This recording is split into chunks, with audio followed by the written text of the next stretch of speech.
can really melt in your mouth tender. We don't have a freezer, you know? It's almost like a farmer's market. When you walk into the restaurant, you should hear the sizzle that you're hearing right now. Just sends all those waves up to your mouth. You're making me hungry.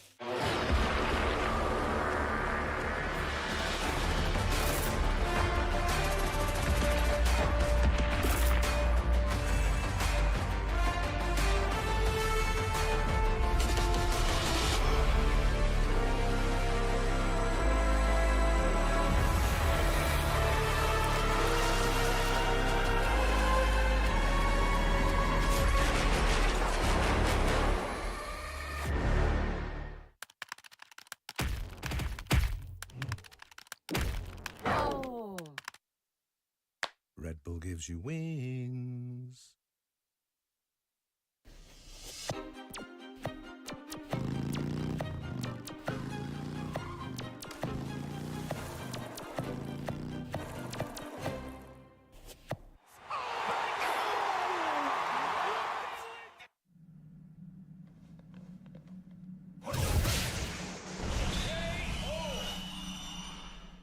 And that's how AT&T All-Fi KO'd weak Wi-Fi. Get low latency when you need it most. Live like a gagillionaire with AT&T All-Fi. Protect your eyes styling under the sun. Blue light glasses while you're gaming, having fun. Zenni's got affordable eyewear for all warriors and monsters alike. Evo sunglasses, available now.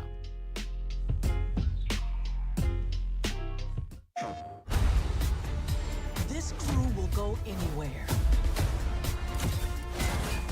Take any job. Face any enemy. We're the free gunner crew of the North Star. And together, we're going to make our mark on this galaxy.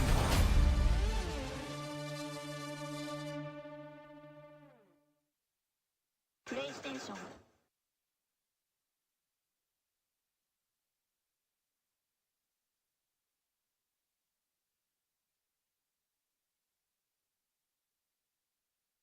East Coast venue right now.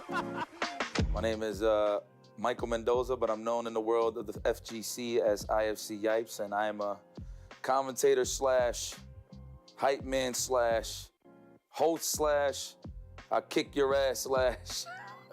And these are the matches that make. Let's go. You hear this out? Oh man, I'm excited. Oh my God. Okay, All right, I saved my voice just for this. Yeps on the left, Chris Schmidt on the right, Yeps in the goal. Seasons Meetings was like the premier spot for Marvel vs. Capcom 2 tournaments. It was in the Midwest, Columbus, Ohio, in a spot called Momo's. It had everything there, karaoke, food, you name it. We had nowhere to go. All we had was Monstix and Marvel 2. And that was pretty much like a spot where we would do like main event, money matches and stuff like that. So like me versus Justin Wong, for example.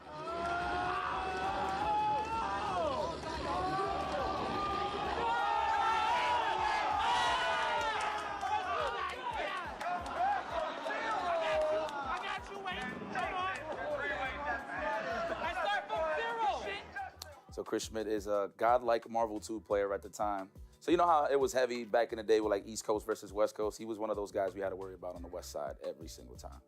And he is one of the only few that defeated me, Justin, and Sanford Kelly. So that's kind of like why this has a big of a story. But big rival of mine, all for the strength that he had style just like me, the way I rushed down and mixed up, et cetera, et cetera. But he was doing it on the West Coast and I was doing it on the East. So it was like the battle of like who had the best crossovers, who had the best Magneto, and who was just the best in terms of ultimate supremacy in Marvel vs. Capcom 2. So it's a bit of a long stretch of a story here, nothing too crazy, but we first battled it out at EVO 2005. I actually beat him in top 8. So that was the first time I ever got to know Chris Schmidt.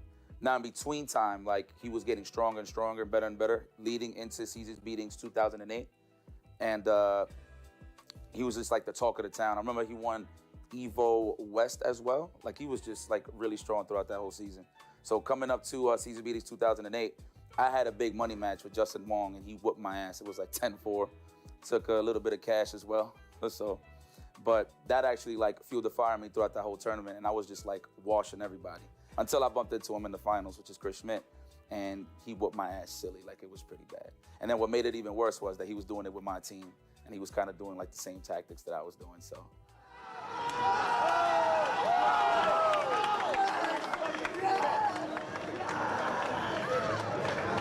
And Chris Smith takes it.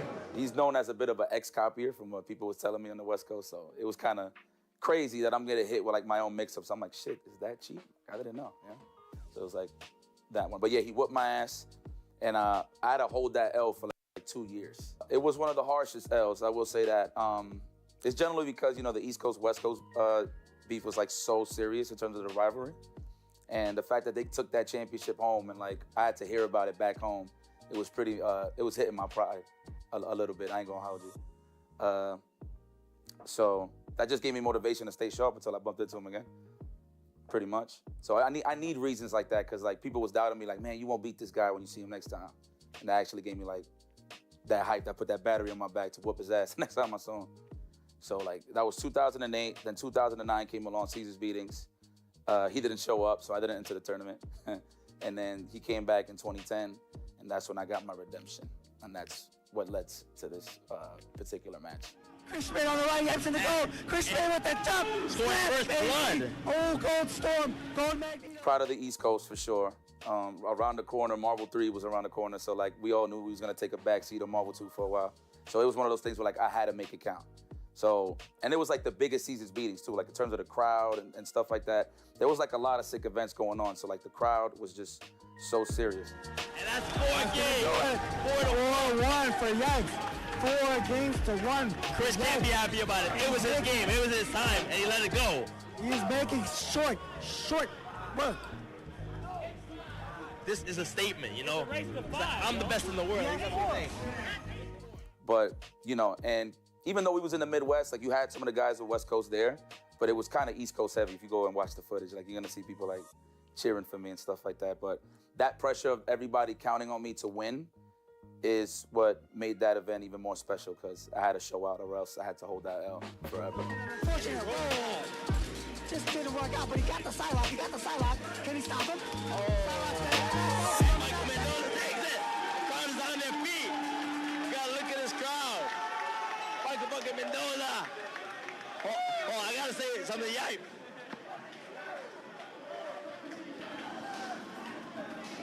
Redemption. It is redemption. Redemption for ISC Yanks.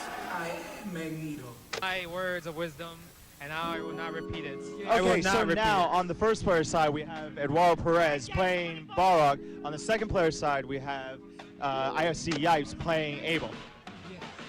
Marvel 2 didn't really take a back seat, but like Super Street Fighter 4 was serious that year, right? Wasn't that difficult, especially since I had like camaraderie with some of the best players on the East Coast, you know? And for those that remember Empire Arcadia. So I used to roll with them, and I had some serious competition all the time, to be sharp. So, you know, I had guys like Sanford Kelly, Dominion, Jago, you know what I mean, to keep me sharp, Sean. I humble myself knowing that I wasn't better than those guys, but I always aim high to be better than those guys, try to. So just having that mentality gave me more of an aim to like really step my game up. So I always knew those guys was better than me in Street Fighter. You know what I mean? Like I was always strong in Marvel, but Street Fighter, I seen how strong they was, so I always wanted to get to that level. So I used that as motivation. And to be honest, I just made friends. That's what made it easier in terms of getting to that next level. I commend them for having like the multiple skills in multiple games, and to juggle it properly in a good balance, I give it up for my comrades. Oh my God. Nice jump back fierce. Oh. Yipes in control. So IFC Yipes takes this first game. I really can't believe, like, no offense, yes, but how far he has gone in this event. I always knew him as one of the killers from Puerto Rico. And back in the day, he was known as VVV Scrub. I don't know if anybody remembers that. So, you know, the birth of PR Balrog, I think it was just when he did leave VVV. That was like an old school sponsor for people that don't know. But I always knew him from just way back then in like Puerto Rico. Like I heard about this kid coming up. That was about it. We just got cool like on some like friend tit competitively. But the first time we actually played each other was in Super Street Fighter 4 in that tournament. Oh my God. No, right? I played Abel, he played Balrog. First time I really played a really good Balrog like that, even though I had like experience against like Javits and stuff like that. But PR Balrog's reactions of footsies was ridiculous. But the edge that I had was I had a cheap-ass character. I had Abel. So anytime I knocked him down, he had to guess twice as hard as me. So that's how the match went. And, you know, every knockdown that I scored, the fans, the homies, everybody was just getting more excited, and I was pumping me up. So it gave me more energy to whoop his ass, too. IFC Yipes, round 1, game 3. Let's go! Everyone getting really hyping here for IFC Yipes. This was kind of like showing the world that I'm not just a marble player. And it kind of stuck like throughout that whole year because I was placing pretty well in a lot of tournaments throughout that year. But that was just like a statement to let people know that I'm here and I play other games as well. And IFC Yipes takes Puerto Rican Balrog. Yeah, he's got to put it up now. He's got to teleport over there. He's got one chance, but he's not going to get a meter. Oh, wow. Yeah, that's unfortunate. That hard tag was huge. You know, me coming from Marvel 2, I was pretty much the bully. So, like, going into a new game, people's like, this guy's old. He don't got what it takes. You know, that type of shit talk. But, you know, it was just a perfect opportunity because at that time, around that summertime, I was playing a lot of Marvel 3, and that was, like, the best that I've played. I just felt good about myself. So, going into Summer Jam, and then what made it more important leading to Chris G is that I had to bump into more West Coast guys, so I had to play, like, Fnatic. I remember Knives was there, too. So, like, it was a big thing because it was, like, East and West at the time. So, it was pretty cool that at the finals, it was an East Coast thing. And I was coming out of losers, so that's what made it worse. But Just smile, a knowing glance, and IFC Yipes going to the grand finals, baby. Gets that run back and sends West Coast home. Let's go. I'm going to be honest with you. I was just having a good time. I don't know if anybody watched the footage. I was listening to music. That whole time I was listening to Jadakiss. You know what I mean? The Locks. And I was just locked in, man. Philadelphia, Pennsylvania, here at the Sheraton Suites, brought to you by Big E's Gaming and all the illustrious sponsors that you just saw listed on your screen. It's Chris G and IFC Yipes. Grand finals, let's get going. The game styles in terms of Marvel 2, Marvel 3 were pretty similar. The only difference was the assist just didn't have invo frames like it did before. Like, it wasn't like good anti-airs. I mean, with the exception of like Hager and Trombone, of course, at the time, with Vanilla. But those characters kind of got nerfed in terms of assists. But that was it. In terms of the meta and the pace of the game, it was kind of the same. Execution barrier was a little different. I would say Marvel 3 is a little more easier than Marvel 2. It's less taxing. Oh, and we got a full Dante combo. Get back. Get back. Ground bounce. Level 1. No bringing Virgil here. That's easy pickup. I wouldn't say he peaked, because at the time when I beat him, he had Morgan, Doom, Akuma. But it's funny enough, that was a tournament that made him decide to drop Akuma and then go full-fledged Virgil. But in terms of the Morgan Doom, it was ridiculous still. And obviously with time, it got even more ridiculous because as he traveled, more tournaments he entered, the more fierce he became, right? Yep, next factor, okay, and that's it. Game 2, Chris G. Another game to Chris G, and now it's match point championship point for Chris G. Chris G, certainly the most dominant East Coast player in Ultimate Marvel vs. Capcom. But in terms of the patience that I learned from Marvel 2 is what really helped out in that matchup. Because, you know, again, like the differences is in Marvel 2, you had like good anti-air assists like Captain Commando. You could just like dead the screen of what's going on. So like imagine Captain Commando in Marvel 3 versus Dr. Doom. Like if Dr. Doom comes out, Commando comes out, blah, he's out of there. I mean, but in this case in Marvel 3, we didn't have the opportunity, so. Oh, this is perfect for Yipes. You couldn't ask for a better turn of events. He's got meter, he gets 2 characters. With using good assists like that, it was more about bobbing and weaving, and that's what kind of added to the patience, because I was always good like with movement, naturally. So I would have to jot it down to patience. Mix up, cross up, nice block. Put the swords up. No, you got worried about the raging demon? Yeah, you got that. Had to put him in block stunts. Smart stuff, good stuff. They're still in control. Gotta worry about this X Factor. Got him. And the combo plus mix up. Finish your food. Broken tears. IFC Yipes Summer Jam. That was it. And what made it special was it's like, that's what cemented me even more that I was a really good Marvel 3 player, because people didn't believe that I could get to that level. And then when I beat him, then people started talking and giving me my proud.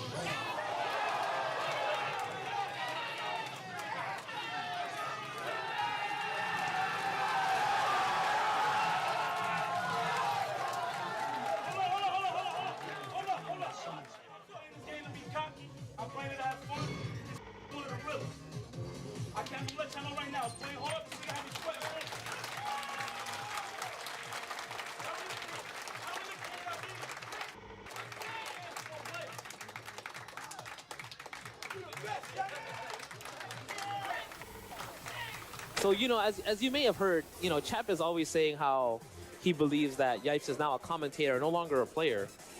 And, you know, Yipes is coming in here hungry. And he said he's been practicing, and he's going to make sure that Champ eats those words. So I'm excited about this. Well, we know Yipes is capable of being the best in the world. So that was the first ever Capcom Cup, which made it cool. The Marvel 3 portion, though, it was a fan vote. And it's crazy because at that time, I wasn't really playing. I was kind of pursuing more of the commentator side of things around that time. So I really wasn't putting that much work in terms of practicing and entering tournaments. So I was kind of down on myself at that time. I was like, man, I don't want to get voted in there. And plus, Flocker, you know, he just won the Evo Championship that year, so I felt like he should have took the spot.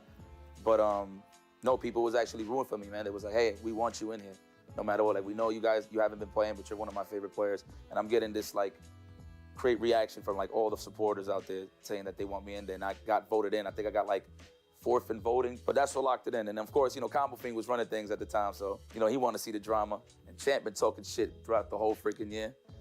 Saying that same exact thing, like, hey, Yipes ain't a competitor, dog, you know what I mean? Like, stuff like that, so. You need to take off the headphones. Okay. And place them right in front of you. Okay. Right here. See this TV right here? Yeah. Right here. Let's just place it right in front of How you. can I talk, though? You're the player. You're not supposed to talk. No, I'm both. I'm dual. I could do both. Unlike you, you could just only do commentary or run events. You can't play and do the same thing. I do the same. And, you know, there was more shit in between that was getting me upset, you know what I mean, to hype me up. But, yeah, Champs, Combo Fiend set it up for me. And I know the people been waiting for that matchup for, like, the whole time, especially, like, watching from the curly mustache pop-offs to just, you know, FGTV shenanigans. Set it up first round, and I whooped his ass, and it felt so good. Phoenix now! Yo, come on, talk to me, guys. 1 or 2? 1 or 2? Who do you feel now? Very One or smart two. of Yipes to pick this team, even though this is not his go-to. He's done his homework. Because, like, now I had even more ammunition to just talk shit, you know what I mean? Because I've been just letting them yap. I'm like, oh, yeah. I'm like, okay. You lost the game. I didn't even see that. Okay. Of course you didn't see that. You're not a player. You're a commentator. I'm the Right. That's why I got specialists like you here with me today. Yeah, that's why I'm very vital to this stream. We're gonna, when I get my shot, I'm going to give you some problems, some work. See those numbers, guys. Come Yo, on. that's what I'm saying. 1 or 2, man. What do you guys got? Let me see those Did you guys numbers. vote for the wrong person?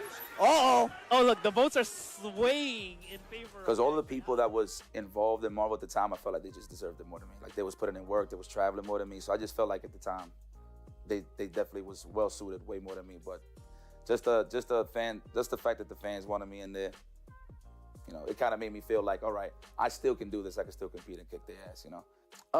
I hate Phoenix with a passion. I think everybody knows this. And then he had the best Phoenix in the world, and I kept losing to that guy. So, but I will never take away from his hard work, like in terms of what he gained with like Magneto Doom and the knowledge that he's gained and shared for Ultimate Marvel Capcom 3 for the community. So I'll never take that away from him. But him beating me with Phoenix, yeah, that was ticking me off. You know what? I ain't gonna lie. I was looking forward to in terms of like those pop-balls because I was calling him a fraud. And it led to a lot of things. They know it's 2 for Yipes, 1 for Champ. And he refuses to go to Dormammu. He's sticking with Phoenix. I don't think this is a good choice. Well, what was the bonus to whooping Champ says was it was all NorCal in the building and it was all rooting for me. X back to what? No missiles. Oh, wow. This is huge. Uh-oh, the crowd doesn't know what to do anymore. Oh! Yipes, 3-0. Look at him. So that made me feel even better. So it's funny, if you see the video, I actually got up and I went to Champ and I told him in your hometown with a combination of curses. And I just got up and then got the hell up out of there. Oh, I'm sorry that Yipes got in there. He should not have made it. How could he have been voted in? That's why he got voted in. You're right. Well, that's why he got voted. He's so sick. They had you know, and pardon my language, but they had a lot of fire under his ass. And when you vote somebody in, you know, it's like, okay, now show us why we voted you. Oh, he got his storm. That's the one you want to kill. Bow, bow, bow. No more storm. Here we go. 2004 was supposed to be my first one, but I could have called the days off. So 05 was my first one, and man, I had a great time.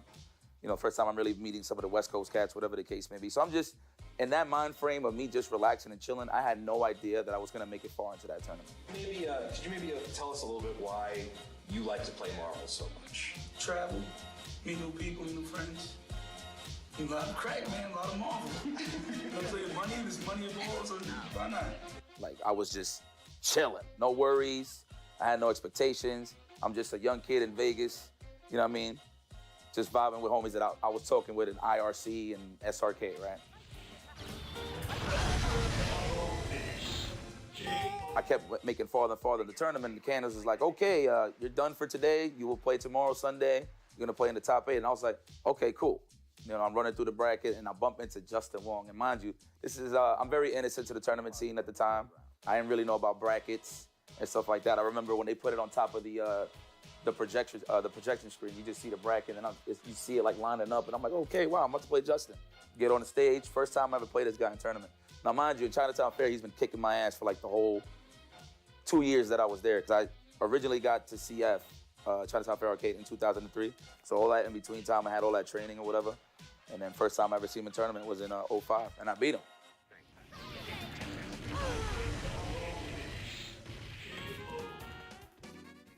So, well, the thing was, it was cool. Like, I was happy, but I wasn't super gassed. I was like, well, I'm pretty sure I'm gonna see him again, so he's gonna kick my ass, right? But in the moment, I'm like, oh shit. Like, walking off the stage, I'm like, oh shit, I actually beat this guy, right? I am Magneto. And then, only thing is, unfortunately, I couldn't finish the job because I lost to Duck Dog. Going into 07, though, what holds significant from 05 to 07 is that I bumped into him again in the grand finals, and it was more dominant, too, at the time because East Coast just reigned supreme. Like, we had some of the West Coast best in the top 8. We whooped their ass. Like, it was just East Coast supremacy. So now it's just me and Justin focused, right?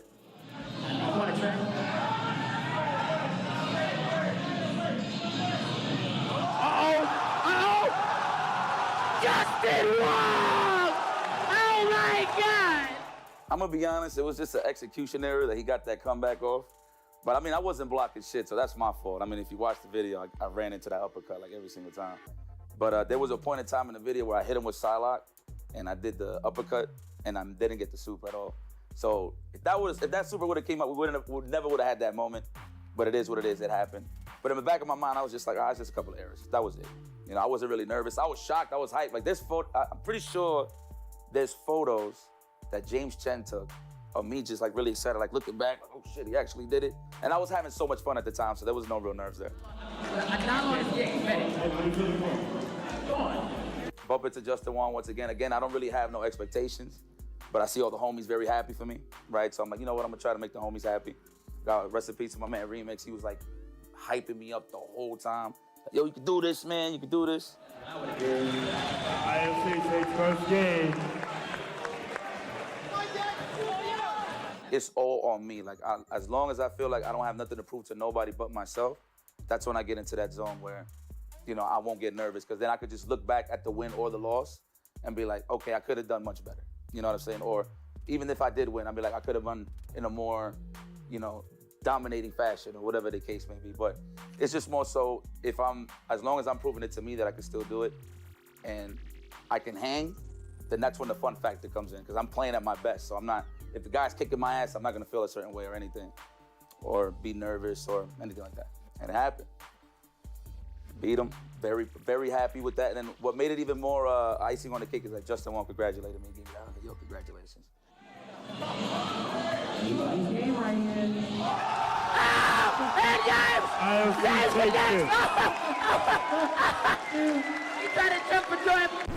But what people don't know is I actually twisted my kneecap when I won the championship. So I'm pretty sure people are wondering why there was never no footage of some celebration or whatever the case is. And I get it. You know what I mean? It's not a good look. But after I won, I jumped very, very high. Like, I'm talking like Michael Jordan. What game was that when he made the shot? Was it against the Cavs? Yeah, I kind of jumped that high. And I landed and I twisted my ACL. And then I was getting carried off. Shout out to Mike Ross. You know, for a minute, people thought I twisted my ankle. No, I just caught a football injury playing Marvel vs. Capcom 2. I was so happy with the adrenaline of winning that I didn't feel anything until I got to the hotel room. But I knew for sure I couldn't stand on my feet right then and there. the adrenaline was pumping so hard, man. My emotions were so high. I'm like, oh my God, I just won Evo. While I'm like this, like, and it's crazy because like they're wheeling me off. Well, they carrying me off to go sign my papers, like to freaking, for like, I don't know if it was for tax time, but it was just a sign so I could get my checks or whatever for the time being for winning Evo. But man, everybody was just so happy. Like everybody's carrying me and shit. And I was like, oh my God, you did it, man. They're giving me the pitter-patters, the high fives, and I'm just getting carried by the homies out of here. Like, oh my God, thank you so much. It hurts so much. It was so many emotions at once. I didn't even know how I could handle it. But the one thing I was focused on is that I won Evo. I felt like I did it for my country, Dominican Republic. Because, you know, my parents, you know, my sister, my cousins, everybody back home, they knew what I was doing with my life. And of course, in, you know, the old fashioned, you know, they wasn't cool with that. They was like, man, you're wasting your time. This is in the third. So, you know, the fact that I told them I won and I brought some chicken back home, you know, at that time, $5,000 was a lot. This is when like the Toyota Yaris was sponsoring it at the time. So $5,000 for first place was pretty good. I only kept like 1,000. The rest of my family had it. But yeah, proved it to my homies that I always knew that I could beat Justin. Cause like, I ain't gonna lie, there was so many fanboys of Justin Wong back in Chinatown Fair that it would bother guys like me, bother guys like Sanford Kelly. That's why Sanford was so sharp. So he kept me sharp because of reasons that way. You know what I mean? Of that. Because we always felt like we could beat the guy, but a lot of people doubted us. So that was this, yeah, shut the fuck up moment. You know what I'm saying? And I gained more of that respect. You know, I definitely had a different swagger because I was still winning tournaments throughout that whole year. So it was like a continuation. But I think the only thing that I had different there was I had a cane the whole time for the whole year to recover. But yeah, the fact that I could prove my mom wrong, that I was capable of doing this. And it's not like it was a profession or whatever, but I just wanted to show that big win that, you know, I didn't waste time making all that noise, training up and getting better in Marvel.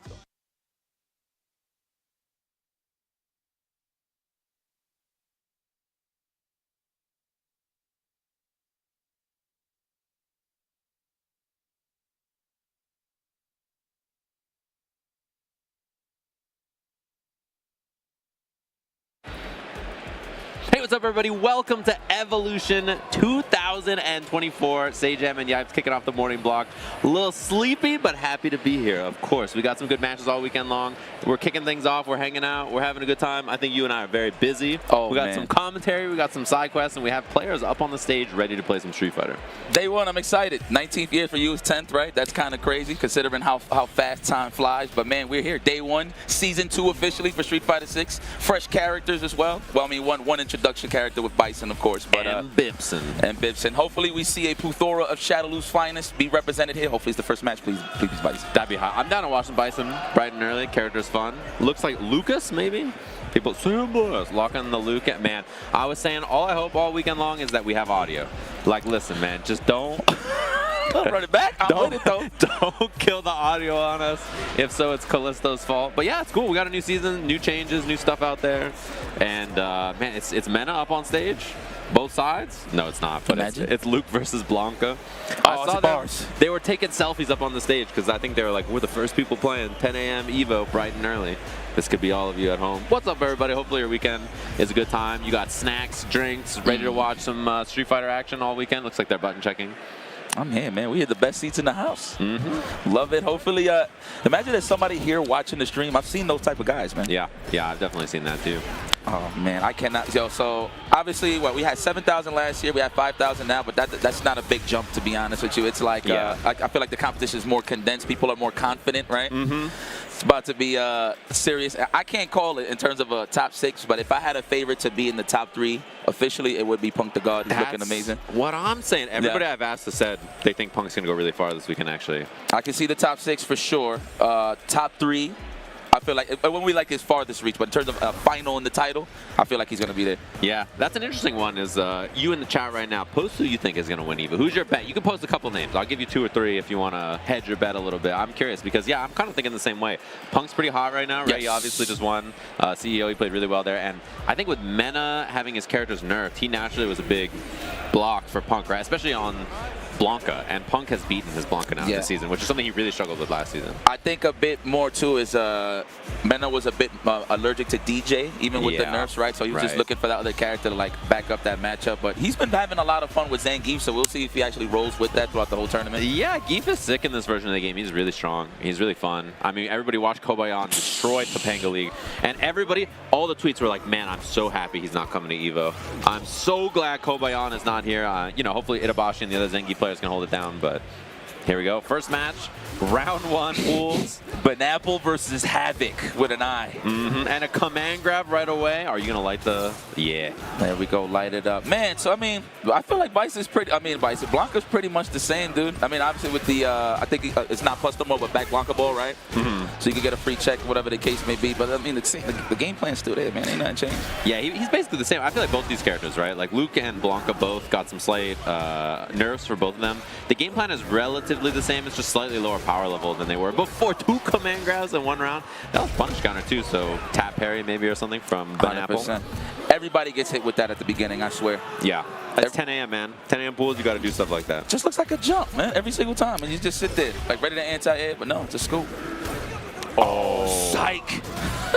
The bait rising uppercut. He just whiffs the wrong direction. This is a classic. You still dabble with some Luke? I see you in Shadow Lu sometimes. I dabble. I've been playing some Bibson, yeah, and then a lot of Ed. I think that character, I just like doing the combos. I can't lie. Guys, I just learned something new from Sage today. He did not like Street Fighter 4 Bison. I actually thought that would be like one of your favorite characters. Bison? No. I was third. You know who I like in Street Fighter? And who's coming back? Elena. Elena. Oh, man. I was an Elena player, which is a different kind of evil. Yeah. And you hate Bison? I love Elena. She's so fun. That was very annoying, actually. The most. I think, missed the level 2. Oh, spend it all. Yeah, kill him. Do not let him live with that level 2. Spend the level 3 for sure. Yeah, good choice. I agree with that. You know, a lot of people be greedy. It's like, man, you spent the level 3. No, spend it. It actually extends your life. Yeah. And also, if you let him live and he gets up and does rawr, and he just like Blanca balls you twice, your drive gauge is gone, you're in burnout, it's over. Like, you're dead, man. He threw up in the middle of the combo. Try to tech. I felt it. I would have tech too. Oh, nice bait. Side them up. Yeah, that's one of those things where you just know, right? Plus frames, going for the throw. His drive gauge is getting beat up. Man. Burns himself, though. That's a little scary against Blanca. Oh, no. Didn't get the punish, but this could be the start of something. Okay, no counter. I mean, no count, no big combo. Could have went to the crouch and strong. Oh, is that on time? Wow, yes. I got to be aggressive. We don't want to stay too stationary while we dehydrated. I get it. Oh, but he has no meter. Nice anti the crouching heavy punch. Looking for the shimmy. Yeah. Big damage. Like anti-airing a neutral jump on your own wake up is not easy if you're not ready. You gotta be like super prepped, right? I mean, even with a button like that, crouching heavy is so good from Luke, but 10 a.m. pools, I'm teching. I think I'm holding down back and delay teching for my life. I don't think I beat those. Question: if you're allowed to answer, Seijen, will you have a cup of coffee before your matches? Yeah, okay. Always. Okay. I just wanted to make sure. But I don't know about some people. I think some tech. I think most people, like most people, I don't like eating before I play. No, same here. Same thing with commentary too. Well, depending on what I eat. Yeah, I don't want to eat before I play or before I commentate. All right, the pressure's on. We just wailing on the drive gauge as usual.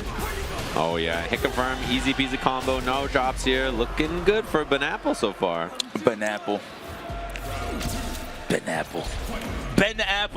Game 1 with a chance to close this out. No buffer there of the drive rush, but it's okay. We got all the time in the world. You're still looking healthy, my boy. He tried to slide there on the fireball, actually. It was just a little late. It's tough. I think the timing Sandblast is really annoying to deal with, I think, for most characters, unless you're perfect parry drive rushing it. Oh, no comment. I would like to see more stagger pressure here from Havoc. More close standing medium kick, right? Yeah. Once he gets a chance. All right, let's elevate. Let's make some sand angels. Oh, that was a scary angle right there to jump in like that. Blanca's sitting on level 2 and a lot of drive gauge. Yeah, this is tough. Banapple definitely suffering on the drive gauge side of things, so I would say Havoc should press the issue a little bit. He's not been baited by these fake Blanca balls either. He's only parried the heavies, yeah. Giving them juice on that drive gauge. I don't agree with that, Havoc. Oh, big jump. This is really scary. Wow, you caught the dash. Start a family. Yeah, I like that. That was real close, I know. A real intimate slide. He was right there. He was so, I did not like that. That made me uncomfortable. Nice stuff. Looked at his eyes the whole time. No tech. I love the defense right here from Havoc. Nobody's biting. Did he yell Seijen? forgot about that. Lee Chung, ladies and gentlemen, should be an easy peasy pickup. How many times have we seen this level 3 in our lives? I forgot about that. I think the last time I said that was last year. Yeah, it's been a bit of time. Look at that, I'm a filthy Luke player. Yes. Rub your hands. I think you won, sir. Get up, shake his hand. Yep. Oh, it's over.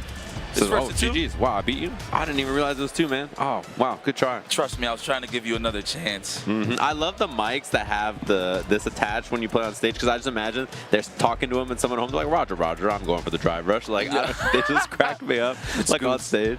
Yeah, man. Well, good stuff to what's my guy? Pineapple.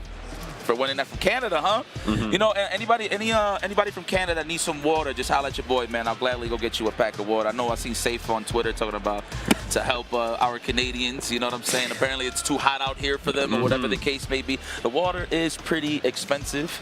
Yeah. So, yeah, man, I got you guys. We go to Walgreens, man. I got y'all with some water, man. I love y'all. So it is what it is. It is expensive out there, for sure. And they got their made-up Canadian dollar.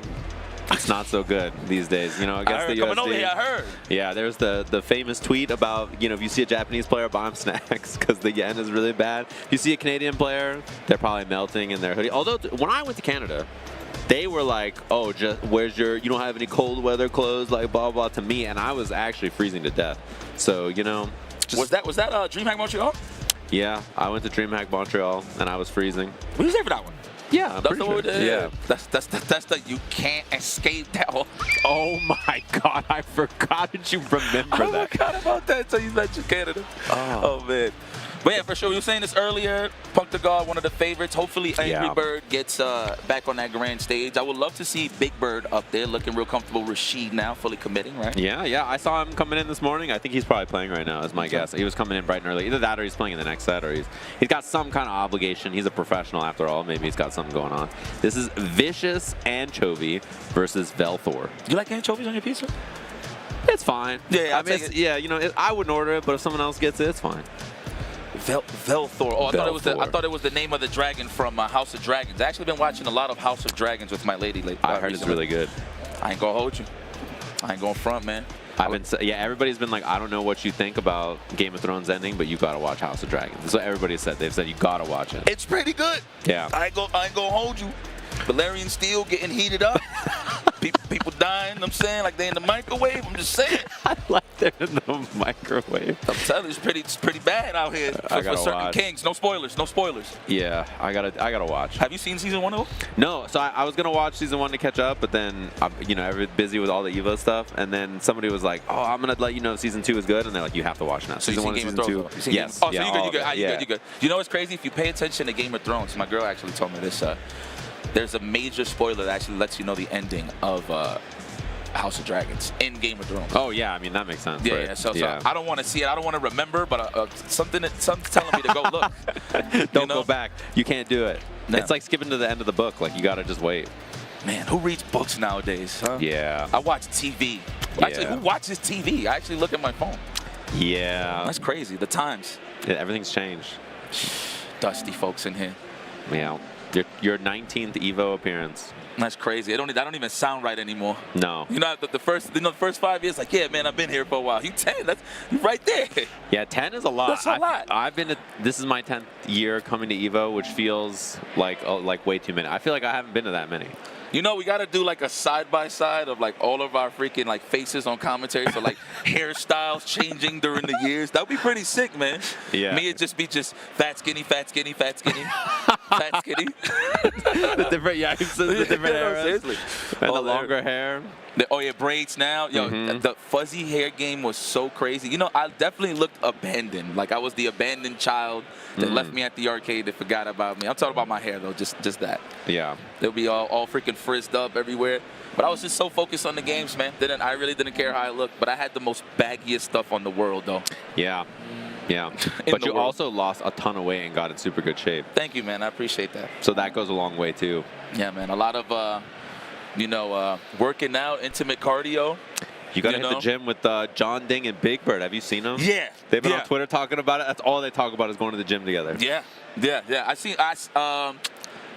Twitter. Yeah. Is when I actually seen John Ding. Man, he looks freaking good. Yeah, dude. he does. He does the same thing where he gets real big and then he does like a big cut. And like he gets like super like chunky, and then he cuts a ton of weight and gets like super skinny, and then gets like a 6-pack. And then I see him the next time, he's like way bigger. I'm like, what happened? And he's like, I just wanted to eat, man. That's it. He needs security now, man. All these gals. Is that John Dean? Yeah. He's famous, man. Vicious Anchovy versus Velthor. Man, I just seen the name Velthor and thought about House of Dragons. It really does sound like a House of Dragons name.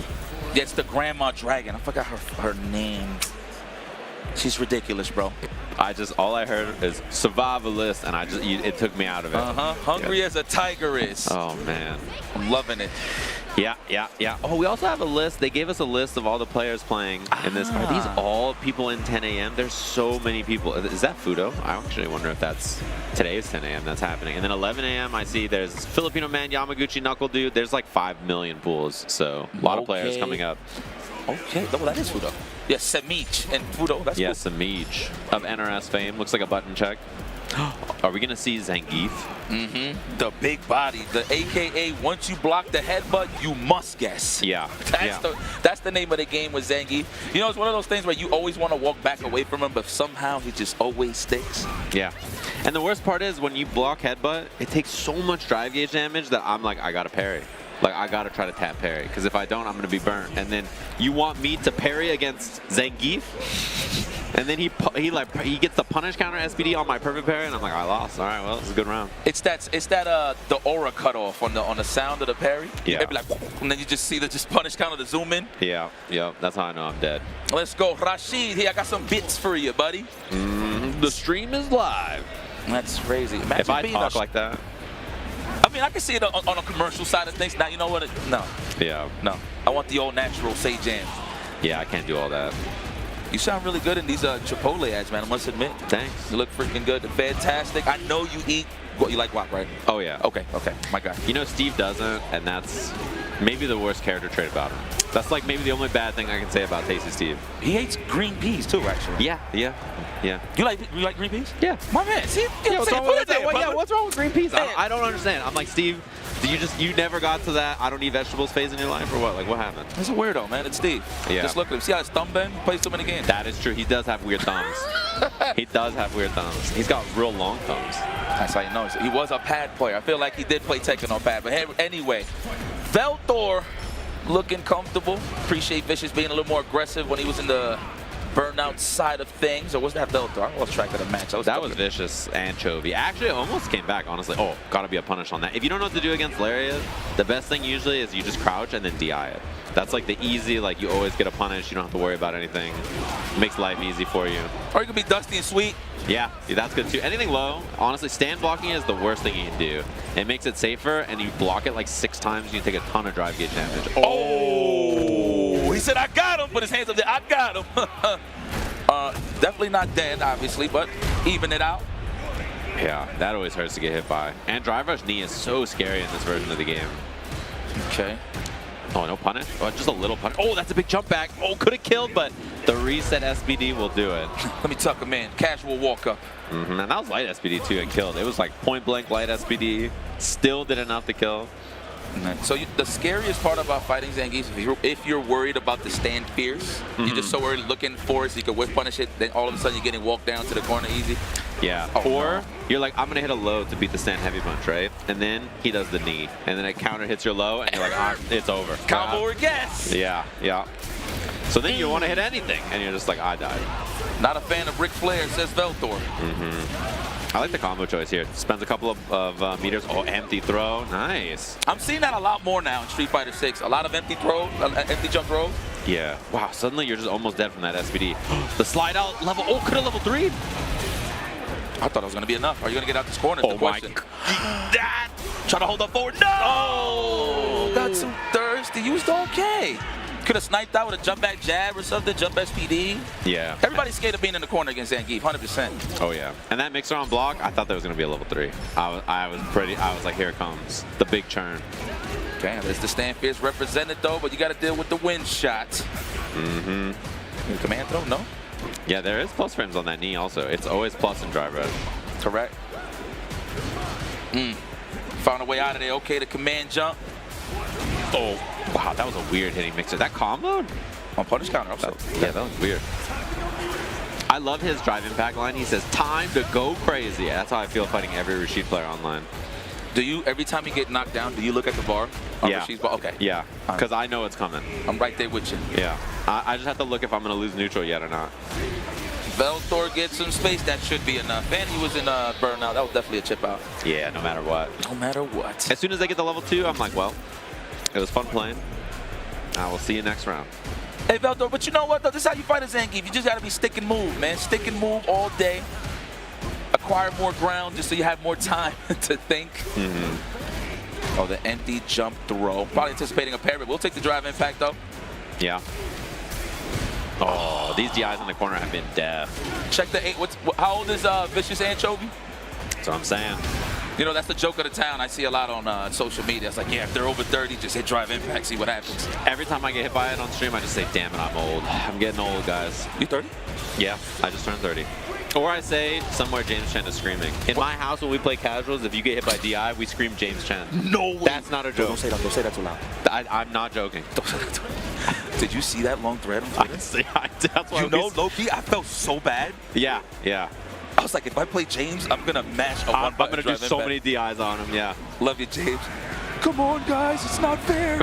It's not fair. It's not fair. Why did I make him sound like Paul Bearer? I got to stop doing that. James, I don't hate you for real.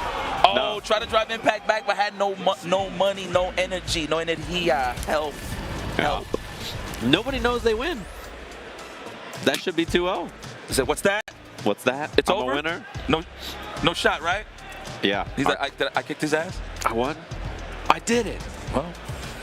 That's, 2. That is correct. 2. Wow, they're so locked in, they don't even know. Yo, what online tournaments you in, man? TNS? TNS do be doing 3 out of 5. I'm actually considering doing that for can opener, man. Just to see. A lot of players have been asking for 3 out of 5, which I understand. The game is kind of getting high octane, a little oppressive, if you will. So. And it's been out for a while. I feel like usually people wait a bit and then they're like, all right, it's time. Like, we want to do it now. There's less people. But this tournament has 5,000 people, so it's not that much less than last year. It's like more than any other tournament besides that other tournament, basically. So, a lot of people. Hopefully you've been enjoying all the matches so far. I see that Cien is going to be up on the stage next. I'm excited to see who he's playing in this game, whether he sticks with DJ or he's trying another character. I saw him trying a few recently. So we're going to take a little break. We'll be back with more Street Fighter action in just a little bit.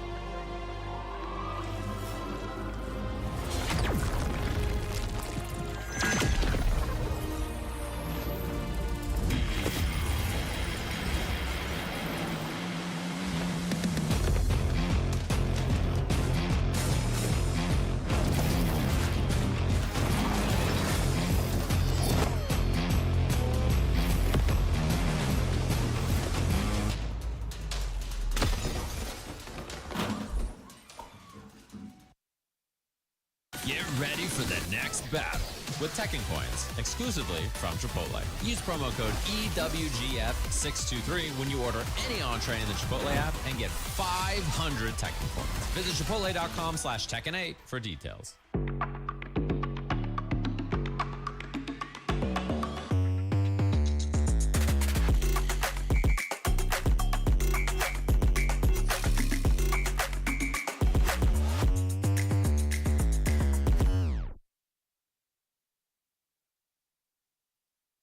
Hey gamers, does your room look like this? Tired of having no art on your walls? You need Displate.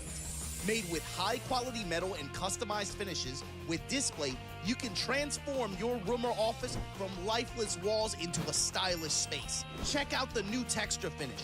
Flat is out. Come feel the difference of that sweet, subtle embossing.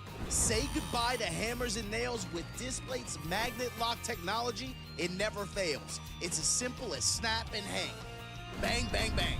Visit displate.com/Evo and order now. Use the discount code EVO at checkout. Rated E to M.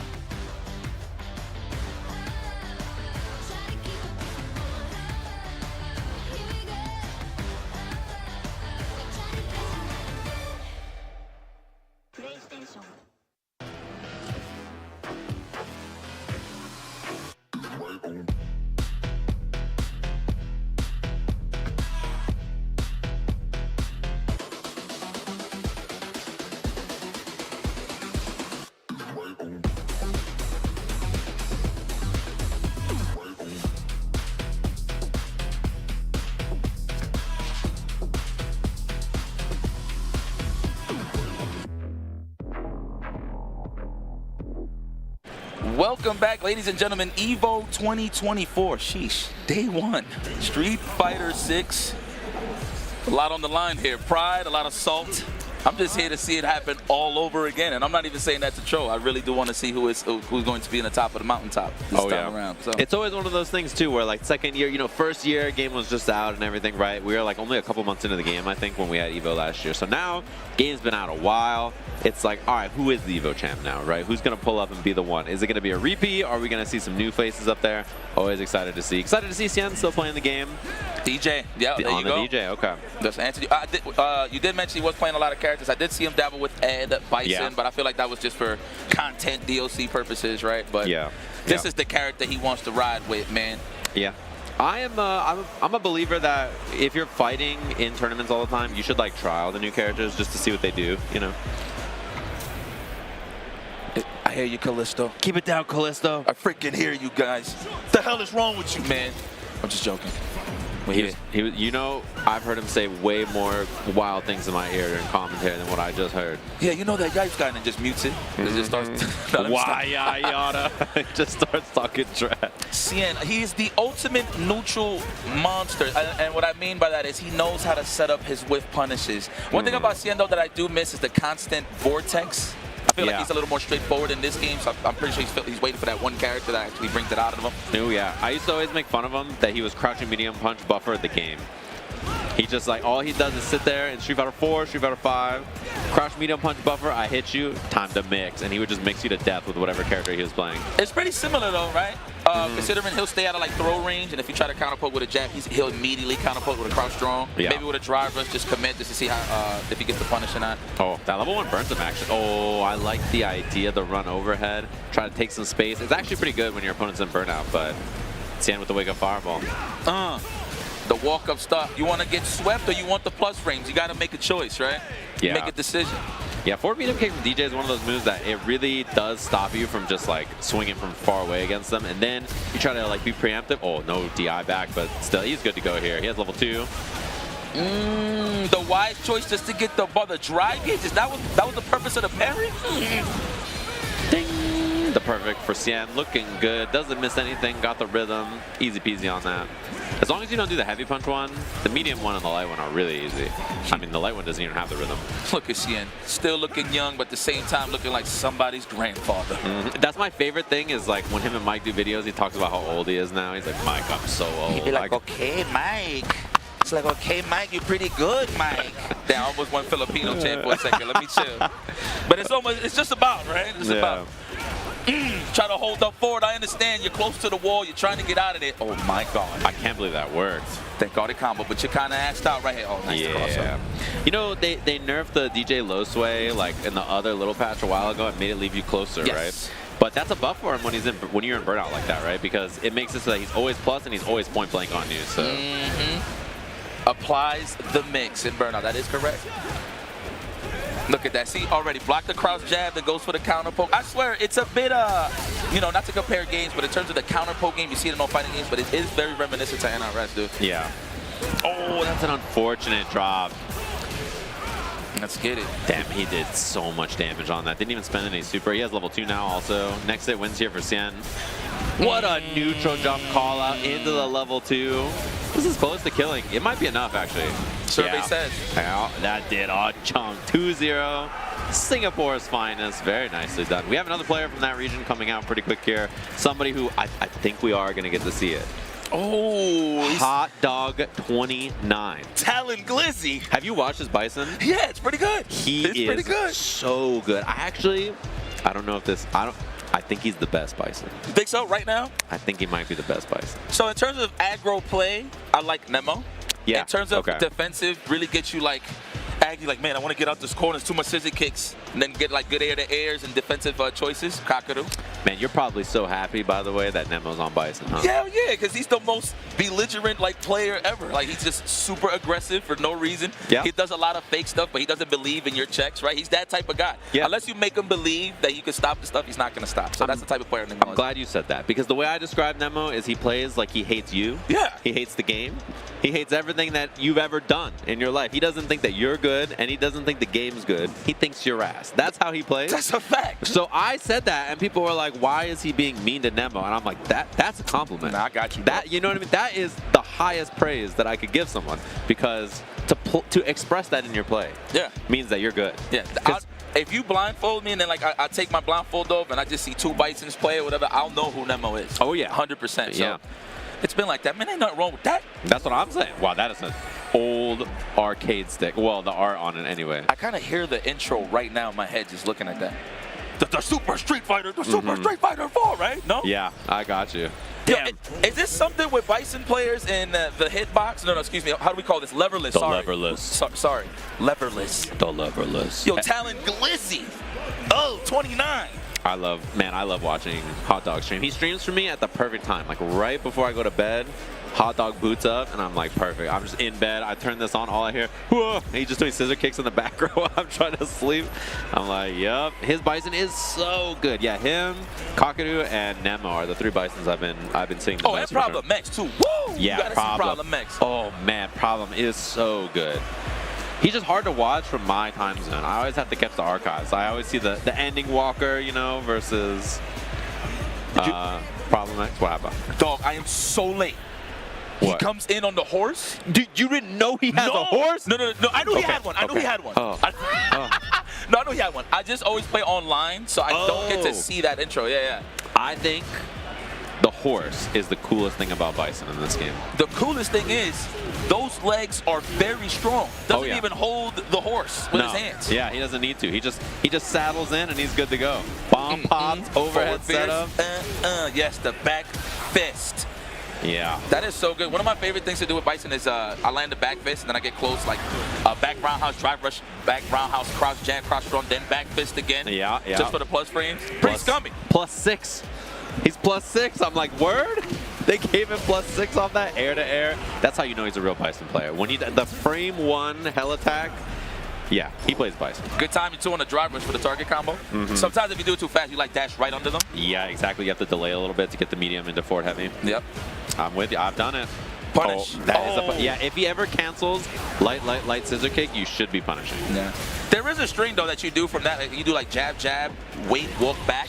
Cross straw scissors, that's the sweet spot where they can't punish you. Yeah, and then that's when people start neutral jumping, you know, trying to look for other stuff. That's the mind game. And he should be dead here. Easy peasy combo, level 3, nicely done. That's that drink your water level 3, yes. Yeah, he's already taking a drink of that water. You said that, and he was already grabbing the water. I checked.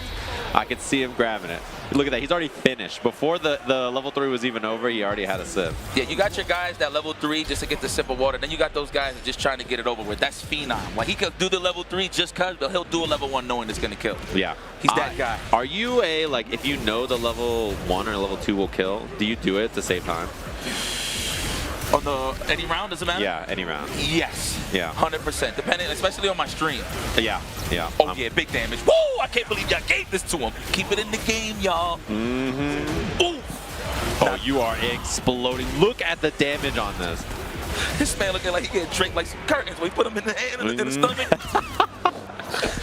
Oh, man. Hot Dog putting on a show. Looking pretty good so far. +1.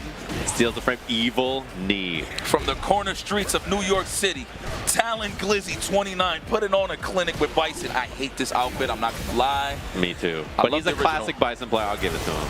Wait, is he going to die off this? He's definitely there. Level 3, and we got all the bars in the world. Yes. Sayonara, shake my hand. Bison! That man has 11,000.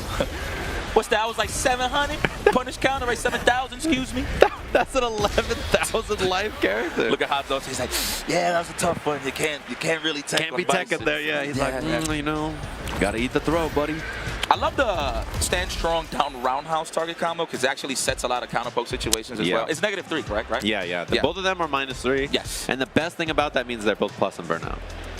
That's the -3 is the magic number for that, which is really, really good. I saw someone just do, like, I don't remember who it was. It was him or Nemo or somebody. They just did the target combo like 4 in a row. Just like boom, boom, boom, boom, boom, boom. I was like, oh my God, you are stuck. Best tool if you catch somebody really mashing delay text too. It's kind of crazy.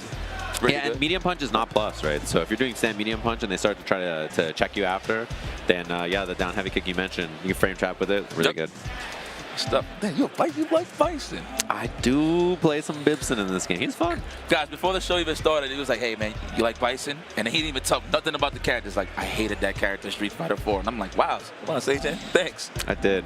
And that's why I'm playing him. That's fire. Yo, listen. I think, all right, Because go back one day. If you ever do like a retro stream, you play Street Fighter 4, go play some Bison, man. Oh, man. I probably have fun. I think he's fun. That's the thing. I play Bison because I want people to hate Bison. So if I can make someone else hate Bison, then, you know, I'm doing my part. It's like it literally is I'm doing my part. Like, I'm making some Bison haters out of everybody else. You're hungry as a tiger is, Sage. Heroic as a tiger. Oh, it's heroic. Sorry. Yeah, my chat, when I boot up the character select, we guess which line it's going to be. Let's go, Jake Ryan. Let me tell you something about Jake Ryan. I love having conversations with this guy. Like, he'll make a sandwich sound like something special. Like, you know, I'll be like, man, I like, you know, bacon, egg, and cheese. He'll tell you what type of bacon he likes, what type of lettuce he likes, tomatoes, this guy. And plus, he's playing Ken, so you're good in my book. He is playing Ken. He's got the 40-year-old Japanese outfit on, though. I feel like you only use this outfit if you're over 40. You live in Japan. Oh, that's the Ken Belmont right there. Yeah. Let's go. My goodness. Those pants is tight as hell. They are. Against Shin Miguel. No, actually, that was the last match. This is Yozora Jan. Goons. Representing the Goons from Puerto Rico. Respect to my Islanders. You already? Oh, get punched in the mouth. That's a free drive rush, of course. After the jab fireball, I'm not sure. Good stuff. He was aware. He is not over 40 just yet. Big damage. I think he got a kid on the way, no? So he's close. Yeah. That ages you like 20 years right there. Yeah, it's over. It's like, not right now, and I gotta react to this. Burnout against Ken, you are so dead. Dealing with Jinrai and Burnout is like... It's tough. Yeah, it is tough times. It is not a good spot to be. You're gonna get walked down. I mean, you got the Hail Mary level 1, right? But are you gonna risk it is the question. And do you want to spend it when you're down that much, you know? Damn, we got the Ken City. Hey, for all my Mexicanos watching right now, man, we got Uriel Velorio next, so stick around, let your folks know. Get the tequila ready. Oh, no punish or anything. I think he's expecting a cancel coming at you. Yeah, sometimes that puts you out of range where you don't get the animation. Yeah. I always get hit all the time, and man, it's not going to reach, but it does. Yeah, it definitely can whiff, for sure. You got to be careful about the cancel range on that. And you can just space him out here, throw some fireballs. He's in a good spot to play fireball trap game. Yeah, he's good. Oh, he wants this over now. Yeah, you only do that if you're like, this guy's getting smoked. And plus, he had a lot of life too, right? Why not? Yeah, that's true. That's true. Are you that type of player? You're like, let me see if you react to this when you're like fully healthy, or like you have a round to give away. Would you just do it? Yeah, I also will always do it if they have less than 1 bar. Like if my DI will put them in burnout if they counter DI, I'm down. Yeah. I'm like, yeah, sure, burn yourself out. I'm down. I'm with it. Trying to hold up, I understand. Oh.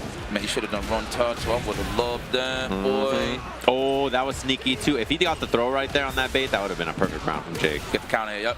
Oh, drop the combo. And now you're both burned, but Jinrai, oh, chip. Chip. Jake gotten so much solid, like so much better. Yeah. In the game, yeah, compared to when I seen him play last time. Yeah, and also, I mean, he dabbled a little bit with Street Fighter 5, but he was not really a Street Fighter player then, you know? So, like, his level of play was like, I think he was just playing for fun, right? He's mostly doing Dragon Ball stuff. And then 6, he's been playing the game super serious, so. One thing I will say about Jake, no matter what game he plays, he will play the Yomi. Like, how it's supposed to be played in terms of, like, being patient, how to get your tribe, gauge your resources. He'll play that game. Look at that corner carry. Going for the shimmy. Looking for it. Oh, that was so far, too. Jake's sitting on almost 2 bars. Man, look like he's wearing toothpaste. I don't know. Does that make sense? Yeah. Does it? Don't press anything. I thought it was going to be a sandblast, too. Let me see something, Yozoda. You got Mono in the back. I'm talking about, I'm on. You know he's posted up back there. You think he's wearing the Bison hat? Maybe. He's back. Oh, that's right. He does play Bison. Oh, make him pay. That's money. Oh, he didn't build the level 3. I think he tried. And that'll do it anyway. Level 3, easy peasy. Already got the fist bump. Jake Ryan out of there. Breaker 1-9. I'm going to winners. Breaker 1-9. Breaker 1-9. I'm on my way to the winner's side. Okay, Jake Ryan, I see you, my boy. That was some good Ken play. Very impressed. Clean. We're going to see some more, too. Uriel's going to be on Ken, I'm sure, like always. And you mentioned Mexico. I feel like 95% of my ranked matches are against Mexico all the time because I'm so close. Yeah. They have so many good players. And they have, I feel like, there are like 500 good Shoto players in Mexico. There's so many. They play Luke, they play Ken. There actually is a lot of Akuma and Ed players as well. Those are like really common. I run them all the time. I see Uriel sometimes too. Up against Chudon from Korea, a player I'm not familiar with, but I'm down to see. That name is so familiar. Chudon. Where did they play? What game did I seen him play for? Definitely familiar, for sure. Yeah, just to touch up on Mexico, man, and they play as Kusanagi. Hopefully he's here as well. That'd be pretty dope. I think there's another Ken, though Akuma's out there, so I wouldn't be surprised if I see Kusanagi play Akuma. Yeah. I'm actually surprised Uriel Velorio hasn't dabbled with Akuma. I feel like it's right up his alley, but it just wouldn't make sense. It wouldn't be Uriel Velorio without Ken, you know? Yeah, that makes sense. I'm with you. It feels like it's just the right character. Yeah, man. This is awesome. Look at us gaming. Huh? Yeah, I know, right? This is crazy. See, years ago, we used to sit on the floor. There was gum, cigarette butts. You know what I'm saying? Just random. Yo, I'm serious, man. Concrete, gum on the floor, cigarette butts. Look at us now. Stages, right? Water. Chairs. You know, chairs. Right. This is crazy, Seijin. Yeah. Microphones. Oh, yeah. I remember, this is not a joke. The first Evo block I commentated on Callisto's stream, his PC was full of ants. He's nodding. This is actually, that was at this Evo like 10 years, or what? Actually, it was at this venue, I guess. It was like, yeah, almost a decade ago. I was commentating Evo, and the stream machine was full of ants. Makes sense. That was my next question. Okay. Left the granola bar by the PC, by the table. And the ants swarmed it. It's, yeah, and that was not the level of production we're at now. We've stepped up a little bit since then. Okay. The good old-fashioned Shoto match. So I still do believe, in my opinion, Ken is the better Shoto. I feel like he fits the bill when it comes to really taking you to the corner. And I feel like any character that has possession of that is top tier automatically. The fact that he can instill his will with throw loose on top of that big damage. Yeah. The thing for me Akuma got the throw loop game, though. Yeah, he does. His corner game especially is, I think he has the best corner game in the game, actually, Akuma. The thing is about these two characters, though, is whether you think one is better than the other, whatever, if you had to pick which one to play in tournament, I think I'd pick Ken every day of the week. Like, playing a character like Akuma in tournament is too scary for me. I'm good on that. I do not need that life bar on my conscience every time I get a hit, every time I take a risk. I'm cool. He's one of those characters like, man, why did I do that? Yeah. He'll make you think, for sure. Yeah. I watch Kawano. That guy DPs like every other wake up, and I'm like, you got it like that? You're down to do that for money on the line? I'm like, I could not. Hey, man. Got to put your Cajones Malone on the line. Oh, yeah. We trying to check the temperature here. Love the early representation of the drive impact. Can you get it again, though? Is the question, Chudon. Let me see you step it up a little bit here. And Uriel, if you played him before, you watched him play, you know he loves to reset in mid-combo and go for the DI. He's like the I'm hitting you with something, and then I just do medium punch in a drive impact reset. Ooh, he was so ready. My man punched comic book strips on you. Oh, that's big damage. That's optimal. That's optimal. Killed into level 3? No way. Oh, that did so much damage. He's still alive, but man, that was a brutal hit. Walk up, stand fierce. That's like the best thing you can do. You don't need to drive rush here. Nah. Yeah, or even better, low forward in case. Yep, and the perfect bait on that. He didn't even burn himself out with the drive rush, too, so he was good to go even if he blocked it. Breaker, one night, pass the tequila on. Pass it, Holmes. I'm here to play these game fusies. Standing medium kick. Yes, reminiscent to that Karen. Yeah. Maybe that's why Rob TV plays this character. Yeah. Oh, good start. Catch the punish counter. Great. Good meter gain as well. Man, that space out heavy kick, too. Whenever you don't duck it, it feels so bad. You're just like, I could have just killed you. And now, oh, nice demon flip dive kick. Oh, another thing on my highlight Akuma. Crouching strong to itself, eh? Yeah. Love it. Yeah, it's real good. He got that Luke crouch medium punch. He just buffers EX Flame in the corner. You take, you know, half your life every time he hits you. Oh, no. Burnout. We are... He trying to get all the hits. Oh, he's got the confirm ready. There was another Jinrai. I thought it was just going to be raw DP, but he had more. It got to be the shades, bro. Stand fierce, yes. Yo, I swear, knockdown, drive rush, stand fierce, or even in neutral, jab fireball, drive rush, stand fierce, it's uncheckable, bro. Even if you walk up and like block the fireball early so you can end the free trap attempt, right? Yeah. It's like uncheckable, man. You're gonna have to reverse it. Ooh, trying to bait a throw. Oh, That could have been a chance there for Chudon, but now Uriel's big chilling here. I think he's got so much meter. He can one-touch Akuma off basically any hit he gets. Oh, he had him. That was juicy. I was salivating for you. Okay, get some space with the strings. Yo, I hate blocking that standing, son. He's a little too far for level 3 there, maybe. I think that's why he didn't go for it. Oh, hit confirm, easy peasy, level 3. Bringing the heat. Greatest check in the game. 3, the tap, tap, tap is the Jinrai. That's to always see if they're trying to counter poke after your jab. So I appreciate that, Uriel Valorio. Run those plays, young man. Yeah, exactly. I think having light, and then special move to beat the mash is so important because in this game, you block 3 lights and you're mashing a medium or you're mashing a light to do something back. So if your character has something to stop that, it's really good. Like Scissor Kick can do it, obviously, but it can be unsafe. Ed Blitz, things like Jinrai, anything that's like good to check someone mashing is so useful. So good in this game. Everybody checks. Nobody want to block forever, man. I don't blame them. Nah, drive gauge going down, not playing the game, you're like, I'm swinging. I do not blame anybody for mashing, but I hope you guys are enjoying the show. This is only day 1, just a friendly reminder. Okay, we have a lot of international superstars here. Let me see. We have 5,000 and change, 5,400, I believe. Something like that. Somewhere around there. And another 4,000 for Tekken. It's like the second most entered game, which is pretty wild. You know, we have a little less on Street Fighter, but Tekken's numbers are like higher than they've ever been by a ton, which is really cool. And then we have another, you mentioned international killers. We have one coming up here, Shudo, who's been playing a lot of Akuma lately. He swapped, not really playing as much Marissa these days, mostly playing Akuma, so we'll probably see more of that from him. Oh, this was modern Shudo, right? Yeah. Modern Marissa Shudo, okay. Yeah, but he's been playing mostly classic Akuma. Okay. That's like been the pick for him in Topanga League. He played classic Akuma. His group was really hard too. And yeah, I haven't seen him play. Oh, his opponent, is his opponent a Marissa player? That's really funny if so. And you playing Glass Joe, aka Akuma? Listen, I know this is random. I saw Guac. I got man hungry. Did you see that? Yeah, I did. Okay. Yeah, gee, thanks production. They're teasing us with the ad. That was crazy. Do you ever mashed avocados with like lime, lemon? Yeah. Okay, that's it. Oh yeah, that's it. Oh yeah. That's all you need in life. This bus ass has been brought to you by Chipotle. They really need to make that the next commercial. Yeah, man. Got your ass kicked. Chipotle. Yeah, that's it. Just the versus stirring the guac. Like, yep. Look at that in your eyes. Man, oh, you know what? Hey, Shudo's a professional, but I wouldn't mind seeing 2 command throws in a row on against Akuma. I'm just saying.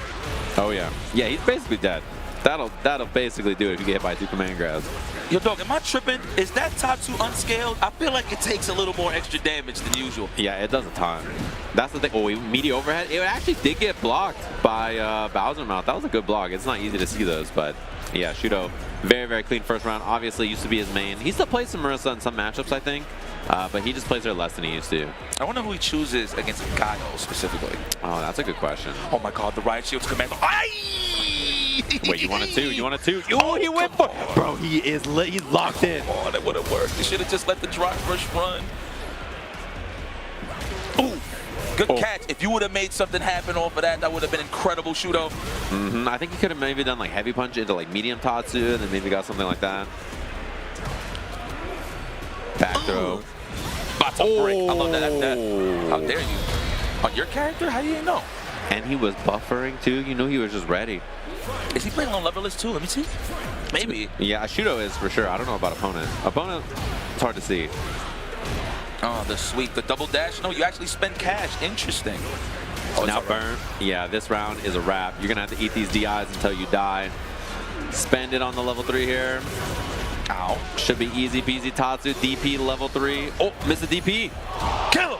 Oh my God, the starter should have been amazing. Come on. Yeah, man. and Shudo's not even burnt. Oh, he whip punished the heavy kick with the EX DP. I would have loved it.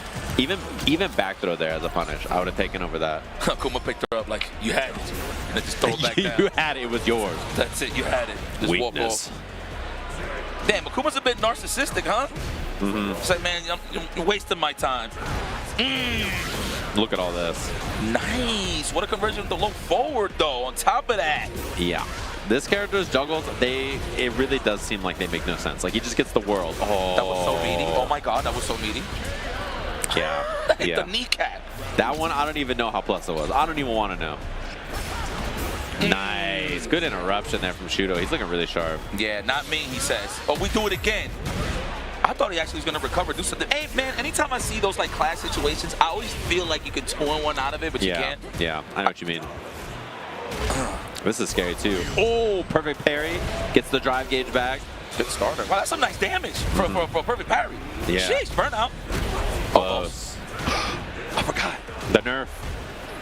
Oh. Trying to snipe out the perfect parry. No, we got a lot of resources, my friend. Definitely enough. It's a level 1. Yes, it is. Could have chipped out anyway with a DP. Yep, that'll do it. Okay, Shudo with the fist bump. Very nicely played. Representing Crazy Raccoon Cup. Super nice. Oh, that's a squad. Right on. Yeah, CR Cup. Yeah. If both of your eyes ain't blackened out, you ain't repping my crew. Crazy raccoons? Is that what you said? Crazy raccoons. Did you see Justin was having raccoon problems? Oh yeah, yeah. Talking about in my practice where you put like vinegar or something around. Yeah, something. he's like I had to put some stuff down for him and stuff. I've had to deal with them too. Hey, you ever had like raccoons? You ever had like raccoons and then your cats like did something about it? Yeah, I mean sometimes when there's raccoons in the back, the cats want to throw hands. They sit in the back and they stare at the raccoons and there's beef there. They're not cool.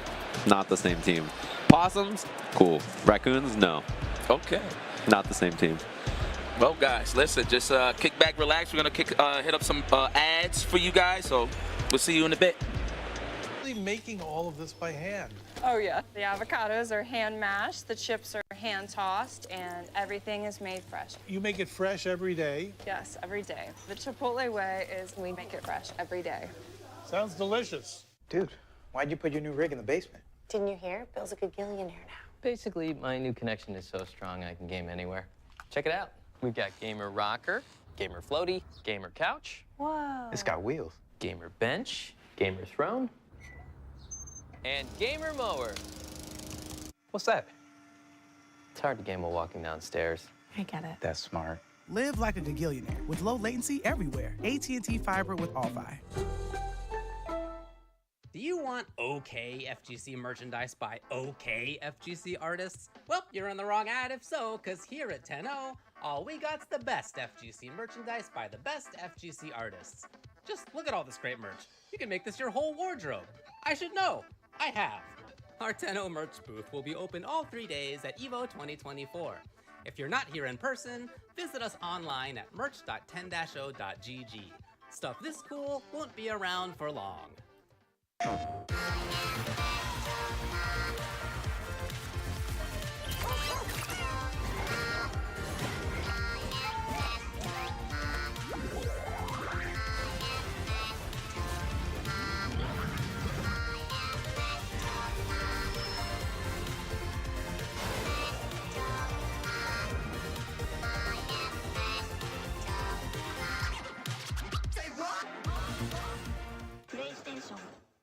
The greatest anime fight of all time. Why would you ask me such a hard question?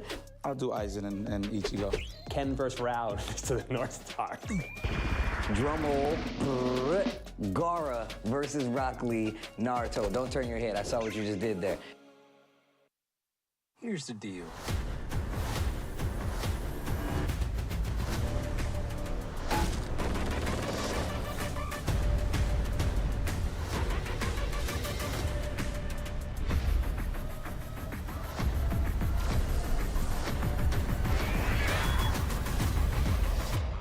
Excited. Oh, yes.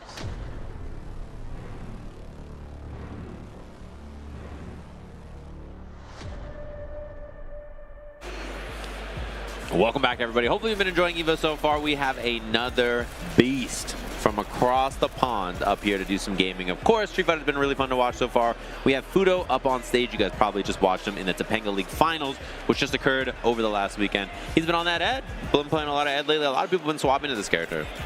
Well, I always say this about Fudo. He does not play whack characters. So that's true. Just seeing that. I mean, you know, Ed is a bit of a struggle in certain matchups in terms of like how you want to mount your offense, especially if you play somebody like super lame and patient. Yeah. But Fudo, he's one of the masters of neutral. Yeah. If you will, one of the best whiff punishers I've ever seen in Street Fighter. Facts. So if this man is playing Ed, definitely is going to do some damage for sure. I like the way he talked about him. He said, like, the thing is about playing DJ is DJ's good, right? I was playing for a long time, but Ed makes me feel like I can do stuff as a player that's different, right? He's like, I can flex how good I am as a player when I play this character.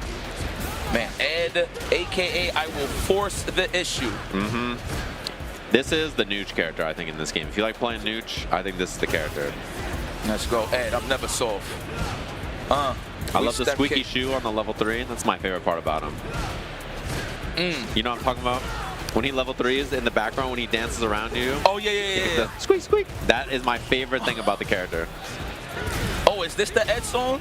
Yo, me and Chum been trying to figure out these lyrics for the past. I heard him trying to like rap the lyrics the last time. He just freestyles. Yeah. I know it. Oh, man, I'm not even going to get into it. There you go, Dragon Lash. I want to hold the corner. Thank you. I don't care who you are, Fudo. Go for the burnout. Oh, what a quick check. Quick buttons. Who's going to commit anyway? We want it out. Yeah. I think that was a punish. Yeah, usually on Jinrai it can be, because his crouching light kick is a 5-frame punish. It's one of the best 5-frame punishes in the game. That's the thing, is like his 4-frame punish is kind of bad because his jabs don't go very far. His 5-frame punish is like, it basically doesn't get better. The only character that's, wow, just right into level 3. The only character that's even better, I think, is maybe Ken. Ken's 5-frame punish with the light kick is really good. Okay. Mother base. We hear you, Mother Base. Okay. I have no instinct. I hate InSync. Is that the rap? That's what we think he said. Rap? I have no instinct and I hate InSync. Let's go. And then your breath stinks. Yo, I'm telling you, we've been trying to figure it out, man. I didn't hear that one. Let's go. No overhead. We haven't represented it yet off of the Jinrai, but that is Fudo. He will react. Stop playing. He's going to build a level 1. That is enough. The speed bag. Nice. I think that's one of the cooler looking supers in the game, actually. It's cool. He's swag, man. I ain't gonna front. I actually like the Flight Attendant Ed as well. The Street Fighter 5 one? Yeah. I rocks with it. I think it looks better in this game, actually. Representing that psycho power, Ed. It's crazy. Was it Neo Shadaloo? Neo Shadaloo. Let's go. And we got style.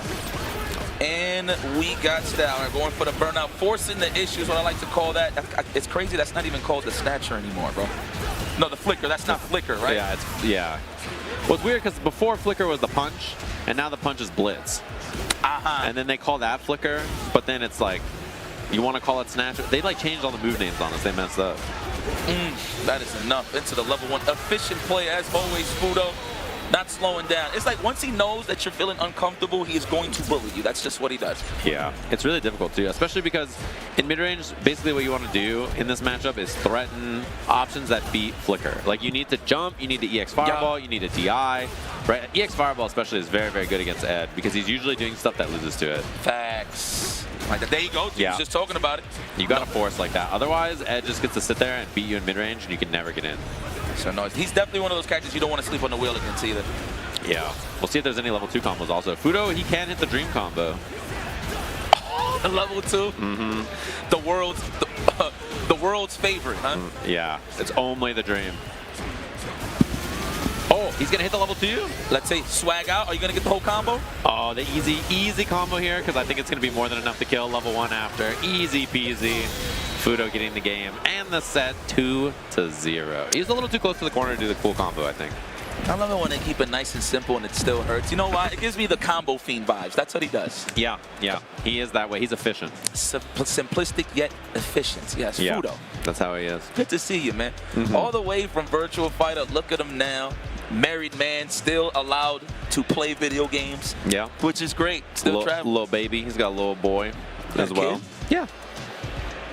Congratulations, buddy. They got a little one. I think the little one, maybe a year or 2 old. I think it's his son is still pretty young, I think. Or maybe even older than that. Maybe 3 or something. I don't know. Well, Fudo, I hope your son kicks your ass when he gets older. That's, you know, I feel like at this point, anybody that has a son or a daughter, doesn't matter.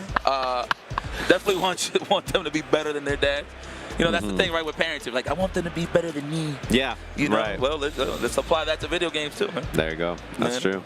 Yeah, Family Man, my eating partner. Thank you. Congrats. I'm always been a Fudo fan. Happy to eat with that guy and root for him anytime. Say, Jam, you'll be a great father. Maybe, one day. I think you'll be a great father. You play gaming, I think that's half the battle. Yeah. You know, a lot of people tell me they think I'm already a dad. They're like, you got that vibe. And I'm like, all right. I accept that. Yeah, man. Appreciate that, man. I see that energy. Trust. Yeah. It'll be awesome. I think you're the same way. Yeah. I want some kids. Definitely. It'll happen. Yep. Saving up for that moment, you know? Saving up, storing the meter. Yeah. So many ways. Storing up the bar. In so many ways. I mean. saving up in a couple ways. Yeah, I got you. Oh, man. Now, let me stop. We got Scoop. Is that your name for real? Scoop. You better play Zangief for Marissa. I swear to God. A real good throw loop character. Let's give me a Kimberly Akuma. Yeah. You know? A name like Scoops is a lot of responsibility. Hey, Kimberly's up there for the best throw loop, too, man. Yeah. Her corner game is real scary. It's pretty disgusting. The thing is, too, about her is I feel like she has one of the best drive impacts to use in the game, too. Because you're so busy trying to look for overhead, trying to look for her jump, doing elbow drop, trying to look for all the other stuff, and then she just goes bam and hits you with it, and you're like, well. That range is crazy, too. Yeah. You know, hey, Bison might have the best range drive impact, I think. His also, I feel like it's really hard to see his. Like he just kind of like leans up and then does like the double fist on you, and you're like, nah, ready. Well, somebody's locking Zangief, it looks like. ATO clueless. All right, so you do play Zangief. Are the names switched? That's got to be Scoops. If Scoops is not the Zangief player, there is a huge problem here. Imagine. There's a huge problem.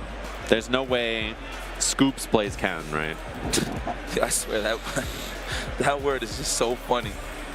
Scoops. Scoops. That's it. It's your fault. It's so funny, I think. It's pretty bad. You know, I don't know exactly how that originated. It just happens, you know? Yeah. Like the arcade days, like you just see it with a throw. Yeah, a throw really mattered back in the day. Man, I've seen fist fights because somebody was throwing too many times. I'm serious. I can't make this up. I believe it.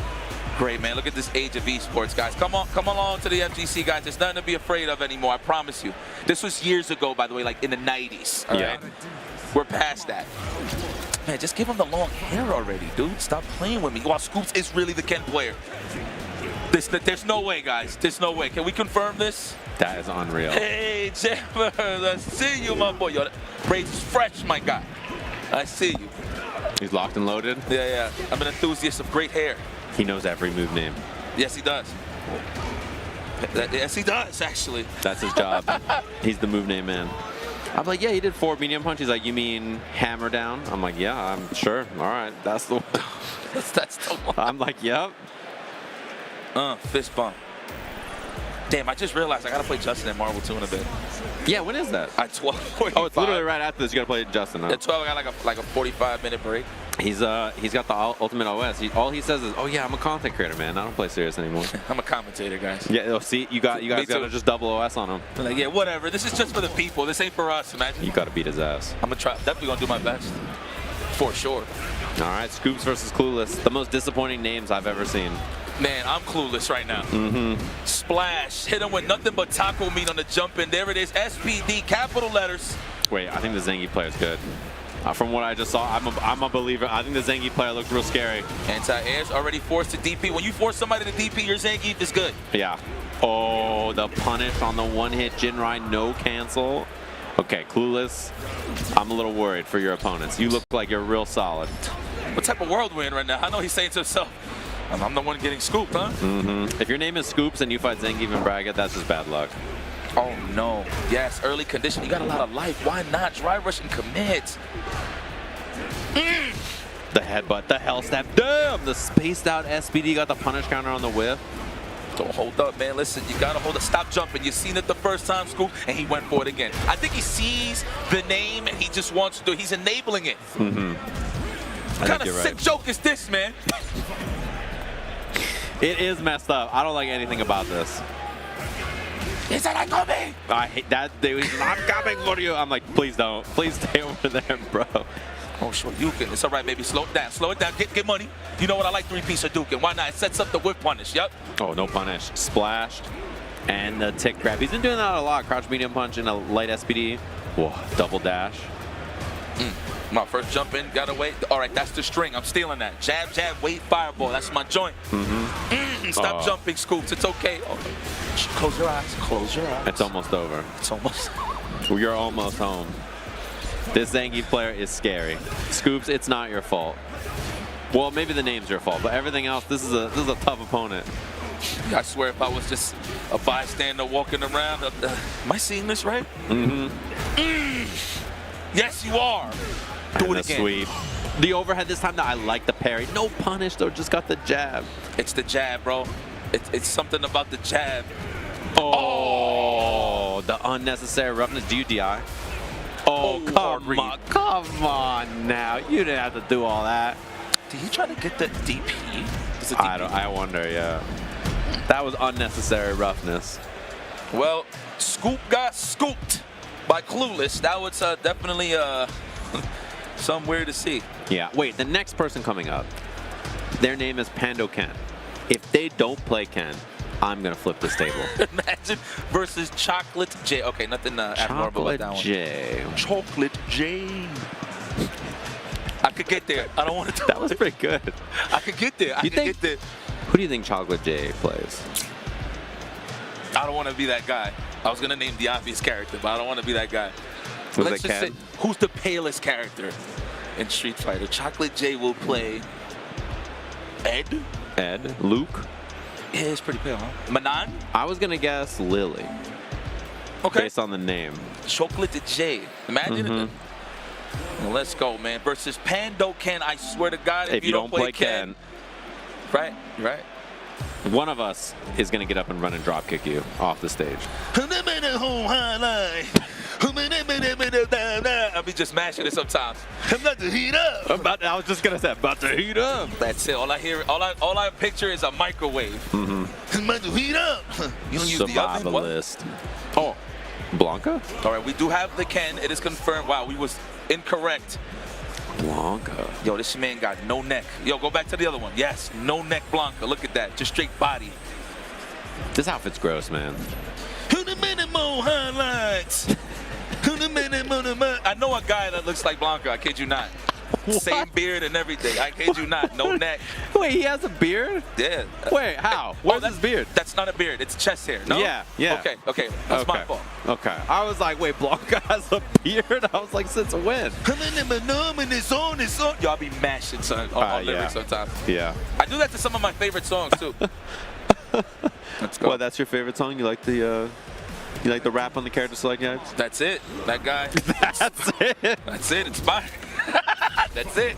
It works for me. Say Ken. All right. Establish the fireballs early on. I like that. Taking it to Chocolate J. Don't get him too comfortable with the Blanca balls. Oh, let's see it. All right, he's got the combo. He's got the B&B. Last time we didn't see that perfect parry combo. This time, if you got Ken in the name, you better be ready. For real, there it is. Spacing out, okay, looking for the reversal. Everybody gets hit with that, I promise you. Yeah, not only that, but it was a parry. It was a punish counter on that, so you lost a lot of drive gauge. Nice parry to save the drive gauge. Tried to drive us there and didn't have anything left. Get aggro, Pando Ken. Don't block. Blocking don't exist. Blocking don't exist. You just got to go in. Oh, you're getting walked down. It's getting dangerous. You do have one bar, though. It's time to jump. Yep, there's the jump to try to get out of the corner, not to get DI'd. Oh, flip the table! Word? I'm looking for my car keys. How did that even hit? I don't even know what you had to be looking for to get that right there. Oh, half the anti-air those jumps. When someone's in burnout, they're going to jump at you. They're like, are not going to play on the ground. They're going to jump at you to try to get out the corner, you know? Facts. No DP, come on. Everything. Level 2 now. Level 2 now, yes. Even if it doesn't kill, which it... No, it won't. One guess here. Oh, baits the throw, no punish, but still got the jump in. I appreciate the early press on the light kick. You know, that's pretty annoying for anybody that's trying to air-to-air. If you press your buttons early on when you jump in just to snipe it out, it's a pretty good tactic. Plus, you get some plus rings when you land. Yeah, I like that. I like that early jump light kick, too. See it a lot against Bison, too. It is good to stop the hell attack, especially. My man spent some balls. Yeah, he a Ken player. Wow, no crouching fierce off of the driver stand strong. This is a Bodega Ken. Yeah, and to confirm Tatsu into level 2, most definitely. Nothing wrong with that, by the way. Being a Ken from the Bodega, I mean, favorite 7-Eleven, laundromat, you play that Ken? I've heard the rumors about the Bodega Ken. Wait, is your name Bodega Bison? No, mine is Bodega Vega now. Like that? Yeah. That's pretty good. Yeah, Bodega Vega. It took me a while, but it just, I was like, you know what? Yeah. I'm sure, like, once it came to you, you're like, that's it. That's it. Yeah, I didn't even say it to myself. I said, and then I just typed it in. You gasped. I was like, that's it. Oh, you were actually like a scientist in the lab, like holding it up like a sample. Yeah. That's right. No Jinrai? We'll take that. That's good damage. Yeah, it gets the job done. Yeah, it's better to end in the corner with the Fierce DP if you do land it than the run Tatsu. It's less damage. But you get the Oki, though. I mean, on both ends you get the Oki, but definitely run DP is better. Yeah, confirming little situations like that is like the expert level stuff. You got to get the Jinrais in the corner. Oh, this is a punish. Should be everything here. I like the starter. Don't even need to spend bar. Wow, that was a crouch fierce starter on that. Yeah, I like that. Very nice. Optimize, man. You don't want to spend. You don't want to start with jab, jab, drive, rush, jab. Like you don't want to scale your combo a million times. Oh, if you would have done crouch fierce, possibly maybe try to do that. Yeah, I think I might have tagged it. Nice. Baits the parry. There it is. That's what establishes the level 3. Oh my gosh, I'm strong. You won't do it. You should have done it. I would have been awesome. That combo we saw earlier. Wow, held the parry, got 3 bars back on that. Wow. The reactions. Okay. That's it.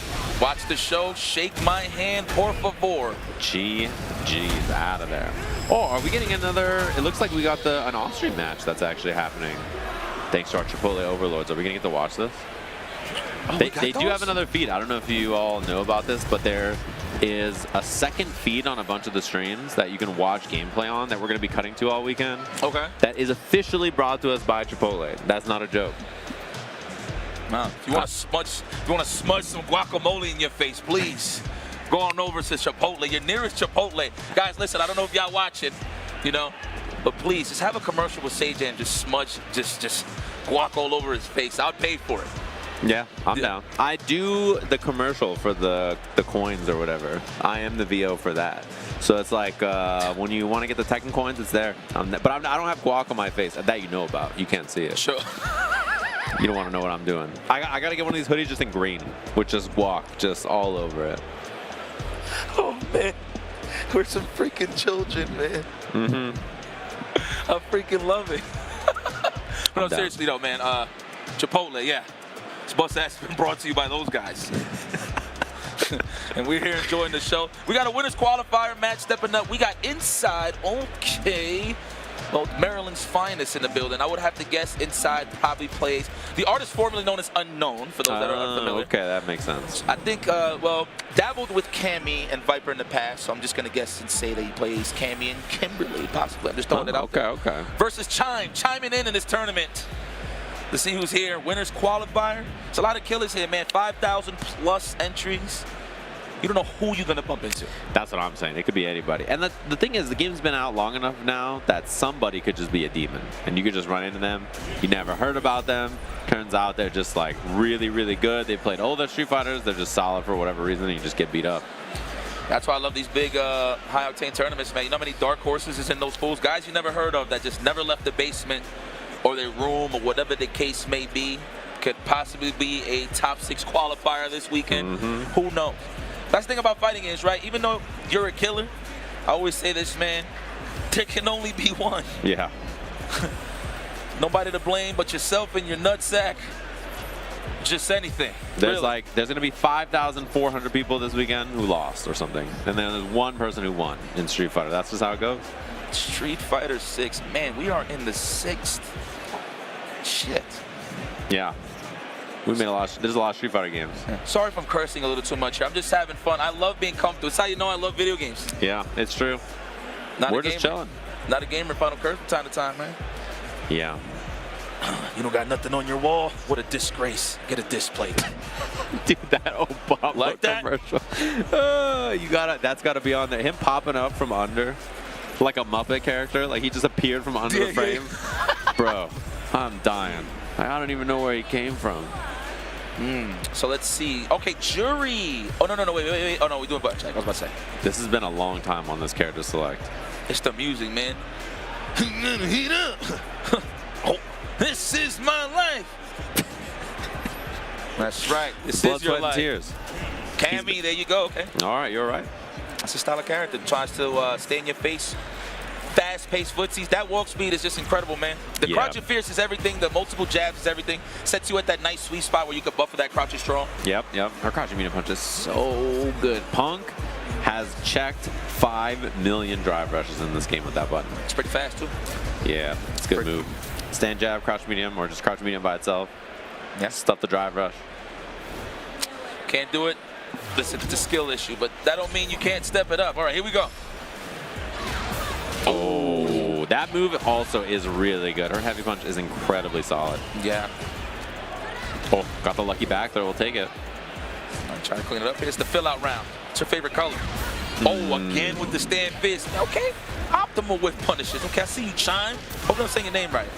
The scary thing is, though, is that if you start doing that a lot, Cammy's going to jump at you. If you're hitting heavy punch, yes. She's going to send it. She's going to jump at you from the air, get that dive kick in. Still DI recovering. at the wall. We'll have level 2, but I don't think, I was going to say, I don't think there's going to be any meter spent here, actually. Oh, that tap parry. I feel like it's coming. Watch it. Oh, try to challenge. Maybe a tech or crouch jab, either or, but a good finish there from inside. What a way to clean it up. Yeah. Nice and solid. Fight. Especially if you get smoked on by Jerry on the ground like 4 times like that, and then you clean up the round and get the job done.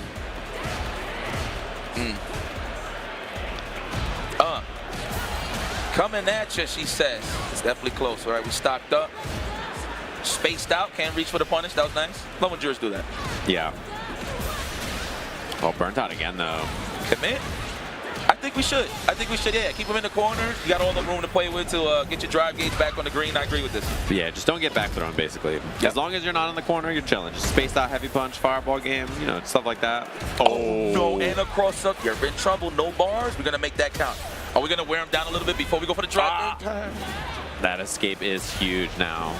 That went from like 80% win rate to like, well, I get to play again.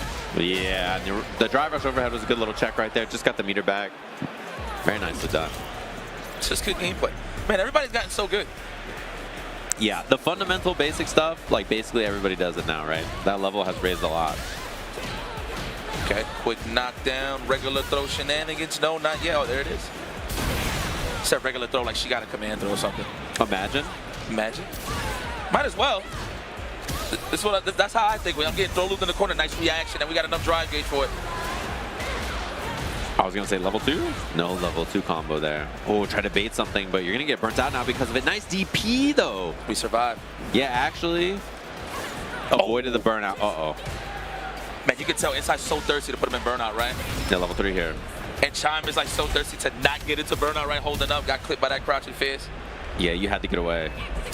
Not enough, but now burnt in a pretty bad spot. Level 1. Oh, that was so scary. If it was wake up level 1 there, it would have worked out. Man, okay. Ooh, it's a little shaky on both ends, but I like how they're cleaning it up as the round's going, right? Yeah. Especially this is the winner's quals, right? So this is to make it out of the pool. Get that Chippo card. Chippo, I like, hey, that's a way to I like that. I can't even say that's a dumb down. That's like a good shortcut. Hey, man, you want some Chippo? You got some Chippo? You want some Chippo? You keep that thing on you? You got that card on you or what? Flash it on the side? Yeah, flash. Don't tell nobody. Don't tell nobody where you got this. Yo, Chippo's slick. Y'all should get like a rap group.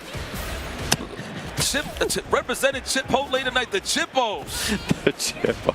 That'd be ill. Survivalist, but that guy. Yeah, I was going to say put that guy in there. Yeah, imagine. That guy and Leechon. Imagine. Just those two. Yo, I need to do a track with James Chen, man. I know that's completely random, but I'm just throwing it out there. Oh, right on time. No, what a reaction inside. You said James Chen and I saw 2 drive impacts. There's a coincidence. That's what I'm saying. That's a good omen, bro. Yeah, he's going to react. Everyone's going to react. I can feel it. Do it for James. I knew I could do it. I knew I could do it. Oh, spiral arrow. Oh, close to the wall. Almost. Spinal cord almost hit the invisible wall. Here we go. Regular throw. We're going to condition. Oh, looking for the shimmy or the counter hit to delay. Oh, that's a huge find there. I agree. It. Yeah, it gets rid of that meter, gets that positioning. You also strip a lot of her drive gauge, makes her drive rush really expensive here because you're going to basically burn yourself out to do it. No, one button I have not seen represented here from inside is standing roundhouse in the neutral, man. -3, why not? Max distance, shave on that drive gauge. Oh my. Man, with the right combo, I think that could have been death. Okay, get some plus frames off that spinning back fist.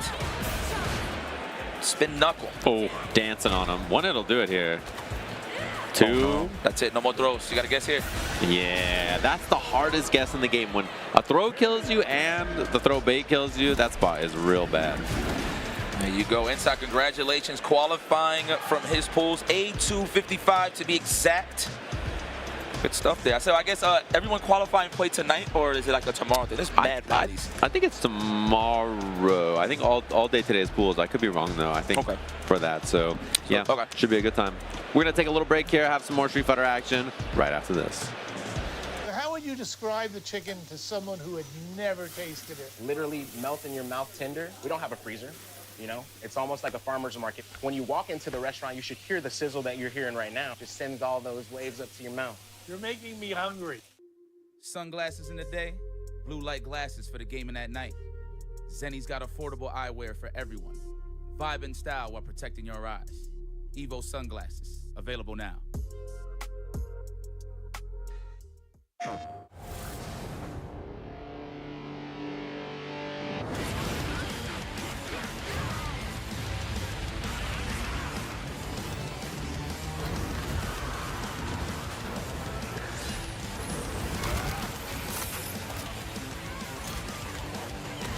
Beyond the battle.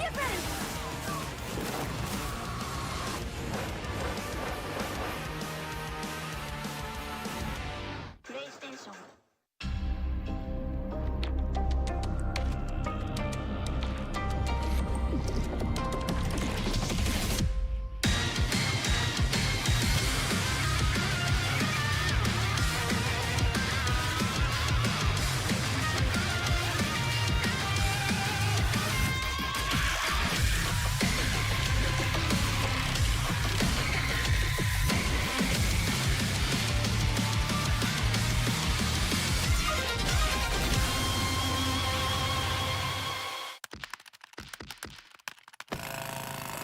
Red Bull gives you wings. Fight!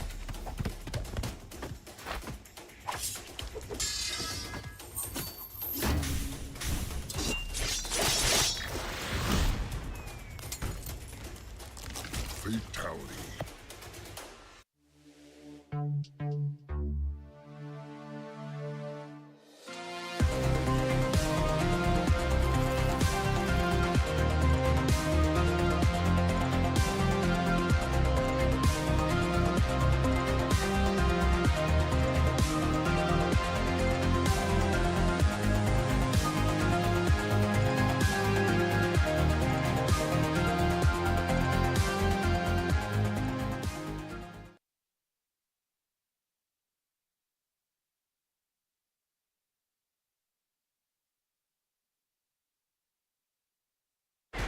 And we're back with more pool action. You got your lifeguards here, Sajam and IFC Yipes as usual.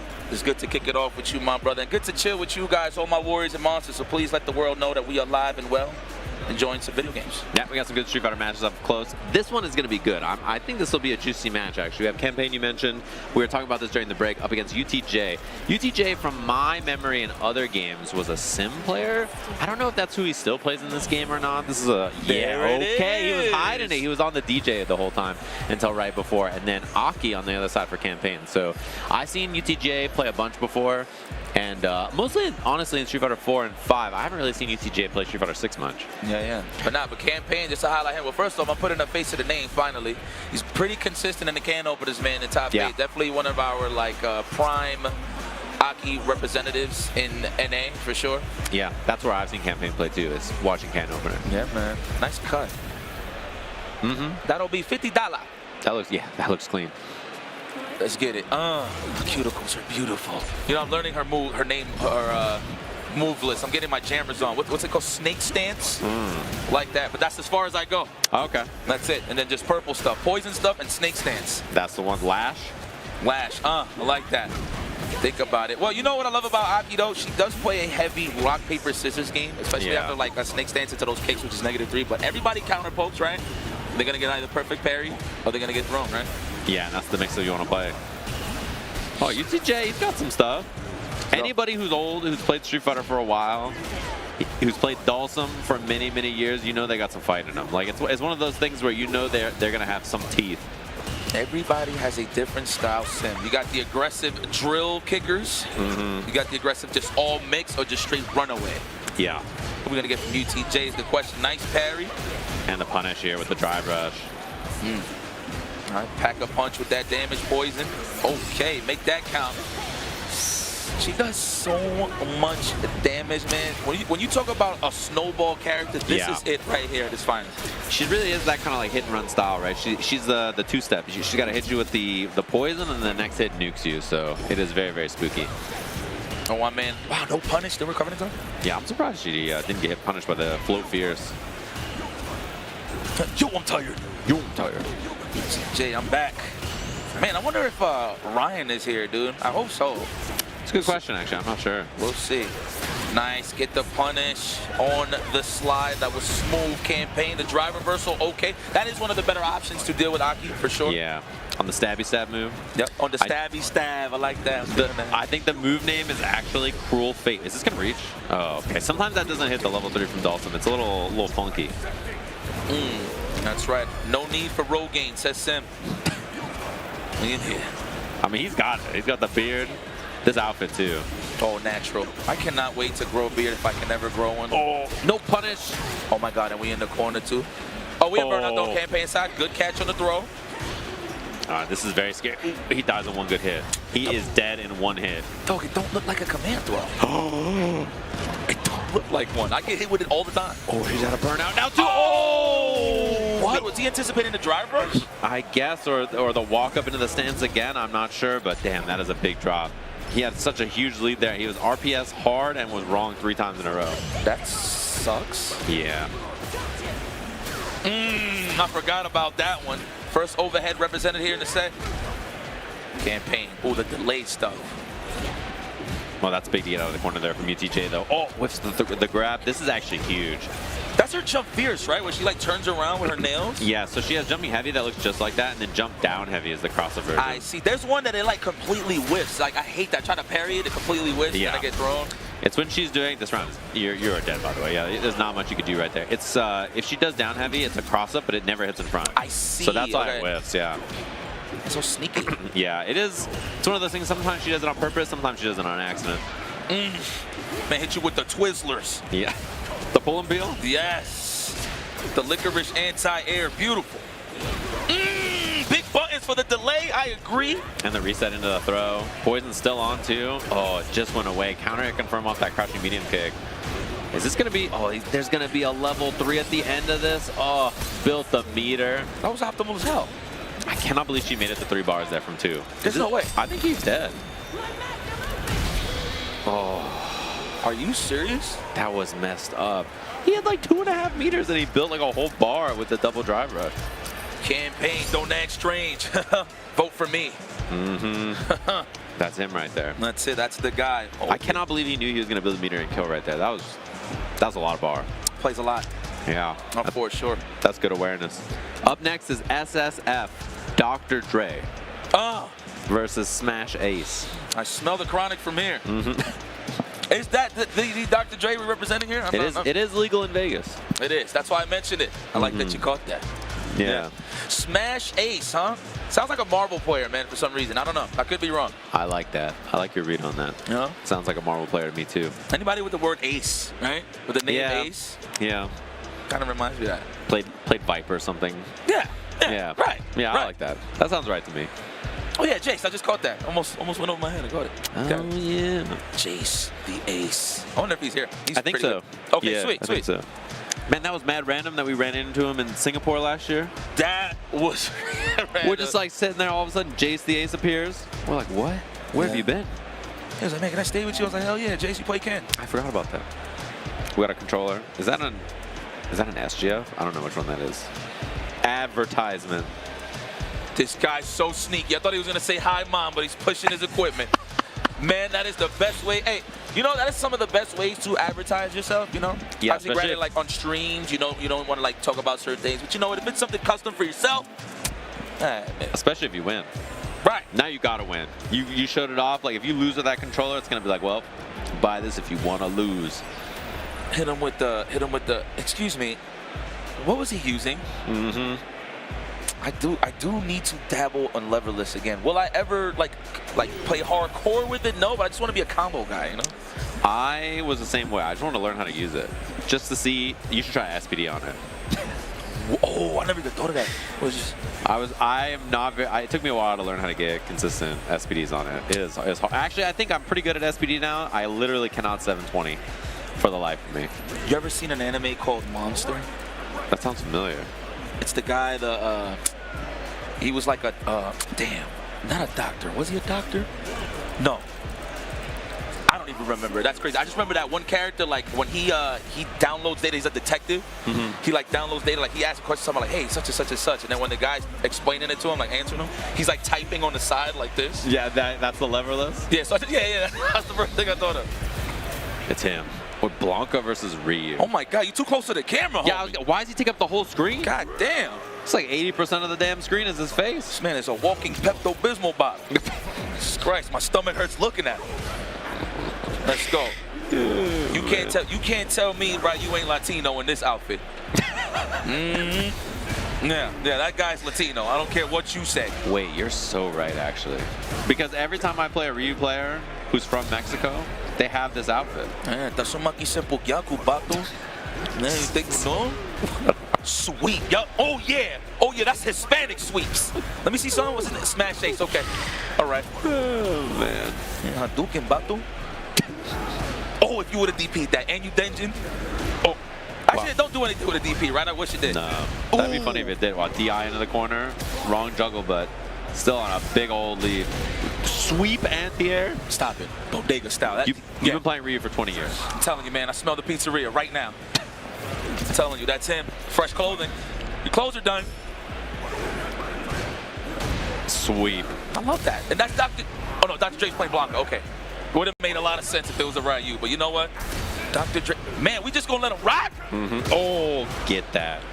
We're showing age here. We got sweeps as an anti-air. Drive impacts we can't react to. These guys got to be pushing 40. The combo is heavy punch and a DP. They got a family. Both of them. Wife and kids. 401k. Oh, there you go. James Chen.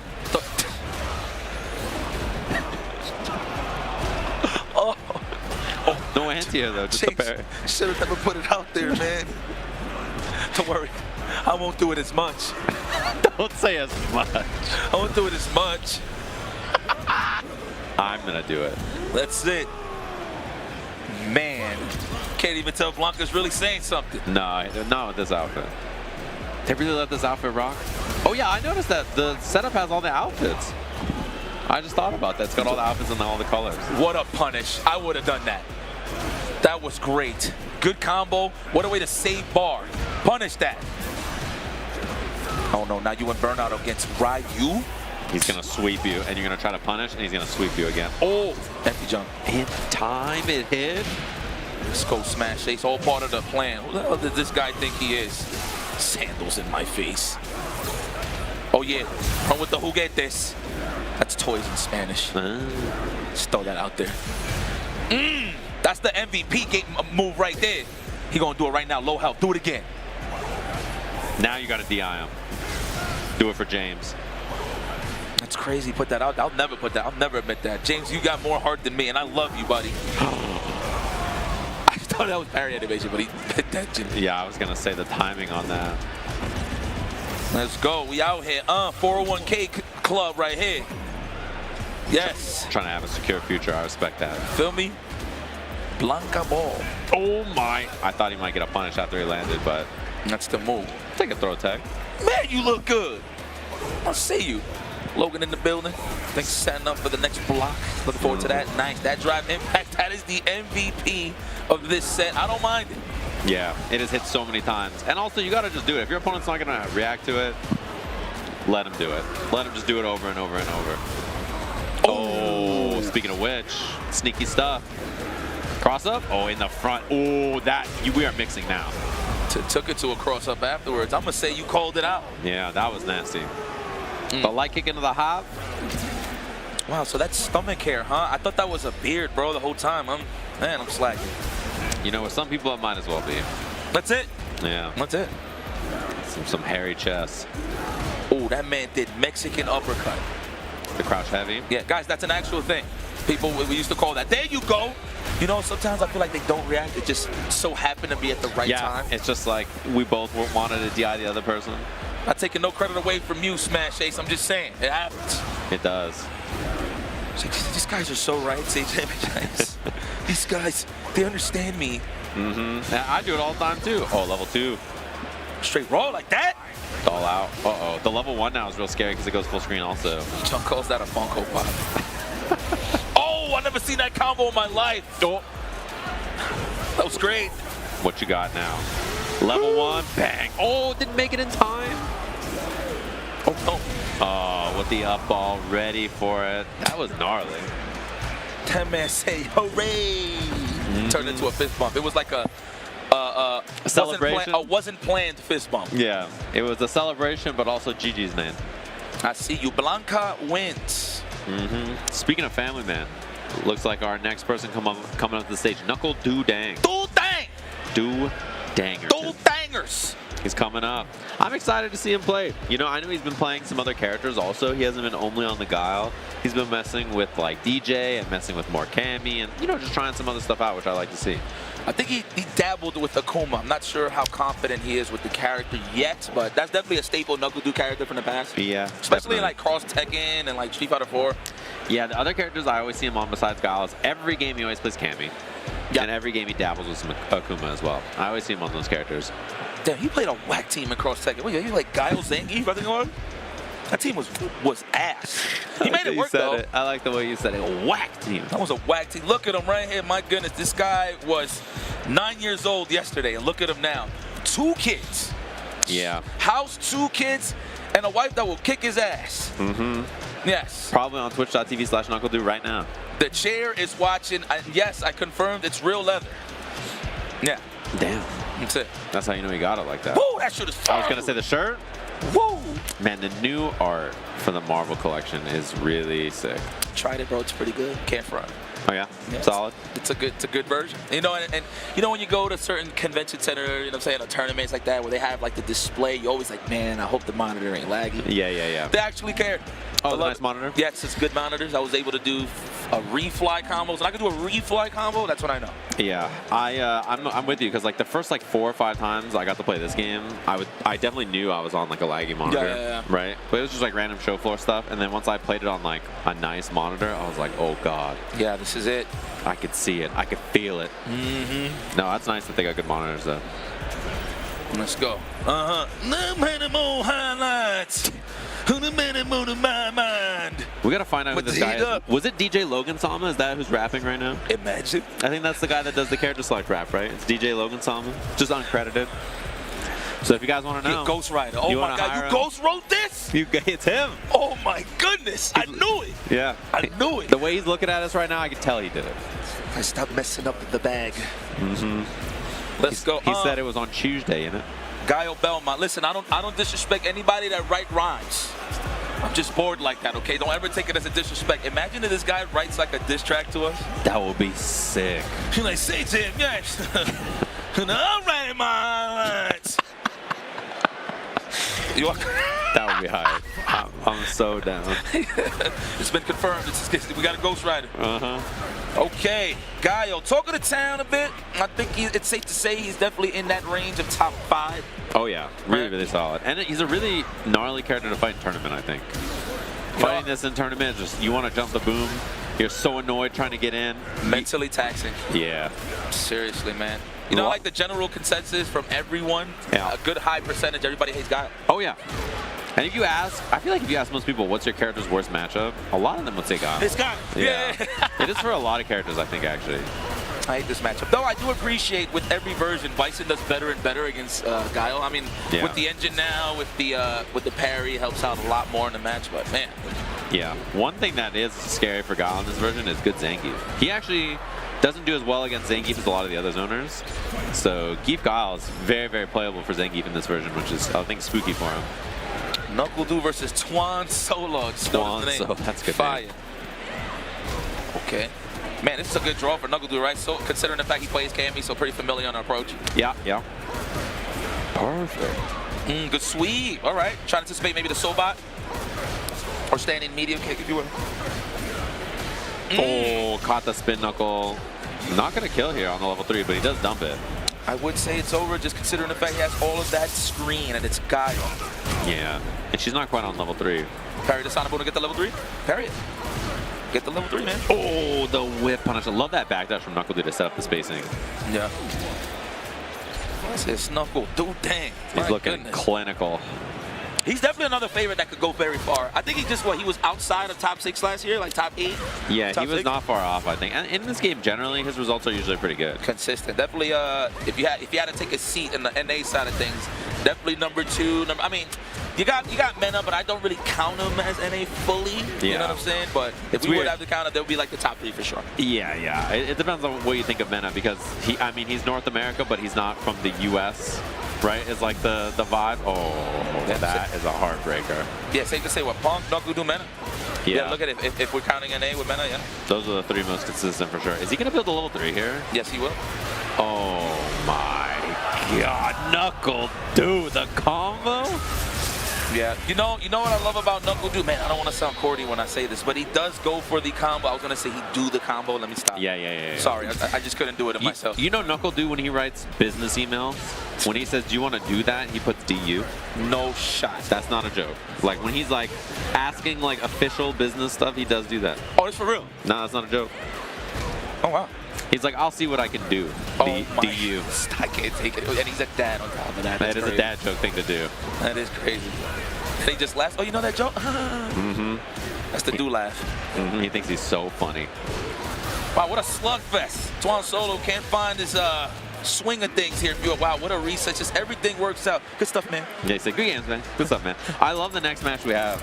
I left my wife and kids. That's right. Versus Cuz Lightyear. That's right. Don't you waste your time bringing your lineage over here to Evo. No. You got a game. It's game time. Yeah. Forget your flesh and blood. That's it. The love of your life and your children. That's it. You got to come game. Not in Vegas. Too much distractions. Yeah. It's versus Cuz Lightyear. Cuz Lightyear. Okay. I've fought a lot of Cuz Lightyear in my life. If you've ever played ranked in Southern California, you probably have to. Oh, okay. He's a menace. A really solid Kimberly player. Oh, okay. Go ahead. Right on. Yeah, very solid. Like probably the most defensive Kimberly player I think I've fought, actually. Like, really slow pace. A lot of whip punish, a lot of ground game. Solid. Oh, man. Let's see. Yeah. Every time I run in, I've had a lot of like timeout rounds kind of games, you know, like really defensive. So. Okay. Fun to fight because it's like such a different style. You know, most Kimberly players, they start the game as Dhalsim. They walk back to full screen, and I'm like, oh, you're not good. You're gonna teleport or you're gonna slide. You're gonna slide, yeah. Yep. And then they do it, and then I punish it, and they're like, man, Kimberly sucks. And I'm like, okay, my bad. You got the ones that are immediately jumping to you to see how good your anti-air is, right, with the elbow. Yeah. Jump elbow immediately. They do jump elbow 6 times in a row. I'm loving how the character's developing though as the game progresses. The mid-screen bomb setups now that you're seeing after the EX Izuna drop. I don't know the real name, but yeah, man, it's getting to that point where she is the walking Oki. Seriously. Yeah, I think that's a cool way for her to be too. I think the bomb setups are like the coolest thing. Yep. I wonder how they look on the big characters. I'm pretty sure she got like jump short shenanigans. She does. She has the fuzzies, right? yeah. Okay, she does. All right. I haven't even seen it, but you could just tell on a tall character works. Yeah. Let's go, Kimberly. I'm trying to get more felonies. More felonies, I should say. Graffiti in the streets not legal. That's true. You know, I got to commit a crime to get to this venue. I got to jaywalk. Come on, son. It's a real, you know. Come on, son. I can feel that in Cali, though. I think it's like a 5 to 10 minute fine. They're from 5 to 10 minutes. The cop stares at you.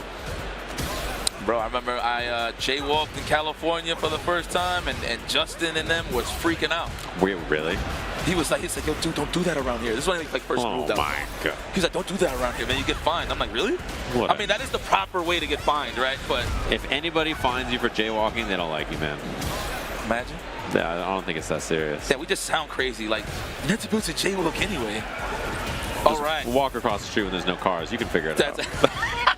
That's simple. You can do it. That's a punish.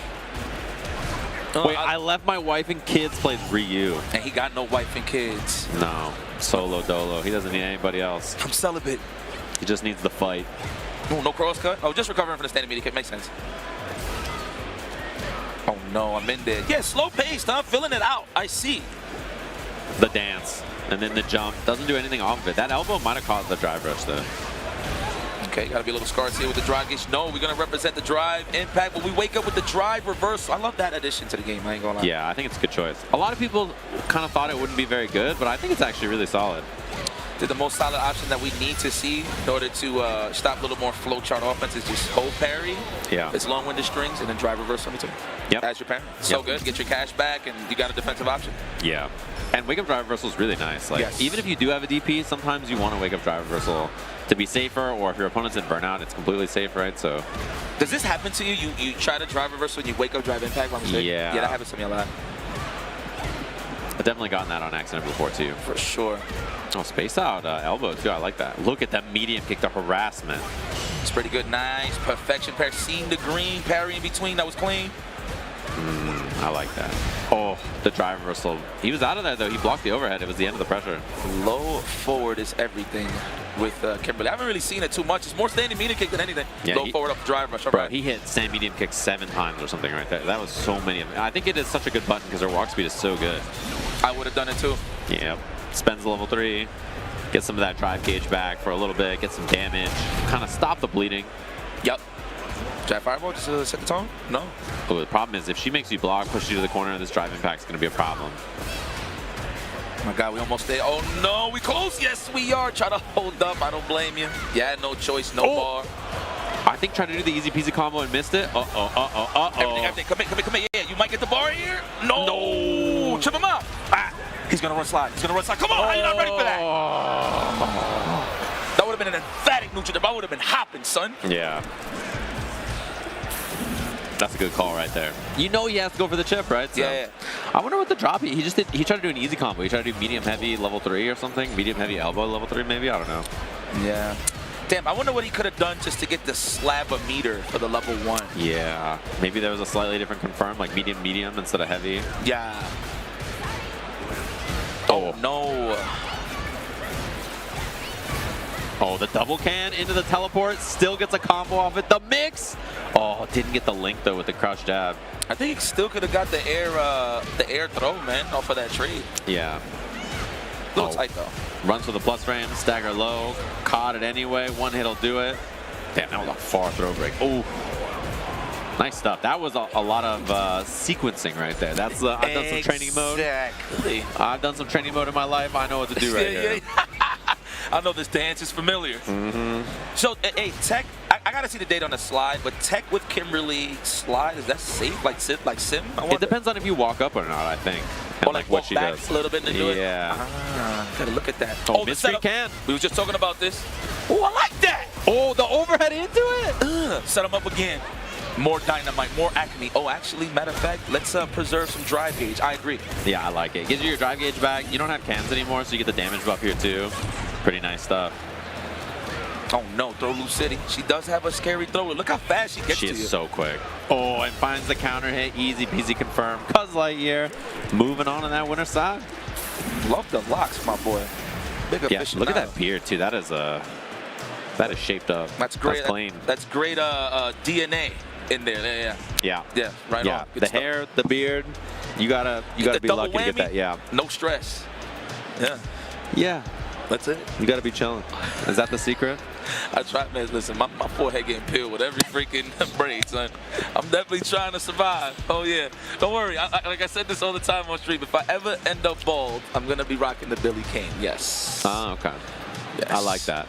I hope. I'd rather have a bigger forehead than just being bald. But if it happens, it happens, man. I feel like I'll be beautiful regardless. Yeah. You know? No, I think you could do it. Thank you, man. Yeah, and the Billy Kane, that would be a good look. You know, with a suit, I would just cuz. Suit. Just cuz. Moke in the building. I remember they was killing me when I was doing the in-house commentary. I was like, give it up for Mokey. They pulled up like, hey, it's Moke, bro. And I was like, relax. Yeah, I'm sorry. Like, chill out, bro. Ask him to say IFC Yipes. IFC, if Sipes? If Sipes. Ifs. I've heard a lot of if Sipes. Hey, you know what this says? If Sipes. If Sipes. Imagine. Yo, versus Frico Suave. I was going to say that name is hilarious. Frico Suave. Well, he's got a big old American bat top on the Victrix. Woo! Yo, look who got. Yo, Angry Bird is next, ladies and gentlemen. If y'all wondering, we got some good players stepping up to the plate. Angry Bird just won the mix-up. Yeah. Right? Beating Noah the Prodigy. Fire performance, by the way. Did you see his celebration? That was so with funny. The high knees. He was like, wow! Running around doing the high knees in the whole venue. How many times he was doing that in front of me, man? That's what I'm saying. If you're Lashar, staring at him as he's running around. Wrapping up the stick like, man, I need to go back to Dragon Ball. You know, I forgot he was a Dragon Ball player? Yeah, yeah. Freaking shout out to Damascus bringing it up. Of course, Damascus remembered. Yeah. I was like, oh, yeah. Because I seen him. I was telling Damascus, like, dude, this guy looks so familiar. He was like, he played Dragon Ball Fighters. He said, we were having Buller. That's it. Yeah. That's my guy. Oh, Damascus is sick. I haven't seen him this weekend yet, actually. I seen him just post gym selfies. That's it. That's as far as I go. Yo, Logan, the gym is good, huh? The gym is good? There I'm probably going to go tomorrow. Oh, early start from Moke. Up against Frico Suave on the Dawsons. Hey, Frico. Wow, what a combo. Do you finish the job with the lights off? Hey, Frico. We're talking Street Fighter here, by the way, guys. I'm keeping my job. Is the lights off the drive yet? Oh, whoa, those are Zennies? The fire. Oh. Man, you know, this guy Moke is pretty good. Yeah, I'm happy he's good at this game. Because you remember and I remember, in Dragon Ball he was real good, but he was 5th place. He was 7th place, he was 5th place, 4th place Moke. He could never get like the big dub. In this game, I think he could do it. Hell yeah. Man, it's crazy looking back. It's been a year, right? And the last time we see Chun, well, obviously last year was the first year of Street Fighter 6. It was a modern Chun. It was Haitani, right? Yeah. Let's see if we could bring back the classic to the top 6. Nice. I tech 2. Trust. Yeah, that is a really gnarly one too, because she can delay it so much. And if you're Sim, you don't have a reversal, right? So you just got to hold the gas on throw or not. You know, one of the most dangerous buttons you could counter poke with Sim is the standing strong, right? So, like, let's say if Ken or Chun-Li does like a jab, walk back, it sets up the perfect buffer to either stuff it out or whiff punish. It's like it's a good counter poke if you know how to delay it, right? Yeah. And pick at your opponent. But if like you do it in sequence, you're gonna get smoked. Yeah. Oh, the parry too gets the interrupt. No combo though. Oh, that was a huge chance. Oh, Moke kind of blocking with his face, huh? Actually, it was crouching strong, not standing strong. Oh yeah, crouch medium, the bufferable one. Yeah, that's the better one that you could beat out. Yeah, that's good. Oh my, Spen's a level 2. The blueprint on this guy, Moke. Roundhouses Dalsim, who was in the sky, which counts as an anti-air. That is correct. That is correct. Survey says. Yeah, Moke kind of beat him up. His conversions are really clean. Moke, yes. Yeah. Efficient, if you will. It always has a super purpose. efficient, yeah. And he's stuck with Chun-Li. A lot of people drop this guy. I mean, Lashar dropped this character, right? You're playing her less anyway. He's playing Ed. Yeah. Says a lot, huh? I think a lot of people are swapping around. Punish. Almost. Interesting. Yeah, I think he's supposed to crouch medium punch, if I remember right. Or, I mean, he can stand jab. A couple of options there. All right. Well, that's a good way to see your mess up early on. That way you can be a little more efficient next time. Yeah, he's playing 10 a.m. morning pools plus jet lag. I imagine, you know, the brain is not as sharp as it normally could be. You know, this game, I would say, compared to how it was last year, I mean, it's still violent nonetheless in terms of the oppression, depending on your resources, of course. But yeah, I think it's safe to say the neutral has been tamed somewhat. Yeah. I mean, especially with these two characters, that's kind of what they want to do. Chun-Li has to chase in this matchup. True. Regular throw. I thought it was going to be an empty jump, but that stomp is so good. Oh! Bottom brick with both hands. We got level 3. Where that meter came from? You had it the whole time? That's what I'm saying. She built a ton of meter, man. Level 3 should be enough to kill here. Shake my hand. GG, shake my hand. Moke moving on. Winner side of the bracket. Nicely done. Frico Suave put up a good fight. That was winner's balls. Is it the rules apply if you're in losers? I think you make it out. It's like 3 out probably. Okay. Right on. We'll take that. Yeah. Ain't nothing wrong with that, my boy. Hey, you get some free Chipotle, huh? Am I right? Everybody gets it? Yo, I can't wait to look on Twitter and just see all the cards. Yeah, everybody tweets the cards out. I made it out, guys. I got my card. Yeah, I got my card. It's one of those things I just noticed is either you got the OS, like, hey, I lost, but at least I got Chipotle. But then you get that other OS, the power up, where you're like, man, regardless of what happens, I'm going to eat, but feel like I can make it far here. It's like a badge of honor. I could do it, guys. Yeah. Seriously. I was talking to Fubar Duck about that, where the Japanese players didn't understand the Chipotle card. They call him Chipotle, right? They didn't understand the Chipotle card. And he was like, hey, man, if you don't want that, I'll take it off you. Wait, Chipo card, so Chipotle. Oh. Yeah, so he was like, hey, man, you don't want that Chipotle card? I got you. And then they were like, wait a minute. If you want it, this is worth something. This is good. Yeah. I can't be giving it away for free. So then all the Japanese players were like, wait a minute. I'm not giving you this. And they were like, this is mine. I need this Chipotle. Woo! The man. The returning champion. That is correct, Sage. Angry Bird is back in the building.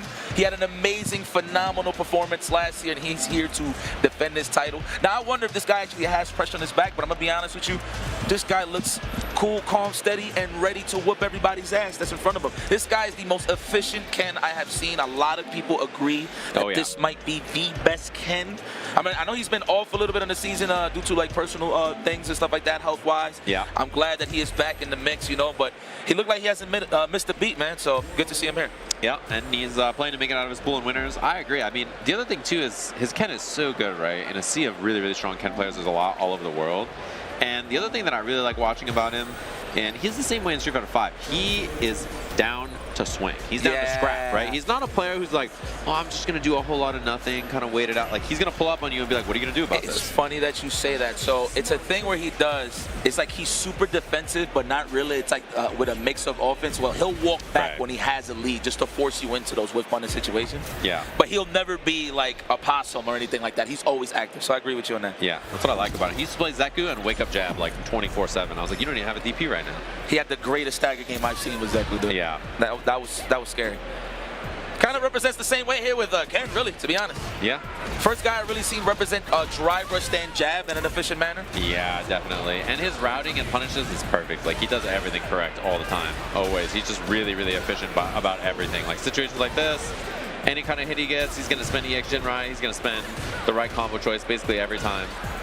I like that he just goes for it, man. He tries to fill it out with all of his, like, with the blueprint. You know what I mean? Like, he wants to see if he can react, check, or whatever the case may be. Yeah, and as you mentioned, he just won the mix-up, right? So he's been a little out of it because of some health stuff, and he also tried Akuma, right? He was playing Akuma for a little bit as well, since he's played Akuma before, but then he swapped back to Ken, said, yeah, I'm playing Ken, and then, he's here to game. Look at the movements on this man. This man's rocking on a joystick, too. I know. The way he moves like that, it definitely does not look like he's on a joystick. It looks like leverless, leverless, yeah. Ooh, that is a real Shoto player right there. Yep, counter hit link. Not even scared of the dive kick. No. I mean, from that close, it's not safe, right? Level 2. Oh, yeah, you know what? Even better. We'll take that. Optimize, yeah. Angry Bird is still looking sharp as hell. I mean, Surush. I'm going to say Surush. I like Surush. You know, it's a bit of a good matchup for Angry Bird as well, due to the fact that he does play Cam. He does have a pocket Cam. That's true, yeah. I know he's played it in some of, wow, that was a sick confirmed punish, counter jab, crouching heavy. Run DP, new Oki. Oh, he didn't have time. That's big. All right. Oh, missed the meaty, though. He was ready with the jab. And Angry Bird wins in one hit here, too, so yeah. Too close for comfort. That's why he walks up and blocks, man, to throw off those dive kicks. Dude, he did punish, counter jab, crouch heavy, drive rush. He just knew it was going to be a punish on that dive kick. Perfect spacing. Yeah, this guy plays some Street Fighter. Yeah, he's good. Tatsumaki Senpu Gyaku, correct choice for the full corner carry. Looking for the shimmy, good defense. 2 in a row. One more. Oh, I take 2. Oh, you're dead. Is he? I think so. Survey says might be a pixel, actually. Might be a pixel. It's close. Either pixel or done. It's very close. Nah, pixel. Okay. One will do it. Yeah, that sit down, shut up. It pays dividends for sure. You see these back dashes, you know he's buffering here. He's waiting for something. Oh, no DP that time, no counter hit. You got a good chance here, my boy. Make it happen with the drive impact. There you go. Oh, I can't believe she lived. Oh, level 3. Go right under. Oh, no, I'm about to say. I thought it was a mess up. All right, we got a chance here. Do not drive impact if Angry Bird goes for it. Parry is your best friend, so you got to be careful here. Oh, there it was. Did it again. Oh, my. He could have punished and got huge damage there. Counter hit again. He drive. Don't tell me he's going to keep drive impacting. I'm going to be honest. I don't like this from Angry Bird. I I mean, it was the smart choice, right? Wanted to see if he's gonna like budge and actually parry. But even if it was a parry, it's safe anyway. Nonetheless, right? -3, I think 4. Yeah, -3. I think it's yes. So that was good stuff there. Angry Bird, what a bully. He did the damn thing. So Roos, though, getting a little more comfortable towards the end, but it was a little too late. You know? Definitely. That's the thing about tournaments, man. 2 out of 3, really got to make it count no matter who you play, man. So you just got to go for it sometimes to see how your opponents react to your game plan accordingly. Yeah, and at the end there, he did drive impact 12 times in a row because he was winning by a lot, and he felt like it. Dang, it's the end of the block already? That'll do it for us, of course, here. We're chilling. That was some good matches. And I think a bunch of the matches who are still winner squalls will probably be up next. Sounds like a good one, but it's time for us to take a little break, head out of here. You're going to go whoop Justin Wong's ass? Hopefully. Hopefully. We'll catch you gamers around. See you then.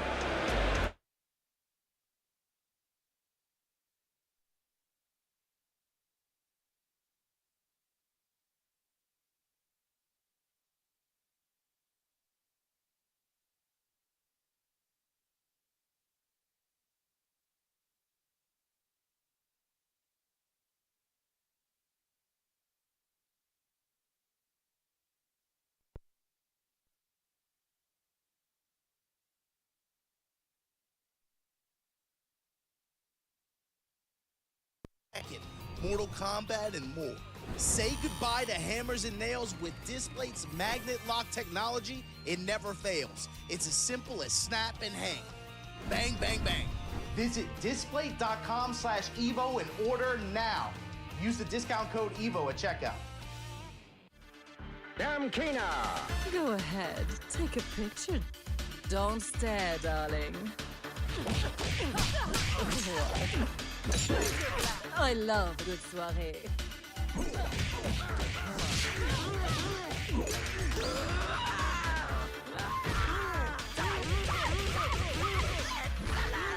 Looks can kill.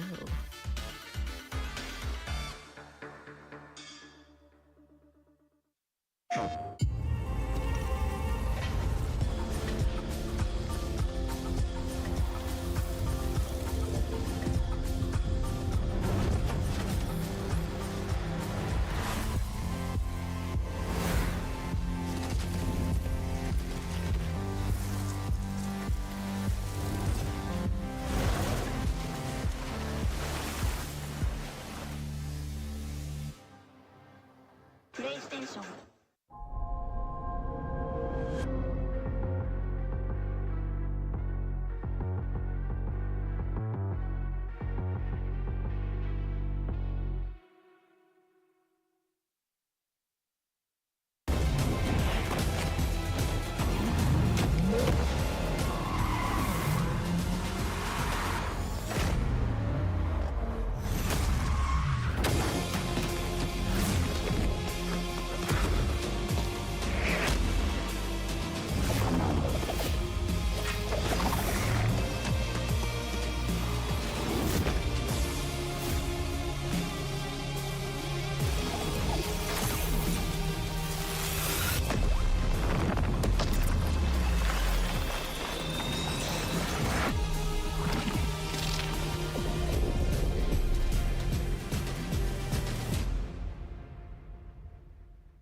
What's up, everybody? The last time you may have seen me on this channel, I was eating delicious food in Los Angeles with Fudo for Capcom Cup. And I figured since we're doing EVO Japan out here, why not do the same thing in reverse? So Fudo is very gracious to pick out a menu for me to eat here in Japan. It's a rainy day here, so let's head inside, get some more meats, and see what he picked out.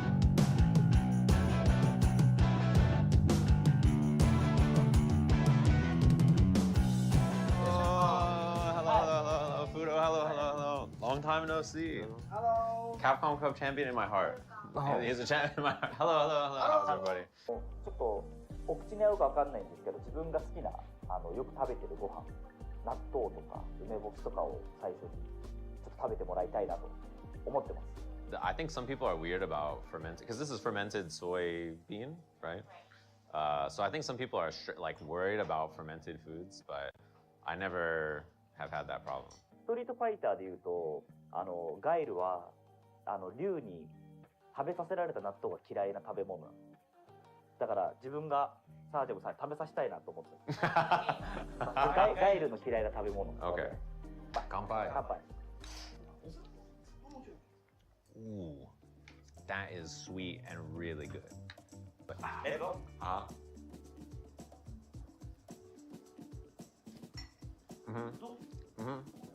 Good. Yeah. Yeah, good. でも多分あんまりアメリカで食べないのわかる。梅干し。梅干し。梅干し。 Oh, it smells so good. Okay, take a bite.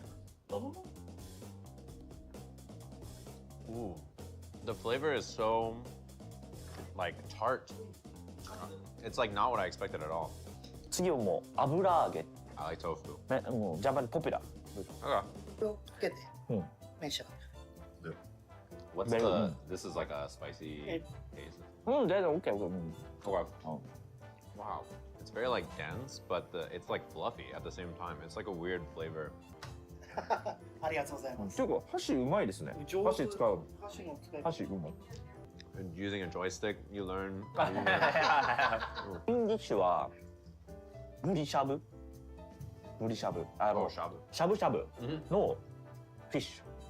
Most of the places I eat at, like when I go eat shabu and stuff, they have just the pots in the middle. Like they don't cook for you actually in the US usually. ああ、日本は多いね。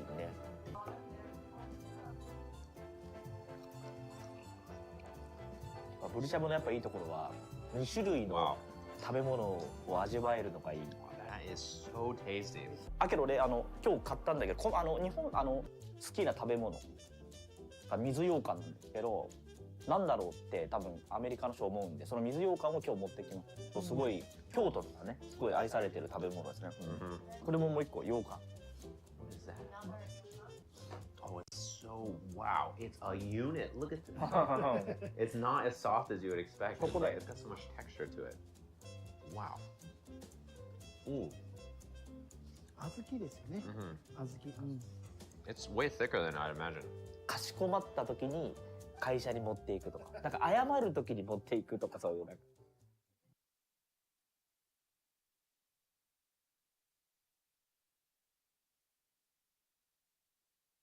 Oh, welcome back to Evo. You know what it is, Street Fighter 6. Yes. Following up the dynamic duo of Yipes and Sajam. I feel like that was a setup, bro. What? Putting us on after Sajam and Yipes. No, they're keeping like the, I don't know if I could say this, but they're keeping the balance correct, I feel like. Yeah. I'll elaborate on that later. You know what I'm saying? But we're out here, you know, I was at Ridge, Logan Sama. We're in the building. I'm glad to see you, brother. Absolutely, an absolute pleasure. Here we are back once again. Sweating already. At the arena of legends. Yeah, actually. 100%. They put them on the banners now. That's what I love to see, right? The champions displayed throughout the arena so you could see the history of Evo. It's one of my favorite things that they've really incorporated into the tournament nowadays. Bro, and of course we're in a new location now, Las Vegas Convention Center, and that convention hall goes all the way down. Like it is all the way down. Bigger, better than ever. I'm sure y'all heard about this, but yeah, you got to see it to really believe it, man.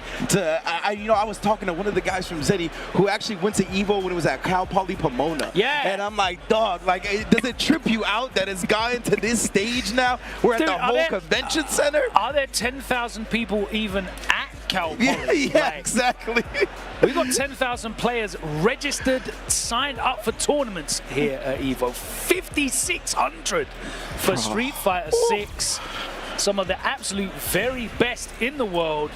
And we're going to be seeing some of them in this block. We're going through pools, of course. It's a long, long journey for some of these players.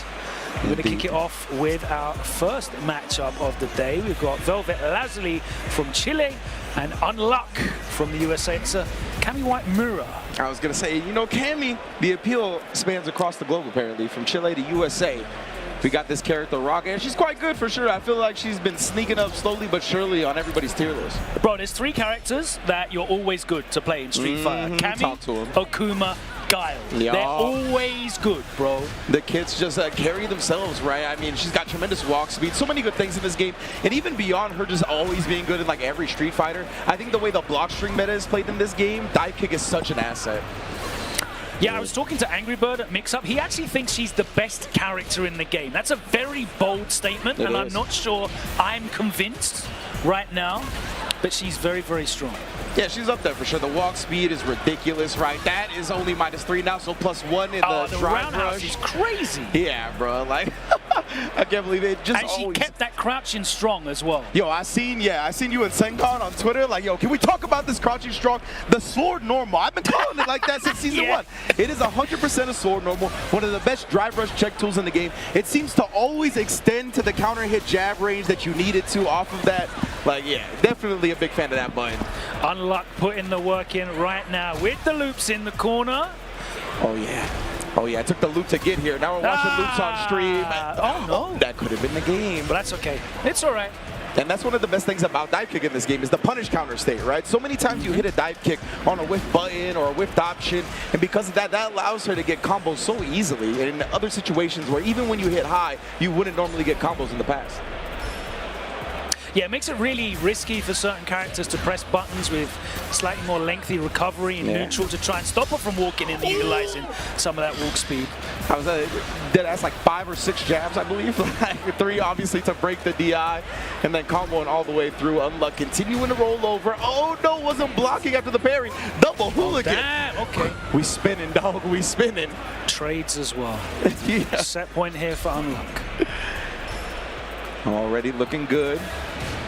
Yeah, but again, that's +1 in drive rush. Shout outs to the buffs. See counter poking with the jab.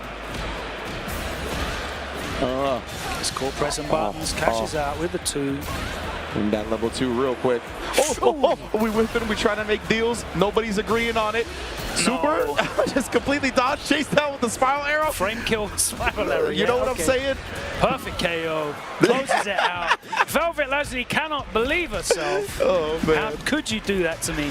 But Unluck advances with a very convincing display here in pool C213. There's, bro. So many pools. There's so many pools. It's crazy. Ridiculous. Ridiculous amount of pools. Ridiculous amount of players. As you said, over 5,600 people. My brain can't like comprehend that many people.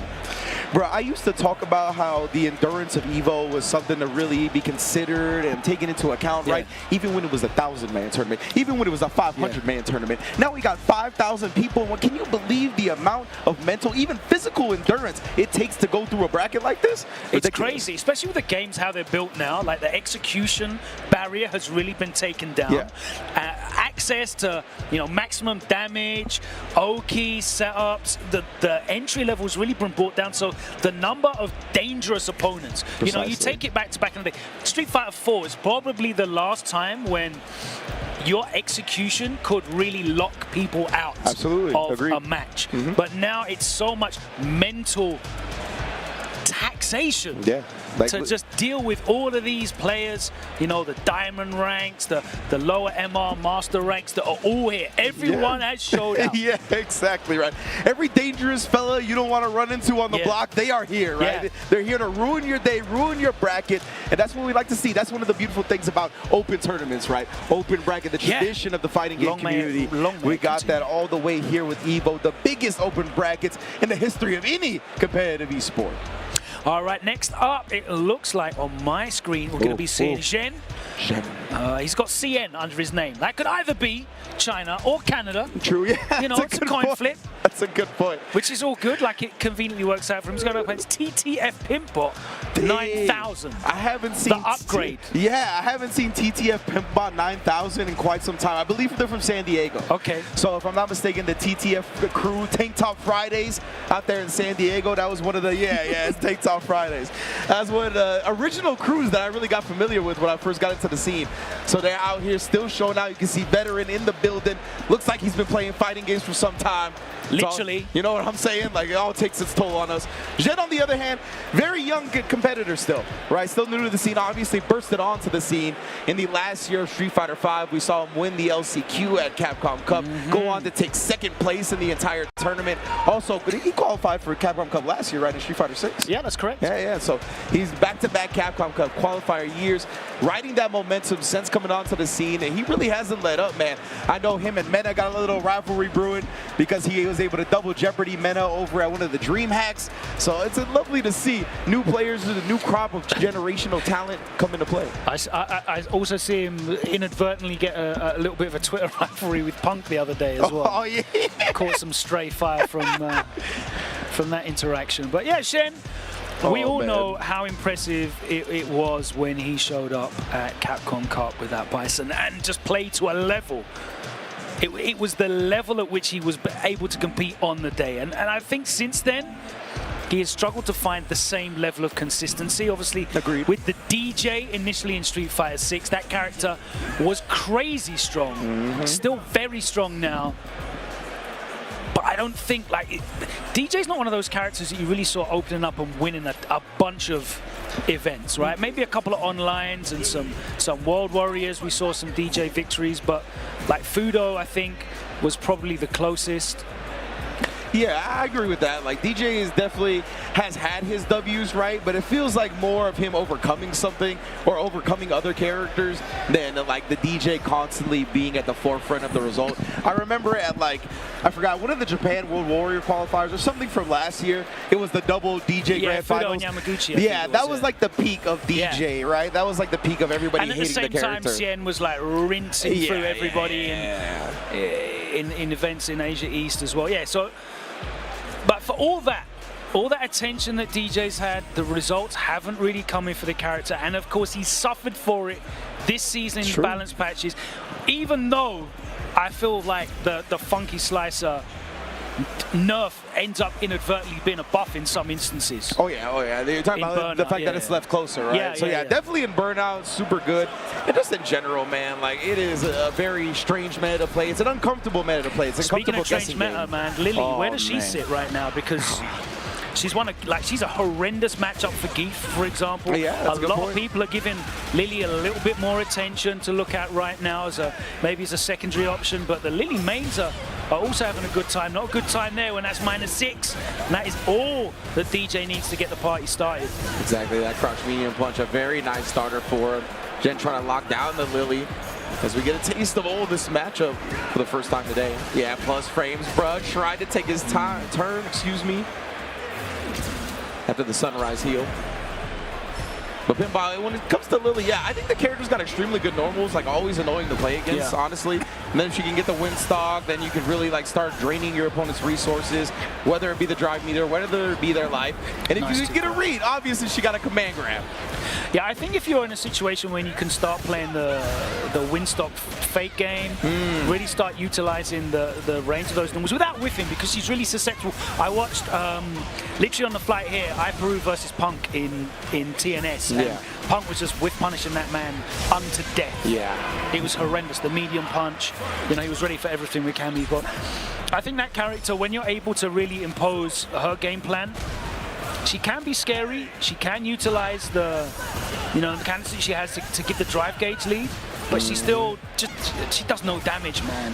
Yeah, that's really I think the thing that separates kind of the characters that are not knocking on the door of the super top tier is that the reward they get from the combat hits you see in Street Fighter 6, right, is not up to snuff with a lot of the top tier characters. I think Lily suffers from that same fate. But man, definitely a dangerous character. We talked about her normal range, right? So yeah, when you're a Punk, when you're playing characters like Akuma or Cammy with this fast walk speed, it's, I think, really necessary as part of the game to kind of walk in, walk out, bait her big buttons. DJ can kind of do that with the sway. I want to see if we see that, or if Jen's just going to be able to kind of run over and impose his offense time and time again. Ooh. Oh, nice. To be fair, though, I think it's harder to do the sway off the block strings with DJ because of her normal range. And being able to kind of cover that better than other characters. Beautiful spacing at the moment, though, from Shen. You can see he's walking back really intentionally to that range where he can start utilizing the soul-back kicks and that roundhouse. Yeah, man, we saw the sway to the immediate drive rush after once you saw Pimbot with a button. Yeah. Very smart. And then got caught looking for a sweep. Shen has been clinical in this set so far. One more round to move on to winners. Oh, yeah. Pimbot really hasn't been utilizing one of Lily's most reliable tools, which is the up condor, whatever it's called. Yeah, condor. Yeah, the anti-air condor. Yeah, there we go. Definitely has not been found. But it's so reliable, it's almost impossible to make it not auto-correct, which is very rare in this game, actually. We both play Ken, we know how that DP will not turn around. Yeah, 100%. Sometimes you gotta walk forward. Jen is burnt out, though. All right, here we go. No, too early. Man, went to the well immediately. Zhen's like, nah, that joint came up mad dry. To the loser's bracket you go. You are stuck down that well. You better get a telethon. For real though, Zhen. Sending our love down the well to Pimbot 9000. Zhen, what the great awareness, and that's the thing with these players at this level when they're in these situations.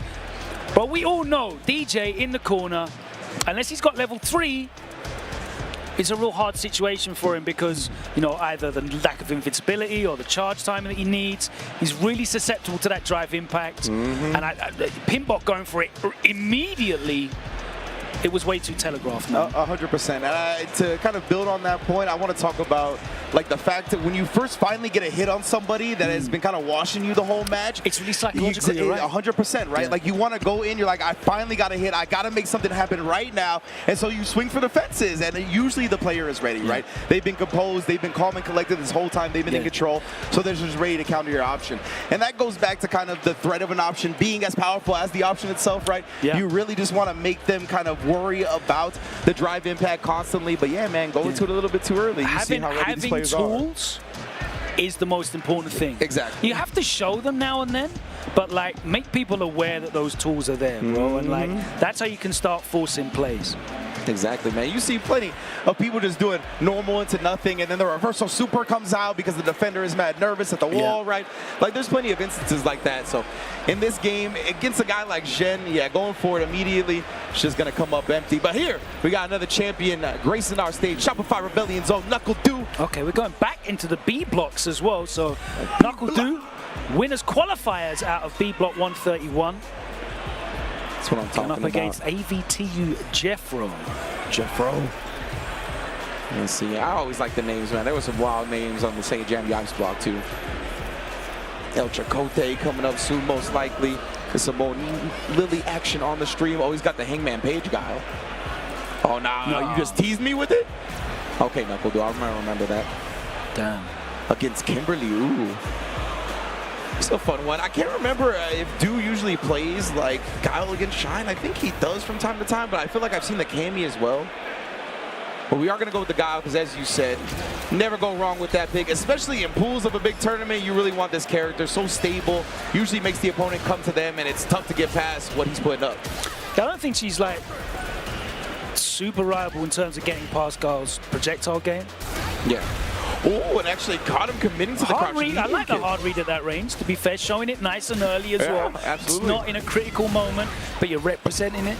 Yeah, and I like that you mentioned that range too, because I think that's a little bit of upside down kick range as well, which is pretty susceptible to the DI. We saw Boost really be able to react with that up against Knuckle Doo at Smug's tournament. Literally, almost last frame of the upside down kick, just DI'd it more times than not. Oh, nice. Held the parry so he didn't actually get locked in a block stun and wall splatted. Very smart. Ooh, yo, we are popping off right now. I like Jeffro's defensive choices. Oh, caught Knuckle Doo unfamiliar. Yeah, I don't know if he tried to backdash out or jump out, but he's got raw hit there. Oh, he teleport catches the throws. Oh, no, the pushback. He had the double drive rush cancel available. That would have been the round. Oh. Doo there going up early off that one. Caught reaching, but didn't pay for it too dearly. Dragon suplex.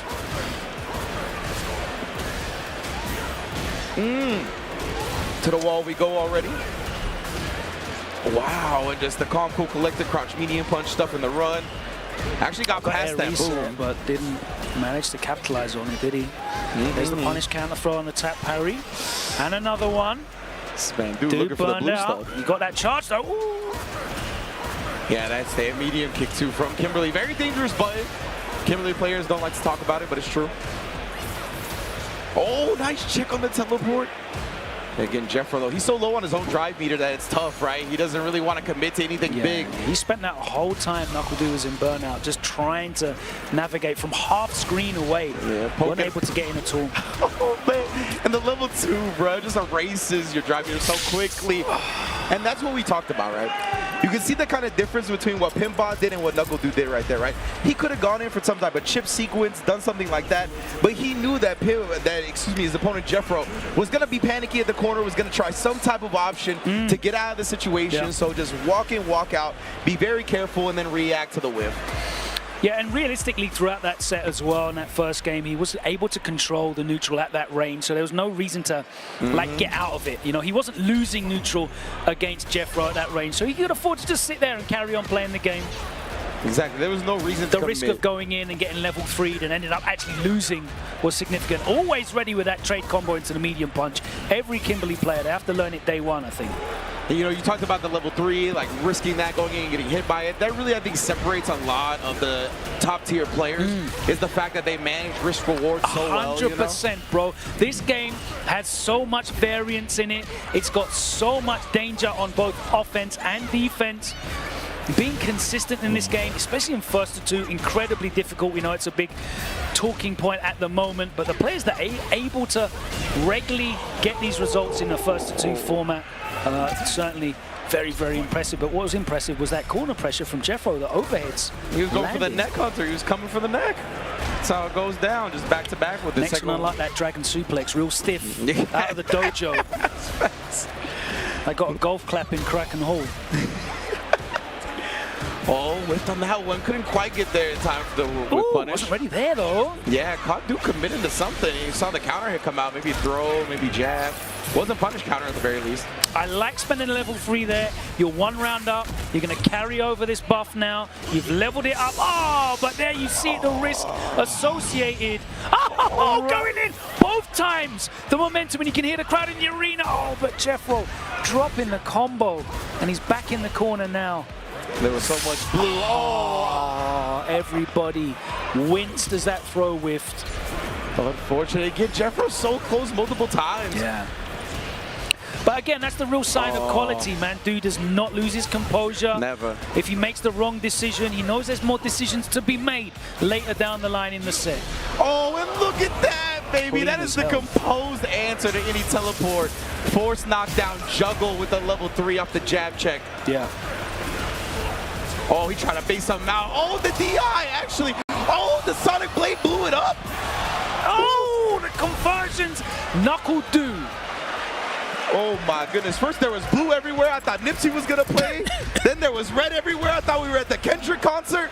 What's going down here? Knuckle do and Jeffro. Exciting first game. A beautiful display of situational awareness, the conversions from Do. Like, this man enters 5 or 6 tournaments a week. He is playing consistently against some of the very best players in the world. And his situational awareness, making the most of these opportunities, the big difference there. We saw Jeffro, he had a couple of opportunities. Yep. He wasn't able to close it out. There was a couple of times where he dropped the combo. He wasn't ready for the pushback when he had the resources on the double jabs in the first game. Knuckle do every opportunity he had, cashed it out to the maximum. You can't replicate the tournament environment yourself, right? That's why it's so important to enter as many tournaments as possible to get ready for stuff like EVO. Speaking of which, we got to thank the beautiful people that make EVO happen. So we'll be right back after this lovely message from our sponsors. Making all of this by hand. Oh, yeah. The avocados are hand mashed, the chips are hand tossed, and everything is made fresh. You make it fresh every day. Yes, every day. The Chipotle way is we make it fresh every day. Sounds delicious.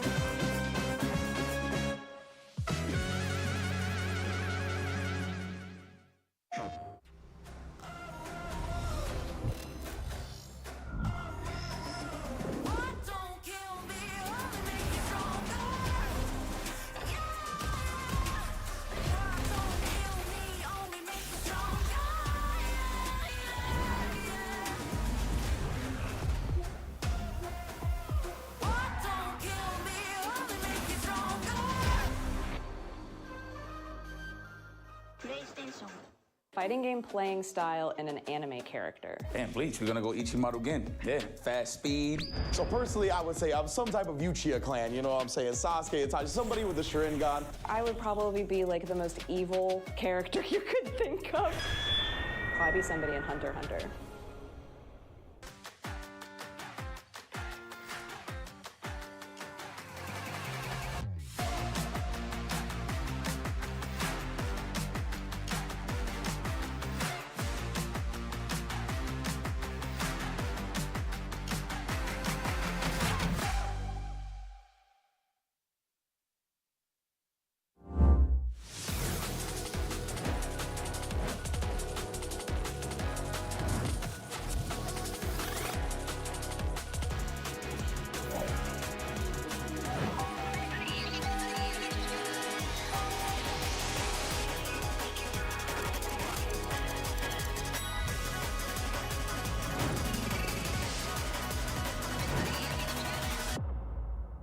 Dude, why'd you put your new rig in the basement? Didn't you hear? Bill's a gagillionaire now. Basically, my new connection is so strong I can game anywhere. Check it out. We've got gamer rocker, gamer floaty, gamer couch. Whoa. It's got wheels. Gamer bench, gamer throne, and gamer mower. What's that?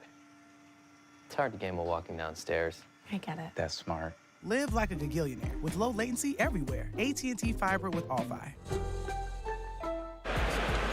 Welcome back from that very brief pause for the cause. Thanking all of the people that are helping us partner to make this one of the most impressive Evos ever. Now, I've been coming to Evo since 2012. I feel quite seasoned. This, without a doubt, is the largest scale I've ever seen this event. It's incredible. Yeah, it's bar none, to be quite honest with you, right? So many players coming out. It's just kind of a beautiful storm of timing for everything, right? Street Fighter 6 in its first year of life, Tekken 8 showing out big as a new game, Evo growing its size up again and again, new venue with the Las Vegas Convention Center, and we got new characters in the meta. We got Lily in the building for El Chipotle and Juanito playing the Ed. Bro, these Eds, man, Yeah, he's everywhere. Popping up. From NA to Japan and everywhere in between and around, bro. Lashar in Korea switched to Ed as well. Yeah, bro. We got Ending Walker coming up, I think, in this C block also. But Chipotle, man, he had a great start to the year. Absolutely. That combo breaker win. Yeah, but over Noah the Prodigy, EWC qualified Noah the Prodigy in Grand Finals. The high stepper himself. Bruh, that was, took me back to the Pop Warner days. I was like, high knees, we out here? Football drills? Love seeing it though, love seeing the enthusiasm. And now Chipotle also, like you said, combo breaker champion this past year, really putting that Lily to work, has been rocking the Lily from the beginning. Yeah. So you know he's got the mind games on deck, he knows how to manipulate the opponent, now he's got better awards off these hits. Oh, but no, you may not. That was a good one too, because like the meaty DIs, they still be hit. Bro, that's what I'm saying to you, bro. The meaty DIs, we don't have the blocks done from the normal cancel. Exactly. I see players that are some of the greatest of all time get caught by meaty DI because you just don't have that delay to react to it. Yeah, it's not something that I feel like is talked about, but like that stop, whether it be from a blocked button or a hit button, like that is huge in reacting I feel to like DI. as the game's gone on, like the hit rate of that meaty DI on Wake Up has actually gone up, and you think that people will be more ready for it, but no. I think as well, just generally, Ed's a character that's quite susceptible to DI. Absolutely. He's got a lot of options that can get blown up, especially if you start getting predictable with the fireball as well. Yeah, the fireball can get DI, obviously. I was watching a set from Topanga, which was Kawano versus Fudo, and it was just DI central back and forth. But this one's going to be DED. That's critical art. CA damage. The extra little piece. Yeah. Took the slam down. The gravity aided fall. And now Chipotle is taking that first game though. Juanito though, I think you're just taking some time at the screen. Like it was a very close round. I don't see any reason to change just yet. To be fair though, it's only best of 2, or best of 3 I should say. So if you are gonna change, it has to be now. I mess with this Ed color too, the white jacket. I like the white and red. I like that one. All right, so we're locking back in. Yeah, DI, it's funny that it's kind of mainly come up as like a meaty situation in this game, and then it caught like a crouch medium plunge from Ed. Because both of these characters could definitely be DI'd if you aren't careful.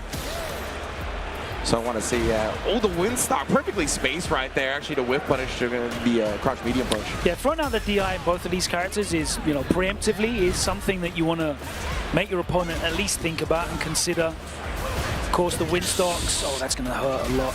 Oh, we're going to go to level 1 of burnout? Oh, my bad, just dead. I was looking at the wrong bar. Yeah. Should have been more concerned with the health rather than the drive. You got to make Lily, really conscious about getting lazy with the windstock cancels on block. You've got to make Ed feel conscious about what he can do in neutral. Yeah, absolutely. He's got great tools. Obviously, the flicker buttons from long distance. That crouch light kick, I think, is super good, but right there, just outside the range. Chipotle spacing him is super on point, but we challenge with the jabs, holding on to a pixel of drive meter. Juanito, how are you going to hold on to this one, fam? Trying to actually get close in the meantime. Oh, Chipotle, nice press back. No. DI, that's what we talked about, right? I'm not sure what he was looking for in that situation as well, realistically. Yeah. Seemed a little bit of an ambitious DI attempt right there. Just trying to get some big damage, bring himself back into the set, right? Whole lot of momentum. Would have been gained if that DI actually connected, but Chipotle very ready. Might have been drive reversal. Sometimes you don't get... Oh, you know what? You might be right. Yeah, that's true. Sometimes that comes out as an input error. But yeah, nice. You know, that's always nice for Chipotle. You know, he looked very solid. Didn't really look like he was in much danger at all. Nah. Realistically, closed it down. As you said, man, he's been there and back again with Lily. Early on, when she was like, people were kind of hype on her, he stayed on board when everyone realized that she wasn't really cutting it. Yeah. Got his reward there at combo breaking. Never take that away from him, and he has advanced here in winner's side as well. That was a winner's qualifiers match, so he is going to earn his... Do they have wristbands? I don't know. They still have the bracelets? You know, you get out of pool, you get the bracelets. I think so. I'm not sure. I mean, there's so many pools, bro. Yeah, I know you get the Chipotle rewards. I know you get the free entree card. And I know if you get out of the second round of pools, you get the bag, the little swag bag. So I think that's dope. But it's even doper. Like Enzo. Yeah, seeing players this young come into the building and put bodies in bags. Enzo the Hokage, as you can see, I believe 13 years old. Out here in the building from Southern California, has been entering tournaments nonstop, has had quite a few great showings, both online and offline. And we're here, right? We're gonna be blinking, and this kid's gonna be qualifying for EWC and doing high knees. Exactly, right. Yeah, we've seen this tale before, but it's a beautiful thing in the fighting game community, especially because we've been around long enough to see the maturation process, right? For players like Sonic Fox, for players like Noah the Prodigy, we got Enzo the Hokage, for players like Super Noob. Super Noob also started when he was 12, 13 years old. So many players out here that have been entering for so long, kind of grown up, still in the scene, still very great players. Enzo, the newest in line of the young generation. Oh, we got the Ken Mira. Enzo in the purple, Nono black, in the CPT colors, I guess. Yeah. CPT shown out. Of course, we haven't even spoken about that. That it has officially begun. The tour has commenced. Yes, this is it right here. Someone else is going to be picking up $1 million. Capcom Pro Tour 2024 offline event, EVO 2024. That's what we're doing. Oh, perfect parry and got the punish off. Very nice. Oh, trying to run on in. Step kick is pretty good in this matchup, especially when players are trying to like stay outside of the normal range. Just to check, just to make them think about something different. Enzo, yeah, trying to catch a flinching on the drive rush jab. Instead, he's going to go with the throw, noticing that Nono Black just blocking everything out so far. Nice pickup and adjustment. A little bit of a risk because he did spend the rest of his drive gauge on it, but it paid off. Yeah, and of course, if Nono Black had been buffering the EXDP, sorry, the ODDP in the block string, that would have come out. He'd have got the knockdown and the Oki into Enzo. Would have had to have taken that because he had burnt himself out, as he said. Indeed, right? That's why that OS is so important. Very much old thing you need in your arsenal. Speaking of which, right in the hamstrings. Check that man's ACL, bro. Oh, counter hit. That's going to be a full combo. Doesn't spin the level 3. Could have got more off of it, but it's a little awkward to convert further once you've already committed to the target combo. Okay. Opts not to spend the level 3. Oh, there's the OS you talked about, right? He wanted it afterwards. Enzo tried the perfect parry, the Dragon Lash. No! Oh, the chip out. Second time round. Yeah, could have canceled it to level 3 off the first DP, right? But at least does get the chip out there. Level 3s do gigantic chip in this game. Gets like 10%, right? Yeah, Crazy. It's wild. Ooh, taking his turn back with that crouch medium punch. Very good counter poke in this game. Oh, once again now, drive rush jab city.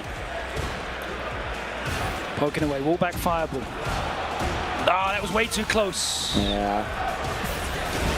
There we go. Oh, yeah, ever since he called it out, right? And then the throw on the wake up DI. Enzo was definitely looking big there. Oh, Nono Black's from France. That's why I hear the crowd going crazy. I was like, what's going on here? I hear the crowd going nuts for this match. The French contingent always loud, always out. Mais oui. Mm-hmm. Oh, I guess frame trapped. Yeah, oh, nice job. Yeah, you can see Enzo going with the true block strings now out of the drive rush cancels. Because Nono Black is definitely put the OS on the table. Yeah, he's shown. Yeah, exactly. Mm-hmm. I want to see now, though, if Enzo goes with like stand fierce in the drive rush. If you do nothing, it'll bait out the DP without because you can stop. Yeah, exactly. There's enough blocks done on the fierce so that you could stop before you get hit by the DP. Yeah, most of the characters, you know, if people are watching at home, most characters in the game, their heavy buttons do have enough blocks done so that you can do a drive rush cancel and stop if you feel like your opponent's mindlessly going for that. Exactly, right. Obviously, they can see the fierce and be like, okay, let me hold up, but obviously some players will just let it rip.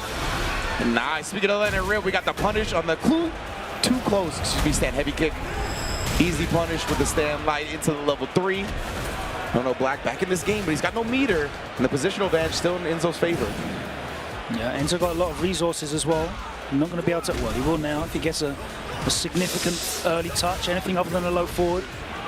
And now we're in kill situation, but he gets counter hit. That's big. Again, bringing him low, driver rush. Strings him up, keeps him there. Enzo backing off. Oh, nice. Yeah. Straight into the level 3. Okay, all right. Level 2 is for the Tasty Steve shout out. But yeah, man, that's again. I just say the Tasty Steve shout out. I love that. You know what I'm saying? You're my guy. You already know. But yeah, that's what I like to see too. That's another thing we kind of harken back to when we talked about the DIs and the hit stop and the screen freeze is aiding you so much, right? It felt like that drive rush screen freeze happened at the moment the DI started. So that was like an extra moment of recognition. So Enzo really able to react DI back. And plus, he's 13 years old, right? He's probably got some of the best reactions in the bracket. So even if there wasn't any hit stop or block stop, the man would have probably DI'd back anyway.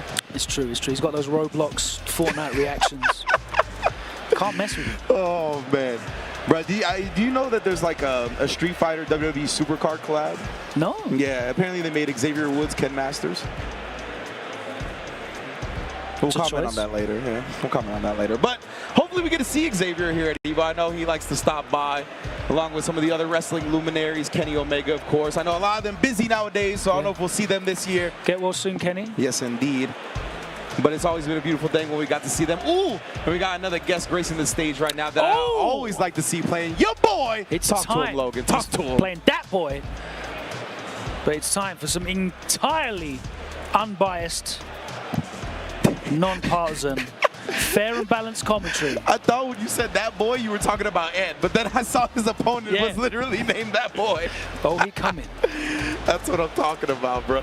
And yes, of course, the man we're talking about, Ending Walker, coming through with the Ed. Has been playing the character a lot since the release. Obviously, that's the character he made his namesake with in Street Fighter V. Very different iteration of the character here.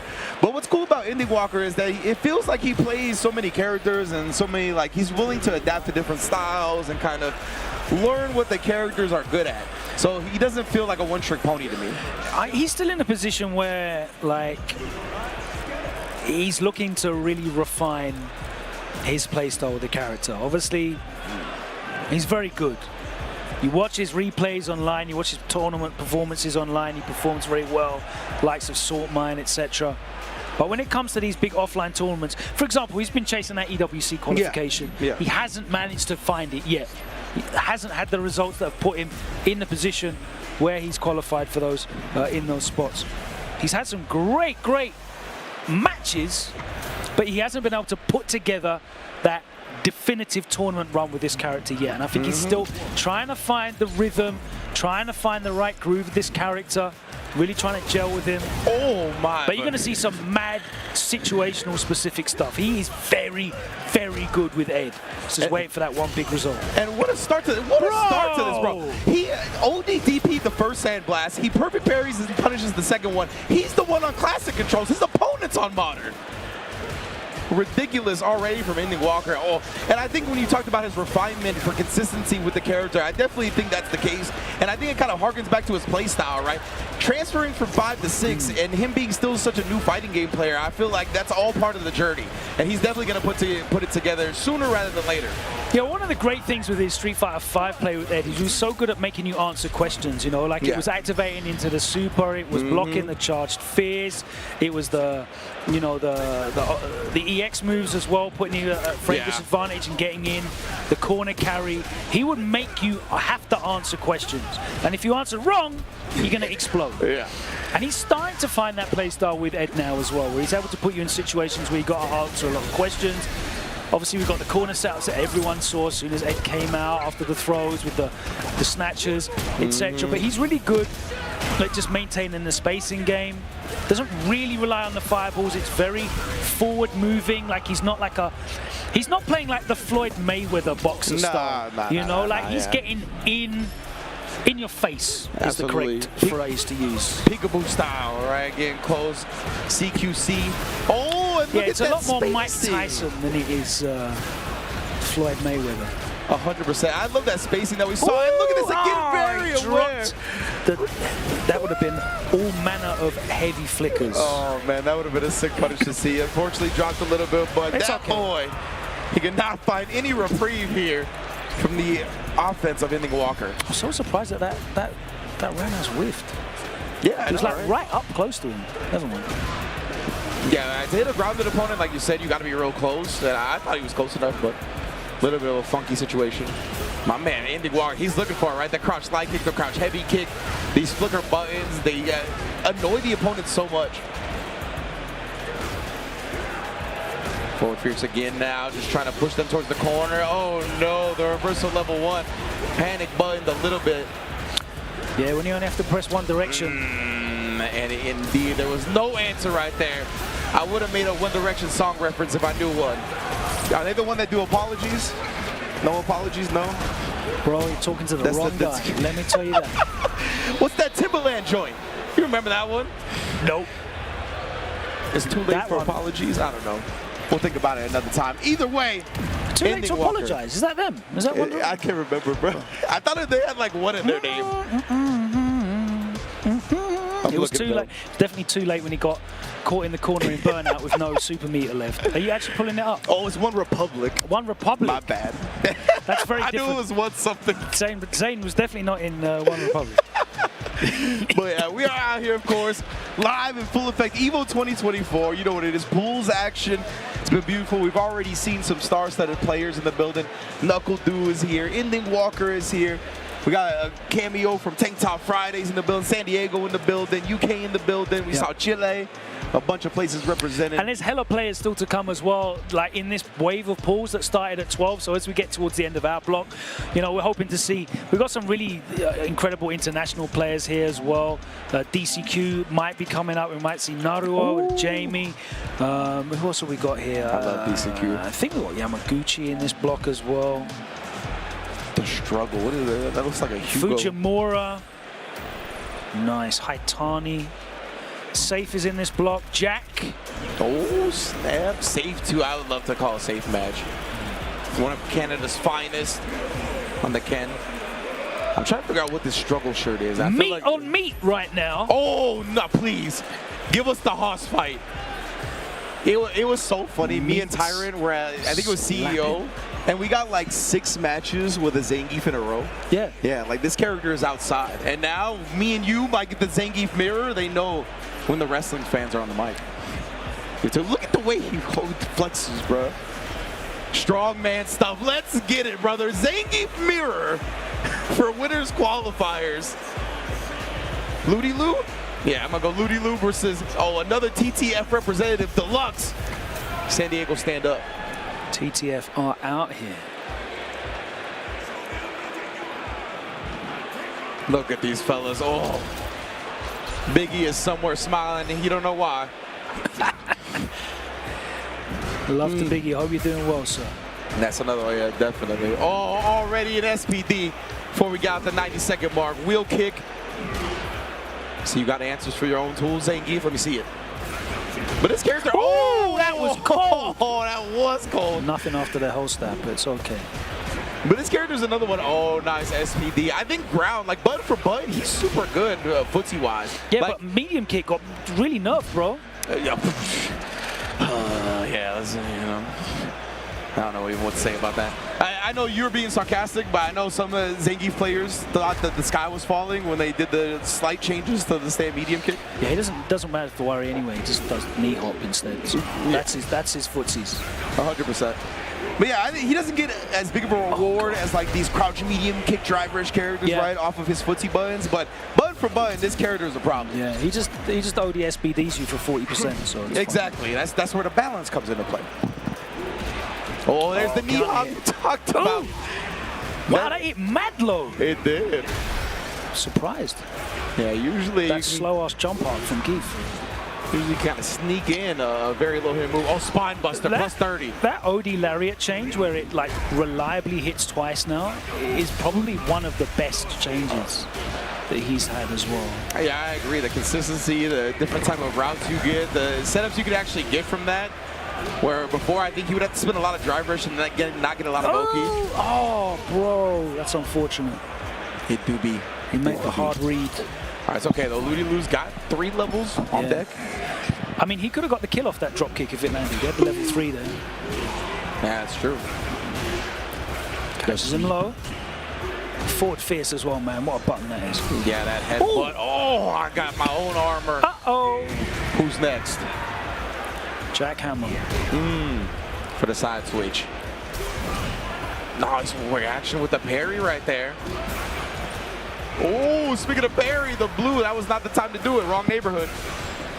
Should have hit him with an Itazan, bro. Wasn't churning that 720 after the drive rush cancel. That's what I think is like one of his best assets, is the fact that like drive rush cancel feels kind of off the table when he has level 3. It's very scary to do it because... Do you know what the godlike Ken move is after that, by the way? What is that? Doing drive rush, low for drive rush cancel into light dragon lash. That is, I was going to say, is it a dragon lash play? That's the Giga Brain play. That is the Giga Brain play. Get your +6 punish counter combo. Okay, perfect parry. Puts him down. Shades of Arn Anderson. Spine buster parties. Oh, SPD as well. Check the neck. No parry to be found that time. Deluxe going down the round. All right. This is all back and forth. Canada versus USA. See, punch him. Oh, these SPDs just outside the range on both ends. Splash this time for the reliability. Do these trying to check him. Look at the sharp knee. It's actually counter poked so many times. Oh, reaching nothing but air. Ludi Lu, we got the full level 2 combo on deck. What we gonna do with it? Oh, okay. Just want to take some Oki. Trying to bait something out. I like that. Keeping the OD gauge. That joint don't hit cross up, bro. I'm sorry. That's not something they improved. Wow. Deluxe has had a horrible hit rate on his SPDs. Oh, yeah, yes. A lot of them have been just outside the range that he's looking for. That time it was jumped out. Definitely has been thirsty. Yeah, they've been trying to give out them free hugs. No. But he's getting that, no, you may not. Consent is necessary, sir. Do not touch. Cosplay is not consent. That's facts. Just because I'm dressed up as an accountant from 1926. Just because I'm dressed as JP. This is my JP cosplay. Got the spats on as well.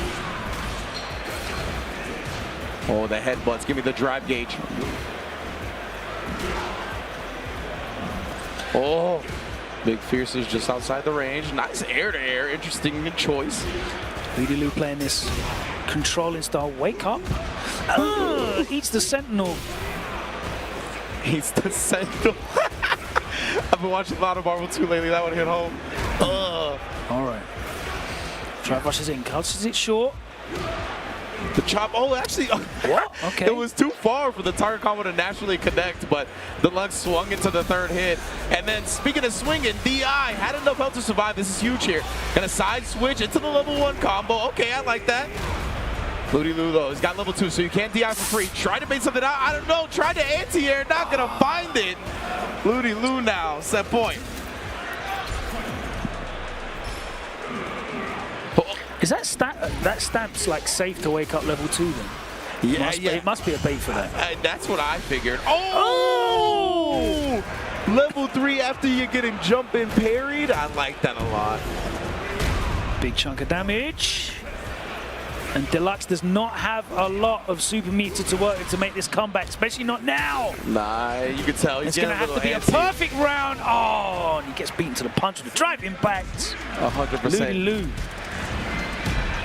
This man Deluxe. Shooting his looks. You can smell the fragrance of desperation at the end, right? Shout outs to Lee Chung for that one, that's just the convention center air, I think. Oh, okay, that could be the point. That's true. Well, We're going to get some air conditioning blowing in, maybe recycle it a bit as we take a quick break. Don't go anywhere. We'll be back with more Street Fighter 6 before you know it.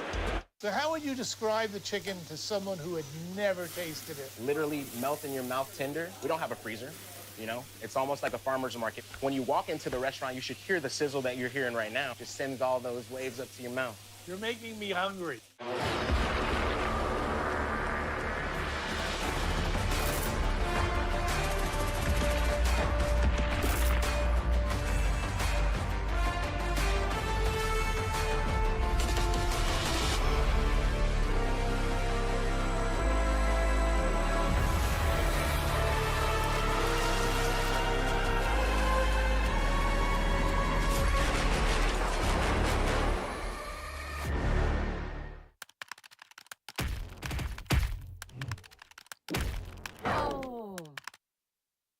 Red Bull gives you wings.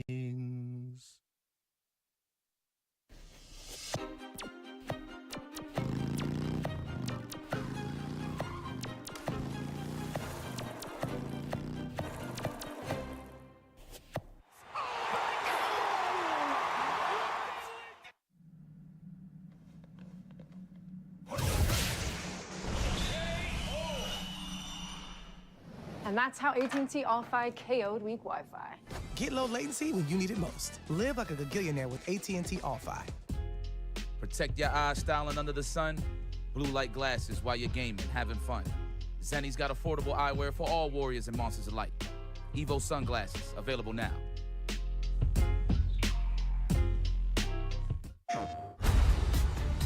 This crew will go anywhere. Take any job.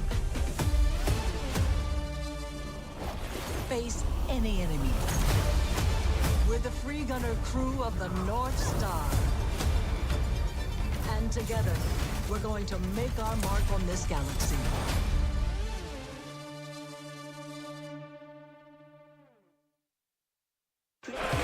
What's good, everybody? Welcome back to EVO 2024 with that Street Fighter 6. Myself, Ringe, Logan Sama on the ones and twos. It's been a beautiful block already, and it's going to be a beautiful 3 days of the World Championship of Fighting Games, baby. We got everything under the roof, whether they're the main games, whether they're part of the community event.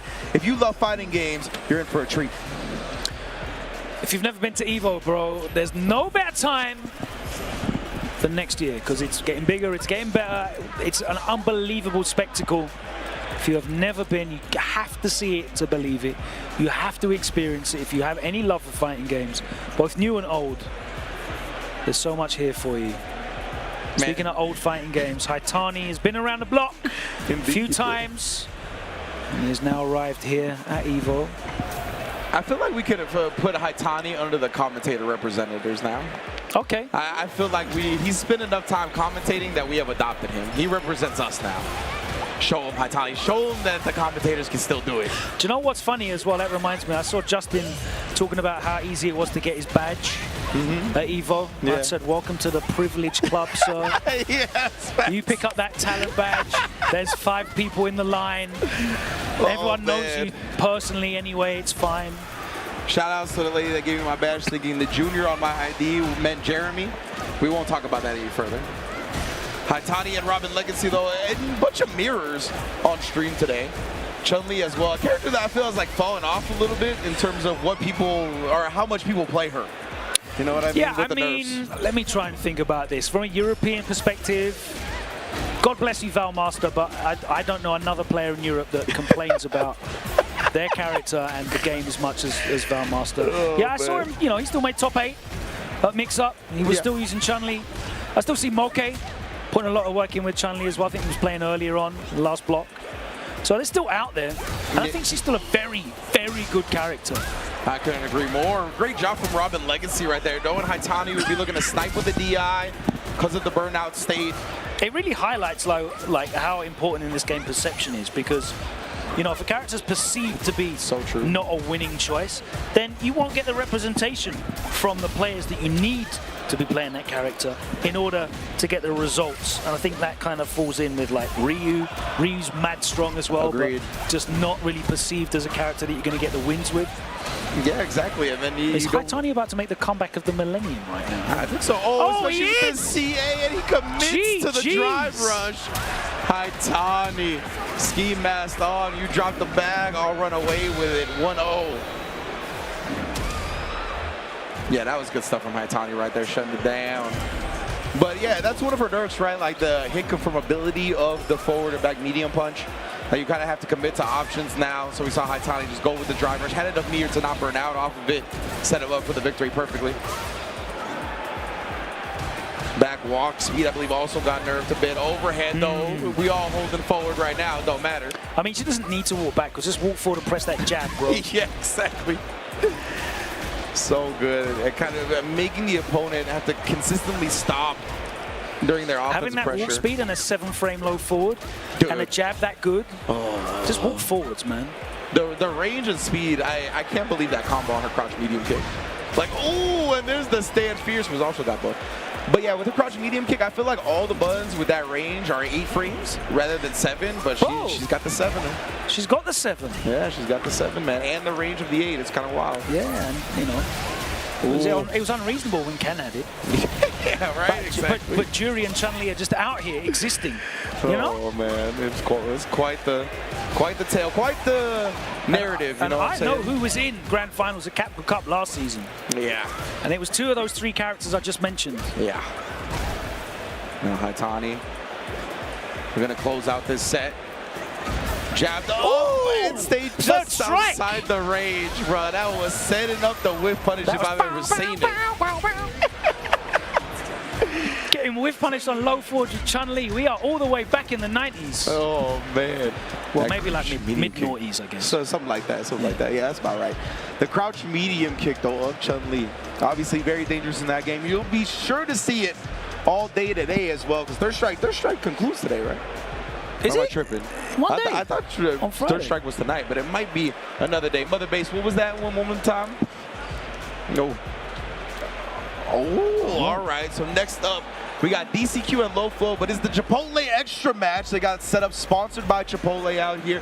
Big ups to the fine folks at Chipotle, bringing you everything that you could possibly want to see, whether it be the food, whether it be the matches. I'm excited to see the Haitani match, or excuse me, the DCQ. I hope they're bringing some DCQ and Bison.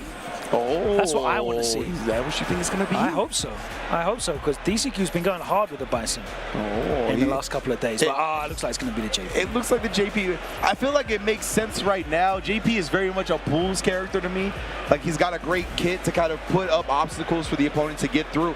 Really put the onus on them to make something happen. I think that makes you exert less mental effort in pools, which is important in a bracket as big as EVO. It's left to be wary though. DJ got sensational mobility, which is something that's always frightening for JP to deal with. Incredible reward off of his OD Fireball as well, so if you manage to sneak that in past the projectiles, that's going to be big damage for him. Oh yeah, nice job just seeing the parry and then going down with the throw. That opening sequence was ludicrous. He's spent everything. He's just... I feel like I'm watching no other Prodigy. DCQ begins down like that. I feel like he's the most unorthodox of the JPs. Like, you know, I feel like the amnesia. This man's holding up forward at every opportunity as well. This is sensational. I'm telling you, like, again, you see, he's going to jump forward. Bro, that's 5 jump-ins in 20 seconds. He should be playing Cammy. Something about this matchup, though, like, he's finding the space. You saw the Jackknife Maximum completely whip. Oh, that's brilliant. He jabs him out of the walk forward. Oh, he let that rock a little long.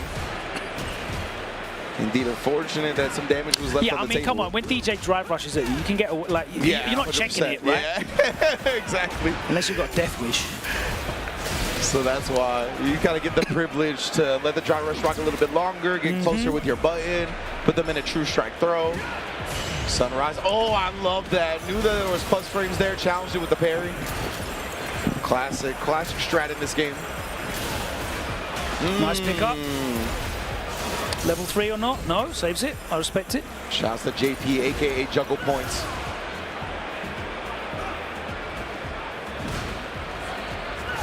Okay, just stay in. Nice, calm, steady, collected. Nobody wants to commit to anything big here. Just parry. Yeah, just parry. That's another one. OD departure. Wow, I'm surprised he didn't try for the crouch fierce. I know it has been nerfed, but still a solid anti-air. Yeah, it's just like a normal anti-air button. Yeah, you know? yeah, exactly. Rather than a DP. Yeah. There's the level 3. Closes out the first game. DCQ. Reverting to a bit of ground game. Mixed in between the jump-ins. Yeah, 100%, right? We stopped seeing him jump as much in that second round. Definitely knows to just kind of switch up his pace, his tempo, keep his opponent on his back foot, make it uneasy for them. Because as you can see now, once again, trying to be a little bit more aggressive. Couple of drive rushes in before 95 seconds. There's the jump in. Yeah, I figured it was coming back soon. Especially because we saw Low Flow throw a decent amount of fireballs last turn. Nice job tapping parry. Recovered in time before the teleport could throw. Ouch. Back to the start of the obstacle course. Puts out the portal. Again goes in, of course. Another jump in. Tap parry gets punished. Counter throw. 2K is extracted. Straight up 20% of your life. He's the tax man, the accountant. Oh, there's the jump in time. That was so fortunate. A very rare job. Can't give Low Flow another chance at life here. It's a tough one, though. Still doesn't have a lot of resources to work with, but he's willing DCQ down and has him in the corner. This comeback is very doable now. Nice job, DCQ. Now biting on the sway, going for the level 2 after that. Oh! I like that idea from Low Flow. I respect it, yeah, I respect it, I respect it, I respect it. That was a cool idea. I'm surprised DCQ was ready for the throw right there. Now harassing again, both sides. The range they play their footsies at because of the button range on these normals. He has found a nice range at which, you know, to jump in and cause a lot of problems for Low Flow, whether they're back roundhouse. He's unreliable at that distance as well. There that we time go. the up kick's working. Mike seeing it on display. OD departure as well. Oh, nice job again. He's not committing to it, but nonetheless, DCQ knows this time. Not going for the throw, just taking his turn. Caught Low Flow trying to press. Great adjustment. Oh, perfect parried that one, but it's still so tough to get his turn taken. Okay. Level 2 just tries the level 3 in response. Desperation reversal attempt. DCQ, nice, calm, collected. Didn't commit to anything afterwards. Well done, man. Yeah, the level 2 routes are a little bit different now after the patch, right? So we see it there. I think before it was either you after the target combo, you went into like a true block string after the snap. So now I don't think you could really do that, or maybe you can and you just decide not to and bait out the level 3 either way. Great stuff from DCQ, as we've come to know. Again, this is what we were talking about earlier, when you can sense when your opponent is going to make a desperation play. Yeah. And you know, he had the high-low mix-up in the middle of that level 2 to come still as well. Yeah. I was happy to just wait. Significant life lead. He wasn't really in any kind of like pressure during that set. Low Flow tried a couple of you know, good moments there. I really like the answer to that, just raw level 2 activation. If it had gone for drive rush button, that might have been a counter hit into a whole different situation, but DCQ making the right reads, making the right decisions. Fortune has to fight smile on you as well. But I guess you make your own luck. DCQ advances though. That was his winner's qualifier match. Yeah, we're seeing the JP now again. I expect to see a lot of JP from him in pools, but later on, I think the Blanca will make, or the Blanca, excuse me, the Bison will make an appearance. You got thrown off by the by that hideous color combo and costume. This Lakers Blanca Chan is definitely disturbing, bro. Like, it's Plushy Night. What's going on? Let's stay right. Anyway, Lex stepping up. Well, this Blanca He's Chan, repping the wrong country. Oh, Lex, yeah, he's got the U.S. tag up there. Change that immediately. The guy on the Air Force, but he has been spending time across the pond. That's right. He's stationed. Yeah, stationed. Much like World War II. In good old Blighty. Oh, man. Do you think this Blanca Chan in this color would put up more points than Bronny James? How was his Summer League debut? He actually... My guy was at that game. He actually went to the game. Oh, really? Yeah, his first ever match. Oh, that's sick. He actually had 2 good games the last 2 games. The last 2 games they played. But I just had to give my jab in there. Lex, oh, the punish Can't counter believe on you're the not landing supporting the next frames. generation of your team. Yeah, I know, right? It's my team. I need to be supporting, not jabbing. Nice. Guys have gotten so Nice good at blocking using that over. anti-air, the stand medium kick. Yeah, Lex is super clean when it comes to the horizontal ranges. No, that's not happening. Better not put any gaps in that. Oh. Jeez! Yeah, that heavy kick, extremely confirmable from the Guiles. They love fishing for it when they got meter. Yeah. I mean, yeah, Carbo was one of the first guys that we saw just hitting that thing like 95% of the time. Yeah. Yeah, they love it. Oh no, trying to commit to a slide. The boom prediction Spending was not there. resources and burns him out. Very smart identification from Lex right there. Clean. Pieces him up with the frame advantage. Catches him counter hit, closes it out with a sweep off of that nice meaty hitting boom. And Cloud9 Lex, one half of the Brothers of Destruction. Bro, that was so cool. I love that announce video. Really, really dope. Obviously, if you're a little bit new to the scene, joining his brother JB over at Cloud9, both of them sponsored, both of them incredible Street Fighter players. Necromancer, he's just stuck full screen away. Yeah, you can't be mad up against Guile, brother. You gotta go deep into the Necro book. Look at this, my man does not know how to get past. Oh, commits to the OD blocker. The back fist actually whiffed. One of those situations where you recover crouching. Help. Judo throw. Nice reaction to the drive rush. Yeah, again, that stand medium kick so strong for Lex. Overhead, so confident in his decision making right there, willing to burn himself out for the game, or excuse me, the round ending gambit. Keeping it tight.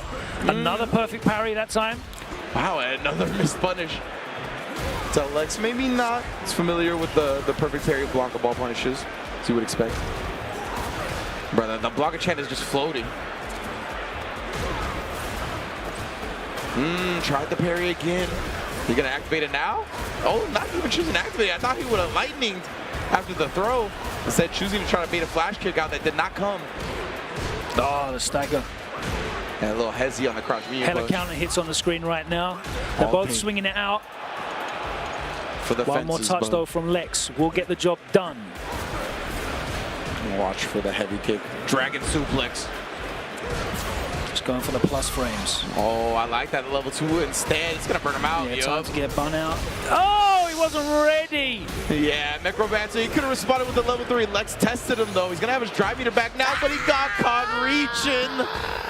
And at Evo, that is a rough place to learn that lesson. Necromancer goes down to Lex. Cloud9 zone. Stark contrast to the match that we saw earlier on. You know, going for that immediate after burnout, drive impact, just no real worry at all. Yeah, exactly. And no fear that his opponent was going to be able to react in time. That's another interesting thing, I think, about like predictable, I shouldn't say predictable, but telegraph the eyes in the corner. It's like either you're at such a significant lead or have such significant confidence that you're just going to do it, because even if they bring it back, like you're confident you'll still take the set, right? Yeah. But I also like people doing it when they have a really big life lead and like the opponent is just at the beginning of burnout, like just force it. Because if they spin their meter, then they spin their meter, right? Then they have no meter, they still have burnout to deal with, and you still have a life lead. So I kind of like just forcing it at the beginning, and even if you do get reversal super, it's honestly not that bad a lot of the time. That's fair. That's a fair shot. Yeah, right there, Lex was a little bit low on health to do it, but yeah. Oh, we got Cusco versus Big Sean. I don't like Big Sean. I'll keep it a buck. Hopefully he doesn't like fighting games, because I don't want to mess up a future collaborator. But that hook on Toby, I'm not with it. That's all I'm saying. I don't know if you with it, but I'm not with it. I haven't really been paying attention to Big Sean for like a decade. He's on the Eminem track. Yeah. Where they're like, what's it called? The what did they say? The new album, right? Yeah. So that was one of the pre-release tracks. I'm so glad that I can't even remember the hook, because there's something dumb about not being bit by a spider but being bit by a goat. And man, Rob TV, what the hell you doing calling that album immaculate? That's all I gotta say. We'll talk about that later. Cusco and Big Sean coming up to the stage right now. Cammy versus Zangief. Oh boy. I remember this was it wasn't Cammy versus Zangief, I think it was Cammy versus Abigail. So like a hotly contested matchup in Street Fighter V. Oh yeah, like who won? Yeah, who won? Back because like forth. Cammy has to go in, right? So like the grapplers have a little bit. And she got that magnetic pressure, no real way of keeping her out, but boy, you get clipped by a crouching light kick into activation. And there's no way out of that either. So. Yeah, so But here we go. you got a little bit of similarities here, right? Oh! Jesus! Oh! Lord! Okay, I don't know what's about to happen now. Cusco. Anything can happen. The poison for Cusco. You whip punished with a DP to start the set? Yeah, come on.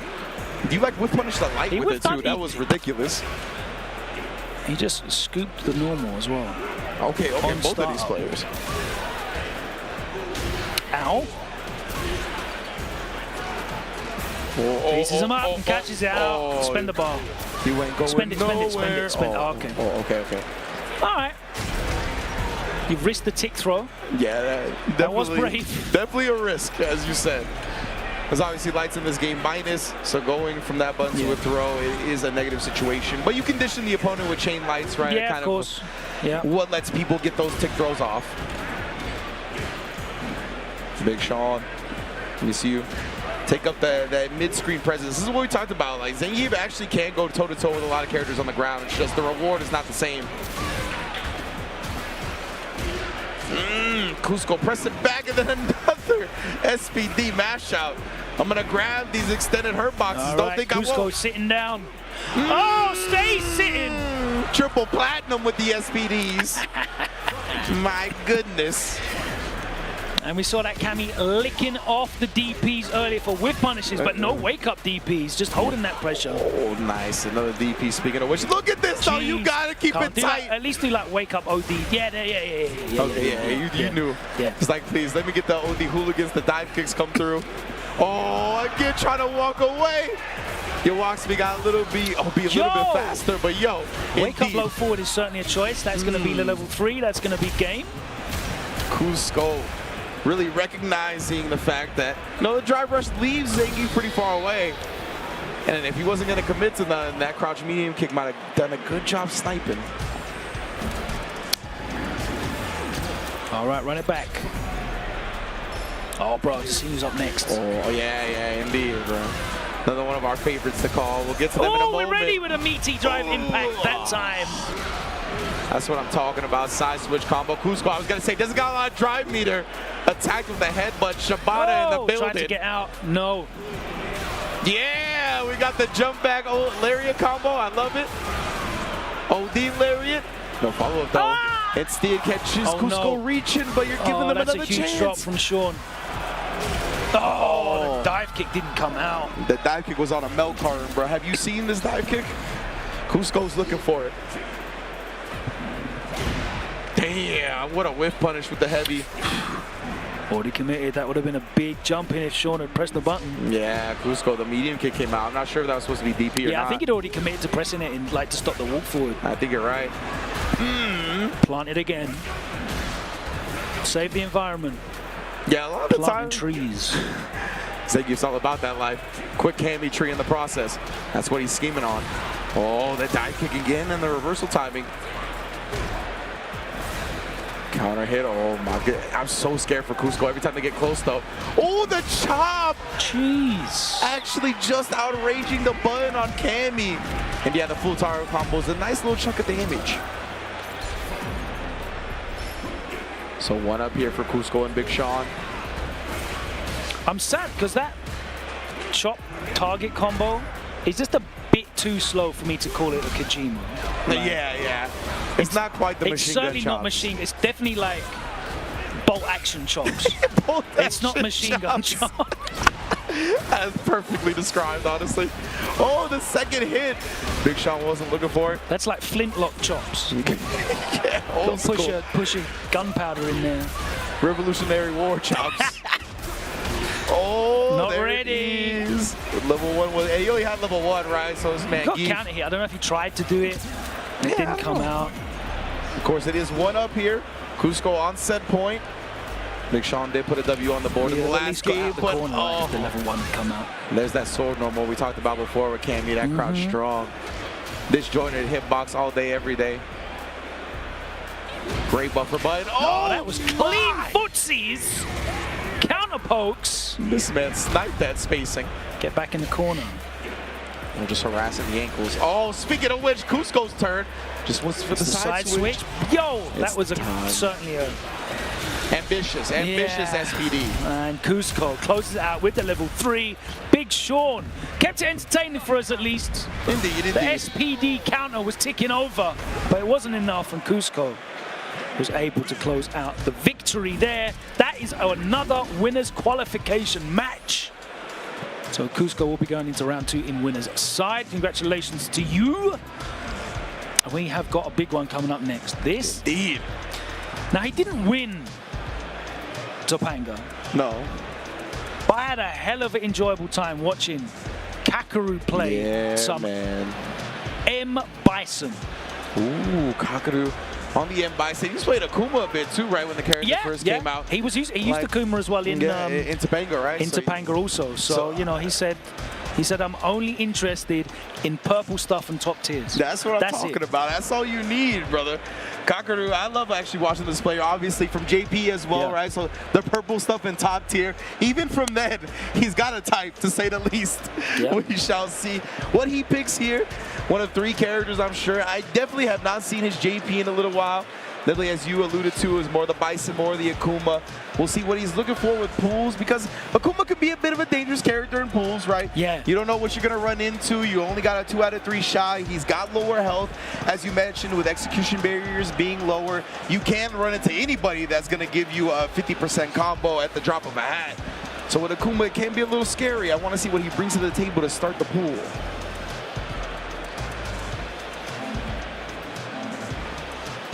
Shall see a Bushi Jin's own, of course.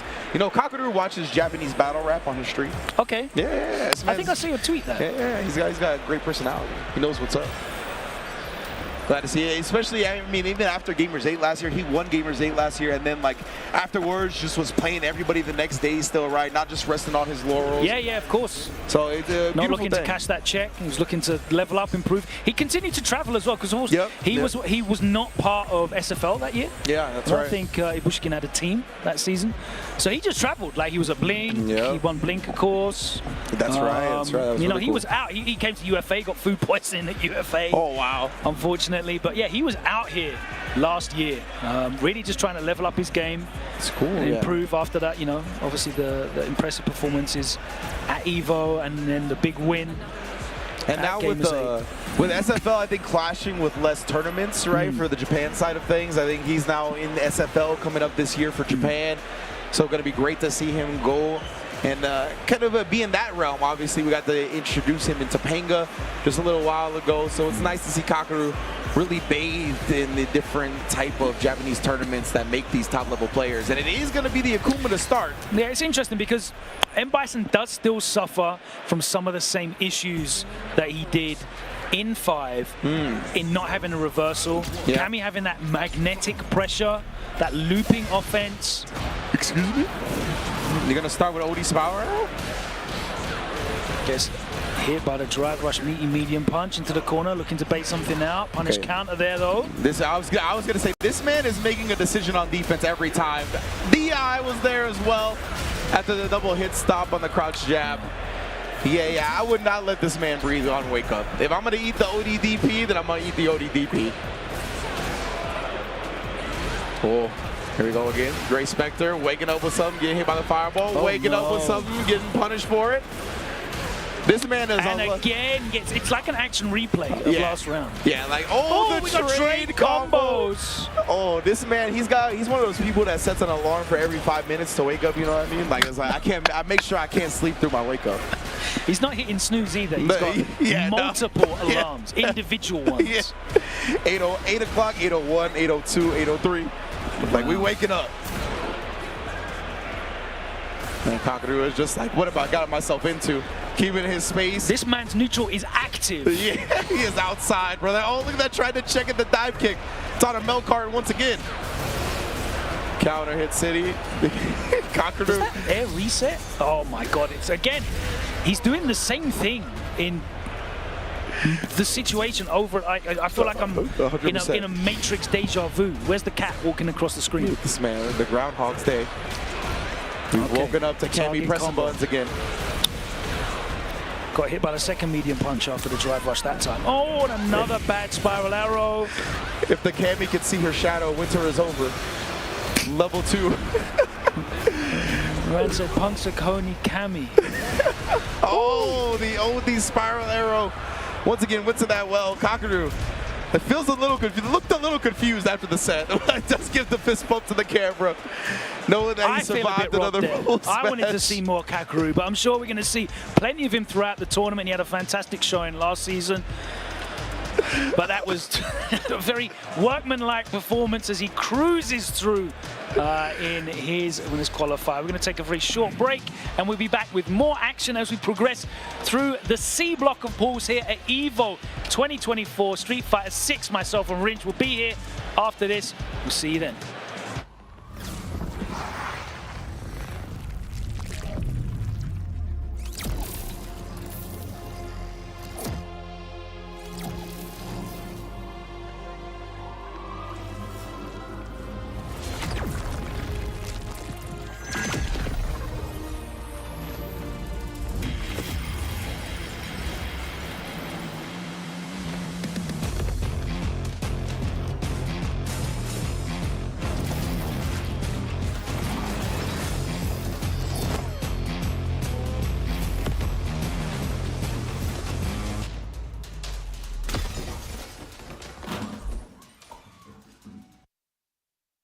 Get ready for the next battle with Tekken Coins, exclusively from Chipotle. Use promo code EWGF623 when you order any entree in the Chipotle app and get 500 Tekken Coins. Visit chipotle.com/Tekken8 for details.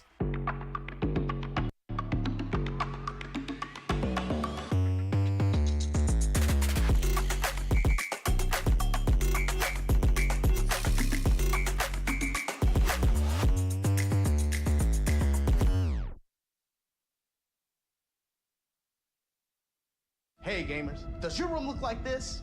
Tired of having no art on your walls? You need Displate. Made with high quality metal and customized finishes, with Displate, you can transform your room or office from lifeless walls into a stylish space. Check out the new texture finish. Flat is out. Come feel the difference of that sweet, subtle embossing. Say goodbye to hammers and nails with Displate's magnet lock technology. It never fails. It's as simple as snap and hang. Bang, bang, bang. Visit displate.com/EVO and order now. Use the discount code EVO at checkout. Rated E to M.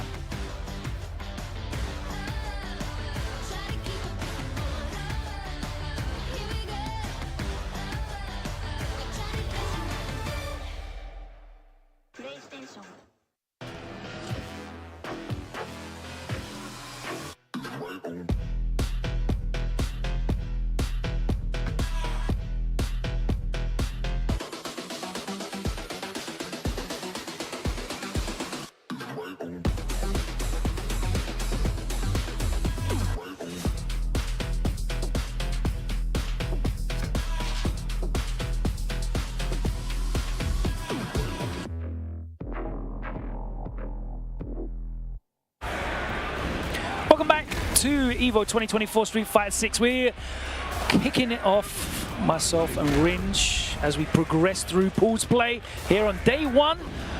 Street Fighter 6, 5,600 players have entered this tournament. There's 22,000 people inside this convention center today. The scale of this event cannot be overstated. It is enormous. And what a pleasure it is to bring this broadcast to you. Myself and Ringe have been having a great time so far, and it's going to continue for another few matches still. Yes, indeed. We're going to have Thuro from Australia come up against Ebihara from Japan. Should be a good one. We're going to have Ed versus Zangief on the docket as well. Another Geef. That's right, yes. That's right. He is out here. That's right. Yeah, and the Geef from Australia, Thuro, will be showing up against Ebihara. This character, Ed, feels really popular in Asia right now. Like you mentioned, Lashar also picking him up from Korea. Yeah. Plenty of this character in Japan. Oh. That's one of the great uses of Ed. I think he just makes you so uncomfortable with the range that you have to usually play footsies at because of the flicker buttons. Ebihara, though, already spent all his meter to put Geef in the corner. He's got to make sure this turn counts. Yeah, that's what I was talking about, right? Those great flicker buttons. That stand medium kick, such great range on it. Oh, no. Oh, no. Okay. He could have got the... I guess he wasn't ready for the recovery, but he could have got the traditional punish counter stand fierce into the flicker, into the OD snatcher, and then the juggle after it for the combo. And Duro just trying to hold back right there after the blitz. Got clipped low. Oh, my, he tricked the drive rush with a fireball. Oh, with punish. Cool. Sensational. You see something, he's looking for it. He wants to knock down. He wants the headbutts. Duro is swinging for the fences. Nice late light upper. Still works. Oh, just ran into a buffer. Right. The Decent OD. time. So you got these? No. No. Just cashing out. It's okay. Yeah, still a significant lead here. Still some nice meter in his pocket as well. Oh, Jesus! No! The OD running bear grab. It did indeed, Callisto. But it doesn't matter because he's dead anyway. But it was hype for a little moment. Even production was impressed by how much damage that did. That was wild. I want to see, I really want to see the drive impact into the OD German combo. Okay. So it can build like the full bar. That's so funny that it builds that much meter. Shout out to Jammers for that one. Oh my goodness, again, the harassment. That crouch heavy kick, such a good buy-in for Ed. Man, it's a beautiful with punish. Speculative forward fierce, gets clipped. Level 1 is enough to secure the perfect. And Ebihara, set point now. Yeah, he's looking strong. Really just staying at this range where Duro has to overcommit. He's been sniping him out of those overcommitments consistently. Look at this again. Look at all these counter hits, bro. To the corner we go. I run this block. Oh, almost got punished there for dropping the blitz. He's going to get punished now, though. Oh, drops his combo. Yeah, he didn't go for the OD flicker, which was a little strange. He actually had meter to still not burn out off of it either. But either way, he'll get the kill there for the set victory. Ebihara takes a 2-0 with the Ed. Gets the 2-0 win, but there's certainly a little bit of cause for concern in that performance there. A couple of drops, got caught a couple of times as well. Yeah, like at the end, I was really surprised not to see the OD flicker, right? Like the OD flicker is such a good combo extension for Ed. And that's one of the things that I think is a little bit of a common thread between the newest DLC characters like Bison and Akuma and Ed. Like, they have really strong OD routes. Yes, and OD routes in this game are so powerful because obviously they cost 2 bars, which is less than a drive rush cancel route, right? But the bar starts building back up before the combo even ends, unlike drive rush cancel combos. Once you do the drive rush cancel, your drive rush doesn't start building back. 3 bars down the drain, and you're not getting any of it back. But you're absolutely right. If you have one of those launching OD special moves, you're continually gaining that gauge back with forward movement. Yeah. Super good having a strong OD route combo. Like, definitely one of the privileged things to have in this game. Absolutely. Not like seeing it. God bless OD Dragon Lash. Oh, man. That run Dragon Lash from Boost 2 that I talked about on the shot, that was nuts, man. That was so smart. But either way, we're going to have another veteran of the FGC back up on the scene right now. I haven't seen this player in quite some time. A man like Johnny, here we go. He's not a man, he's a human bomb. Straight up in the building.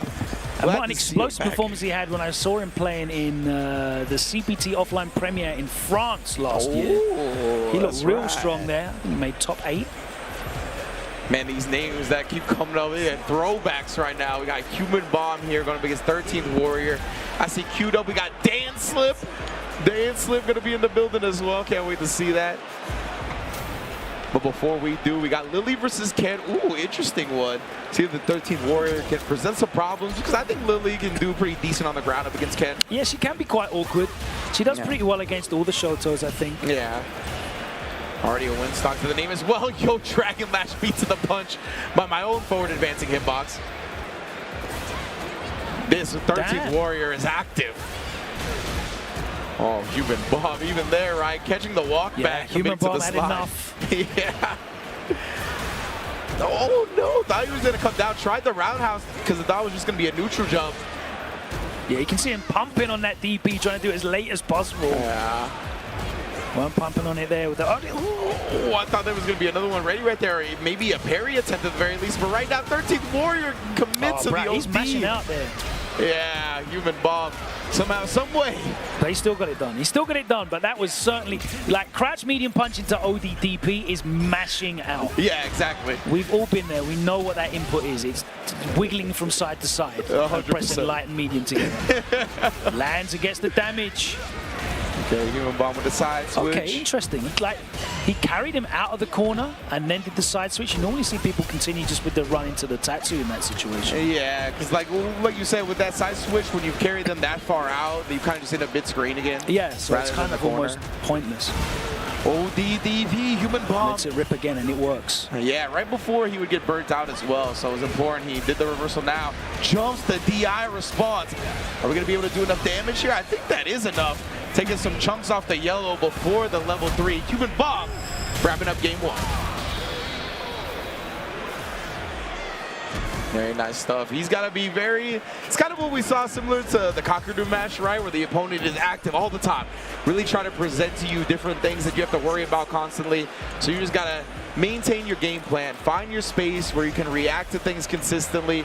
Try not to get dragged into the mud with the other player. 100%. Getting dragged into the mud is such a great description of that kind of play style. And you saw it. He wasn't having it as well. That he was letting rip with the ODDP.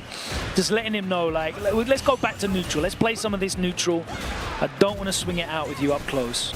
And look at 13 Warriors to his credit now. It's kind of slowed down a little bit. Say that, and we see the jump in. But tell you one thing, Ken is always going to reversal crouch medium kick. Like, if he's in range to do it, that's coming out. So the players out there playing against Ken, be prepared. Yeah, I mean, you've been hit by low forward EX fireball into V-trigger activation enough times in Street Fighter 5. Yeah. You should be watching your ankles anyway. Like, people know. Like, especially with the way turns get taken in this game, like the space you're left at, like the crouch medium kick is coming. Punish City on that one. Could have gone to the level 1 for the burnout quick, but instead 13 Warrior fighting back with his own level 1. Needs to be careful, whiffing a lot of buttons here. Yeah. Oh, that's so unfortunate. Ouch, indeed. Human Bomb ready on the other side with the crouch fierce punish to put himself on set point. Oh, they jump in and again, just walking forward and swinging, and one of those big recovery normals. Crouch combo, safe jump on the DI. No response from Human Bomb though.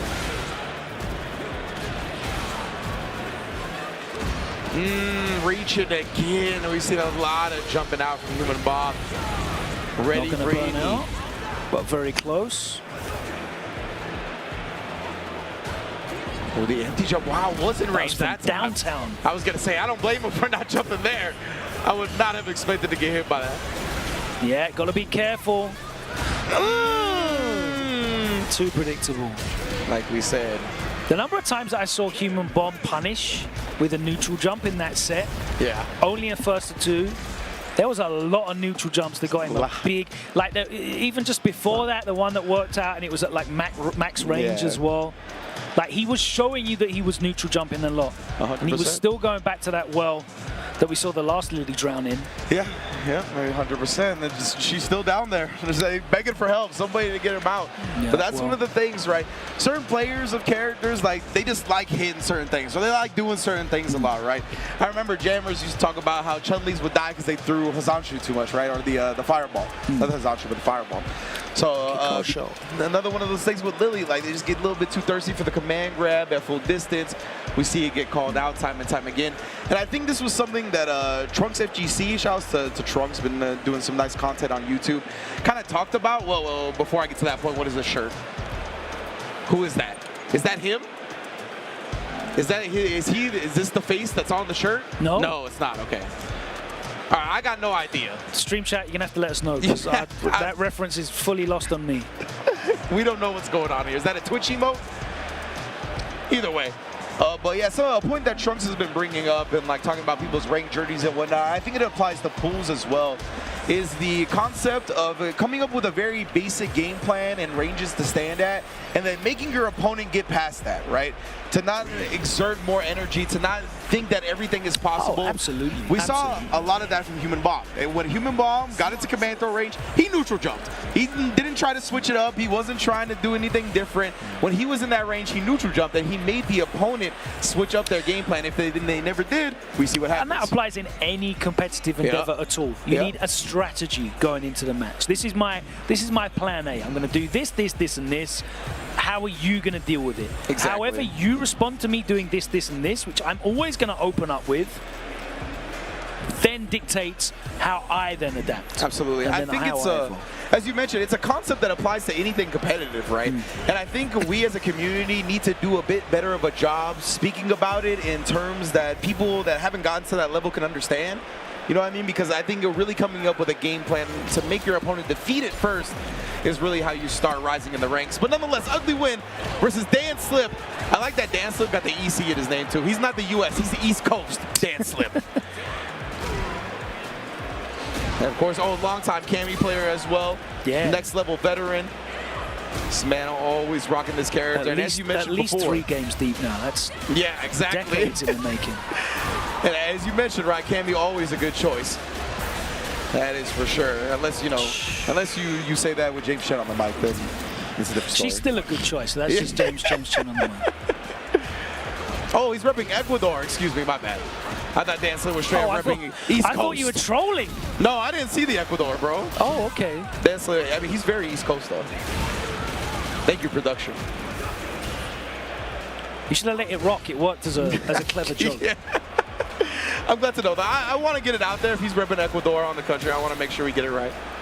But yeah, he is very much East Coast Dan Slip as well. Oh, pressing back like we talked about. You really got to know, I think that's another thing that's separating lower level players from breaking through as well, is knowing the block string meta in this game and how to take your turn when the opponent's going to take their turn.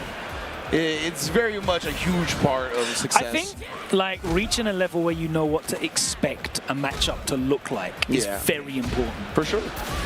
Because then you can actually make informed decisions. Absolutely. If you're just, I'm just going to play Street Fighter. Now you can do the day 9 TV of, you know, just effing kill them when you don't know the matchup, and that's fine. Like, Cammy can do that as well. Yeah. She can just smother. We're not going to play this game. I'm just going to dive kick at you, and you're going to guess a bunch of plus frames up close. Thank you very much. Yeah, Ken can do that as well. And that's why rushdown characters are always super popular, right? Because you can get away with that. I don't care about how you're going to play. Yeah. Deal with how I'm going to play. That is 100% great point. But I think it's very important, as you pointed out, to understand what the block strings are, what the Oki situations are, and you can make informed decisions. Oh, and that sword normal, bruh. Rearing its ugly head once again, dancing. Crouching strong, the god, Ugly Wen. Breaking out with the OD, the reactions are one too many times. Going for that Dragon Lash in neutral. He's caught Dan Slip counter hit a couple of times already in this set. He had enough. He was out of range, but he was probably far away enough to react to it. Okay, didn't quite kill off there, but you see the DP into level 3. Trying to break something out. Dan Slip. Again, that's what we talked about, the risk reward, right? There was really no reason for him to apply pressure in that instance. So just waiting for any type of nonsense that Ugly Win could have woken up with and blocks it out perfectly. That's good stuff, man. Yeah, I mean, nice reactions, but you could see that it was something that he'd been hit by enough to be like, then he was like wary of it. Like, he was conscious that it was a thing that Ugly Wen was throwing out in neutral. He was actually standing, like when he got hit, he was probably like a character length closer, so he's thinking about other things. But at that range, like, you've got enough time to react healthily to the slow-ass startup of Dragon Lash. And Dragon Lash definitely is a move that needs to be used sparingly because of his slow startup, right? Or his slow startup, excuse me. But if you do manage to sneak some in at the beginning of a set, like, that's fantastic. And like, especially at neutral range against those characters that want to throw out low forwards, because it will obviously low crush push it, get over the top. And it's so important to not go back to that well once you do sneak those in, because like you said, people are going to be able to start reacting to it easier. But more importantly, they're going to be thinking about it now for the rest of the set. Just use that against them, right? They're going to be hesitating at that range because they got counter hit by Dragon Lash multiple times. So if you can kind of identify that and switch it up. A perfect example of that is Angry Bird Kakaroo in Gamers 8 Grand Finals. Like, he was specifically using Drive Rush into Dragon Lash to try and get over some of the low pokes that JP uses to check Drive Rush. But as soon as he started doing that, and Kakaroo started perfect parrying the timing of the Dragon Lash. And if you remember that set, he hit like 1 million perfect parries, but there were so many on the Dragon Lash. Angry Bird never changed. Nope. You know, you can see the perfect parry stuff on reaction. You have to really be thinking about it. Absolutely. And being aware of when it is likely to make contact. It's not something you can do raw reaction. Ken's got so many options in Drive Rush, but when you kind of hyper fixate on this thing that maybe it worked for you once, maybe it's the answer to this one counterplay, but you have to keep rotating the wheel of options. This game is all about a wheel of options. Shout out to Lost Soul. Yeah, we got to cycle stepped up up right now. And yeah, Lost Soul is in the building right now. For those that are unfamiliar with Lost Soul, famed Arxis player, right, has done amazing work. Got third in a Guilty Gear Exert in one of the last years that it was an official game at EVO. But he's mainly been focusing on Street Fighter 6 as of late. This has been his main game. He tweeted before coming here that this has been his entire focus. He's not playing Strive at this tournament. It's all Street Fighter 6. For real? Yeah. Yeah, he's only playing Street Fighter 6 right now. Know that. We'll see what Lost Soul brings to the table. Like I said, third at overall when Exer was a main game here at EVO. So he was one of the best players in that game. He's on that display, right? That's what? I think he's on that. You know, the Boss Logic display. Oh, yeah, I think so, yeah. Because he was the highest placing American in a Guilty Gear game before Strive had come out. So definitely big ups to Lost Soul. Going to be back at it. He is rocking the Akuma. I did see him mention that as well. Going up against G-Corgo. Gonna go with that? Yeah, G-Corgo. I'll go for that. You know, I'll co-sign that pronunciation. Yeah, so that's what I'm talking about. With the Jamie. All right, I was looking for Naruto in this block, but I'll take some Jamie action. Some Jamie action. Let's get these drinks on early doors. That esports refreshment. A cold, crisp beverage. Let me get that. The electrolytes. Oh my goodness, this man Lost Soul. Really, you can see the anime style bringing to the character, like just how quickly and how much of a tempo he's willing to enforce right here. He did like double demon flip chop, but like, let me see you actually check this. Otherwise, it's plus frames for me all day. Yeah, that is very much that scene. Like, I'll keep doing it until you tell me I can't do it anymore. Absolutely. Especially in pools, that's the way to go about it, man. Oh, the late dive kick. Catching G-Corgo, teleport to get closer. Very active with the buzz right there. Did get clipped. Probably trying to walk forward as he saw Jamie took to the sky. Didn't think the dive kick was coming. Oh, does get counter hit. I was like it this time. Yeah, it's super sick. Oh my, the mix. The Demon Raid mix. We raiding your whole village with that one. That herbal tea, the family recipe. Yeah, that's mine now. Akuma coming through. Bro, he didn't know what day of the week it was. What his own name was. Like, the ancestry, the family tree is lost, bro. Generations are confused after that round. Oh, okay, nice. Gets the punish. Oh, could have got more than that. But gets a drink on. Okay. We'll take that. That's always the first point of call, right? For Jamie's, I need to get that first drink in. Yeah, I definitely need the first drink. Now we can sit there. We can play that. Nice spacing on the dive kick. No up kicks though. Yeah. Do you want to risk it? I think we got access to the break dance as well, the projectile invul. Break dance if he wants it, but right now. Yeah, Bakai, but we're not seeing it. Akuma gets the punish, but not a big combo. Not sure what happened. Yeah, he can drive rush cancel the light kick. That's fine. Oh, no. Wake up buttons. You gotta chip him out, bro. Oh, bro, that was in front still? That was, yeah. Because he back recovered. That was wonky as hell. That was messed up. That was definitely like you mix yourself depending on how you recover. And there's not a lot of that in this game because it's the same time of recovery, even if there's a back tech or a neutral tech.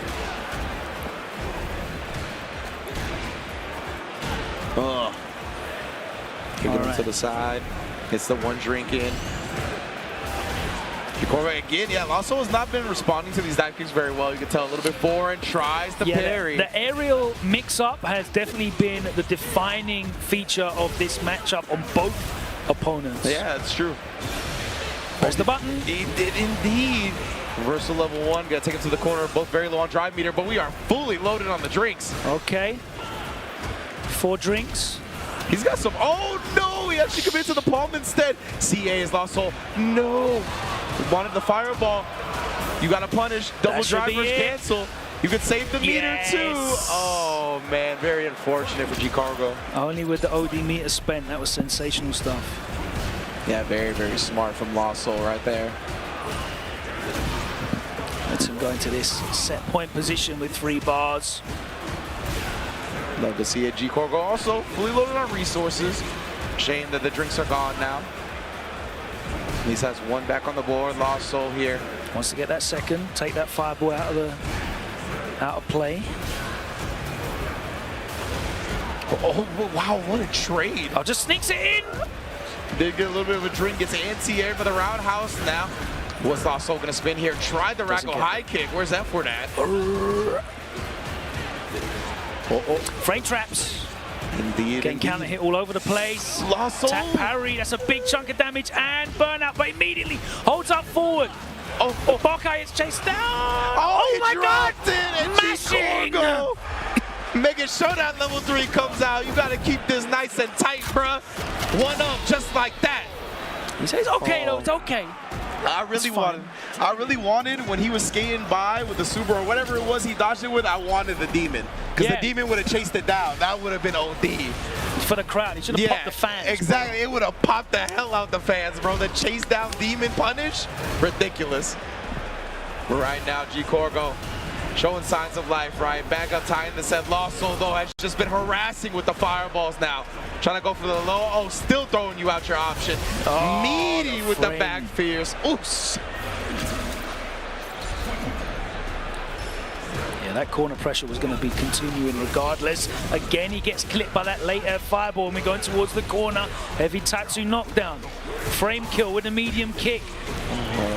Again, dropping the combo. Lost Soul definitely leaving some damage on the table. Seems like the light confirms are a little wonky. Does get the adamant flame extension there, though. Fighting his way out, gets the drinks up too. So the fireballs should take a pause. But right now, yeah, Lost Soul knows that he just needs to land 1 more right and then dodges the dive kick.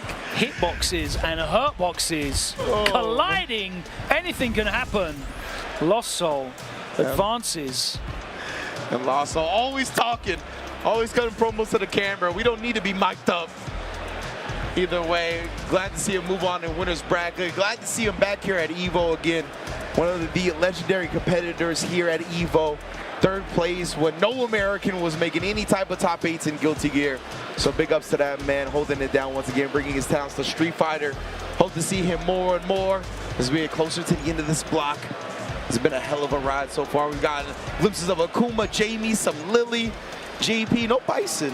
No Bison this block so far. No, none at all. Yeah. We were hoping that Kakeru was going to deliver, but it was Akuma time, and that was a very, very quick set as well from Kakeru, so.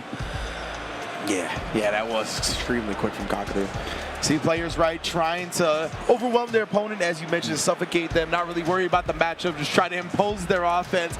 But so many of these good players are here, ready to combat that type of style, have the veteran tournament experience to know what they're getting themselves into.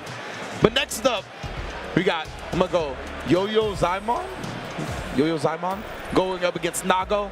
Both Japanese representatives here meeting in pools action. I have never heard of either of these as well. Yeah, me neither. And let me tell you, my quick Google search of Nago SF6 did not return much at all. There was a lot of strive in that. Yeah, I was gonna say. There was a hell of a lot of strive in that search. But here we go. Looks like it's gonna be Chun-Li and Ed. Oh, okay. Like we said, but Ed is so popular in Japan. What do they see in this character? It's wild, man. Yeah, because they're picking him like he's Akuma. For real, like legitimately, right? Like I think he's one of the most popular characters, if not the most popular character right now in Japan. So we see another one step up to the play right now. It's gonna be Nago on the player 2 side, going up against Yo-Yo Zaimon on the Chun-Li player 1. Yeah, and this is what I'm interested in too, because like actually when Ed dropped and I saw his iteration in this game, this is the matchup that I wanted to play as Ed. Because I was like, Chun-Li always annoys me with her range, but with the flicker buttons, you can definitely make her second guess more often than not. Yeah, I can see how this matchup would be very awkward for her if she plays that traditional style. She doesn't want to have to walk in. We're talking about, hey, she needs to walk back, just walk up, press light punch. No, you can't walk into those flickers.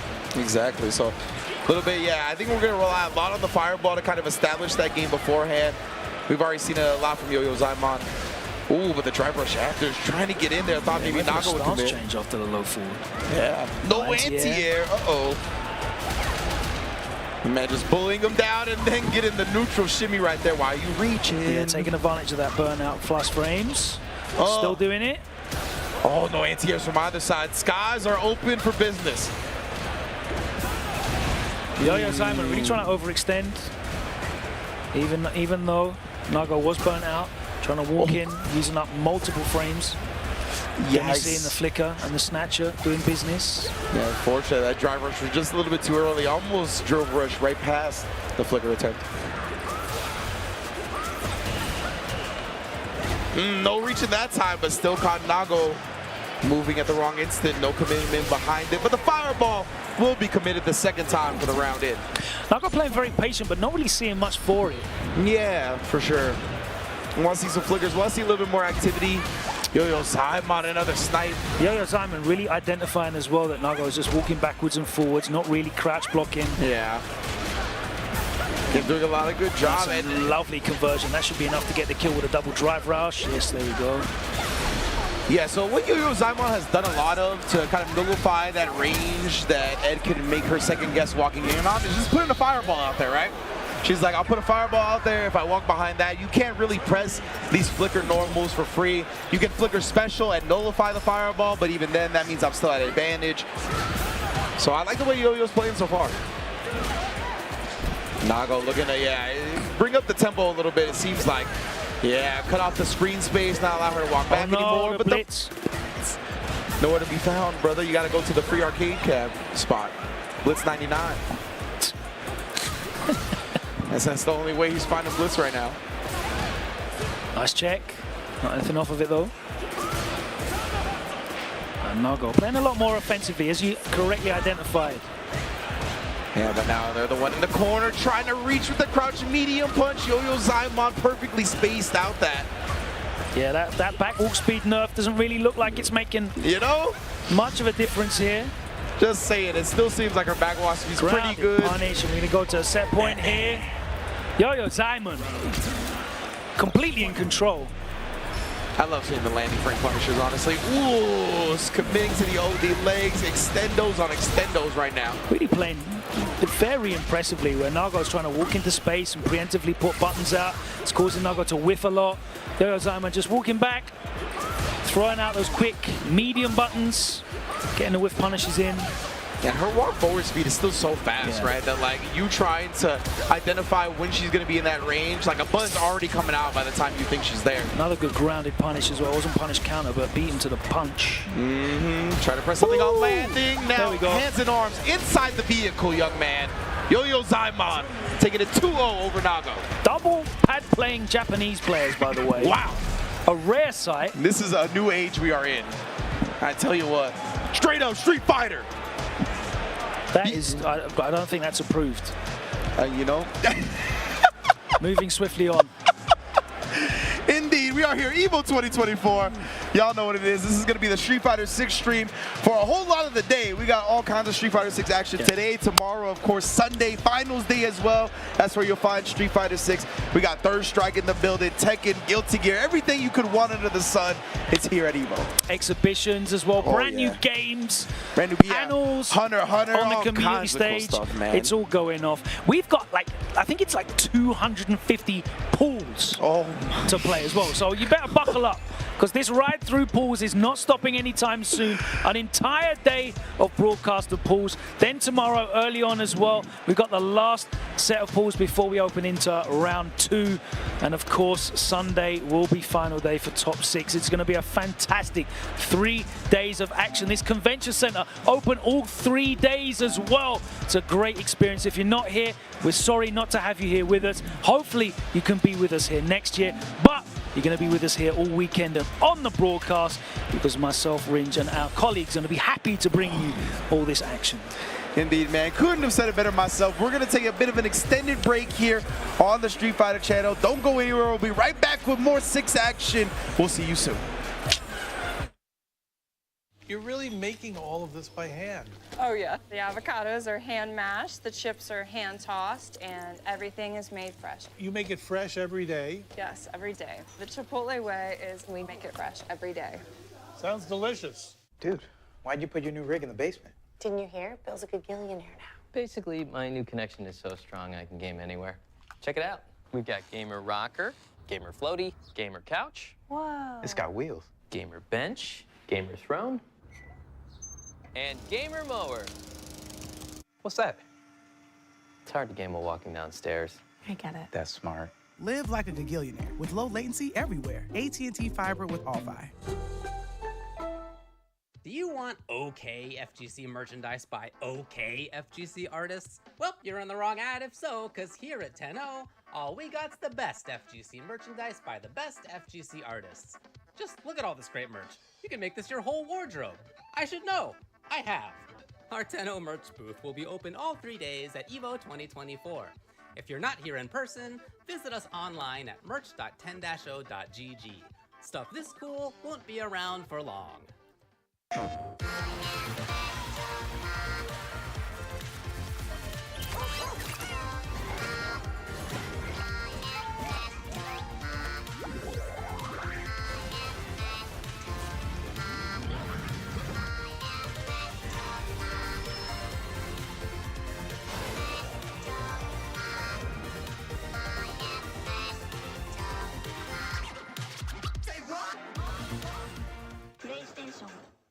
The greatest anime fight of all time. Why would you ask me such a hard question?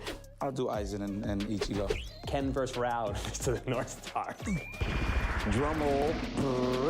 Gaara versus Rock Lee, Naruto. Don't turn your head. I saw what you just did there. Here's the deal.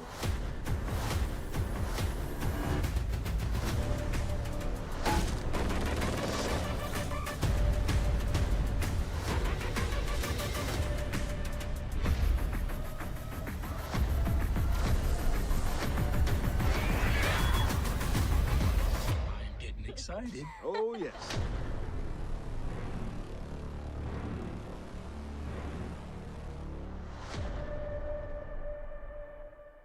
My name is Derek Ruffin. I also go by IDOM, and these are my top 5 most memorable matches.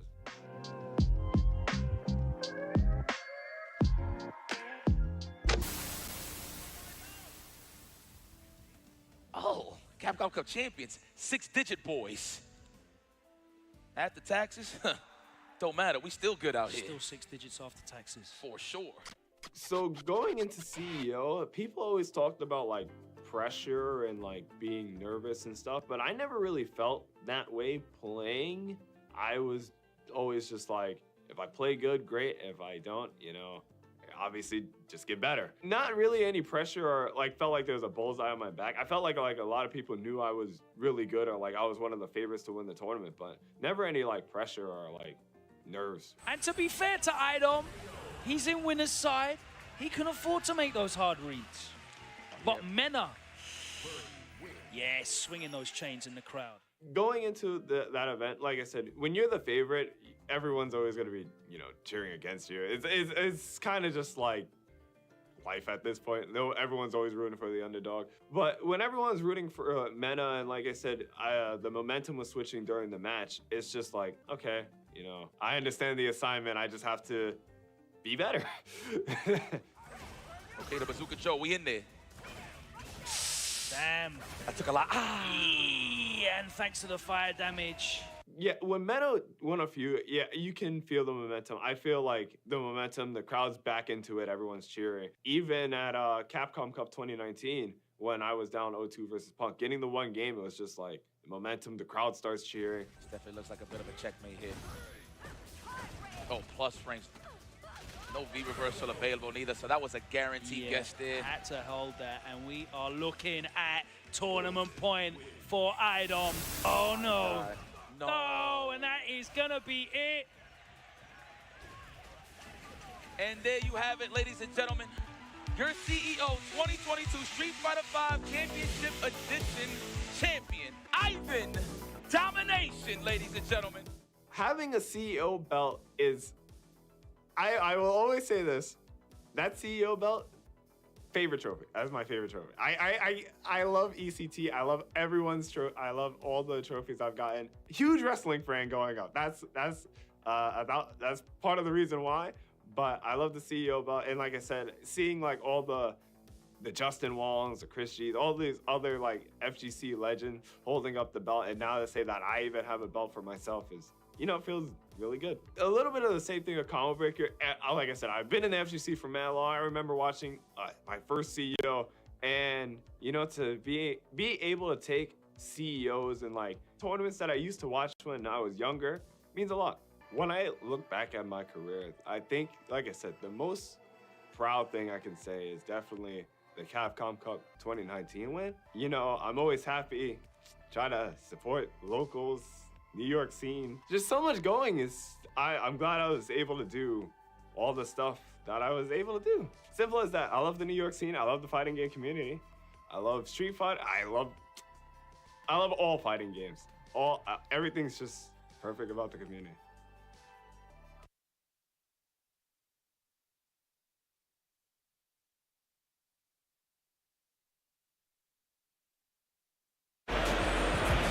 It's been 2 years since I've been in Las Vegas for Evolution. That was 2022, but now it is 2024, second year for Street Fighter 6. Over 5,000 competitors here, and we get to enjoy this next set of matches here. Myself, Jammers, and Vicious calling the action.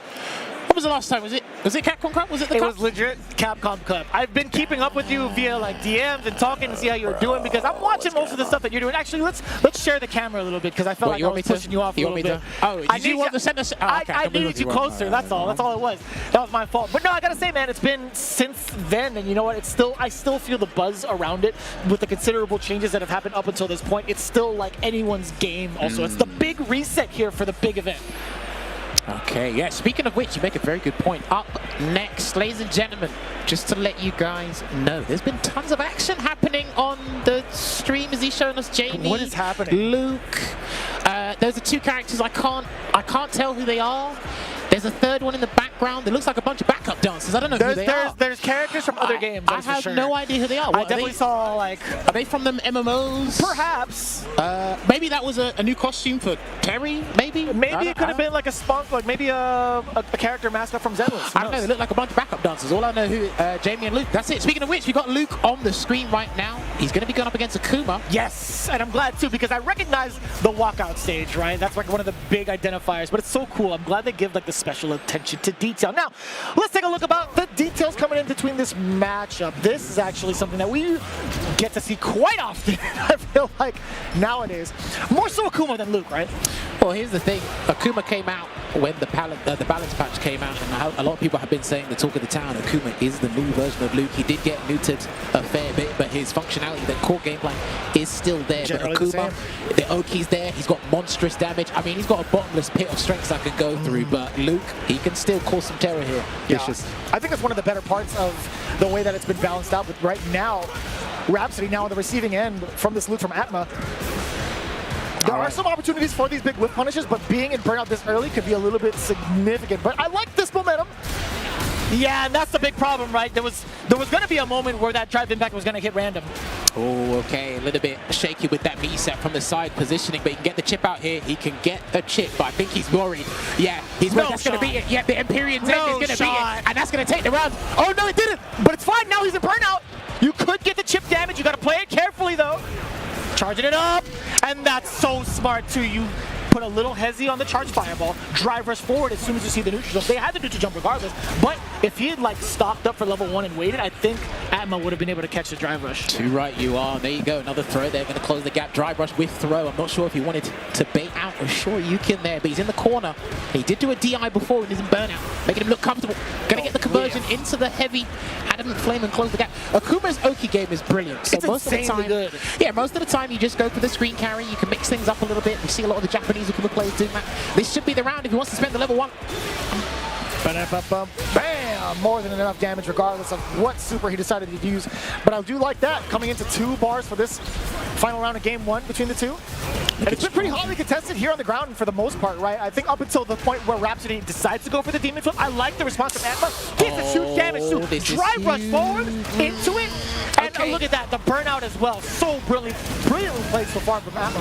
I haven't seen that combo route before, but it did about 55% and they got the burnout, so he got the job done. And there's the stun. You're hella dead. He should be able to build the bar in time for level 1. He might not even need it, Doesn't need it. With that much drive gauge intact, there's no shot he's going to be going without that much damage. Maybe showing us his phone screensaver might have been the key to getting that first game there, I've got to say. Still don't know what it was, though. I only saw Luke and Jamie. To be quite, if I'm not trolling, I actually only saw Luke and Jamie. I didn't see no one else either. All right, there we go. But it's looking pretty good for Atma. Jeez, don't you love the reactions against Demon Flips? Any of the Demon Flip enders? But here's the thing, though. Like, Demon Flip's actually pretty powerful in this game. But like a lot of the players, you'd have to do the light Demon Flip into the heavy dive kick to really throw them off. But they have to be committed to something else. And Rhapsody... Jeez, that's a wrap for sure. Yeah, it's going out of the frying pan and into the fire. It's going from bad to worse in this one. And we got Atma at set point here, Vicious. Nice option selected there to beat the drive rush cancel pressure. Does his homework for sure. Akuma does have a way to beat that. Well, it's a universal thing, but you won't see a lot of characters do it because it's super expensive. The uppercut there as well. Can he get a grab? Not quite. But still the conversion too. Off with the crouch medium, but this, no, it's not going to be a back throw. He's just clearing the space out a little bit. Yeah, see, he done a light dive kick. He didn't do commit to anything just in case an uppercut came out. But he's in a dangerous spot here, and he could lose the round over 1 drive impact. But it's going to be a Vulcan Blast instead. That does lose.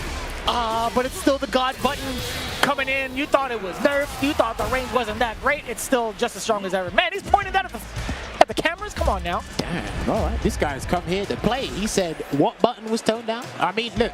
There's been damage scaling penalties across the board in this game, but the fact that is you prioritize Oki and positioning now, and the combos are pretty similar to what they were in Season 1. Yeah. There's no reason to not use that button. I mean, specifically in this matchup, it's like you have Season 1 damage because of the lower health value on Akuma, right? So it's almost the same. It kind of feels the same way, right? Not exactly 1-to-1, but pretty similar to it. Right? I think any combo looks glamorous on Akuma. Like, to be honest with you, that's just how it works. And it's going to be looking like that, especially when more characters come out and they get further optimized against Bison. Well, you know about it. When Psycho Mind's blood, and then hopefully get to see a Bison in action today in this next set of pools. Remember, tweet out the stream. Twitch.tv/. I believe we're Evo 2. Evo 2 is correct. I believe we are Evo 2 there. We are going through this because, again, over 5,000 entrants here. It was difficult. I'm not sure about you. It's difficult to prepare for this.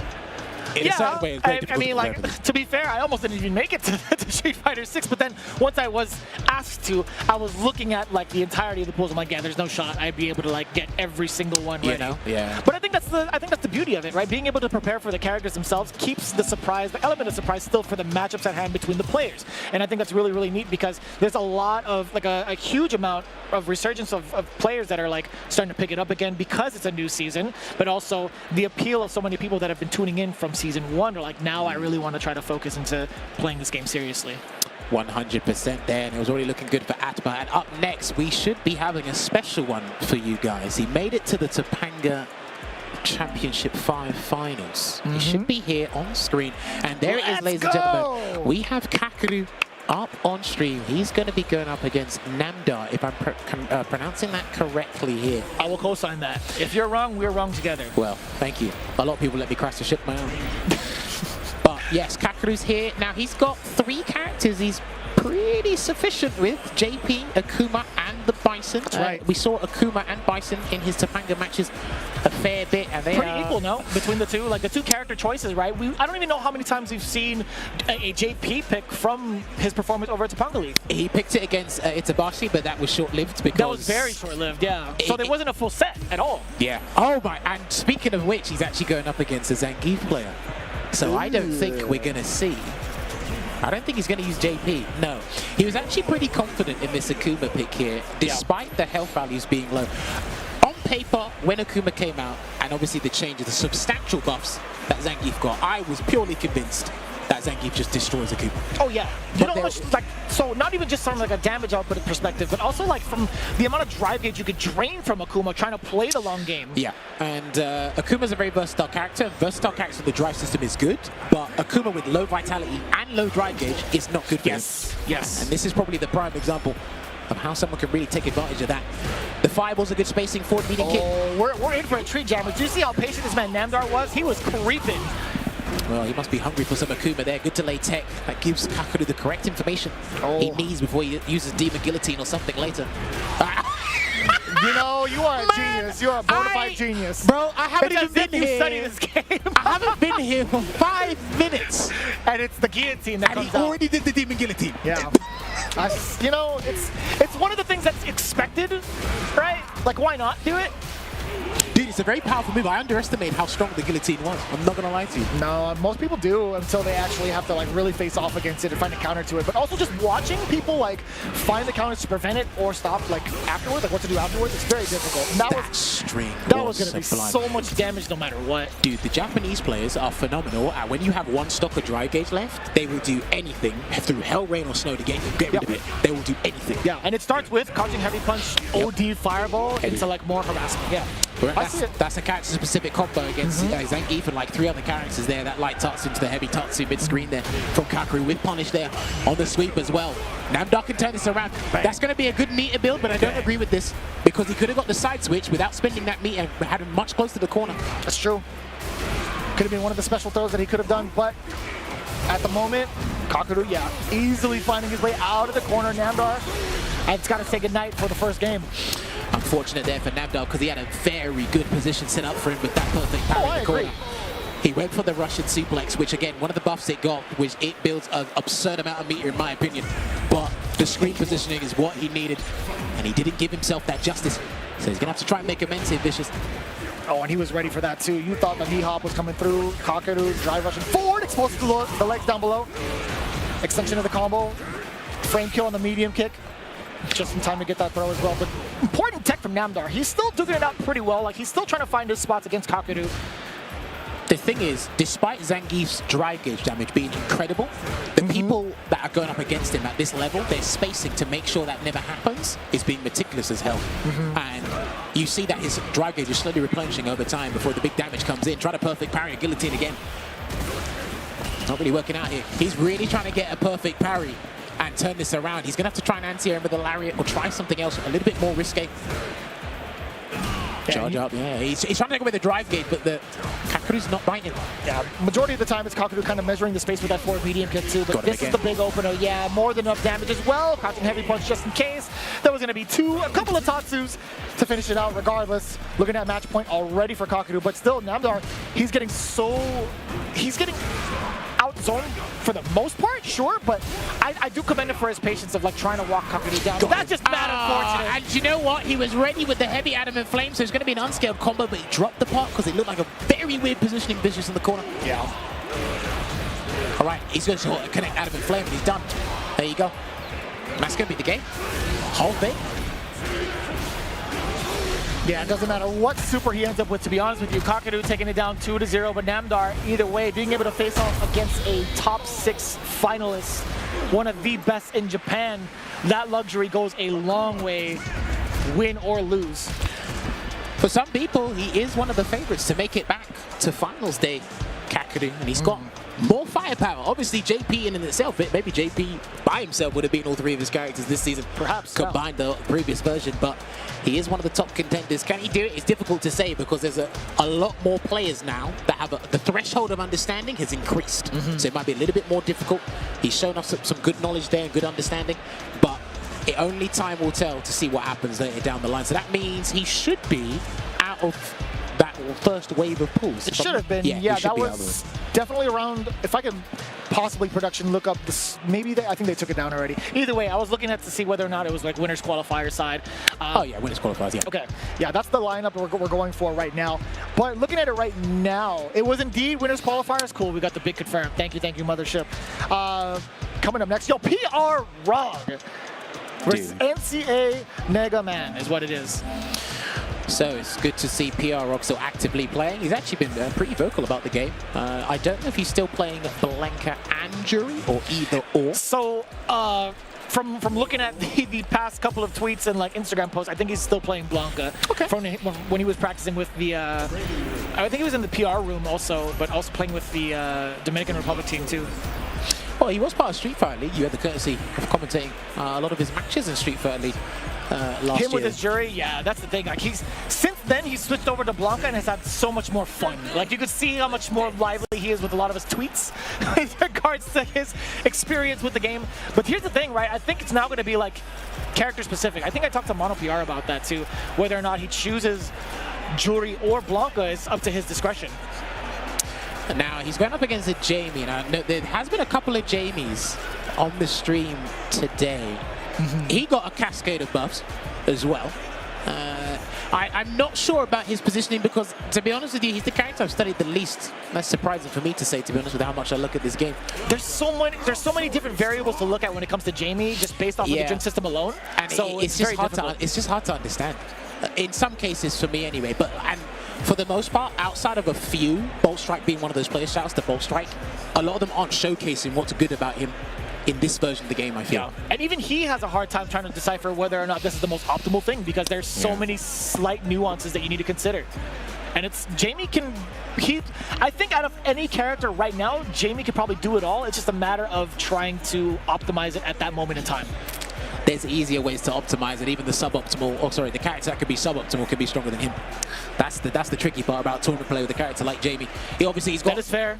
Yeah, he's got vastly more opportunities to drink up, so he can actually get to level 4 a lot quicker if he chooses to do so. Having more plus frames, different combo routes. He still has the ignorant option of drive, rush, stand, fierce, because that is a 5-frame button, one of the fastest heavy attacks in the game. He can skip neutral if he has his opponent grounded majority of the time with the swagger step too. He's got it. I don't know why they made that safe, but it's another option. I don't know if this sounds familiar to you, but he had a hard time getting in, okay? That's the only line I could actually use that you would recognize, okay? Funny that I met him in the hotel last night. Yeah, you gave him a nice little handshake for that one. He was like, hey, they did it again. Maybe I did. Anyway, these guys are getting sorted out. We're going to have Blanca Chan stepping up to the plate, going up against Jamie, a matchup that we seldom see. Heck, we probably do not see this at all. So this is a treat and something I definitely need to note down here because these guys give me a lot of work to do when it comes to studying this game. And it's fun through and through. So PR Rog going up against Mega Man. I like that. Say that fast 3 times. I would not. I will say PR Balrog, mostly. Don't worry, I won't get sacked for that one. Anyway. I've already read it once, man. I'm sure somebody somewhere is like, huh? Do you know what? When I was looking at a lot of the names for Street Fighter 6, I was like, you guys are out of this world. They're trying to get us, I feel like. But I'm glad they paired us up together, so I'm like, all right, cool. Well, anyway, like I said, some people let me crash the ship my own. All right, going into this game. It's going to be a nice cruise between us two. I'll drive, you do all the talking. Don't worry about it. Anyway, don't worry. I've got an alibi sorted. That's fair. Nice move, but it's there with the cracks. Can I borrow one of those, please? Can I get one of those? Can I get a life raft or something? So, Blanca, you can still do Blanca things. Don't try it now. But you saw what happened at the LCQ. Don't try it. Listen, man, there was a bad argument to be made from our side. It's the wilderness, not the wilderness, isn't it? And I will continue to say Blanca in that regard. So and that's going to be a safe. Silly combo. Oh, okay, there we go. Yeah, a lot of the spacing tools that Jamie gets to utilize, I feel like does get kind of blown up too. Blanca has some pretty darn good special normals and normals to contest against said space jams, but this is like the biggest problem right now. Like PR Balrog is just so meticulous with his own spacing. It's like I don't think a lot of the spacing traps inherently that Jamie has will be as effective. Yeah, despite some of the nerfs and the normalization that's given to Blanka, level 2 is still a problematic, and that was sublime, and it's going to be actually unscaled as well. So this could be huge damage, and he actually still has the lightning beast available, but I don't even think he needs it. Try to get him, and that's going to be the game. Yeah. Jesus. This man is typing up his thesis on his stick. If you guys could see, like when eventually, PR Rog has not stopped pressing buttons since the round started. Dude, he got completely bamboozled. I think Mega Man got one dive kick. I think so, and one hit from the previous round, because that was definitely a perfect going into it towards the end, right? Absolutely insane performance thus far from PR Rog. Did he get a drink at all? No. No, he was sober. Well. All right, gonna get. Oh, that's unlucky. He got it just before he landed. That's a very quick move, so you can actually hit them airborne. Yeah. He's gonna get the punish counter there. It's gonna be heavily scaled because of the lights, but he will do the free flow strikes into the drink. And he's level 1 now, so he's unlocked one target combo. I can't remember which one it was, but gets a new target combo each and every time. It's the jab one. Is it that one? Jab short. No, jab short comes level 2, right? He gets something else before that. No, at level 1 he gets jab short strong. Okay. Told you, I'm confused. Anyway, that's going to be a good combo. That one right there, the Yun combo, or the Twins combo. Yun actually primarily had it, but close to chip territory, a lot more of a changeup. He can't be too obvious with Swagger Step, so he's jumping instead. Oh, you have to spend it at this point. He can't be Even too if obvious. you could force the meter away from PR Rog too. If you force the Swagger Step, oh boy. You can avoid that as well. You actually can avoid what PR Balrog just did. You can avoid that. So dangerous. And checks down below the very max distance you thought PR Rog was going to walk out of the way to safety for a whiff punish. Anyway, today. He got the round. So that's what really matters. Going to get the anti-air arrow kick as well. And then he's going to catch him just... Far. Yeah, it was unfortunate. Going to get the full connection there, unfortunately. Try to rush down Fierce again. That's very good at closing the distance. Some moves that actually send the opponent full screen are pretty much relatively far away. So that being 5 frames as well, the Standing Fierce, pretty insane if you ask me. Oh, I like that. He's trying to catch him third second or something there and make him lose drive gauge in the process. Is PR Balrog, but Mega Man's actually doing really good. Get him off me. Still settling with one drink, by the way. Mega Man doesn't want to be caught in any sort of drink scenario. He's going to be walking up, or trying to at least. He's got to eventually. Whittling down in the drive gauge from both ends. Oh, that was a crouching medium punch to try to contest. It's so difficult. It really is. Trying to react to Blanca Ball outside of like certain ranges with like normals, majority of the time you are gonna get blown up. Yes, indeed. It's very difficult to even think about it. And then Lightning Beast is going to be activated here, and he's going to attack his drive gauge, basically take a chunk out of it, try to bait a parry to burn himself out. Didn't work. Oh, that's a big opportunity. Oh, you got to get that punish as well. That's one of the things you always have to look out for, right? When it comes to Blanca specifically, you always have to think to yourself, when is the air Blanca Ball coming?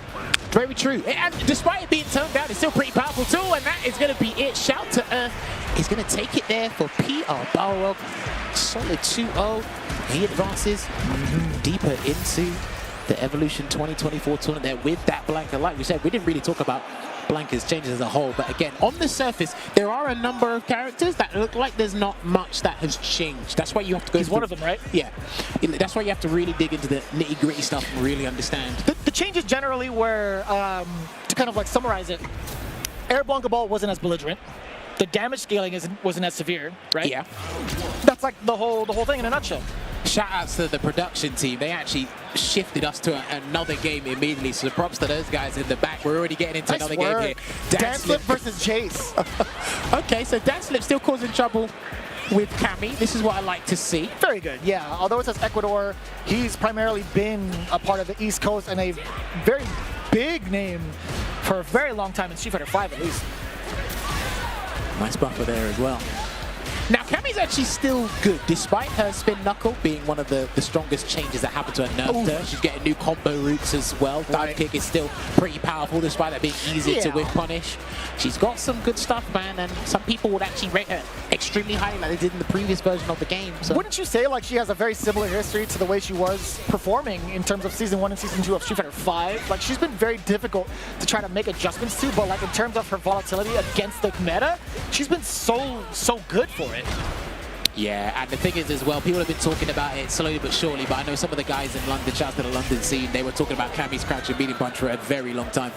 It's one of her go-to. Yeah, it's one of her go-to somebody tweeted out actually, like, why did Luke's get nerfed, but this still exists? I forgot, was that her? No, it wasn't. It was ice. It was okay. Shout It was out to ice. ice. Yeah, okay. Gotcha. Well, here's the thing. Like, crouching medium punch is actually going to play more an integral role in Cammy's gameplay this season. Standing light punch, looking for the counter hit into crouching medium punch. That helps out as well. Stand heavy kick got buffed. Like, again, her offensive pressure is still pretty problematic for most characters. There's the whip punish, and that should be the game, Vicious. Right you are, yeah, more than enough damage in the tank. Dan Slip making it true again with this Cammy. He is the Cammy main. Forever and ever, amen. I feel like I don't think there's going to be any other character he would switch up to, but that is one game down from Dan Slip. 2 rounds straight, very dominant fashion, as you can see again. Most of the time we would like to talk about Kim and the mix-ups that she can get and some of the buffs that she received, but at the moment, hasn't really been able to shine in control by Jace. Yeah, see, he's doing a delayed dive kick as well because he's identified that Jace is actually pretty consistent with that crouching heavy punch and Sierra, and he got that forced knockdown with the crouching medium punch Dan Slip. Couldn't get a full conversion though. There was an attempt. I mean, you did see the spin knuckle. Must have been just like a pretty much a buffer. Nobody's gonna really react to somebody airborne with the spin knuckle. I would imagine not. Dude, he held parry way before that jump was complete. I think he thought a dive kick was coming, but Dan Slip had other plans. Understandable. And the escape option again. It's been multiple times. Dan Slip has called out the throw from Jace. There you go. You saw that stand light punch there into the counter hit. This is exactly what Cammy players are going to be looking for, and that's hella frustrating. Oh, not even an attempt at a button from that. Yeah, could have been he huge is punish shook. He is actually frozen in place. Oh, and he tried to hold up there, I believe, Jace, and he got hit with a 3-piece into the spiral arrow. And that's going to be setting up Dan Slip for set point so he can advance deeper into the bracket. Oh, he's done it again. He's been doing delayed dive kick all day. Very deep too, just at the knee. Forward throw, it was a counter hit. You did hear a little bit of a normal coming out from Jace. Can she not do EX improved Kaku? Can she not do that? Against dive kicks? Yeah, 100% she can. I'm pretty sure she can. 100,000% she can. I guess he doesn't want to spend the 2 bars. I understand that. I mean, well, so you either spend it or you die with it. Yeah. Like, you can't spend it in the next life. Well, anyway, that's going to be it there for Dan Slip. A swift and decisive 2-0 over Jace there. Unfortunate for him. And now, ladies and gentlemen, as much as I'd like to talk about that game very quickly, we're actually going to shift over to another game. These guys are on fire today, this production team. Got to show them the love. These guys are the unsung heroes of events like this. So we're going to be having Urio. I can't believe we're actually seeing Urio on stage, by the way. I haven't, like, I used to watch this guy all the way back from SF4. And I know he does his own streams and everything. Yes. Is he still using Chun-Li? No, he's not. No, he's not. Wow. So that's the thing. Like, I think the most recent performance he's had was back in like Street Fighter, one of the Street Fighter leagues, actually. Wow. Okay. He's using Aki now. Okay. Some people might think she's in the top 5. No, that's KC. KC's the one using Aki. Oh, my apologies. I thought Urio was using Aki. Okay. My apologies. Urio's using Jamie. What on earth? What is this about? No clue, but I'm fascinated by seeing this matchup right now. Yeah, so am I. But then Aki, some people would think she's in the top 5. But she got a waterfall of buffs, especially her normals being strengthened. I think her crouching medium kick was one of the biggest changes. Truly. Because now when she does drive rush, there's a legitimate high-low, full conversion that leads into poison. And you know what happens after that? Yeah, I'm just glad it's not cancelable. I think that's one of the biggest like wish list changes that people wanted. But either way, even without that, she's still got like a bountiful of buffs that are so beneficial. It's just as deadly, even if it's not cancelable. It's just like Kimberly's one. And that's going to be a throw there for Urio. He got to level 4. Didn't really have to be phased. And the thing is, with Aki, if you can't hit the opponent or even scare them, then they're not going to be worried about the poison either. Yeah, the Nightshade Pulse is coming on in too to kind of establish yourself. He even tried to steal a turn by doing drive rush forward into forward heavy kick for the plus frames, extra plus frames at that for a strike throw mix-up. Urio, he wasn't baited by that one bit. Just look at him go offensively. Again, that string mix. It's so hard afterwards. You can even do the free flow strikes to space yourself out for a medium kick. as a punish tool, right? There we go, another throw there. No, yeah, you're going to get level 3 as well. Try to catch him throw teching. There's no delayed throw. So Casey's only got supers as an option to get out of this. And I don't think he's going to do it. No, he's not going to do it, yeah. You know, taking the idea of take the throw to the next level, I can appreciate that. There was a lot that could have went wrong trying to tech against a dive kick, but either way, it's still going to be like death by 1,000 cuts, whether it's like throw or strikes from Jamie. Well, look, like Aki's damage output is tremendously higher than Jamie's, but if he has to basically attack you like a mosquito, then so be it. Get the full conversion into free throw strikes again. Yeah. And if you have a good read too as Aki, you could still do like your snake step out, OD snake step out of there, right? But he's not doing anything to worm his way out. Yeah, like you said, he's not doing the OD snake step. He's not doing air jump into jump down medium or jump heavy punch, sorry. I'm sorry, is the slither actually the snake step? I thought the snake step. Yeah, okay. The sinister slide. That's what it was. Yeah, the sinister slide is like the coward punch, right? That's what it was. All right, there you go. Get the serpent lash. He's out. He's got to make this count. I love that conversion too off of the medium kick. Still within range to get the medium punch link. The dirty bubble, roundhouse, Venom Fang. He dropped the Fang. How did that happen? That is like automatic.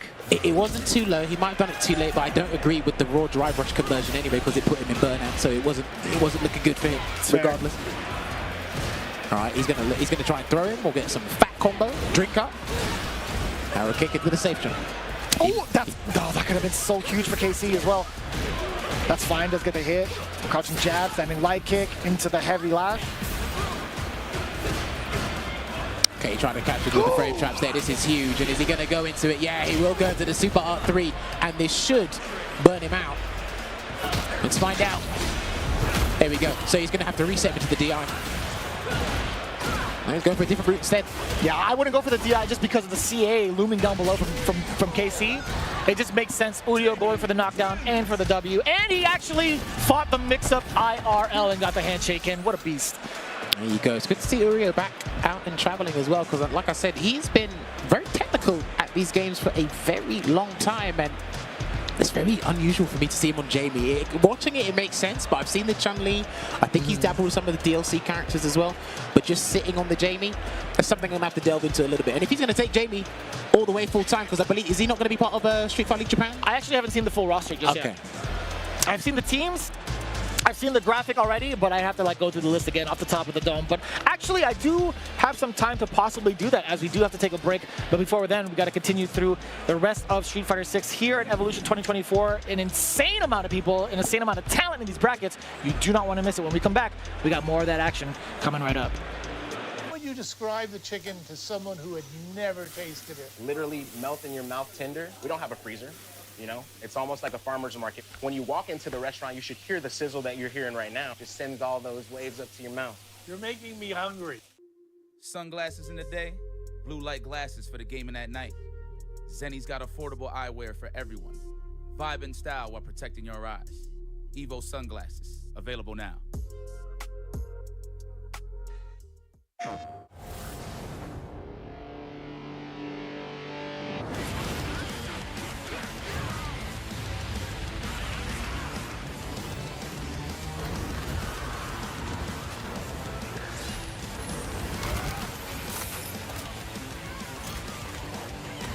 Beyond the battle.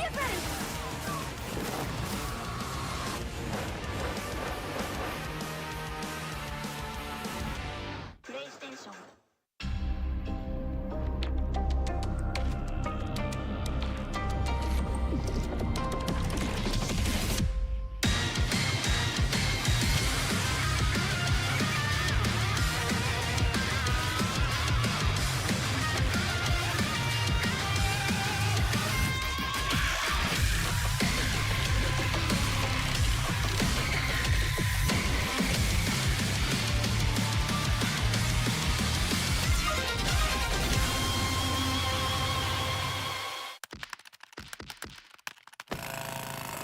Red Bull gives you wings. Fight!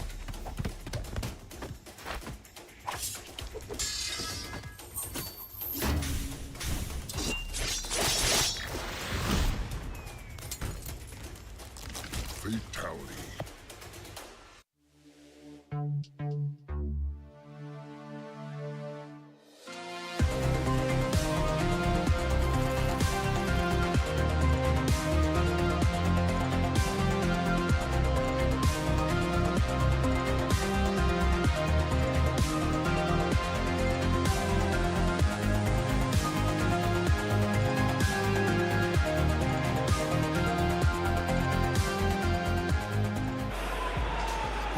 every single pool is an absolute treat, and I kid you not when I said there's insane talent, because up next, one of my personal favorites, my absolute dog, diggity diggity dog. Shout outs to F Word, by the way, if you're tuning in. Actually, no, he's here. And that's a big surprise to me. I'm like, huh?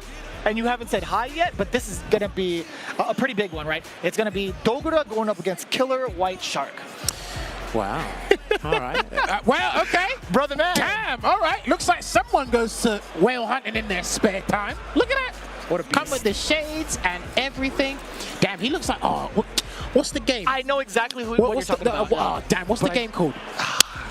Something Machina. What's it called? Damn, the choice game, the story game. Deus Ex Machina. That's the one. Damn good. He just looked like the front cover. You know what's funny? I feel like the first thing I saw when I saw those glasses was Toguro from Yu Yu Hakusho. Okay, fair. Those are definitely some Toguro shades. But Deus Ex Machina also makes sense. So I'm so glad that we see him, because the first thing I said as soon as Bison was announced, I went to Problem X, I went to Dogura's stream, I'm like, congrats on getting your character back. Dude, he had like over 10,000 people watching him learn this character at one point. He grinded this character. Were you not there to celebrate his cause? Oh, you were probably watching Problem X. Well, maybe I was, who knows? But yeah, listen, I'm telling you what, right? One of the stronger DLC characters you have here, we can write a whole thesis on how Bison functions in this game, but he's going to put the Psycho Mine on from the back for his combo. You did it right in front of his face. You teleported to command grab him. He's like, you should be scared of my mix. I don't care if you put a mine on me. He said, you should be ashamed of yourself. That's wild. Dogura shook.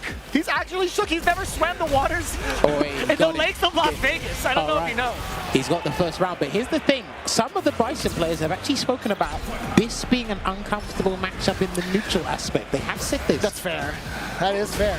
Oh, God, the whip punish there, and he goes for a very simple conversion, not to the EX knee press, what we usually used to see, and he busts out with that Go Shoryuken. God, I wonder why. You could have done maybe crouching heavy punch into OD scissor kicks, perhaps? Not from that range you could have, but normally you just go straight into the drive rush. That's fair. That is fair. No shimmy, burnt out though. Dude, good answer. Oh no! I was about to compliment him, and then that's how it goes, man. Fish out of water. That's what it has. That's just how it goes, man. He was ready, but they both got CA, or should I say Super Art 3, ready and available here. Killer White Shark has got to be careful with the choice of buttons. The Demon Flip isn't scaring Dogura, but he needs to be careful. Now that should have been a sign, like, you better not do this in front of him, because he will have the option select ready with the delayed button. Forward throw now. What are you going to do about this? He's still able to get it. Yeah. Dude, he woke up with stand medium buzz drive rush. This guy's on a next level. And that was a drive. Sorry, that was a reversal. Your demise awaits. That's going to be game one there for Dogura. A little jump scare, and I think he knows it as well. He's puckering his lips. He's like, never again will I be caught off guard. How many times over has he been thrown off by American players and in home soil? Marine being one of them, by the way. She is here. Street Fighter V. It's happened before, but that was that combo breaker. He's got to be careful with the light knee press as well. Sorry to cut you off, because Akuma can actually punish it with stand short, and a lot of the Shoto characters have got good 5-frame stand shorts to punish that. And then get a nice little conversion, and that was the worst idea you've had today. Oh, but it didn't pay off that well. I mean, like, Dogura missed the rest of the hell attack. He mistimed his own jump. I mean, even if you miss the combo, you jump in an automatic destination with the bomb. You can clearly see the bomb on you. Yeah, I get it. And it's still damage, it's still attacks. Oh no, the Street Fighter 4 syndrome, right? Dude, he's fumbling it vicious. He's had it too. Yeah. Demon flip into the guillotine again, but there's a whip punish going to go straight into the Psycho Crusher for some Oki here. The damage is so significant. The carry, the Oki, and the damage, all three, such a deadly combination. Dude, Bison's damage output, similar to Akuma's, absurdly high, but the breakdown on his damage scaling doesn't make any sense to me. And that's going to be huge. Is he going to do Psycho Punisher? I think he's going to end it with Psycho Punisher. There you go. You'll rule this day. Brother, I'm so glad they brought the super back. Hey, no, he's cold. Hey, he's come to play. What a beast, man. I know. He's cold. He gave you the death stare, and he wasn't even using Akuma. He said yes. What a beast, dude. You will rule this day. You will rule this day. I'm telling you, one of my favorite players, yo. Easily has the most character out of the bunch, and also one of my favorite Bison players. Man, if he ever gets Rolento, dear God. Well, him and Nemo, we could be down. Nemo we could too. do a try. Oh, dude, yeah, Nemo is also playing a fair bit of Bison. Also, he's kind of equaled it out in terms of playtime between Bison and Blanca, which is kind of amazing to see because he was kind of reluctant to play Blanca, right? It's going to be interesting, especially if he's going to take Bison the whole way through, because he is relatively new. Again, drive gauge damage is pretty good. Like we said before, just to reiterate, the damage output is absurdly high. Under certain conditions, it becomes even larger than normal. Yeah. And even like, a peasant like me can play him. You can do a 5-hit combo that does 50%. I'm also peasant. I'm not complaining. But again, a lot of the aggressive philosophy from Street Fighter V has actually returned. And of course, it's become fused with mobility. So he's much faster. I was going to say, now you have the mobility from 4 coming into play as well. Which is a very big thing. And then I think one of the other things as well, I spoke about this with Problem X, like this was like day 2. And he said, well, planting the bomb is no longer a risk. It was locked behind the mechanic before. It was a command grab, which entailed huge risk in Street Fighter V for a character like Bison. Yeah. Now, it's just a hit confirm. If you drop the back fist combo, that's on you. Other than that, it's constant pressure planting the bomb. It's also its own way of applying pressure, right? Yes. You could do it again while the mine is intact, and you still are able to get continuous pressure even if it's blocked, which is kind of neat. I think that's great. Inherently, he didn't have that problem in 5 in terms of getting plus frames on plus frames on plus frames. It's almost as if Psycho Mind cannibalizes itself. It's almost as You if. don't say. Anyway, you don't say. Up next, that was a beautiful match, by the way, Killer White Shark and Dogger. But up next, we're going to have VX Bao going up against Yellow Devil. You guys are out for us today. You guys are actually out for us today. What are you guys doing to us, man? What are you guys actually doing to me, primarily? Yellow Devil. How about that? You better pick a yellow costume, otherwise I'm going to have words for you. And you didn't. Oh, we're going to have another Bison Akuma? That counts. You have yellow hair. Okay, but we're going to back-to-back Bison Akuma. I'm down. I'm super down for this. Now, it's interesting because obviously VX Bao, he's actually qualified for Esports World Cup that'll be happening in a few weeks' time. So is this the character he's committing to? Because JP's fallen off a little bit. I would imagine so, because that's primarily what we've been seeing out of him, even also in the couple of DreamHacks that he was a part of, right? Well, he qualified for EVO Japan, so I don't think he had to go to any of the other... No, before that, yeah. Oh, yeah, sorry, of course. no, you're right. All right, there's the Oki here as well. I meant to say like after EVO Japan, but going into it. That was a mad far crouching heavy or medium punch, by the way. Oh, you thought, and I fell for it too.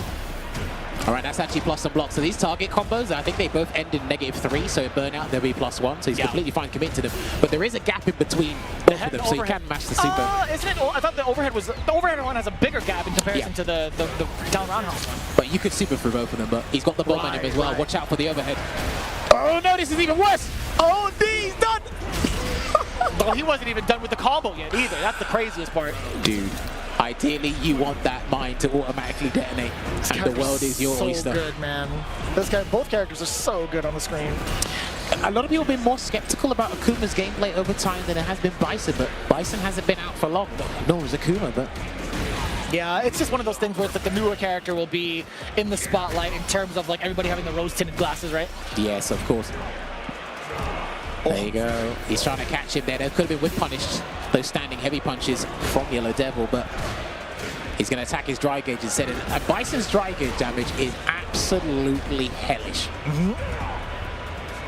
He's waiting for one button to get into level 3, and there it is. And that was so delayed. Did you see how long it took for him to get into that level 3? That was like a full like half second, if anything. That's very true. The timing as well. And what threw off Yellow Devil, this is actually pretty hard to see for some players. You have a fireball, and Bison moves away to a distance where you think it's safe to throw, but you forget he's charging because he can drive rush at you and do something else. It's very difficult to keep up with some of these things that Bison's doing. It's just getting used to it again, right? You have to look at whether or not he's charging something, and that's going to be like a habit that most people are going to get accommodated to, because again, how often do you get to see Bison of this caliber where he actually has a Psycho Crusher back? Yeah, that's no longer locked behind the mechanic as well. And there you go, there's the Devil's Reverse. That was plus frames there, despite you trying to get perfect power. It didn't work out, and that will be the round from the EX back fist combo. Nowhere near done. God damn. Looking at match point again, VX Bao. That could have been a big opener for the Devil. There you go. And that's another thing. 13 frame light knee press. I think is one of the stronger whip punish tools in the game, especially if you're flinging out mediums and heavies. There's a scaling penalty in it by 30%, but I still think it gets the job done. you get so many options out of it, right? You get to apply a mine if you wanted to. You could extend it into like corner carry with the Psycho Crusher, right? The damage is not going to be as severe, but it's still significant. Oh no, he dropped his combo! And VX Bat wasn't ready to punish, and then he went for a Hail Mary, like, sure you can. Mate, you're probably going to lose. Oh no! He just got into the yellow, though. Brother, he just got into the yellow. I don't care if he's in the yellow. He's burnt out. He is burnt out. Oh! Help! Nah, he's done. Oh, wait, that's gonna miss. Oh, no, it's not. Wait, but he doesn't get the wall back. Woo! It doesn't even matter. That was raw. There's no scaling involved. That was raw damage. What? My word, do I need, damn, I need to pull out a calculator. I need to pull out a calculator. He's actually gonna go for this game. Yeah, because of that round, he's actually gonna go for this game, mate. He said thrown in the towel just yet. Please do not DP again, please. I know you had a good round, but don't DP again, please. It would have worked. It would have worked against that second throw. Get out. Counter hit. He thought it was your turn to play. VX Bow looking to find a way to detonate the mine. He wanted to explode manually, but he takes a chance. Oh, and he tried to catch him off guard there with that wake up drive impact. Didn't quite work out. That was a cool call from Yellow Devil, though. I think it makes sense. Yeah, very tricky, and the head stop comes in to settle it. I will say, man, that was an excellent rebuttal from Yellow Devil towards the end. What was that? Raw crouching heavy punch into level 2. That's insane. And you were like, he's not even close to the wall. He's not going to get the rest of the damage. But you were, man, we were both mistaken. Here's the thing, right? Because I know Akuma's level 2 does slightly just under 30% by itself, but then I always forget that the button beforehand plays a huge factor into getting a decent amount of damage, so I completely forgot. I said, nah, it's just a bit like, it should be fine. It's a heavy normal. It was a heavy normal indeed. And then just from, like you said, just from that round and trying to make a comeback, it was fine. But then again, as soon as that bomb got planted and he got whiff punished in the first interaction, it was just difficult to kind of pick things up from there. That was really unlucky, but VX Bow developing that Bison. He's probably still got the Ken as well, actually. So now that I wouldn't be surprised. I really wouldn't be surprised. Yeah, that's always going to be like a powerful secondary, no matter like what matchup you go up against. Even if it's like something where you feel like, yeah, I'm not as comfortable with Bison in certain matchups. I can always just rely on my Ken because this is going to be like the same. It feels like Ken players are almost the exact same, in my opinion. All right. How do you feel about that, actually? The transition between like Season 1 playstyle of Ken into Season 2. And I don't mean early Season 1. I mean towards the end of Season 1, the way he was established into Season 2. You haven't really seen any significant differences, right? Outside of his run Shoryuken changes and the scaling to the X Hadouken starter, everything else pretty much looks the same. But again, he's actually a pretty good tournament character. You heard it from Angry Bird, Tokid, and a few other high-level Ken players. But we're going to be moving over to our next match here, which should be Daikoku stepping up on stage, going up against the Salty Droid, if I'm pronouncing that correctly. I believe that's correct, yeah. Unless I don't know how to read English anymore. Okay, so he's got a gold stick there. I like that. Now, I know everyone's been saying it. Probably the previous commentator. Shouts to Ringe, Sejan, Yipes, and Logan that came before us. Guile dodged several bullets in this last patch there. I don't know how, Jammers. I genuinely don't know how. Probably the system. I think one of the biggest changes that you should probably give Guile is reduce the pushback on upside down kick, and that will change a lot of things in neutral. But the medium sonic boom and the heavy sonic boom, inflicting more dry gauge damage. Having a scaling penalty on Stand Fist has actually unlocked different combo routes for Guile. I've spoken to Guile mains in Europe and in North Africa. Shoutouts to Linz as well. So it's actually changed a lot of things up, but he's still one of the kings of neutral in this game. So he's going to be a terror through and through. But Ryu. We talk about the amount of changes that people get. Ryu was definitely one of the main winners as well. Along with Jamie. I think they were almost tied. Almost tied. My thing with Ryu players, outside of that punish counter drive impacts, and he's actually splurged a lot of drive gauge on that, and he's going for something real fancy that I've never seen before. Okay, I like this setup. Trying to bounce the ball a little bit, you know? The thing is, with Ryu players, you can't teach an old drum new tricks, no matter what you give them. And sometimes, I think Ryu players do the character a disservice.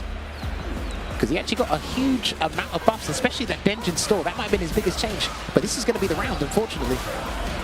This is the... Oh! Sorry, I didn't mean to do that. Did you... I didn't do anything. Did you see that? I didn't see that.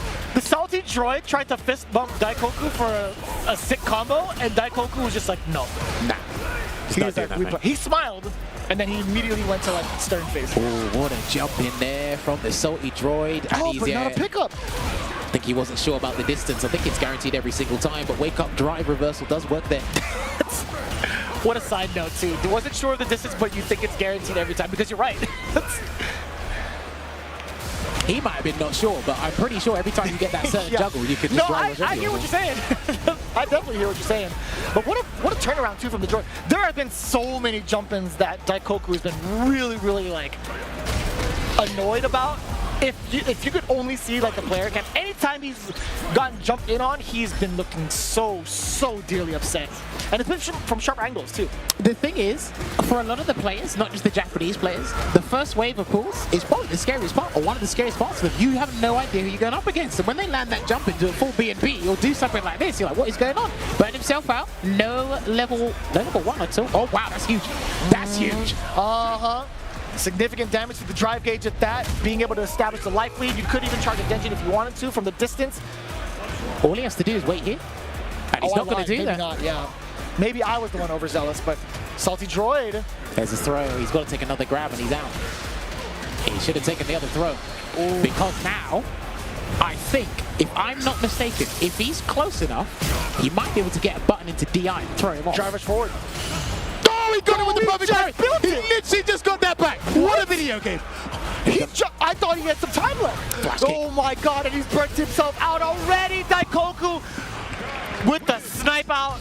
OD Sonic Boom towards the end. Jammer's almost fell out of his seat.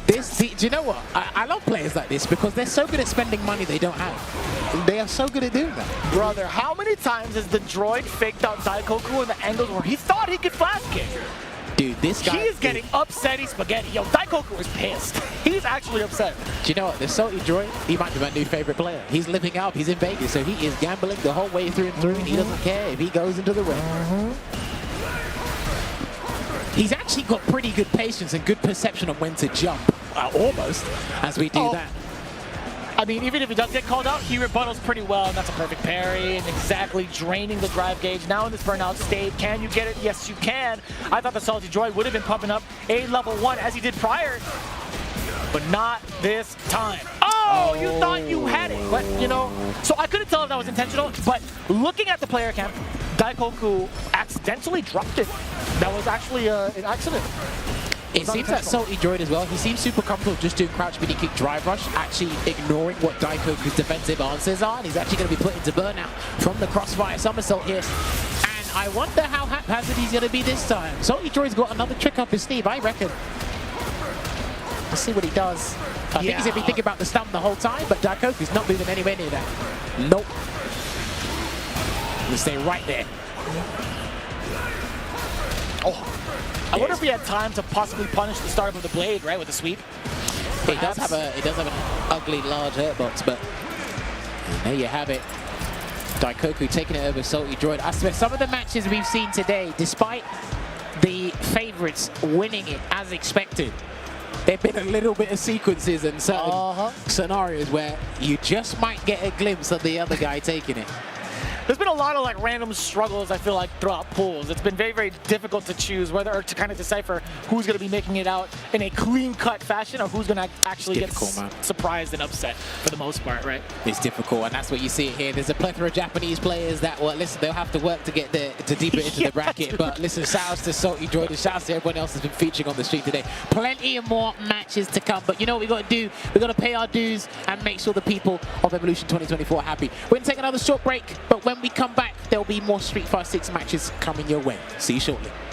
Get ready for the next battle with Tekken Coins, exclusively from Chipotle. Use promo code EWGF623 when you order any entree in the Chipotle app and get 500 Tekken Coins. Visit chipotle.com/Tekken8 for details. Hey gamers, does your room look like this? Tired of having no art on your walls? You need Displate.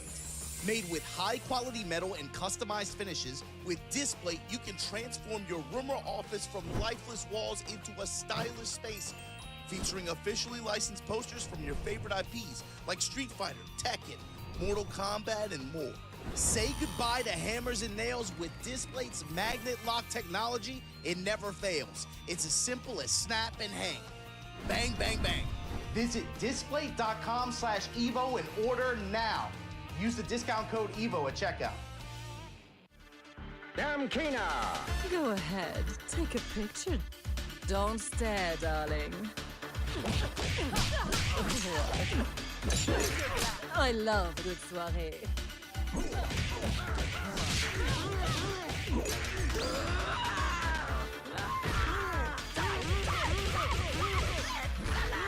Looks can kill.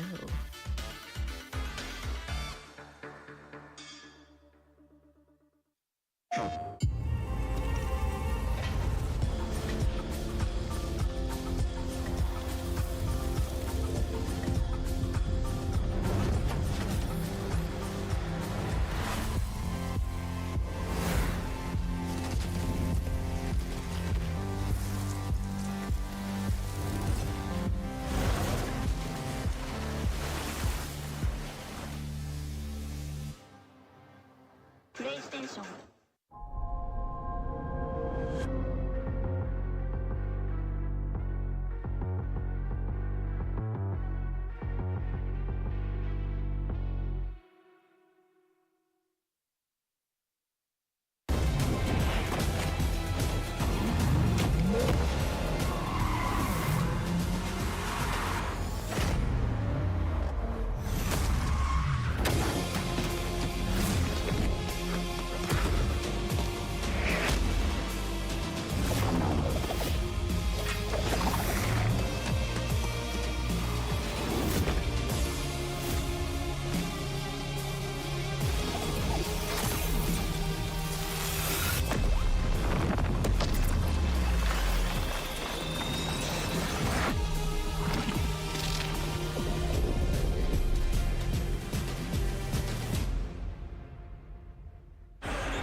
All right, everyone, and welcome back to Evolution 2024. Myself, Jammers, Ambitious, calling the action for these next set of pools. We've had some juicy matches, the DLC characters. We've had some interesting names that are putting my Ambitious's tongue to the test. But we're still here, and we're enjoying the action. Talk to me, how you feeling? You know, there's You're so trying many not to things. laugh. I was already laughing. I don't know if you heard, but man, what are you guys doing? What are you guys actually doing, man? I also think that the TOs are partially to blame. You're going to call them out? For putting them on stream. You're going to call them out on camera now? Yes. All right. I'll say it verbally if I don't get to pen it out. So this is kind of crazy. This is our era. I feel like I don't recall exactly when you jumped in. You were jumping in primarily 5, but this is my era right here, I guess. LPN versus 200 yen, formerly known as 100 yen, but inflation had hit him hard. But here's the thing. Why call yourself 200 yen when the yen's crashed?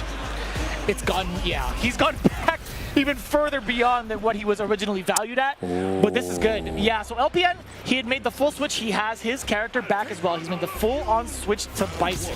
However, 200 yen has been our resident Sagat main for years and years and years. Yeah, but this matchup here, I don't agree with it. I spoke to Problem X about this. If you could avoid this matchup at all costs, you must do so. But in a situation like this, charge heavy punch, maybe a hard read with the drive impact as well. Nice whip punish there from LPN to put the bomb on. I think this is actually pretty difficult to play with neutral, but if the Gi player isn't up to par with your Bison, then the neutral changes. This is the SPD. Yeah, you're already looking at somebody as active as LPN. Trying to sit him down in a moment where you're trying to like out-footsie him or outspace him is so difficult. Look at this. And even 200 yen, he's trying to figure out some of the buttons to press. He's pressing too many buttons where he even doesn't have a chance to. There's so many counter hits in play for LPN, and he's just having a ball. LPN has not stopped pressing buttons since he got the knockdown. He's walked a whiff punish with that stand fist, and that's the B&B conversion you go into for the back fist combo. And there's an SPD to make the bomb dissipate. That's actually a really good choice there from 200 yen. Oh, I think he could have been within the space to get the rest of the mediums, perhaps, but especially with the counter hit, wasn't confident. They haven't got that much pushback when it comes to combos, but another back fist combo. He wants to hit him hard, and if he gets the next hit, it will be to level 3. No, he's going to get the head press instead. That's a good way to make the throw. Oh, that could have been level 2. No. Just going to wait here. And this is so tough for LPN to do not whiff anything in front of him. He will be able to get that super art out perhaps, or maybe a medium as a whip punish, but 200 yen, he knows better. Up until that point, that was so tricky. Back thrown out. Head press one time. It's going to chase him down. I think LPN's going to be able to get his full drive gauge back. Oh, no, my lord. No level 1 to chase him down. That That was actually at a weird space. Did he recover in time before the knee hop happened? I think he did. Interesting. That Then he wouldn't have been plus. That knee press looked punishable as well. Remember, like SPD has actually got a fair amount of range, and these scissor kicks, they're -5. I think the heavy one's -4. So you'll be able to catch it. Wow, okay, he's not playing around. He was point blank, or near point blank. I don't think 200 yen was even trying to walk back. Well, he got hit by Unlimited Psycho Crusher because LPN needs that drive gauge back. If 200 yen gets the next hit, it's got to be a hit. Oh, he got it. He didn't want to burn himself out from that drive rush cancel. Oh, that was awkward too. Looked like it was going to be on the other side. The Psycho Mind still applied as well. Being able to spend the OD. No, that was a little bit awkward. He's trying to bounce the rest of it. The Devil's Reverse, the second part is so hard to time. He still got CA though, so if he pulls a rabbit out of the hat, he's going to try to do that. He can't drive rush in. He needs to wait for his gauge to come back. But if he lets his gauge to come back, LPN gets his gauge back. There's the pokes. That's the second time over we've seen LPN kind of not wiggle his way away from a jump in from 200 yen. I kind of wonder. He's got to firm all of this, but LPN can't commit to something because they're level 3. I'm hoping it's going to be a jump in. Yeah, that had to be it. That's the first time LPN actually taking a jump, and that could have been so severe. He landed, he ended up right in front of 200 yen as he recovered. If 200 yen was churning, he was dead. Oh, man. LPN would have been dead, and I think that's exactly why LPN is smiling. I think that's why 200 yen is not particularly happy, because he's like, maybe I should have mashed level 3 just that one time. And there's the pressure. The drive gauge damage on the light knee press is actually pretty good. It takes about 0.5 with drive stop, so it's actually pretty good. I mean, you would say that, and then he was still at a huge deficit in comparison to 200 yen. I mean, I believe you for sure. Oh, block on the overhead as well. Talking about that attack on the drive gauge, checking the movement as well. Speaking of which, yo, LPN firing away with a low medium kick once again. The mind is applied. What are you going to do about it? Okay, a bit of a weird timing there, but he's going to get the round off of the punish counter, drive impact to counter it. And he's going to close out this round here, 200 yen. He's losing a lot of rounds with an abundance of resources here, Vicious. There's got to be a change, man. There's got to be a slight change up in neutral. Maybe we could see perhaps a Fierce shining a little bit more, but he's done it again. I see him, he resorts to parry immediately when there's situations where if he just waited and like tried to react, it would have been a different story for him. Nice drive reversal there from 200 yen. Just in time too, right before the detonation. Oh, burn him out. He's got to burn him out, surely. He's got to burn him out. Yeah. Yeah, that's got to be the call. Just under a bar and a half. He's going to succeed at that burnout, at least on equal playing field in regards to the drive gauge. Full health to play with, though. LPN, he's in full control. He can kind of abuse knee press if he gets close enough. There's one. There's two. There's the third one. He tried to attempt at a third one. There's the fourth, and that's exactly what it was. And it's unfortunate that they have to play each other because, again, there's I think 200 yen is still in California, if I'm not mistaken. Okay. Well, it's good to see that you get these guys playing from way back when, Street Fighter 4, even earlier than those times, and still playing, actively playing now.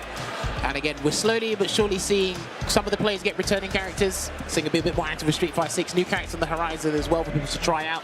There'll probably be new names with Akuma and Bison that we don't know about yet. Give it a couple months during the CPT, because remember, this is the first of the 8 offline events that we happen in the CPT circuit. There'll be a bunch of World Warriors that have been happening. You've been covering some of the action on the new show that's been going on with some of the guys, but you've been catching it all live. You got like some of the Salt Mine League stuff as well. We got to cover yours. That was wild, by the way. It was hard keeping up with the guys last year. Yeah. Now it's even harder with more characters and trying to keep an eye on everything, because I can be very meticulous at this stuff. So it's literally like a full gigabyte of information every time I see you, for the most part, right? We have got Hitbox's Dr. African coming up on stage. Love this guy, man. Love his energy, love his personality. And I love how much of a student of the game he is. He's really evolved exponentially in regards to his career in Street Fighter 5 in terms of understanding how the game works, and he's been able to teach it to a very extensive level where he could help others find success. And I think that's really, really important too. But for the most part, him also getting, I think Bison too, is something that he's been looking forward to. I know he's been in a handful of different stream chats and also very excited to drop DJ, if I'm not mistaken, but who knows? I don't know if he's actually fully fledged into like playing certain character or dropping JP or DJ, etc. If you are a Bison main through and through, or historically a Bison main, I'd say for now, just commit, go all in. and see how far you can get. I've got other characters here and there, but Bison takes a lot of work. I think he's going to be a specialist character down the line, depending on what they do or decide to change. Because again, I've been trying to. Oh, so no. this is something I must have slipped on, but him picking up Cammy, something in his brain clicked. Maybe he's like, you know what, I gotta stay with the meta. I gotta find somebody that kills the meta, or tries to at least. Or it could be he's not particularly comfortable with Bison against Ryu yet. This is a bit questionable in itself for me because of the Hashigeki bait. Quick spin knuckle not being as potent against projectiles as it was before, and as I say that, he made it work because he got the read of the fireball. Oh, that's a significant drop. I didn't realize the other name on the other side was Scam Chowder. Man, these guys are laying it on thick for us, aren't they? What a name. They want us to get in trouble. Anyway. Surprisingly enough, Scam Chowder has been probably the safest one. Well, true. Almost got the whiff punish there. But yeah, I'd say some of the biggest changes for Ryu. His overhead frame data, crouching medium punch having 4 active frames now, great at checking drive rush. Right. Solar plexus being +3 on block. The target combos cancelling to Denjin charge itself. He's a very good character, but everyone flocked over to Akuma. Oh, did you see how active that was? Yeah. Still hit towards the end. No, I agree with you as well. I think, you know, Ryu has not really gotten that shine as he should. He's not going to get the shine in this matchup, that's for sure. Dr. African being able to get the rest of his drive gauge to complete that sequencing. You can't scam this guy at a drive gauge, I can tell you that much. You got to let Cammy do the work herself. Gonna get a crouching beating kick, drive rush into the throw. Yeah, I haven't actually seen any of Dr. African's Cammy, so this is a pleasant surprise for us. Mm-hmm. And Tio as well. I can hear Sanford Kelly in my head. Go pick a top tier, yo. You want to win? I mean, I still think Bison is pretty strong. Obviously, we're still trying to figure out where to place him on the tier list, and he tried to go for a sneaky grab. The damage would have been heavily scaled from that as well. That did get hit with a scaling penalty. Oh. And that was a counter hit. Scam Chowder actually trying to press the button immediately after his whiffed crouching heavy punch, and of course he's going to have the uppercuts ready. He's been so adamant about taking that up until that point, and I like that. Yo, Dr. African actually misplaced his OD dive kick and thought he was able to get the extension or the link. We should have tried to burn him out there, Vicious. At least take him down with him. Oh no, and it's going to be a different combo here. You've got to go to level 3, my friend. And he's going to take it there.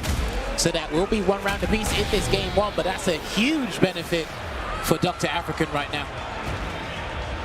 That is such a weird drop too. That was the second time over where Dr. African had dropped the sequence into Spiral Arrow. And what a whiff punish too. You're gonna, oh, you tried to go for the reset. That's unfortunate, but Dr. African still managing to make it work. A big throw bait. And a sneaky reset. If there's one character that's very good at drive impact resets, it is Cammy, and it's going to close out this game with the Delta Red Assault. The final part should do the trick. I could be wrong, actually. Let me find out. Bang. Well, just alive. Don't worry. I've literally done it 3 times on the World Warrior recap. Don't worry about it. I usually say no backsies to myself, but this time, I'll let it slide. Okay. I'm glad you're not too hard on yourself. Oh, no, mate. I'm way hard on myself. I know. That was sarcasm. Hello, Cameras? Is that really you? I can't believe it. Not really. Oh, that's so brilliant. What button did he catch? I don't know, but I know what he threw out. This jump back jab. I'd imagine there was a... It sounded like it clipped the medium, perhaps, but I don't know. I mean, that's coming in from the lights. I couldn't even tell you. Genuinely. Oh, what a pack dash! Okay, good jump back there. A few of the guys have been doing jump back air throws today if the character's got it, but the air throw is not really going to catch anything, but it does get you out of a situation. Charges up. Oh, okay. I like the idea, and I think he knew a DP was coming as well there, Dr. African, but unfortunately, there's a little bit of recovery to that fastball. Does hit the forward throw, could do it again if he wanted to, and that's exactly what Scam Chowder was anticipating, hence the big counter hit. Dr. African keeping it clean. It's interesting because he's tried to do a DP and they haven't really been successful, but he hasn't done wake up drive reversal to try and switch things up a bit. Right. But to be fair, Cammy does have a 6-frame medium and there's less pushback on hit first time medium punch. So getting out punish Cammy is actually pretty huge for her. Hooligan again. Yeah, he's going to try again. Anti-air, get the DP as well, and this is going to be a huge hit. He's not going to commit to the double drive rush cancel just in case the combo doesn't kill. I think it would have. He had level 3, and by the time the combo ended, he was in yellow territory. But yeah, this is going to secure it no matter what. Dr. African moving on. 2 games straight, 2 rounds straight towards the end of it. Not too shabby, considering the drops. I'm glad he didn't get to his mental. He was trying to shake it off earlier. But yeah, 2 significant drops that he's had. It didn't lead to him dropping a game, though. Well played. And I definitely want to, I'm curious to see how far that Cammy will go down the line in the competitive season, if he's got time to really commit to that, or is it just here for 1 or 2 counter matchups and he's going to invest more time into that Bison. Really looking forward to that, because like we said, he is a very industrious player, so he does do his work, and if he has to find the necessary counter pick for players or test the waters, Dr. African will do that. So shout out to Dr. African and Scam Chowder as well. Really good to see that. So up next, if I'm looking at this right, we're going to have a player called MRG Yuto going up against Johnny the Flash. I like that. A reasonable name. We can work with that one. We can work with that one. I like this one. I'm glad it's the Flash. Yuto on the other side, I feel like it sounds mad familiar looking into it, but he's going to be coming in from Japan. The character selection is quite ambiguous, at least to the both of us. I don't know if you had any secret intel. Now's the time to do it, because Yuto is a name that I actually am not familiar with, to be very, very transparent. No, I think neither with Johnny the Flash. This is the beauty of EVO, right? 5,000 competitors. The Japanese contingent, that was huge, the amount of Japanese players that came down here, and a lot of them do actually go to EVO Japan as well. That happened early in the year. But not knowing who they play, obviously it's part of our job to know who people play, but with this it's an unrealistic number. But having a surprise, and then we're going to sort out our own algorithm as we watch the game unfold. Yeah. And we'll be able to tell you X, Y, Z. We've named the majority of the matches at hand up until Yuto walked up. But Yuto is going to be the JP that I feel like we probably should have known. But it's going to be a JP versus Kimberly matchup. Again, JP had pretty much fallen off the majority of the top players' radar, if I'm not mistaken. So Juicy Joe still believes in the character. Before, the best way to describe it for me is before JP did death by 1,000 hammers, now he's actually doing death by 1,000 cuts. That's what he does now. He's got some new toys to play with, especially with his OD moves, but for the most part, they don't really use amnesia anymore because there's too much of a risk. And he tried to do wake up drive reversal, and that was unsuccessful. But I think, again, if you are a specialist through and through with this character, I think you can still make it work. I gotta say, Johnny the Flash is doing an excellent job making mincemeat out of Yuto right now, despite being in burnout. Dude, he is working him overtime. Not a single sequence to stop from Johnny the Flash. Well, this is one of the matchups that was an absolute nuisance for JP in the previous version of the game. Right. So hopefully he's going to be carrying over, at least from what we've seen. And Kimberly got a fair amount of buffs as well, so I guess it ties in. Here comes Lavushka. Well timed. I like that drive reversal. So smart. Okay, elbow drop there. He's going to go for the kick ender there with a meaty slide as well. Damn, he is not even Yuto breathe at all. Oh, one exchange to the roundhouse. Oh, crouching heavy punch from that far away. Still being able to get the ghost as well. Yeah, a lot of this pressure is going to get nullified by the teleport coming in from Johnny. Well, again, I think at this level, a lot of the Japanese players will probably tell you that JP just entails too much risk now with some of the tools he's using, and he's not getting enough firepower for the damage. But he's going to have to deal with Ninja Star Cypher. At least the post-Oki setup, it could be one button into burnout. It could be one button into burnout. That is correct. Ooh. There you go, New 8 Twister's going to close it out there. One game to Johnny the Flash. And Yuto's going to go straight back in. Damn, if he did not have this in the cards, I feel sorry for him, because Kimberly is an absolute nightmare. What an air-to-air. I'm loving the damage that she's received all across the board, or access to damage, I should say. It's been so well welcomed.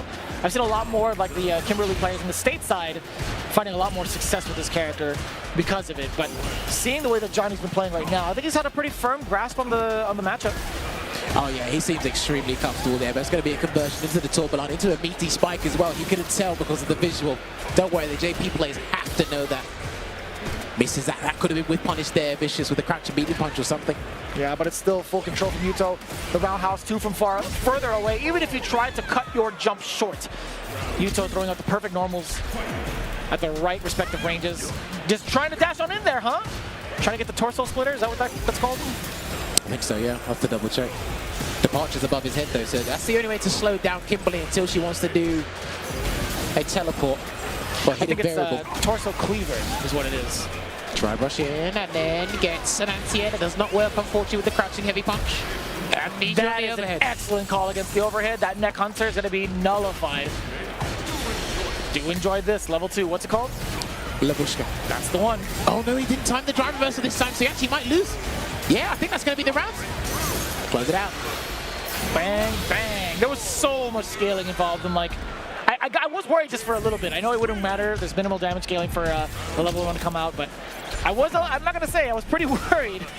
No, you know what? If there's anywhere the damage has not really been changed significantly, it's his corner combos. So I think you can still have faith in how they work there. And remember, when it comes to like dealing with wake up drive reversal or just drive reversal in general, because it's -6 now, he doesn't have a 6-frame medium, so his combos will be scaled, but he can set up shop in a different way. Nice OD hidden variable there from Johnny the Flash. Had to guess immediately after the round, or sorry, the shoulder. Oh, okay, that was weird, but that worked out. I think that was an air reset against the Amnesia. She landed too quick. I believe so. Forward throw. What's the approach? Drivers forward.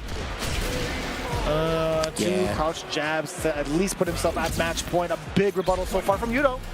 Yeah, he's definitely figured something out. He's either figured out the pacing or how Johnny the Flash likes to perform his Oki situations or offense on Oki situations. And he's kind of slowed things down, kind of starting to dictate the pace a lot more comfortably here as Yuto. Oh, cease and desist.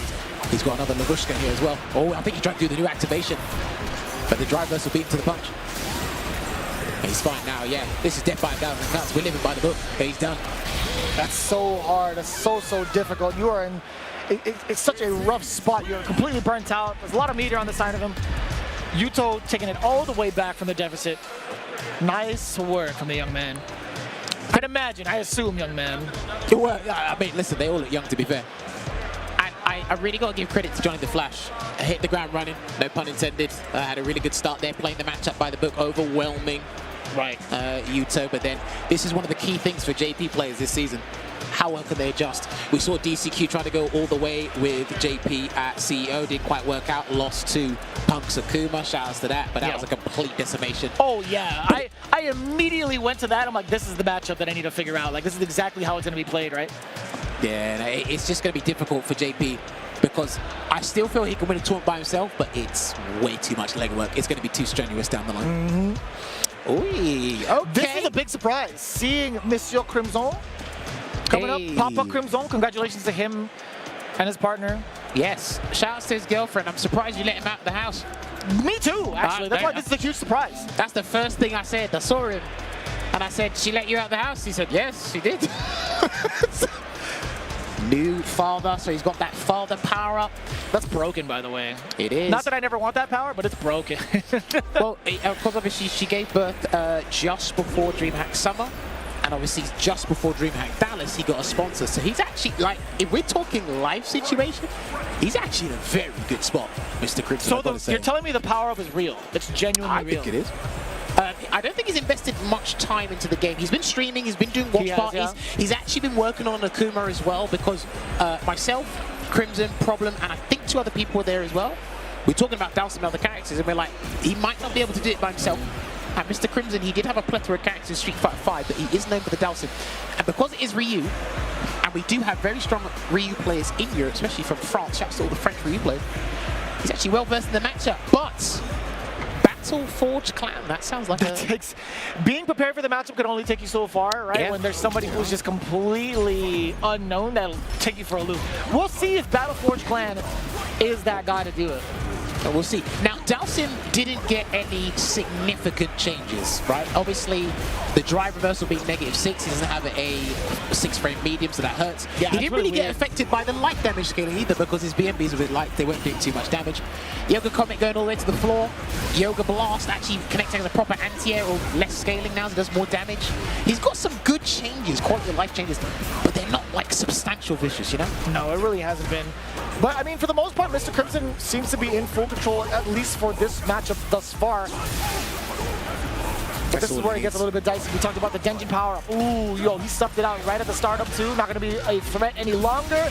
And, yeah, more than enough space, too. That was a pretty well-spaced counter-hit slide from Dalsim, allowing you to continue on. And here's my thing as well. I actually think Dalsim is one of the better anti-projectile tools in the game, and that's his heavy kick slice. You can actually react to fireballs from a certain range, and you get the punish. Yeah, you get the punish kind of knockdown. It's a hard knockdown. You take a one stock of drive gauge. Yeah. I think he actually has one of the better anti-projectile tools in the game. He could also just float over it, right? He can't normally float like he has to do like the other float. You can't just do it off the ground because you're still too low.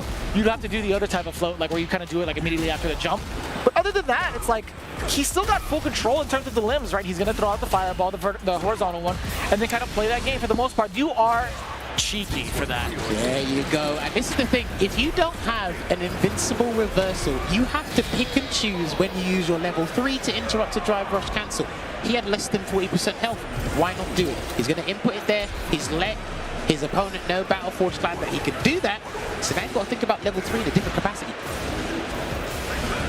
Floats over. Oh. That's so awkward too when they backdash and still get clipped by the Denjin. Yeah, people are very good at moving the screen with the fireballs. I mean, getting some sort of damage out of it. Oh, but it's still going to be the fireball. That was a Javits combo in the making. Or a Death combo, whichever one. It was looking like either or, to be fair. And that's going to be punished. That's going to be a huge punish there, but he's going to go into the high blade kick. And he tried to go for a Hashigeki. That does a lot more drive gauge damage on block there. Right. So he's really adamant about looking for this this burnout, but he's not going to give it to him. Mr. Crimson does get the Yoga Noogie. Ooh, okay. He didn't cancel into any special there. Maybe in a high blade kick. There's a throw again. Is he going to risk a meteor or leave it? He's going to go Yoga Arch just to play it safe, and he can chip him out. Oh, no! No way! That was the toes! What a response at the very last second from Battleforge Clan. The level 1. Did you see that coming? I did not see that coming. Well, the only person who was going to take that risk was Battleforge Clan. There you go. He's being a bit scared of the Dalsim pressure. And don't be fooled by this character, you know. He might not be in the top 5 or even in the top 10. But he's got some immense corner pressure. He's got some slippery stuff in the neutral. Gets a drive reversal. Oh, could have been so dangerous had Mr. Crimson committed to a button. This is looking a lot better from Forge Clan, by the way. Oh, I agree with it. Yeah, the Denjin charge got stuffed again. You identified that before, Vicious. Oh, that was 2 counter hits also, and he wasn't ready for the drive impact. What a way to kind of mask that approach. Level 3 is imminent. No, it's going to be the reset. I wonder, I mean, like, yeah, it wasn't for the game regardless, so I understand him going for it because of the life lead, and that's all she wrote for this round. Match point for Monsieur Crimson with 3 bars to his name. I think judging by that round and how Battleforge Clan won the first one, he's gonna like literally count his lucky stars and kind of preserve that level 3 because he's gonna use it now. He's gonna use it now. That was so dirty. And that's actually gonna be good damage because this is one of the combos that's not heavily affected by the scaling changes. So he will get that merciless Yoga, go back full screen. He's just got to be careful. If Battleforge Clan could get like a sweep on one of these limbs or drive rush in and get an overhead, I think he's good. But we haven't seen that just yet, right? He hasn't really contested against the normals. But to be fair, I don't think Mr. Crimson has thrown that many. I think there was like, what, 2 that have whiffed so far right in front of him just now? Forward throw. He just needs to take a huge gamble now, and that's going to be it. Wow, he got slapped for a perfect on his face. Jesus Christ. That was a lot of damage. That was more damage than I expected it to be. Listen, because his lights combos don't do that much, if he can set up a punish counter throw situation, that's kind of the equivalent, if not more, and he actually gets more meter build. So look at the smile on this guy's face. Hello. He gave a little wave to the man. I love seeing him out here. Genuinely, I'm glad that he's still able to compete at the caliber that he does because he is the foreman. He's like one of the front runners for Dalsim. Like there's not too many of those around. Like we lost all of ours in SoCal. We have one, and it's Danka Diaz, and he like sometimes he'll play, but then he'll play with the new characters. It's addicting right now. Like playing all the new characters, seeing everybody here as well, showing off the new characters. It's such a vibe, man. And you're gonna catch the rest of that vibe immediately after this because you don't want to miss it. We have so many different players to go through, so many different pools. When we return, we got more of that action coming right back after this. Stay tuned. Making all of this by hand.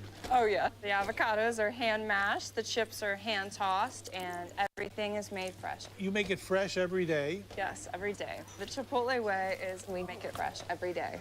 Sounds delicious.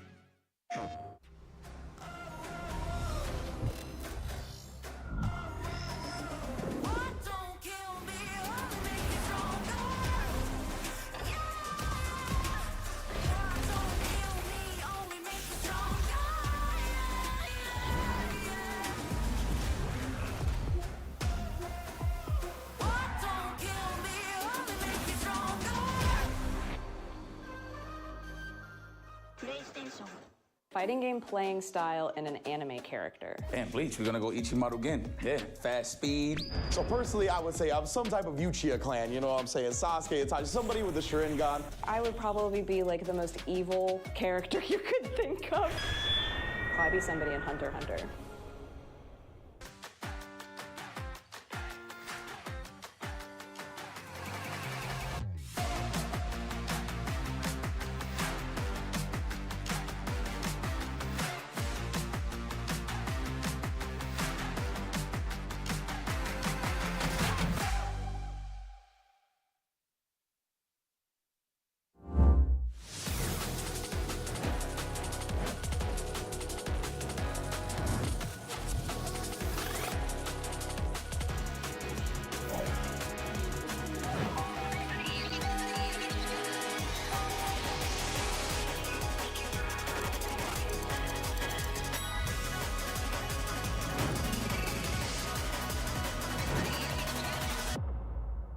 Dude, why'd you put your new rig in the basement? Didn't you hear? Bill's a gagillionaire now. Basically, my new connection is so strong I can game anywhere.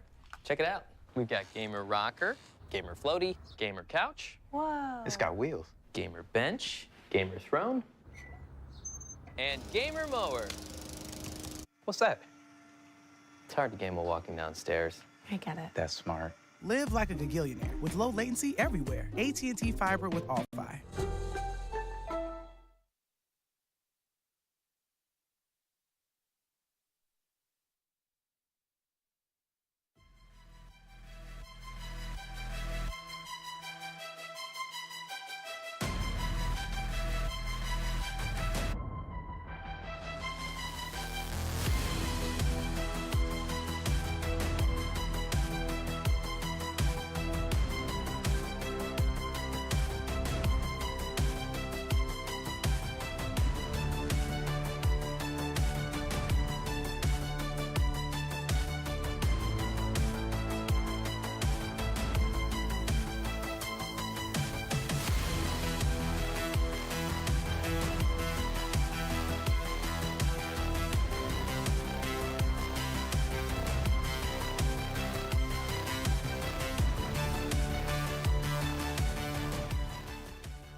As promised, we got all the Street Fighter 6 action coming right back to you here at Evolution 2024. My name is Vicious, back at it again with my boy Jammers.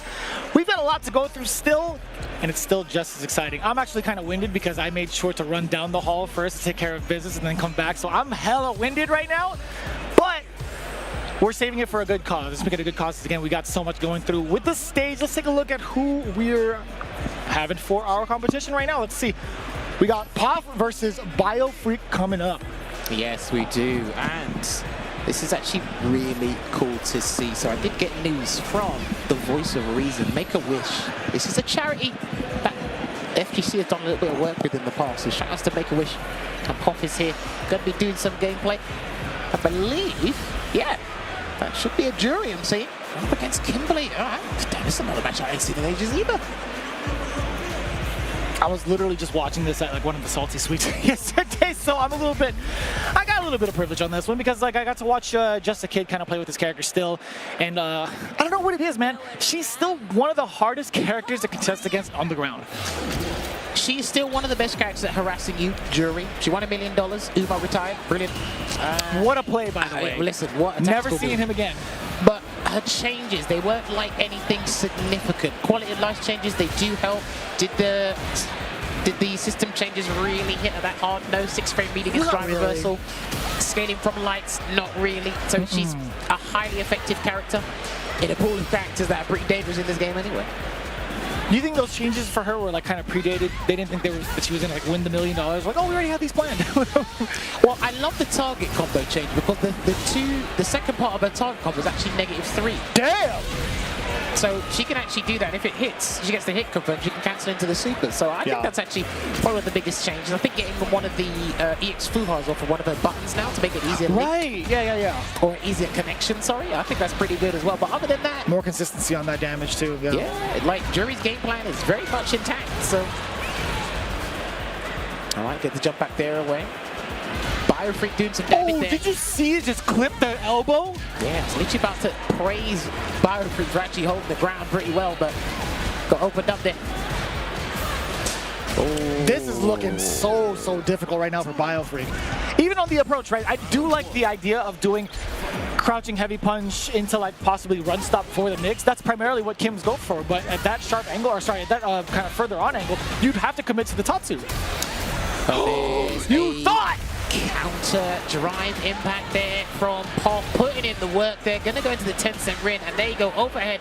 Oh, that build the momentum, but didn't get the cancel there, Vicious. I wonder why, actually.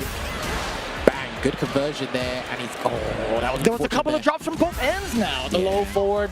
Of course, you're gonna be spending the rest of that bar too. Not gonna spend the super though. Jumps away, there's Pop. He's gonna play it safe, this Pop, yeah. Just play it safe, don't have to overcommit, and I'm very interested at how people are going to slowly recover in burnout. How they survive the burnout wave, I should say. It's going to be converted straight to the corner. Vagabond edge. I thought there was going to be at least a punish on that one, but kind of tough to call. No big jumping conversion from BioFreak too. So further, yeah, the option select. You saw the counter hit on there? Alright, here it comes. Ninja Star Cypher for the buff. It's not going to take the round, I believe, but going to get one little nasty situation here. Poor BioFreak. Got to be sneaky with this one. Overhead. Whoa, the block. I like that because it is -2 in burnout. That's right. And a lot of the players are just starting to do that. That's when you'll see a wake-up drive reversal incompetence. That's when you'll see it. Yeah. Poff definitely the real deal for that one, by the way. Still a threat up until the punish counter. I was going to say, if you manage to steal away a hit while maintaining a solid ground game, your critical art would have killed BioFreak. Probably, yeah. Overhead, reset, no level 3 to replenish some drive gauge. Pop is pretty confident what they can do at the moment. Oh, dear God. Trying to get a shimmy, didn't quite work out there for BioFreak. Punish, that should have been What punished. happened? Both of them froze in place with parry. One of them might have thought that it was safe. Pop might have thought it was safe. There you go, forward throw and neutral jumping. Let's see how this round ends, and I'll talk about something very quickly. Sure. There's been such a significant change up in favor of BioFreak in comparison to what we saw in the first game. Pop had such a dominant performance, and now it's been a slow climb back up. As you were saying, by the way, Okay, so every time there's been a couple of situations where BioFreak has set up lovely perfect parry. BioFreak's trying to set up a strike throw and do the shimmy, but Pop has done neutral jump. If he can read that and then go for an air throw, that would change everything. Or at least go for a crouch fist on the neutral jump. That would change the dynamic of that situation completely. There you go, gonna get a conversion into the reversal.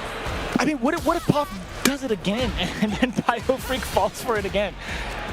And sometimes at this level, how dynamic would that really be? You know? True. Nice elbow drop there. Pop's in burnout again.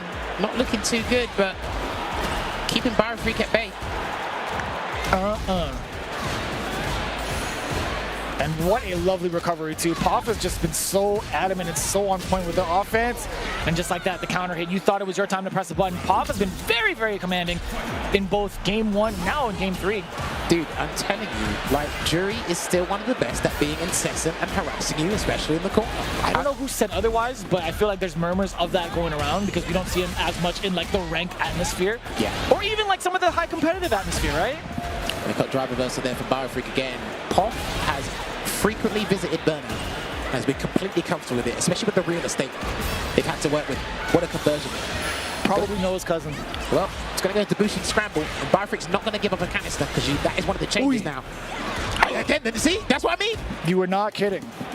Legit not kidding. That was a little bit difficult because it was a wake-up. You're still going to land into it. Oh, no. Can BioFreak take this to the last round here? This is going to be huge. Driver ship. What a check. What a counter. That was a beautiful check. Does have drive gauge of his own as well. Has to be kind of weary about the fireballs. He's been landing on it 2 times over. The explosion down below is going to be Pop. More than enough damage to get the big W here on the big stage at EVO. Nice work. Well played. Well played to Pop, indeed. And do you know what's crazy? So one of the interactions before, Pop threw a fireball. We saw BioFreak literally go for a jump heavy kick, it hit, said punish counter, but the fireball, the tail end of it, caught Kimberly. Yeah. At that time, he did elbow drop and fell into the fireball. If he went for a regular jump heavy kick, it would have worked. That's exactly what we were highlighting. It's multiple times towards the end of some of these rounds, he would find himself elbowing onto a lot of these fireballs. I'm like, man, if you're gonna commit, you just gotta commit. Like if you think the fireball's coming, you just gotta commit to like the full-on jump. Because you landing on it and not getting a trade off of it is it's pretty bad. And considering Kim's jump arc specifically, I think it's made to stop some of these fireballs off of these reads, right? Even if you do land on it, you still might be able to get a trade off, which is way better than just you elbow dropping on top of one. I do think elbow dropping from Kimberly players is a little bit of an autopilot. It's a little bit of a cruise control because of how much things it can kind of fool. Because again, if you have sharp sense or good reactions, the slightest fake can throw you off. Elbow drop, especially if you're confident in your anti-airs, especially your special attack ones, you're trying to bait that uppercut from Jury, not quite working out. But that makes sense. Already committed to the fireball, you might as well descend into your doom. So yeah. It is what it is, man. And speaking of which, going into the next one, another Jury is blessing us today. Damn, we've had the Bisons, we've had the Akumas, luckily we had some Zangiefs as well. Yeah, one or two. I was very surprised that we doubled up on Bison and Akuma. I was not expecting that. Yeah, literally back to back too. But as Vicious alluded to, we are getting Liquid's own nephew stepping up to the plate. And he'll be going up against Yasuki-chan. So you are going to be seeing Nephew at the EWC. He did qualify at the recent performance at CEO after trying time and time again with DreamHack Dallas and DreamHack Summer. But he will be here, and he's going to be testing the waters, getting a little bit more XP, and heck, going it all the way, because today, this is day one. Tomorrow is the very gruesome day. Closing it out to get a final 6. That's going to be crazy. And he had quite the run last year as well. I mean, he did pretty phenomenally with his Jury ending just short, I think, of top 32. I actually can't remember what his placing was last year, but he was doing a pretty darn good job. The crazy thing is, right, because you talk about, top 8s, top 16, so on and so forth, but because of the plethora of players, the multitude of people here, over 7,000 competitors, you're like, yo, the guy got 54. We're like, that's pretty good. That's insanely good. That is winning a premier level event at any other location, right? It just so happened to be at EVO. This is where it's like the mega Super Bowl, like where you have to go through like gauntlets of the highest tier of players. Indeed you do. So it will be Jury versus Bison. Unfortunately, the result might be a little bit different than the character trailer for Bison, because Jury was getting slapped around pretty hard in that Bison trailer. And I still want to know the name of that stallion. Someone's got to tell me the name. Megan. You know she was in London. She was, yeah. She was. I had a few friends that are like, oh, do you remember she's in London? I said, I don't really care. Yeah, you do. I don't really You ain't got to lie to the people at home. You went with your sister. Right, that's one of the things I was going to actually talk about in this matchup. Knee press going over Jury's fire was pretty huge, but you've got to be relatively close, and you've got to rely on the light scissors to do so. But if the Jury player kind of snuffs that out or understands the situation, you can't rely on that too hard. What a trade. I actually wanted to ask you about the heavier strength ones, but we'll save that conversation for another time. Right now, Nephew looking to burn out Yasuki-chan, who had a pretty significant start, right? Calling out that fireball, and it's not even close to over yet. I have the mine. He put the mine on, but I think he could have done that and preserved the drive gauge to avoid the burnout, but he's got the corner anyway and the pressure. You tried to dash after a throw tech? Why not? People drive rush after it. It's Nephew, son. He's ready. He's ready indeed, because he did take that round 1 there. It was off of that interaction. Yeah, this is it. As soon as you let Jury store up, the neutral does change. But if she doesn't have to store and can actually stay on Bison like white on rice, completely different story. Because one of the biggest that was a buffer mistake. Oh, okay. He got a punish. Could have been much bigger there. More damage from the punish kind of stand heavy kick route. He put the bomb on +10. That was a lot of parry attempts too. Nephew finally getting thrown for one of them. No, he actually called out the instant air medium punch, but wasn't expecting the follow-up of the dive kick. They'll commit to it. The Jury players commit to it. He did the hard part, but like you said, reading it, calling it out. And that's going to be +5 there, that evil knee, the back heavy kick. Is he going to level 3? Not quite here. He press. Bam. Dude, look at the screen carry on this level 1. I know he's full screen, but the screen carry and knee press nightmare is insane. Ooh. And he was still able to dash under and still get a full conversion into the back fist combo. Man, is there anything this character could not do? I think it's so rough to try to contest with the uppercut because we've already talked about like the certain angle problems that Jury has traditionally with that uppercut. When you're able to fully control your character directly above Jury, that makes it so much harder to anti-air with that option. I think crouching heavy punch would probably be like a proper choice, but it's still your character's stuck on one side, right? That is very true, and he's going to go into the Super Art 3 here, his nephew, just to kind of stabilize things and get a humongous drive gauge lead here, Vicious. What's the Oki scenario going to be? Delay tech there from Yasuki-chan. An immediate backdash from nephew to dissuade Yasuki-chan from even trying to contest, but this is pretty significant now. No tick throw instead. Gets the fireball pressure yet again. It's attack on the drive gauge. Yasuki-chan, he tried to walk out of the way, but nephew hounding him down. And even if he happened to block down below, he would have been put in burnout. But here's the thing, right? At a certain point, it's do I do drive reversal, whether it be on block or on wake up, lose my 2 bars, which means I lose access to some of the most potent EX moves in the game, in my personal opinion, at this point in time with Bison. Or do you try and firm it out? And that early jump heavy punch is always going to be plus for Jury, and it's kind of ambiguous where she lands. It's very difficult for Bison to kind of deal with a character like her. I don't think there's many question marks as to how this matchup will turn out because of how, like, you know, prevalent Bison is and his toolkit is. But he's doing well so far, nephew. So see if he can close it out. And he tried again. He can go for a much bigger punish there, Yasuki-chan, but I think he's just playing it safe. Oh, okay. Oh, I thought that was unfortunate. Yeah, I thought that throw would have been guaranteed, but guess not. Yeah, he's neutral jumping to stop and punish the knee press. But neutral jumping against Bison is a double-edged sword because if the Bison player is actually charging, he can Psycho Crush it because it is an anti-air. There's also another, if they're relatively closer than the Hell attack. Most of the spaces, they can get the Hell attack, which leads into the Psycho Crusher anyway. Yeah, dude. Like, literally, I thought neutral jumping would be one of the banes of his existence there, Bison, but no. Like, watching it over time and won a level 1 because if he didn't block that, that would have been the round. So that was an executive decision there from nephew there, Vicious. Back throw as well. Yasuki-chan trying to keep it even, but what a decision to press the button. Dude, he puts himself into burnout towards the end. Man, I didn't think he would evade getting a median, but yo, Yasuki-chan just delayed the button. What is happening with these uppercuts, fam? Tell me please. Dude, he's literally programmed himself to any Devil's Reverse he's going to try.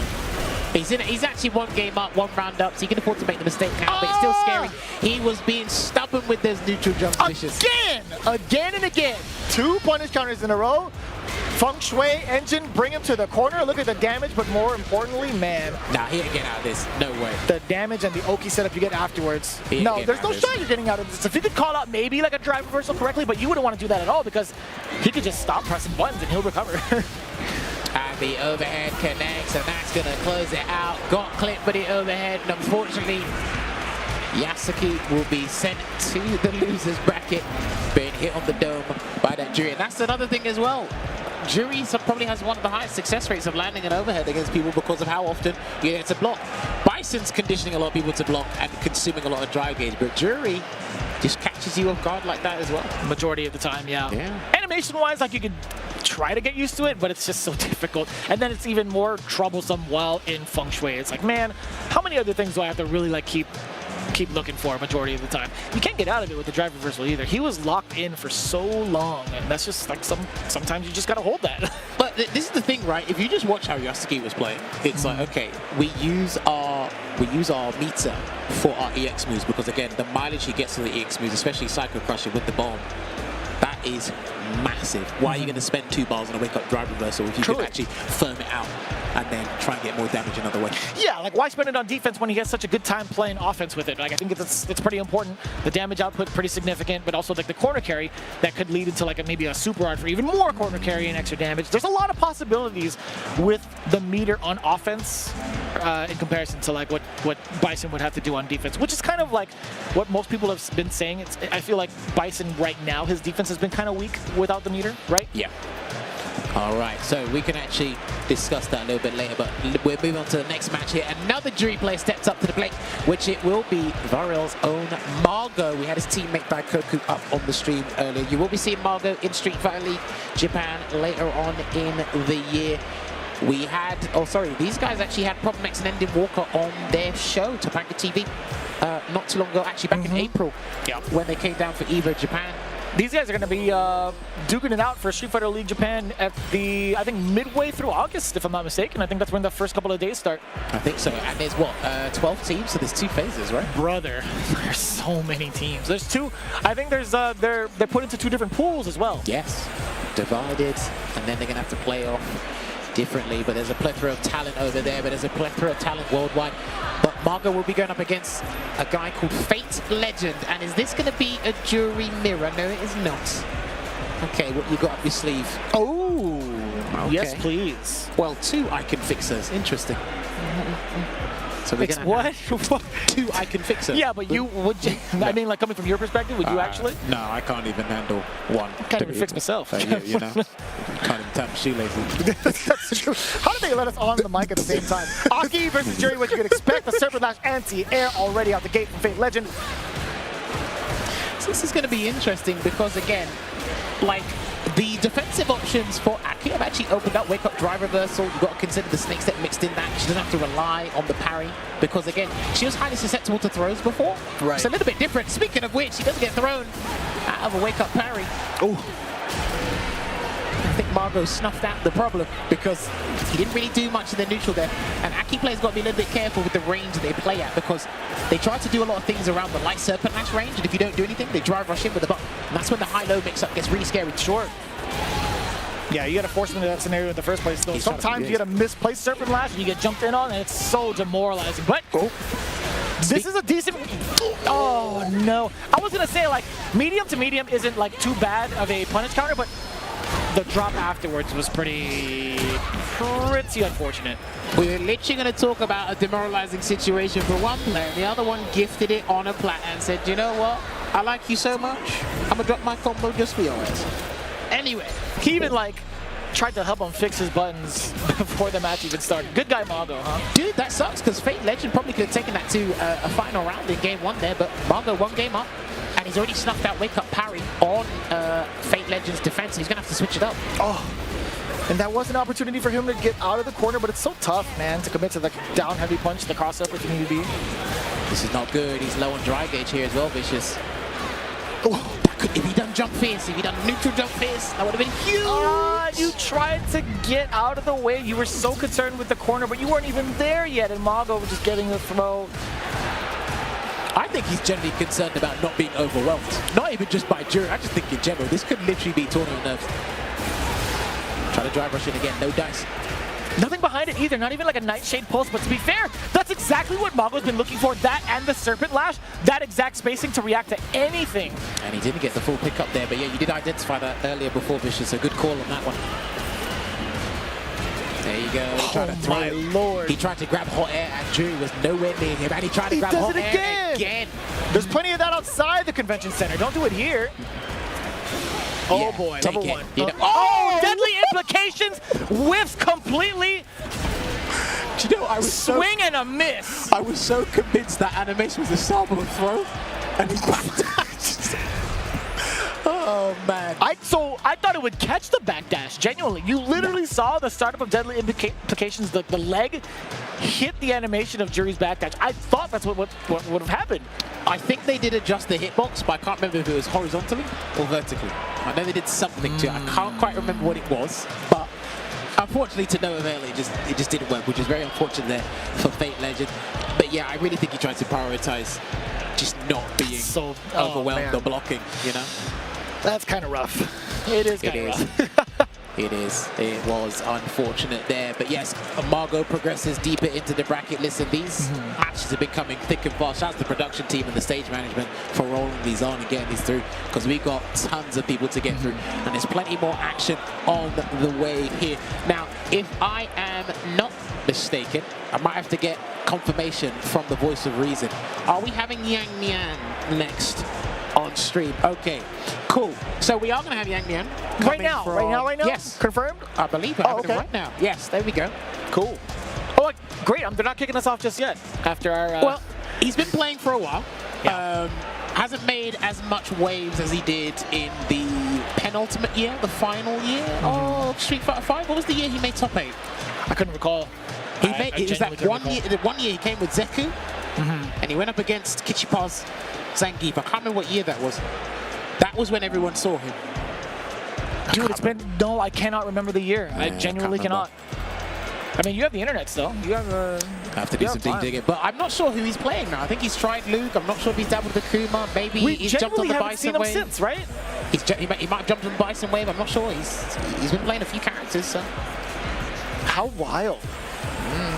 Didn't we say this before? Like, you know how it goes with like new season? It brings back certain players. No, he's been actively playing. I think he's streamed 1 or 2 times, but I don't see him much. Okay, 1 or 2 times, fam. He's on there. Listen, I browse Twitch a lot. I do. So I've never seen him like once stream, and it's hard. I mean, to be fair, it's hard to keep up with everybody internationally. They might not stream on Twitch though. They've got their own. Oh, you're right. Yeah. Damn. Dude, we've been big brain blessed by a battalion of bisons. This is crazy. And we still don't know the name of the horse. Yeah, I'm dying to know. You know, I mean, all the developers are here. We could literally just be like, so what did you decide to name the horse? Look, man, I'm trying to slip Shuhei at 20 so he can put poison back in the game. You're weird, man. You're a weirdo for that one. All right, there you go. Gonna get the devil's She's reverse. too good for this engine, brother. Hey, when you say that, don't give her a fireball back. That's what they'll do. Oh, yeah. Yeah, they're going to give her like the 4 rendition, right? Maybe. Oh, God, don't remind me. Anyway. Everybody and their moms played that character. Oh, looking good here. So, yeah, I'm actually curious to see how Yang Mian actually handles Bison, but he gets a drive rush back heavy kick. Blunts the 9. Oh, this is going to be dangerous. One more sequence, and that's a hold on the parry. Great job for Ghettos, actually. Yeah. See, and I like the way he used Psycho Crusher before ending that with the subsequent sequence, only because Psycho Crusher, despite costing 2 bars, it actually takes away 1 drive stop. And with the bomb planted on, it becomes +10. There's some nasty drive gauge sequences he can do. That's punishable. That should have been punishable. Yeah, while the mine is active too, or sorry, while the mine is implanted, you're still taking even extra like drive gauge damage as well. So I feel like it's pretty equal, right? Yeah, what a whip punish there with a standing heavy kick. Gonna get a full conversion into the back fist combo again. The mine is there. What a perfect parry, and I like the response. Although not trying to optimize, or not trying to like focus on the side switch instead. Should have back thrown him, mate. I agree. We would have been in a complete different scenario here, but Gentles can actually get him out of this scenario. No buffer into the super. Got to see it fierce again, right? No, it's medium kick. Doesn't have to be overzealous with it at all. One of the biggest poking tools that he does have. One of the biggest nuisances in neutral against Bison. Is that normal? Oh yeah, it's so problematic. I really got to say, but Yang Mian's been handling this pretty well. Okay, trying to catch a throw tech there. Good, he was charging during the knee press. Not many Bison players do that. Interesting. Right, mine. Okay. Way to contest. Dude, these guys are swinging now. They have to, but who's got the life lead here? Is Yang Mian. Okay. The third one, huh? He does 3 jabs and then he doesn't believe it's going to connect, I suppose, or he doesn't want to cancel.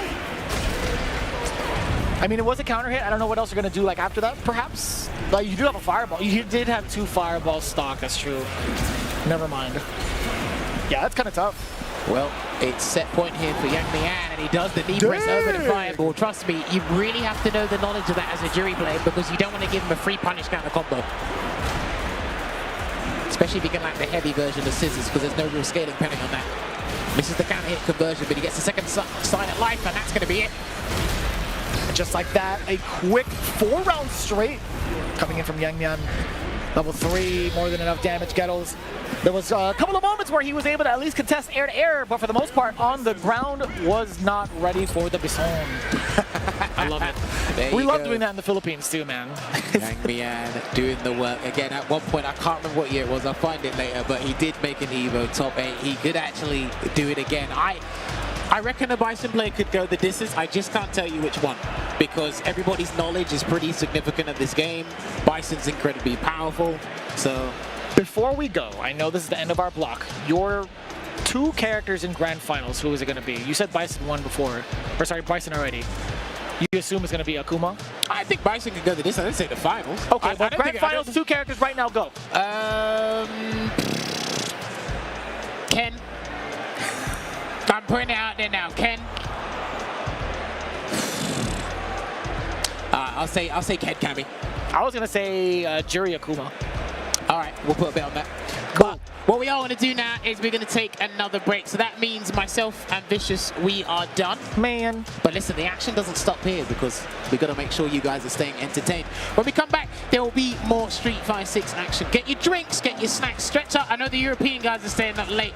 Plenty more Street Fighter action to come. We'll see you soon.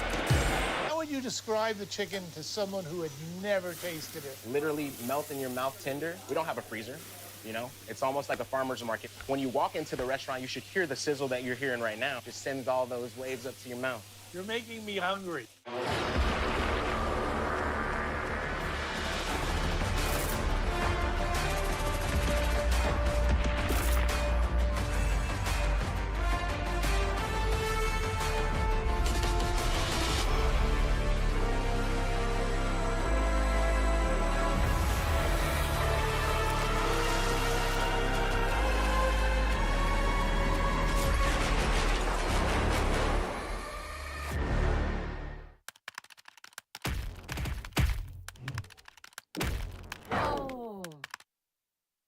Red Bull gives you wings.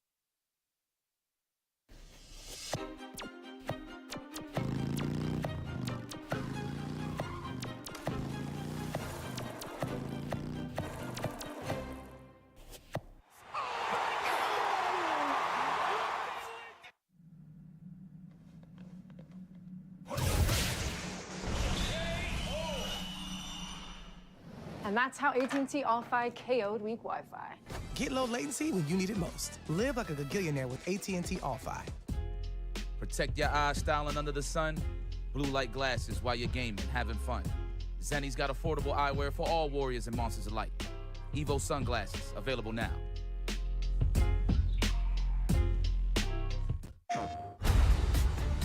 This crew will go anywhere. Take any job. Face any enemy. We're the free gunner crew of the North Star. And together, we're going to make our mark on this galaxy.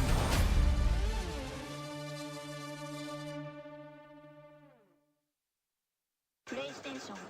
My name is Derek Ruffin. I also go by IDOM, and these are my top 5 most memorable matches.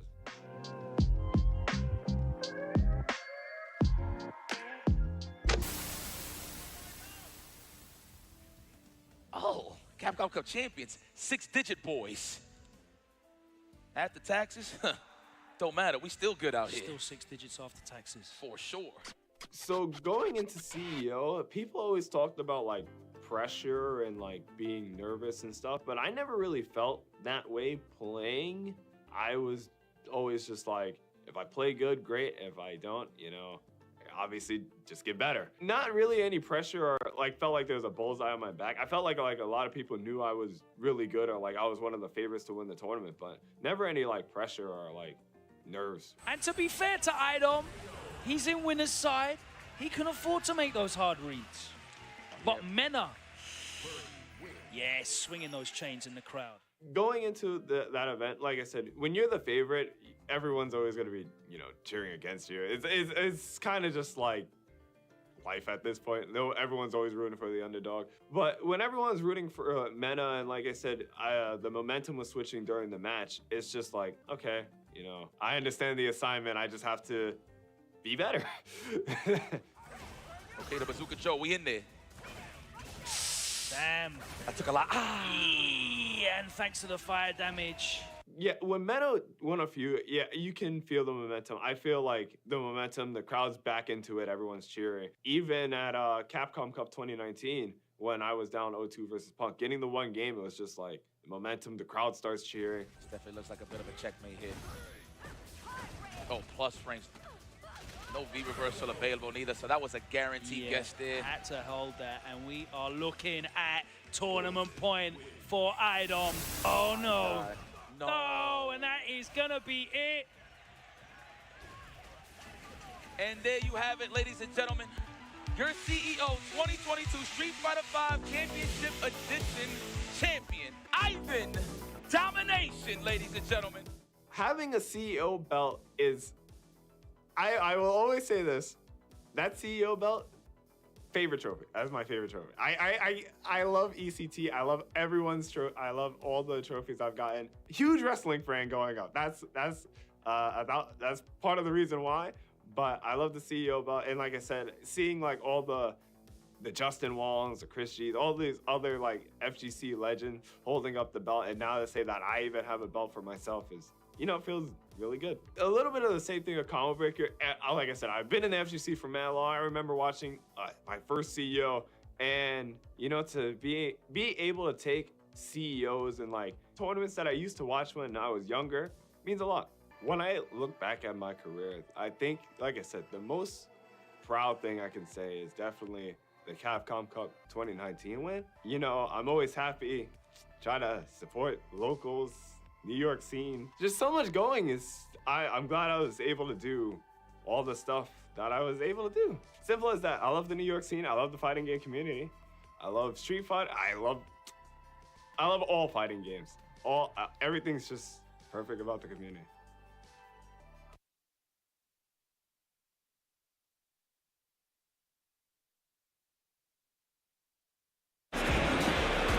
Hello, everybody. Welcome back to Evolution 2024. We've been having some amazing Street Fighter 6 action here, and I'm super stoked here because I get to commentate aside Tyrant. How you doing, sir? Hey, come on, man. This is the first ever. I was super excited when I found out we were going to be on the mic together, James, and we are here for it. We've got some amazing players in this 4 p.m. block, so I am super, super excited. Some of the names you can expect to see include Diaphone, Chris T, Vagabond, Chris G. We've got Grand Todo Kai, Itabashi Zangief is here, Goichi, Mono, Noah, Idom. Guys, it's an amazing block. Yeah, but I mean, I'm really excited here because we're actually starting off here. Obviously, you know, everybody knows Tokido, right? Oh my goodness, yeah. But Tokido's opponent is Puff, who was on stream a little bit earlier. She's here thanks to Make-A-Wish. Wow. So this is the reason why she's here. So Make-A-Wish has taken her here. I believe she won her first match on stream as well. But she now gets the honor of fighting against Tokido at Evolution 2024. So wish fulfilled here. Absolutely. You're going to have to go up against the former Evolution champion for Street Fighter. Of course, taking one of the titles for Street Fighter 5. But here we are. This is a new game, Street Fighter 6. Let's go. Yeah, obviously Puff right here with the jury and Tokido. You know, it's strange because Tokido normally is a player who likes to use top tier, but he's using the worst Shoto in the game right now. So yeah, I mean, that's saying something, right? I mean, Ken, yeah, he's definitely capable, to say the least, in Street Fighter 6. He's doing all right. Yeah, he's doing all right. Absolutely. Oh, no. Oh, well, this is not a good way here to start for Puff over here with the perfect for Tokido, but, you know, this is Tokido we're talking about here. Absolutely. Tokido, of course, a lot of people expecting him to make that switch to Akuma, but not really feeling that character too much. You know, opting for some more Ken here, James. Yeah, it's funny because, you know, Vicious is in the previous block, and I had spoken to him, you know, before, and he's like, nah, Tokido's playing the long con, man. Ooh, okay. But, you know, we were suspecting maybe he would save Akuma for Evo, but, you know, he's still on the Ken. Maybe there's some matchups where we might see Akuma, you never know. True. All right, punish counter grab there. A lot of life coming off. Burnout apply. This is so dangerous here. I'm sure that would have been chip out anyway. Yeah, most likely. And he had the level 3 there as well, so that would have been canceled, the level 3, and it would have been lights out. So absolutely. First game, confidently going to Tokido here. All right, Puff, perhaps a bit of nervous laughter there on the big stage here at Evolution. Absolutely stacked house this year as well, James. So 10,000 plus people in attendance, unbelievable. This venue is insane right now. It's so big. I mean, I was on the other side of the floor, and I think it took me like 15 minutes to get over here. You're not wrong. You're not wrong. Yeah, no doubt in a different venue, of course, this year round. Okay, look at this. Different venue, same Tokido. Absolutely. Looking really, really strong here. You can always bet on Tokido just to be that absolute solid player. All right, but here we go. Drive rush combo for Puff. DP ender. Oh, actually did bait out the throw, but no follow-up, unfortunate. Oh, got through the overhead. That's always the worst because you always have a couple of those landing frames first. So that's right. Oh, challenge. Couldn't quite get out of the corner over here, and now burnt out again. Probably a DI coming soon. Maybe he might not even need it here. Oh, with stay overhead perhaps. Puff gonna have to make a decision here with that super. No, gets grabbed. And now the chip damage is basically in effect at that point, and there it is. Tokido is gonna take out Puff in 2 games here, but again, what a wonderful story here. And again, getting all the way over here on the winner's side is Puff. So don't let that that particular game over there, you know, fool you here. She's a very strong player, but you know, Tokido is Tokido. He's an EVO champion, like you said. That's right. You got to remember who you're playing against up there. Tokido is, you know, one of the potential favorites to make it even to that top 8 stage. Yeah. And let me tell you, there are so many strong contenders. Top 6. Oh my goodness, I'm still not adapted. Right. That was such a big change last year. It took me, dude. It's so hard to get used to that. So top 6. Oh my goodness, we've been doing top 8s for so long. But yeah, there you go. Top 6 this time again in the arena, which I'm really looking forward to checking out as well. Oh yeah. So far, no, I don't think anybody's been able to see the arena because it's been closed off at this point here. So we don't even know what to expect in there. But yeah, like you said, Tokido top 6 last year had that amazing match against Kakeru, which might have been one of the most heartbreaking matches I've ever seen. You know? That was down to the wire, of course, man. Yeah, Tokido definitely one of the favorites to go far. Always comes prepared, and of course, EVO is the big tournament of the year that everybody prepares for all year round. Yep, exactly. That's it. This is the one that you want to win for the prestige, for the history, for getting into that history book. You know, the line of EVO winners is like these names that people repeat forever. It's here in the venue. They've got the list of winners. That's etched in history. Oh, that's so cool. Oh, and speaking of winners, Fenrich, of course, is stepping up to the plate here. A multi-game champion in other titles, but here trying to make a name for himself in Street Fighter 6. Yeah, and I mean, his Ibuki back in the... I mean, he's another top 8 finisher. If I'm not mistaken, I think he made top 8 1 year? No, I'm thinking of somebody else. But, you know, clearly a very strong player in so many different games. And I don't know how people do it anymore because, you know, speaking of Tokido, he only concentrates on one game now, and he used to walk around with like 7 medals around his neck. You're not wrong. So for Fenrich to be able to be so strong in multiple games is super impressive. Yeah, absolutely. Super strong player in, you know, other titles. But yeah, EVO, the name of the game for him is Street Fighter. As far as I'm aware, hasn't entered any other games this year. Just fully focused on Street Fighter, and of course doing a lot of work in Street Fighter League on the Japan side of things as well. Yeah, and he's going to be going up against Darkstorm, a U.S. player here. Not sure which region he is from. Trying to see what character he ends up going with. You know, obviously one of the big shakeups for this game is, you know, M. Bison being added pretty recently, and he kind of good. So he kind of good. Yeah, he's oh my god, he's so fun, man. Like I just get so excited seeing that character. But another jury, bro. This has been like just non-stop jury. I'm not gonna lie. Okay. I think this is like the 5th or 6th jury in a row that we've seen. Well, you know what? We need 12 of them completely, right, to make a full jury. So see if that. I don't know if that's actually the case in the UK though, so that's US laws over here. Okay, I see you. But let's see who. Fenrich playing a number of characters. I know he was always playing that JP before in season 1, but you know, since those tweaks to JP, I don't know, man. He might be switching around the board. I know he's been playing some Bison as well. I mean, look, JP is still he's still good. Oh, right? he's still good. Juicy Joe from the EU, so good. right? He's Sweden. been Sweden. Okay. Yeah, he's been killing it over there. Super good player, man. Killing over Super good player. Eliminated Daigo from DreamHack. You're right. That's right. Yep. Oh, but it looks like Fenrich might be going with the Blanca, and yeah, I mean. You know what? I'm going to just do this one time here at EVO, okay? When the game dropped, I was like, Blanca's top tier. No one believed me. And then by the end of season 1, everybody was like, this character's so good. Listen, man, you might have been somewhat of a prophet there, James, because I tell you what, that character is a menace, man. Like, Blanca. And again, a character that received kind of similar to JP, a couple of tweaks. Nothing, I don't think anything too significant.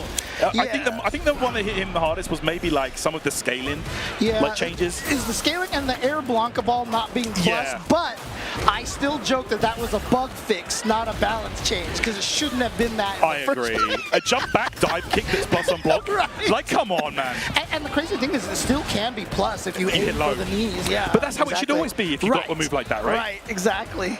Okay. But I do appreciate the fact that, you know, Darkstorm has decided to match colors over here, you know, with the green jury. All right, I'm about it. Color coordinated. Oh, here we go. Mixed time. Oh, overhead connects, but no follow-up. Yeah. Well, that's that. What are you going to do in that situation? I mean, yeah, clearly Darkstorm had the level 1, but I don't even know if it would have been worth it to try to bust out in that situation, right? Yeah, you've got such an uphill battle to go, you know. Best to just hold on to it, perhaps. Oh, the reactions from Fenridge. Yeah, man. I'm telling you what, anime game expert Fenridge. That's true, right? He's been breaking those super dashes for a long time. So. Absolutely. Oh, man. Oh, that was actually unfortunate there. Punish counter combo now for Darkstorm. Oh, no, a drop! Okay, I mean, it is tough too. I mean, I say this every year at EVO, but when you get on the stage and you know you're on EVO stage, it's intimidating. The nerves hit, the nerves hit. Oh, that's going to do it right there. Should have enough damage here to kill. Yes, more than enough. Even with that extra scaling now, Blanka still does so much damage in the corner. Yeah, Blanka definitely a threat still, I feel.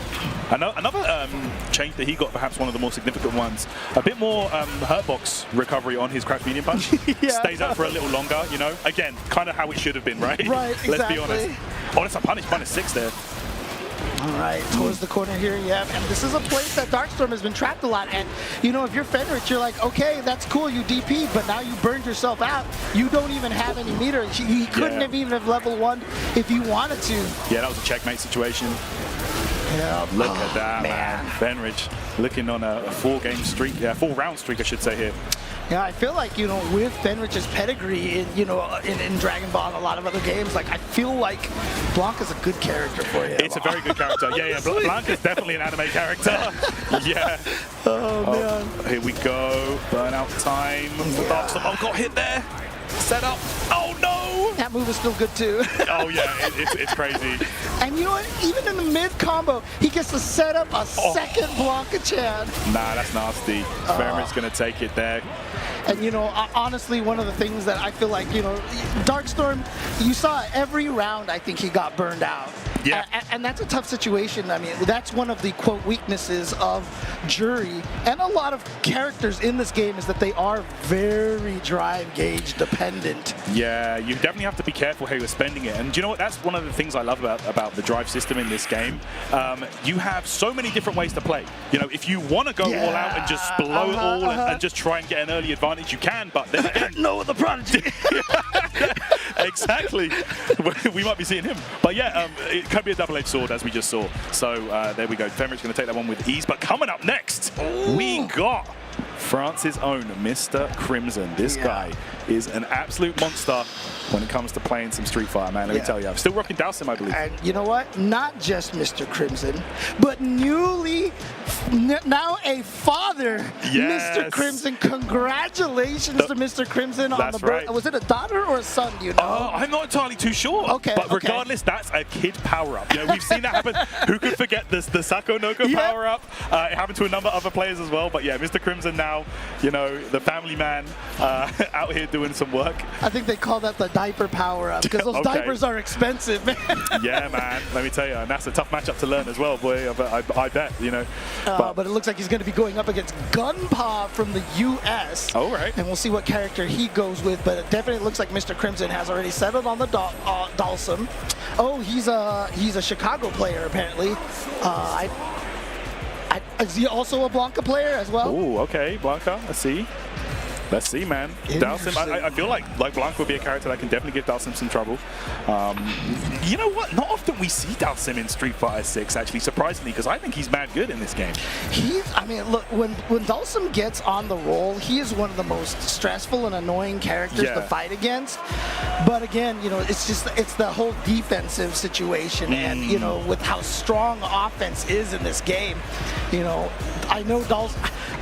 I feel like he's a lot better than people put him in the tier list and his results kind of say, but also I think he's one of the hardest characters to master. Absolutely. And I think like a lot of people as well, they don't really have the patience required to play Sim because, you know, especially in a game like this, that does heavily reward offense. Like to play a defensive character like Dalsim, you know, you're playing a risk just by doing that. But I have all respect in the world for Dalsim players. Because I know I couldn't do that, you know? I mean, he's trying to play defense here, which is really odd because in Street Fighter V, he was so offensive. He was the craziest rushdown character. And then when they added that V-shift, oh my goodness, exactly. he became a demon. Oh, man. All right. Look at this, just trying to keep Gunpor at bay. I mean, to be fair, like I think Dalsim is almost as good as he was in like 5 in terms of like the tools that he has, but I think it's the system mechanics that kind of temper him a little bit more. I agree with that. I agree. He has to take a lot of risks with parry and stuff like that, right? Okay, the X-Fireball out. And everybody, of course, can turn green and just kind of like slide on in, you know? Oh, what a teleport! Wow. Oh my God! Taking that corner back. Mr. Crimson gets the grab. All right, Gunpor could be in trouble. Oh, another throw. Throw loops. Is he going for it? Yep, there's the slide. That's the frame kill right there. Look at that beautifully spaced drill. He's got the level 3 too. That's it right there. Mr. Crimson should be able to close this one out. Man, I want to ask the question, but I'm pretty sure he's dead. Oh, he's done. There we go. Oh, man. There we go, man. Mr. Crimson looking solid. Yeah, again, this is one of the players that, you know, I'm so excited to see. You know, obviously I was sad when he couldn't make it to some of the dream hacks, but, you know, for good reason. Like I said, he just had a kid. But, you know, because I have such respect for how strong I think Dalsim is in this game, that I want to see players like Mr. Crimson really do some damage with this character. Definitely, definitely. There we go. Damn, look at that. Yeah, I mean, Mr. he's Crimson, just been so hard to hit, and this is what Dalsim does. It always throws me off as well how high up he can do like the float heavy punch and then still combo. Yeah! You know what I mean? Yeah, it's like there's no such thing as too high. Yeah! You know? Like in previous games that would never combo, but damn, Dalsim in this game, no trouble. Yeah, they give that jumping heavy punch like 19 years of hit stun, I swear. Look at that, look at, oh my God. Nasty stuff there. Mr. Crimson set point now. Yeah, and Dalsim, you know, you have to have the right mindset to play this character, right? Absolutely. And Crimson obviously has that mindset, but a bunch of strong Dalsim players out there, I mean, he's out here to annoy you. And the more he can get into your head, the stronger this character can get. Oh boy. What a read. There we go. That was the first reversal of the set, and he still had the awareness to block that. All right, Mr. Crimson now in full control. Gunpor needs one big opportunity. Oh my goodness. There's that. I mean, the only problem with hitting from the Blanca balls, you don't really get any Oki afterwards. That's right. And Dalsim is one of the rare characters who can burn himself out and not feel too terrible. And what a read on the command throw. Yeah, Gunpor, he went for it. All or nothing situation there. You see, he's like, yeah, I shouldn't have done that. I shouldn't have done that, but it's all good. I had to try. I had to try. I mean, I respect it, but there you go. Yeah. Mr. Crimson with that Nakon branded pad, the one that he loves the most. Ooh, okay, okay. And he's going to advance on through winner's side here. And honestly, like, as expected, Mr. Crimson, one of the favorites to go far. Oh, yeah, absolutely. I mean, you could say that about hundreds of players here because there's over 5,000 world-class, like so many good players here. 5,000 players pulling Went up. from 7,000 to 5,000. That is some lasting power right there, let me tell you. I wasn't sure how it was going to go. Right, But here we are, you know, proven wrong. Street Fighter 6, a game that so many people love, and you love to see it getting even bigger worldwide, especially in Japan. Yeah. Bro, it's blowing up over there with like Street Fighter League. CCR Cup, you know, the Raccoon Cup, Yeah, you know? man. Yeah, it's super cool, man. You love to see it. You know, the fighting game scene just gets bigger and better every year. Yeah, and honestly, like the depth of the player base here, I mean, this, because last year, remember, the game was what, like a month and a half, 2 months old, Yeah, it was still new. And so here right now, like, in history, EVO history, is this like one of the scariest pools ever? You know, maybe, honestly. Now that, you know, people have had time to play the game, we've had a year or so to kind of figure things out, and there's new characters dropping. Bison's like, what, like a month old? Like, it's crazy times out here, man. I'm not going to lie. But Really exciting. Yeah, exactly. And you know, obviously, so many games here at EVO. We're just so many fighting games to celebrate. It's one of the best things about this. For sure. You know, you can. We're on EVO 2. Remember, it goes up to like EVO 6 or EVO 7, I think it is. So, you know, a ton of games for you guys to watch. It's awesome, man. It feels way more like, you know, like a celebration, a convention almost. You've got so many developers here to show their stuff, publishers. You've got like the artist alley is amazing. Like, it's huge. Yeah, it's crazy. I got lost in the artist alley. Oh my I feel goodness, like it's easy to, yeah. And, oh my goodness, I feel like I'm going to spend a lot of money this weekend, James. I'm not going to lie. Well, look at this here. We've got Xset Idom coming up to the stream to go up against Rocket Matey. Idom, of course, still rocking that Manon. Still, do you know what? I'm so surprised that he hasn't swapped to Aki. So surprised. I feel like that is a character that has his name written all over it. But here we go. The one thing that I have heard is that as soon as they announce Season 2, he's just holding out for Elena now. Okay. He's just holding out for Elena. Okay, I see. You know, like a lot of people not really sure about Elena, how she's going to be, but I'm all for it, man. Like, you know, she's a cool character, and let's see. Yeah, Idom, definitely a person who, you know, a lot of times when people ask the question, how do I pick a character, you know, you try to pick characters that fit your type or, you know, that play the way that you want to play. I think Idom just, you know, has to have that connection with the character. I agree. Personally, I'm the same way. Like, oh, yeah? Yeah. All right, nice command grab here. 3 medals already for Idom. Oh, no, Maddie in a deal of her is going to be enough to kill, I believe. Oh, interesting. Oh, okay, there you go. I was about to say, why not just try to get that 4th medal with the command grab, but he was just going to go for the whole combo right there. So end it with that spin grab, and man, round 2, Manon has 4 medals. That is a painful sight. Yeah, it's so scary. Okay, Oh, Maddie trying more of a zoning game here. Okay, Ooh, gets in there with a drive impact, but obviously not close to the corner, so not going to be anything terrible on Idom's side. Okay, there we go. Back throw. Oh, I think that was supposed to be a fireball toss right there instead of a sweep. Oh, too many hits, breaks the armor.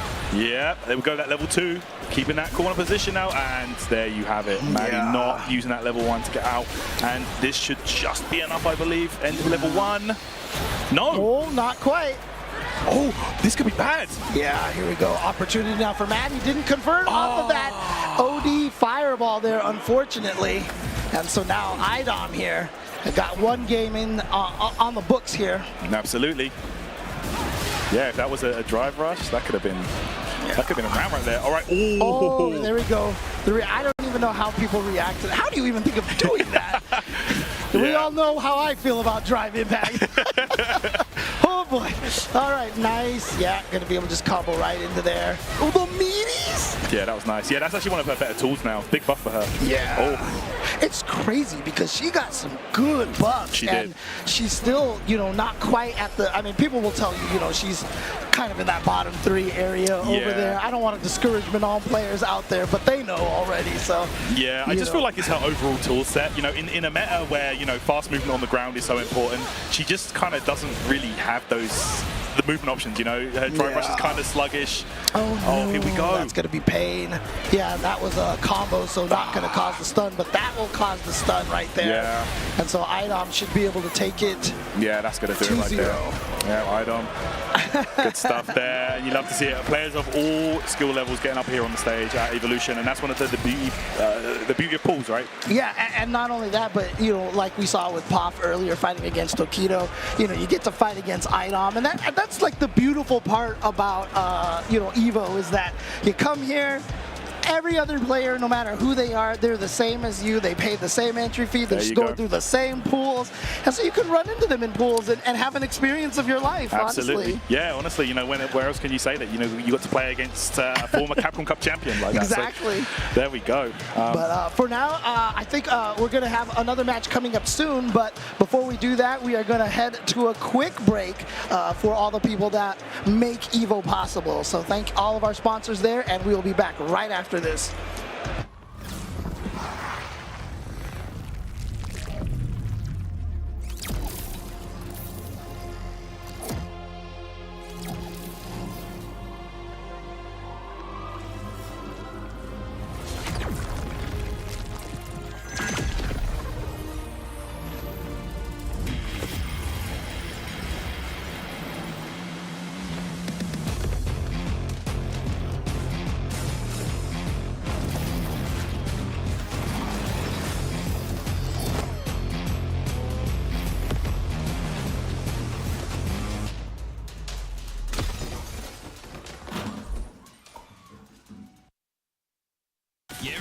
for the next battle with Tekken coins exclusively from Chipotle. Use promo code EWGF623 when you order any entree in the Chipotle app and get 500 Tekken coins. Visit chipotle.com/Tekken8 for details.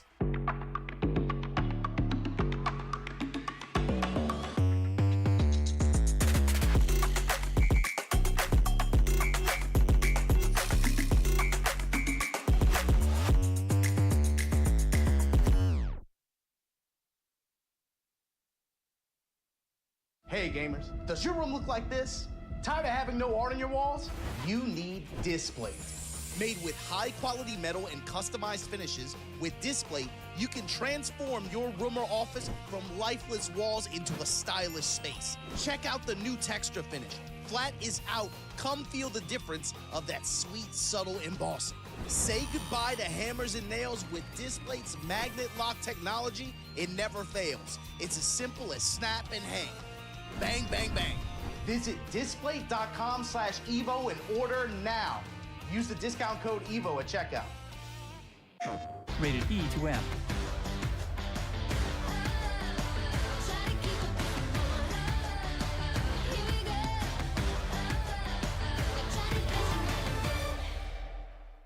PlayStation.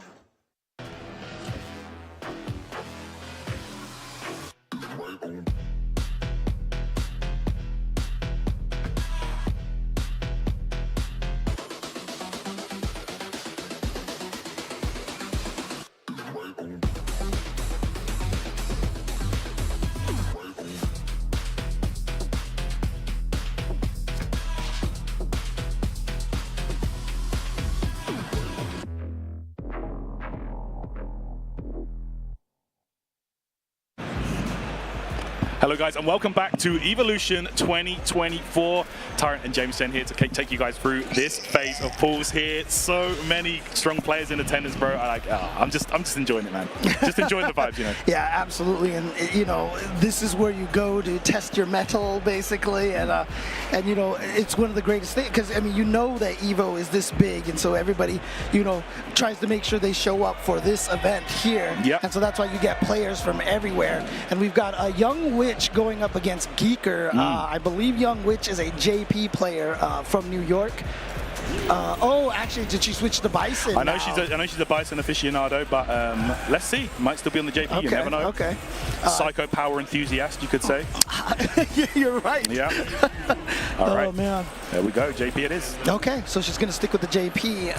But again, we've talked about already, Bison very strong. But it's really interesting because, you know, when Bison dropped and everyone was finding like these 80% combos, we're like, what the heck? And, you know, clearly he's a very good character, but I wouldn't necessarily say he's like, you know, obviously top 3, you know, kind of thing. You got to look at other things as well. Yes, he can dish out insane damage, but on the defensive side, very, very lacking. Yeah, exactly. Okay. But I mean, I feel like this is a good idea here to go with the JP because obviously Manon, you know, her weaknesses are the movement, and she can be zoned by JP a little bit easier. Yeah, exactly. You know, honestly, like I would rather, if I had a Bison and a JP, I would rather go JP. Bison has to put himself in harm's way to do damage. JP doesn't. Oh, well. Oh, no, just a little too far away for the command grab. Oh. But no reaction from the DIs right there. No, unfortunately not. Not much you could do there. And you know what? She's still burned out, too. But actually, it might not even matter at this point. The overhead just going to chip out right there. I think it would have only been like -5 on block as well, perhaps. Yeah, that's true. So, you know, not really much JP can do from that range, maybe. Oh, here we go.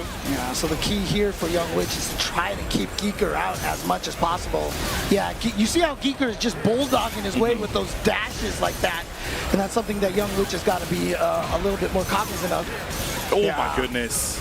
This is a JP round right here. Yeah. That's a JP round right there. Perfect as well. Wow. Okay. Wow, trying to close the gap early. And honestly, that's what you want to do against JP. Like, Manon, you're going to see her throwing out specials because her drive rush is a no-go, honestly. Just what a slow drive rush. Yeah. You know? Okay. Knockdown time. Wow, waking up with buttons, Young Witch. Not scared at all. Had the trade, though.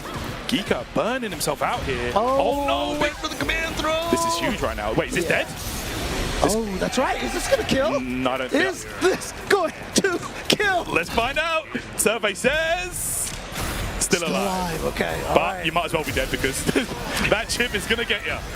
Yeah, JP, again, you know, it's still true even after a lot of the adjustments for JP, but if you're burned out against JP, life sucks. Yeah, it's awful. Really, really bad, It's almost the win condition for JP to burn you out, you know? He's got those EX seismos, massive hitbox upwards. He's very scary.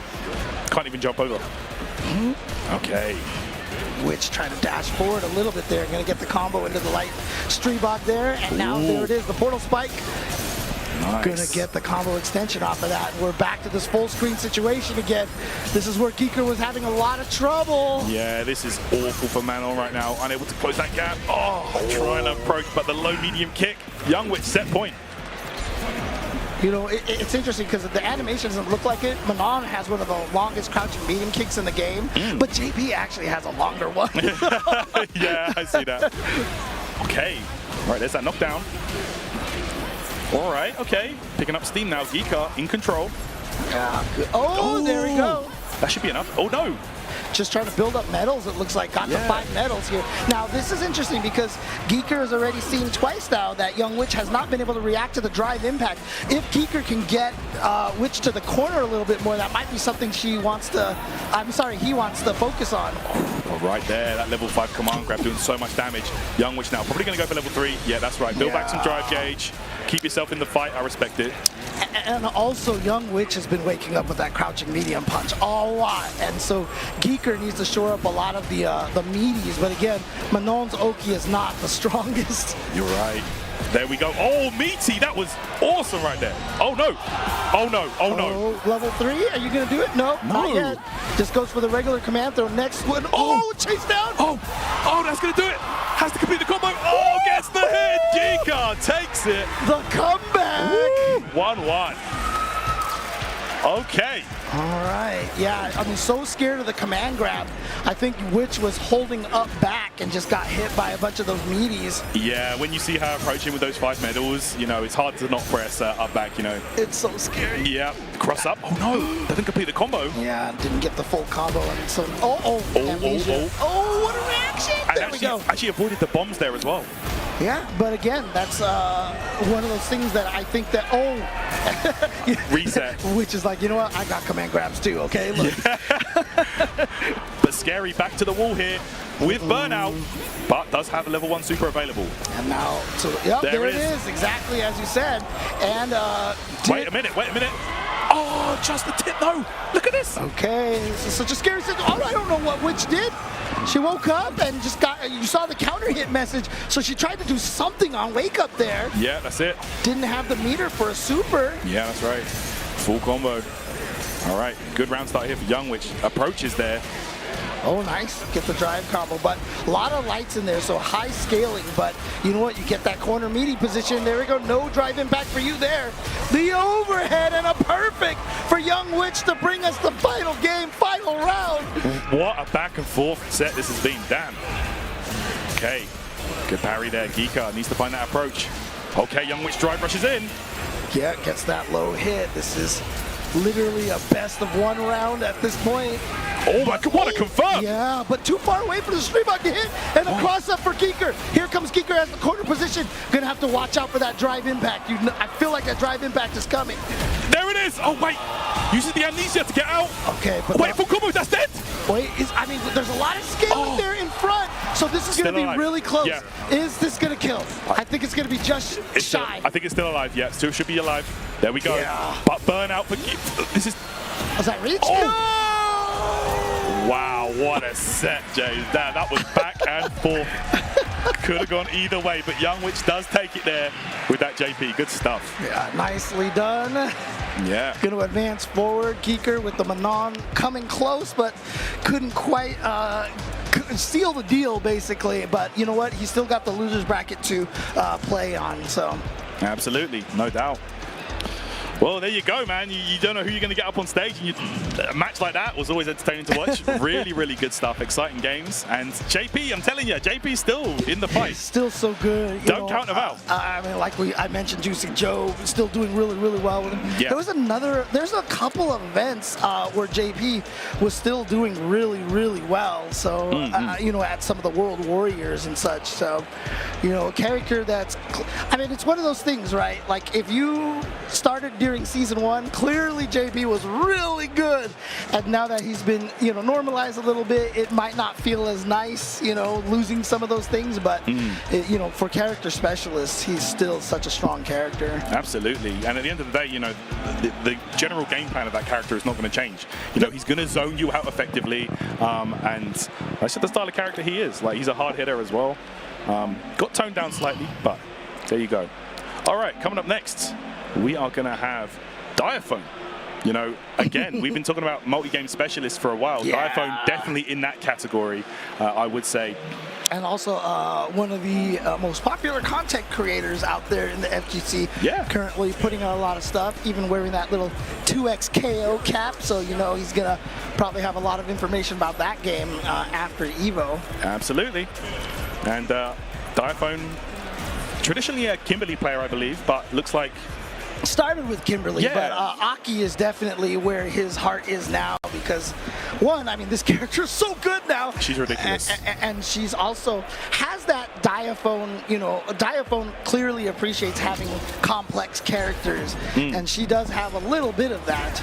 No doubt. Going up against Hypocrite here, who is rocking that Ed, an extremely popular character who's been picking up a lot more steam lately.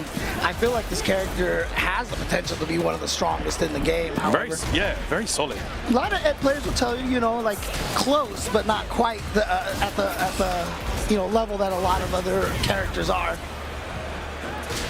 Oh my goodness. Knockdown, simple combo there from, wow, woke up with buttons right there, does Hypocrite. Yeah, but he did 2 lights into the medium.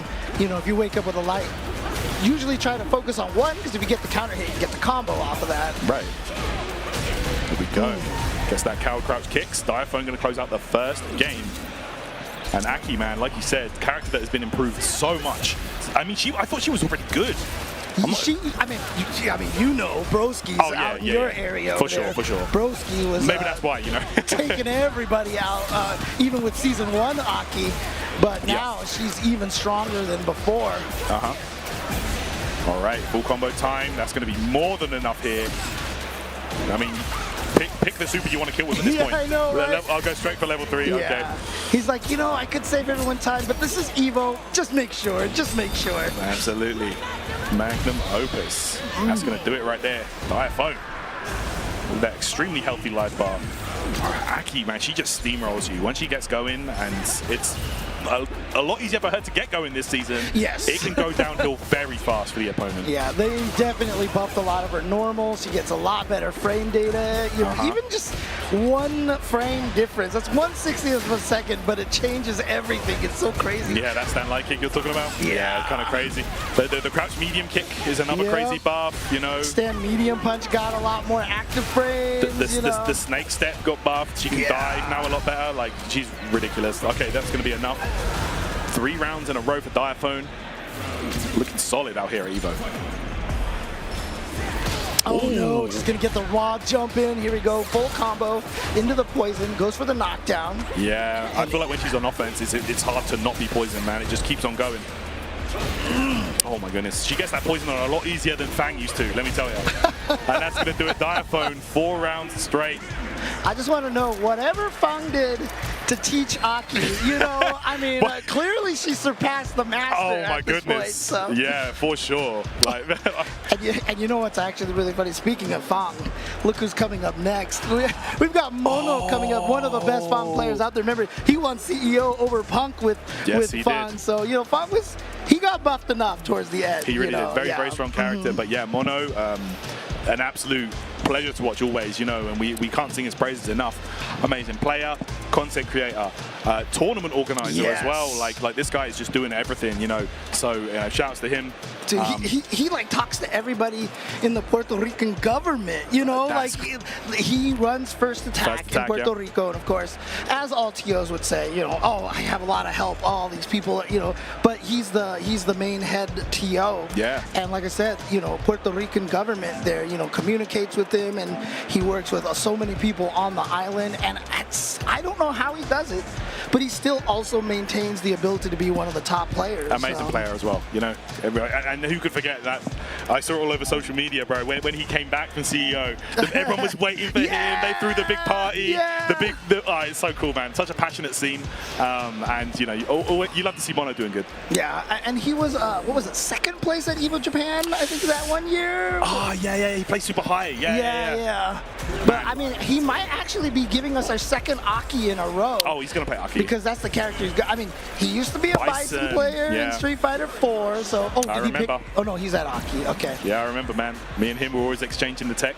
Like, yeah, me and Mono, man, go way back with that character. Dude, first time I ever met Mono was him eliminating me at a CEO with Bison against my Cammy in Street Fighter 4. I was so salty about that. So, but now he flies me out to Puerto Rico, so you know he made up for it. So. Let's go. Is this the same matchup? The same matchup 2 times in a row. That's so funny. So Vernon Broche, I'm assuming, for another U.S. player here. Okay, let's get it. And there's that crouch medium kick we were talking about. Plus on block. And, of course, a combo one hit as well. Very good button. Wow. Oh, nice. Okay, just wakes up with the OD. But, again, that's what you're picking up information on against players that you don't know. Like, how likely are you to wake up with ODDPs, right? That's right. And so far, we've seen from Vernon Broche that he's been very active on his wake-up. We've seen the wake-up ODDP, and then we just saw the wake-up throw. Oh, what? That goes on there? Yo, low profile in? That's crazy. Okay. I see you, Mono. Wow, okay. Low profile, the Superman punch. Okay. Crazy. Oh, punish counter there. Tried to parry, perhaps. Yeah, try to parry the counter poke after the forward heavy punch. Not that time. You see how it changes what you want to do.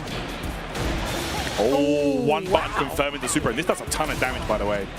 Ow. Yep. And you're poisoned, too. That's right. Okay, look at this now.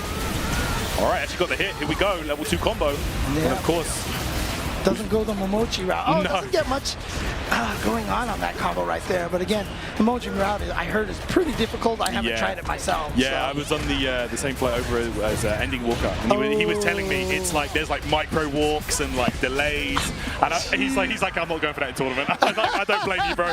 I don't blame you. Oh man. Nice. Glad to hear that Ending Walker's here. Another one of those, one of the young, upstart, strong players here. Amazing talent, honestly. And I love how Problem X has really taken him under his wing here. So. Yeah, those guys are training partners, and you know who better to train with, honestly. Yeah. Okay, here we go. Vernon's got to get something going here because so far Mono is just having his way here. But there we go, punish counter. I like that. Oh no! Drops his combo. Oh, that's brutal. That's brutal. Yeah, that's gonna hurt. Can't be dropping those. Again, like the first time, I mean, I don't know if this is Vernon's first time playing on an EVO stream station, but man, when you play on these stream stations, it's nerve-wracking. For sure, for sure. You know, I feel like, you know, sometimes you even feel yourself doing it like, why did I do that? I would never usually do that. I know that's when it's time to sit back and like, okay, think, right, how do I usually play this matchup, you know? Dude, I mean, you say that, and it's like, it's crazy how much playing in a tournament messes up your brain, because I still remember one of my friends, like, I played him all the time, and he would always like mess me up in tournaments. And then we went to a Southern Hills Golfland tournament, played some Alpha 3, and he was just doing stuff I've never seen him do, and he lost. And I was like, what is happening? He's like, I don't know, man. I don't know. There you go. It's the effect, man. It's the stage nerves. But Vernon waking up with buttons that time. Mono gets another grab. Well, like I said, he did it. I mentioned earlier that he's a very active player on Wake Up. Or was that the last end that I was talking about? Well, it seems like both of them are very active on Wake Up. So. Yeah. Pressing a lot of buttons right there, but Mono looking extremely solid right there. Gonna take it and hold it down for the Puerto Rican scene there. Yeah. Red Rooster's own. Yeah, exactly. And I saw Mono streaming earlier the Marvel collection from the Capcom, from the Cube, the Stream Cube. That's pretty cool. I walk by that collection and I see So NBCT, cool, man. I see all these other games and I'm just like, my heart. I was like, I couldn't believe it. I'm like, it's 2024 and people are lining up to play Marvel 2. Like, I'm like, yo. And the craziest thing about it is, like, I'm actually personally more excited for, like, Children of the Atom, Marvel Superheroes. Yo, those games are fun, man. Because, I mean, that's where I got my FAQ career started. I wrote all the FAQs for those games. That's sick. And that's what led me down to, like, trying to write more strategy guides and lessons, and that kind of led me into commentary. So, you know, those games mean so much to me. And this will be the first time I ever get to play them with a training mode. I know. Oh, my goodness. So sick, man. We're going to... You never know. We could see a whole new wave of strong players coming up. Right. You never know. Look, dude, I don't even know if I want to mention it, but I hear so many people like, does this mean that we're going to get a new? And I'm like, don't do it. Don't do it. It's best just to enjoy what we got and just see how we go. But here we go. Coming up next, we're going to have Jujuju from Japan. Okay. And Cadaver, a US player here as well. Nice. So. Okay. And this is winners round 2. Again, if you guys want to follow along, there is the start.gg brackets that you guys can check out. But with 5,700 players or whatever like that, there's a lot of pools to keep track of out there. Yeah, so. just for Street Fighter, man. Total like 10,000 plus players. It's insane.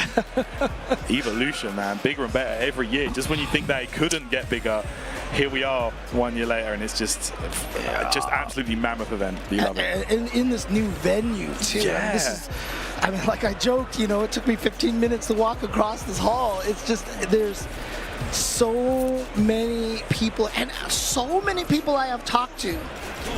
This is their first Evo. We have so many new people to Evo, and is this really going to be a Zangief Dhalsim match? Zangief Dhalsim, okay.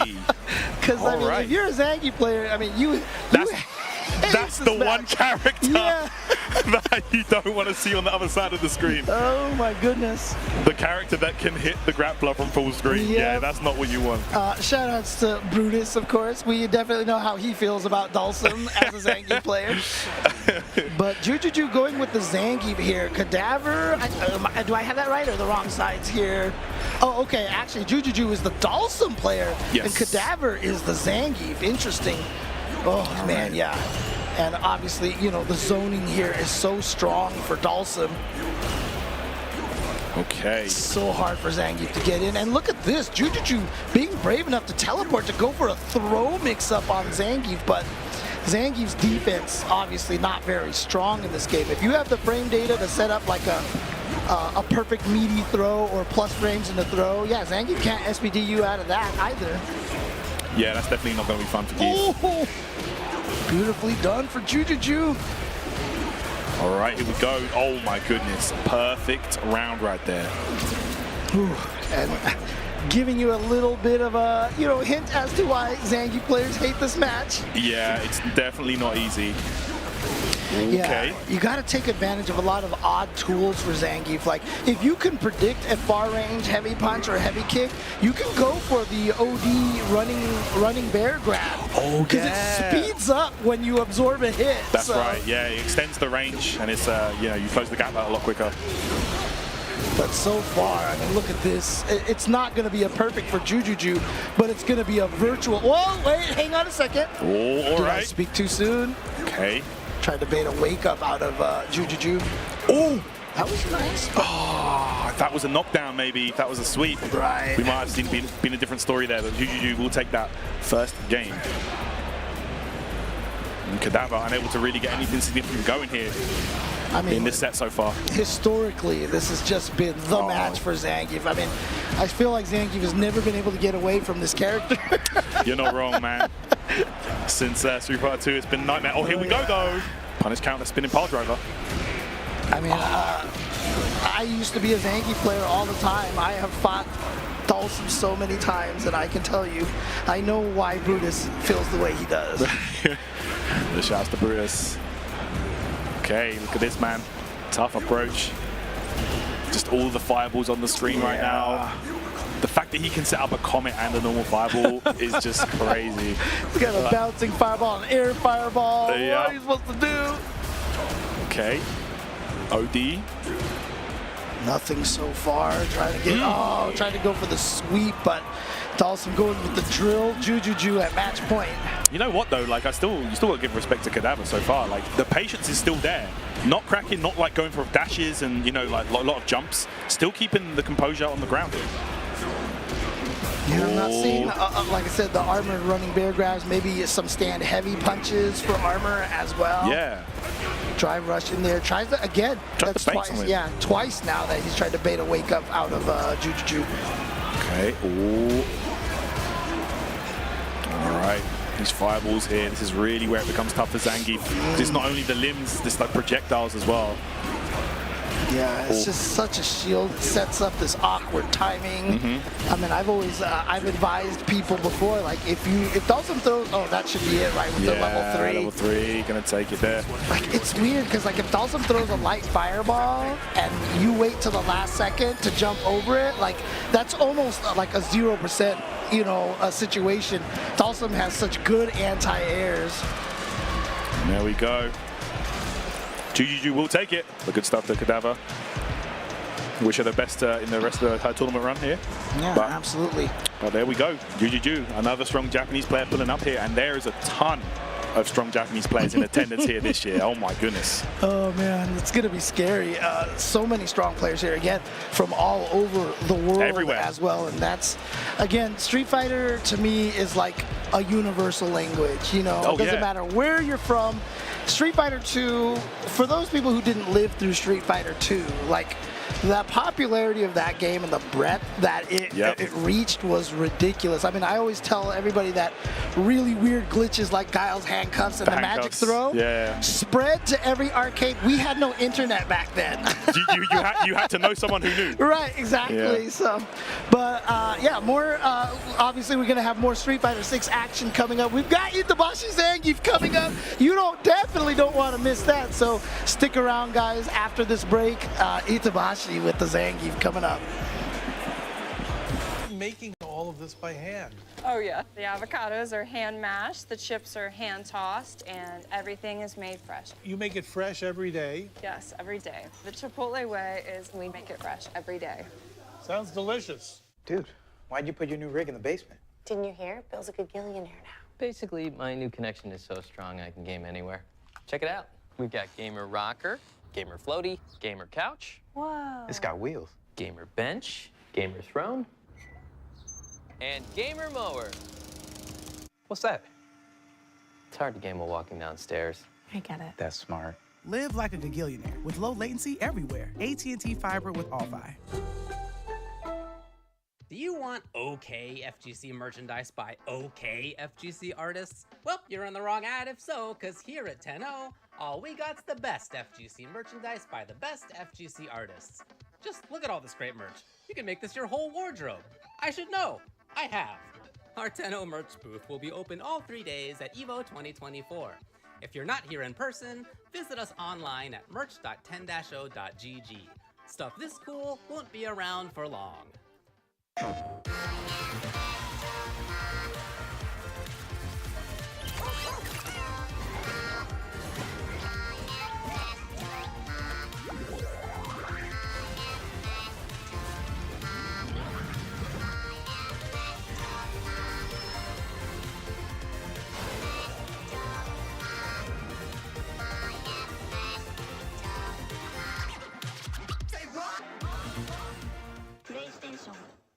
The greatest anime fight of all time. Why would you ask me such a hard question? I'll do Aizen and Ichigo. Ken versus Raud to the North Star. Drumroll, Gaara versus Rock Lee, Naruto. Don't turn your head. I saw what you just did there. Here's the deal.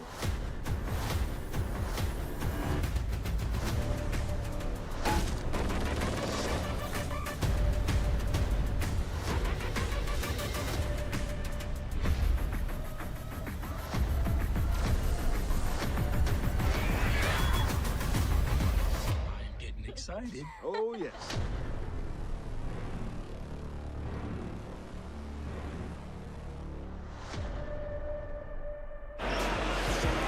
Welcome back, everybody, to Evolution 2024 here at the Las Vegas Convention Center. Our old new home, a new old home. We were here before years ago, but we're back and bigger and better than ever. And I am joined here from across the pond by Tyrant here.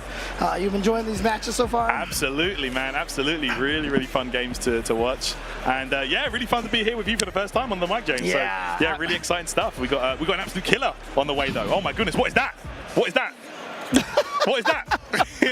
That is the skate park joystick of Itazan over here. Man said, oh my goodness, the Tony Hawk stick. I mean, I'm pretty sure I've commentated with you before, right? I mean, your handle's C4, right? I mean, I'm just like, no, I'm kidding. Oh, there we go. Okay, I know. There's that inside joke with you too, right? Yeah, so, yeah. we get memed a lot. But yeah, Itabashi Zangief is playing on a Marble Madness stage of an arcade stick, it looks like. But yeah, it's going to be that patented Zangief up against Manon here with Sherpa. I mean, it's interesting because, like I said, a lot of people consider Manon kind of weaker, but we've seen a lot of Manons here. I think this is our third Manon on stream so far. Yeah, I think she's like a somewhat popular character. Yeah. You know, like, people think she's cool and stuff. Like, oh my goodness, those chops are so deadly. Spine buster. That's to make sure you still get the ability to get some Oki for Zangief. That's right. It's one of his lesser damage throws, but you get the Oki off of that. Oh, vertical suplex, and he has a lot of throws, by the way, like a lot of normal throws as well. So He's got like 5 or 6. Because he was like that in the original Street Fighter 2. He just had an excess of throws for no reason, and they did that here, and that made me so happy. Yeah. Oh my goodness, what a jump.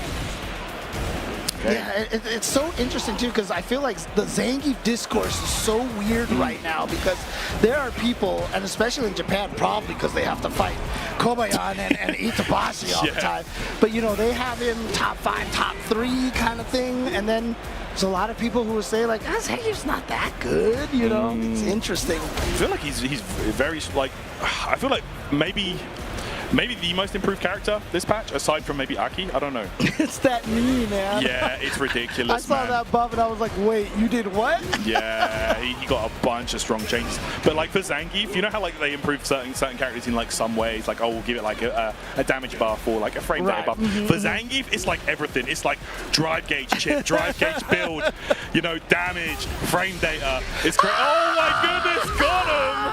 Oh my goodness, loyal fans. Ugh. You ever play that arcade game from a long time ago called 720? Oh, he's got the skate park stick, right? So he must have played a lot of 720 a long time ago. That would be the perfect joystick for Zangief players, dude. Because that thing only spun in a circle, dude. There you go. Churn that button. Man. Okay, we go full combo. Lariat. Ooh. Okay, again, these raw jumps from Sherpa, but unfortunately did not get anything really off of that. That's right, nothing significant there, unfortunately. Right now, Itabashi finds his way out this corner, gets the big Ric Flair chops, and now, okay, no follow-up there. I feel like Sherpa might, you know, sitting on one medal. Might be time to start breaking out some of those command grabs. Right, trying to find, oh, what a whip punish! Wow. Man, you just whip punish with standing heavy kick. My you goodness. have to have some reactions there. Yeah, Itazan. Drive, reversal. Okay, there's the SPD. Is that enough? Yes, it is. Yeah, unfortunately, you know, he did block that drive impact, the drive reversal in time, but he was burned out. So he was only going to be +2, so no way to punish that. That's right. Okay, drive rush light kick, nothing there. And now Itabashi. And not a lot of anti-airs from Sherpa either. Ooh. This is an opportunity, though, out the corner, at least. Oh, no whip for the grab, no dice. A little too early for that. And wow, we're going to go for the level 2 here and get some juggle corners. Yep, should get the meter here for the level 1 if he needs it, but no, goes for the air SPD, tombstone pile driver. So much damage. Oh, my goodness. Oh, and I tell you right now, as a Zangief player, the walk-up SPD is like one of the greatest feelings in the world, because you know you scared your opponent to stand still for that long. Yep. You know? Absolutely. And they will throw it out. And there you go, Itazan. You know, with that, he's a very he's always smiling in the game, like out of the game. Sorry, but then in the game he's all business, bro. Right, very scary stuff. But there we go. Itazan gonna go through in the winner's side of things. And yeah, man, just more Zangief winning. Yeah, you know? I'm really curious to see how Zangief's gonna pan out during the. I mean, the funny thing is like, like they were like, okay, standing medium kick is a little broken. So when they promised they were going to, you know, make patches, you know, more than one patch a year, they're like, no, Zangief, let's get him now. Let's get him now. Nip that in the bud. You know, we're not trying to create any problems down the line. Oh man. But yeah, you know, who knows? Like a lot of people are thinking, you know, they have to be changing Zangief after this version. Yeah, a lot of people are thinking that, but you know, like it's interesting to see a character like that's doing well. You know. I mean, we got. Look, I know there's a philosophy out there that like grapplers and zoners are dangerous to make the best characters in the game because they frustrate people. I call them make people quit fighting games characters, right? You know, it's like that. Yeah, you might be right. It's kind of that situation, but at the same time, like, yeah, let's let grapplers be good, you know? Zangief suffered enough in Street Fighter V, man. Like, oh, he had a bad time. He never got buffed in that game. There was like one season where he was like really good. Like, do you remember that? Like, I think it was like maybe like half a season, right? Yeah, or something like that. Like, he was like decent, and then they were just like, nah, sorry, bro. He was like, nah, with your EX SPD, yeah, you can throw that now. That was the heartbreaker. But okay, coming up next, we're gonna have Peeps going up against Bad Stoned. Oh wow, we got a Honda on deck here. Okay. This is a character, I mean, obviously you guys have probably watched a lot of Nassim Claw out in the EU region over there, but this is a character that a lot of people have kind of low on their tier list, but I feel like he's better than a lot of people have him, than his tournament results would tell you. That's right, yeah, and you don't usually see Honda go very far in the brackets, but yeah, I mean, I feel like he's a capable character, but let's see how we go here with Peeps. Like this is a big buff. Getting actual true Oki off of Butt Slam, like that's kind of nice. Okay. But now Bad Stone here with the DJ, trying to push Peeps into the corner over here. Oh, just ate that. Yeah, got caught there, and then a command grab there for Peeps, or Chio grab. Oh no, didn't walk back enough, but still managed to get the hit. But unfortunately for him, Peeps is out of the corner now. And here we go, nice throw. Oh, unfortunately that was a counter hit back throw. Not sure what Bad Stone tried, mistimed his button perhaps. What? EX! Oh, that's just right there. raw EX butt slam out of nowhere. Bad Stone tried that reversal, did not work out. There you go. Okay. Yo, that drive rush is nasty. Still one of the best in the game. Yeah. So fast. Up, safe. Yeah, but still Peeps pressing a button there. Neutral jump out. Okay. And that headbutt, of course, you know. A lot closer now. We joked that, you know, it was the -4, you know, the Brian F meme, -4, but now it's -3. So even if you are in range for the light, you cannot punish it. That's right. Oh boy, how much is he gonna spend on this? Level 1, is just gonna do it? No, still alive. This could be such a mistake. Oh no, because you're burned out too. And you know what? You do not, only the level 2 would have worked, but he wasn't willing to spend it there to maybe drain just that tiny little bit of life. Is Peeps gonna go for the level 3? No, he's gonna save it here. Oh, that's gonna do it. Oh yeah, that should be a level 3, and it's gonna be a CA. What? Wait, what? Heavy punch in the hands, I think, would have done it into level 3, James. I wonder if he was uncertain. Yeah. Oh, okay. Do you know what? Ochio grab always surprises me with how much that does. Huge damage right there. Ow. Peeps. Honda. No. I remember just the combo breaker. I commentated your man David's game. Nice, yeah. Against Joe Umarogan. Yeah. Nice. Yeah, that's right. He got the win with modern Honda actually. All right. Yeah, he's definitely a character that can play modern pretty decently. And you know, it's surprising how few modern players we see at events like this. Like, I feel like, you know, in Japan, we talked about like those CCR Cups and a lot of the influencers playing the game now. A lot of them are using modern. You know, like, and of course, like Tachikawa going far with that, with that modern Ed at the CEO, you know. Oh, nice. The classic, the built-in shimmy. Yep, super good. That sway from DJ. Just cool. Yeah, that's right. Yeah, DJ has some really cool new interesting tools in this game, you know? Oh, no, again, look, Oki goes for the... no. All splat time here with the drive impact. And another knockdown. Dosukoi.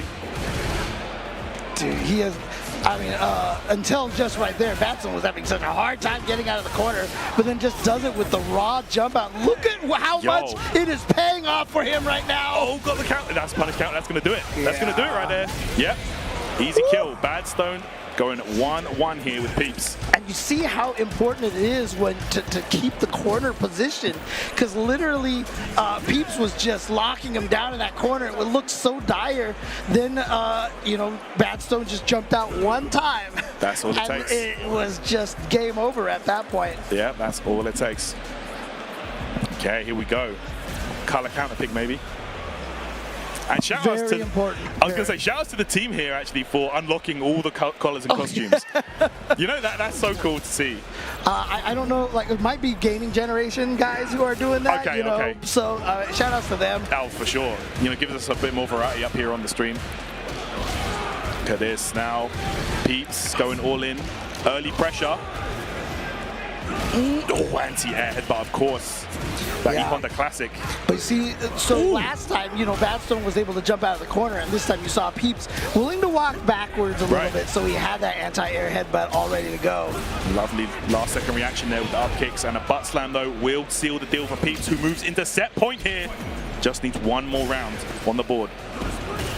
Ooh. Ooh, yeah, actually went for a light one to make it a little harder to drive parry. It's a nice little option select you can do there actually. You do drive parry, late, drive rush. That's right, I saw that. Yeah, and then if it whiffs, you actually get a punish, which is nice. I haven't tried that yet. I'm gonna have to test that out. It's worth doing, trust me. Nice. Okay, lots of plus frames right there. On the players are like, shh, yeah. Shut up, Tyrant. Oh no, this is a punish. Oh no, he should. Yeah. I wonder if the heavy punch would have been fast enough. True, maybe not.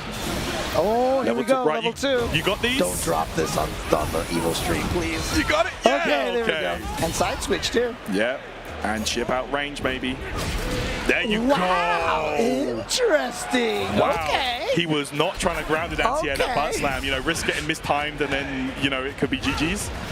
Good stuff there. Final game, final round, and yeah, that wasn't a burnout DJ, so he's going to be able to punish that drive reversal. Okay. My goodness, so scary right now. Peeps, though, gets out the corner. And another headbutt. Yeah. He's got his anti-airs ready to go now. Okay. Oh, just the regular headbutt, though. Can't make it through the projectiles. Yeah, OD would have gone through. There you go, punish counter as well. So DJ going to lose some drive gauge there. Man. Could be on the verge of going out here. Burn out now. Oh, that's so dangerous. It's so dangerous. But he got hit. He got hit. That knee shot worked out. Goes straight to level 2. If he completes this, it might be over. Is this gonna kill?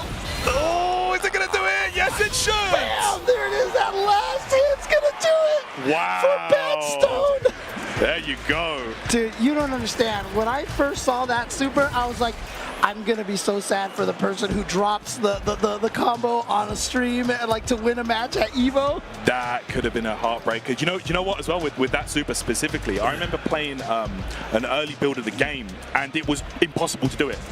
No, I'm not joking. Like it's not just me being bad. I swear it was like a bug. Like you couldn't actually do it. Oh, jeez. So I was like, if they keep it like this, no, it's not going to happen. Right. but yeah, there you go. Shout outs to our player there for getting it on the stream. Good stuff. Yeah, nicely done. Bad Stone going to advance with DJ. DJ, man, a character that a lot of people kind of stepped away from. But after he's some still of the so good. He's still that good, man. I'm telling you. Look. This is definitely one of the most balanced fighting games I've ever seen, right? Even on release. Yeah. Yeah. And I mean, at this point in time, like everyone always asks, like, who's your top 5? Who's your top 5? Yeah. And every answer I feel like is right. You know, because there's like 15 characters that can fit in that top 5 right now, like legitimately. Yeah. Not this character. Not this character. Oh no, the camera's gone for me already. I was pointing to my shirt. Kimberly shirt here. Have we seen? I saw Kimberly on stage earlier. Oh, did you? Against the jury. I haven't seen it, Kimberly yet. So. But Noah coming up here. I mean, to be fair, Kimberly is one of those characters that I feel like my theory is that at one point in time, you know, the Capcom devs were all terrorized by her, because I bet you she's a character that is so easy that if you just tweak like 2 things, she'll just like destroy everybody, you know? I'm sure you're a heavy advocate for giving her back that the wake up DP. I mean, I feel like a lot of characters need it. I think it's very, very important to have that and the crouching medium kick drive rush cancel, you know? Yeah. Those are such powerful tools, but we got a second Honda on screen over here. This is going to be the Art of Kuma going up against, and we talked about him earlier, Mr. I don't care about burnout, Noah the Prodigy here. That's right. It doesn't matter, you know, as long as you're the one on the offensive driver seat. Wait a minute. That could have been a huge punish right there. Which event was it that he just won? Mix-up. Oh, it was mix-up, that's right. He came second, so he still qualified for EWC because it was top 2. Right, okay, gotcha. So him and Angry Birds in the top 2 there. That's right. But yeah, look at this pressure all of a sudden. Oh, gonna get thrown to the corner here. Yeah. Oh my goodness. And Luke is just such a powerhouse. And he got so much of his damage scaled too. The crouching medium punch, crouching heavy punch, adding a lot more scaling, but I feel like the character's toolset overall is just really solid. Yeah. That doesn't really hurt him that much. He has to hit you what? Instead of like 3 times, he has to hit you 4 times now. You know what I mean? I mean, you know, a lot of people did talk about how like he got nerfed a lot and he's like mid-tier now and everything. No way. I mean, like you said, just the toolkit is so strong. It's really strong.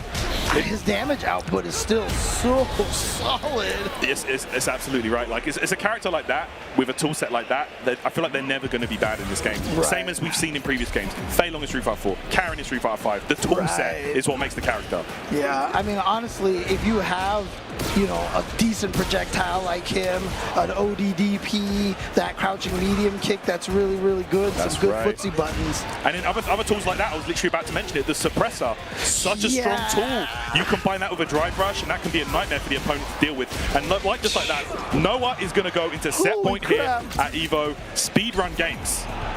Oh man, and okay, we're gonna start off with OD butt splat, but one nice perfect parry right here, gonna turn the momentum around. Not even worry about the damage, but he put himself in the corner. That was interesting. Yeah, Noah, man, doesn't really play the game in a conventional way. You know, he just plays it his own style. And look at the success it's gotten him. Suppressor punish, big damage. For a punish count, a parry, perfect parry combo, still did some okay damage. Right.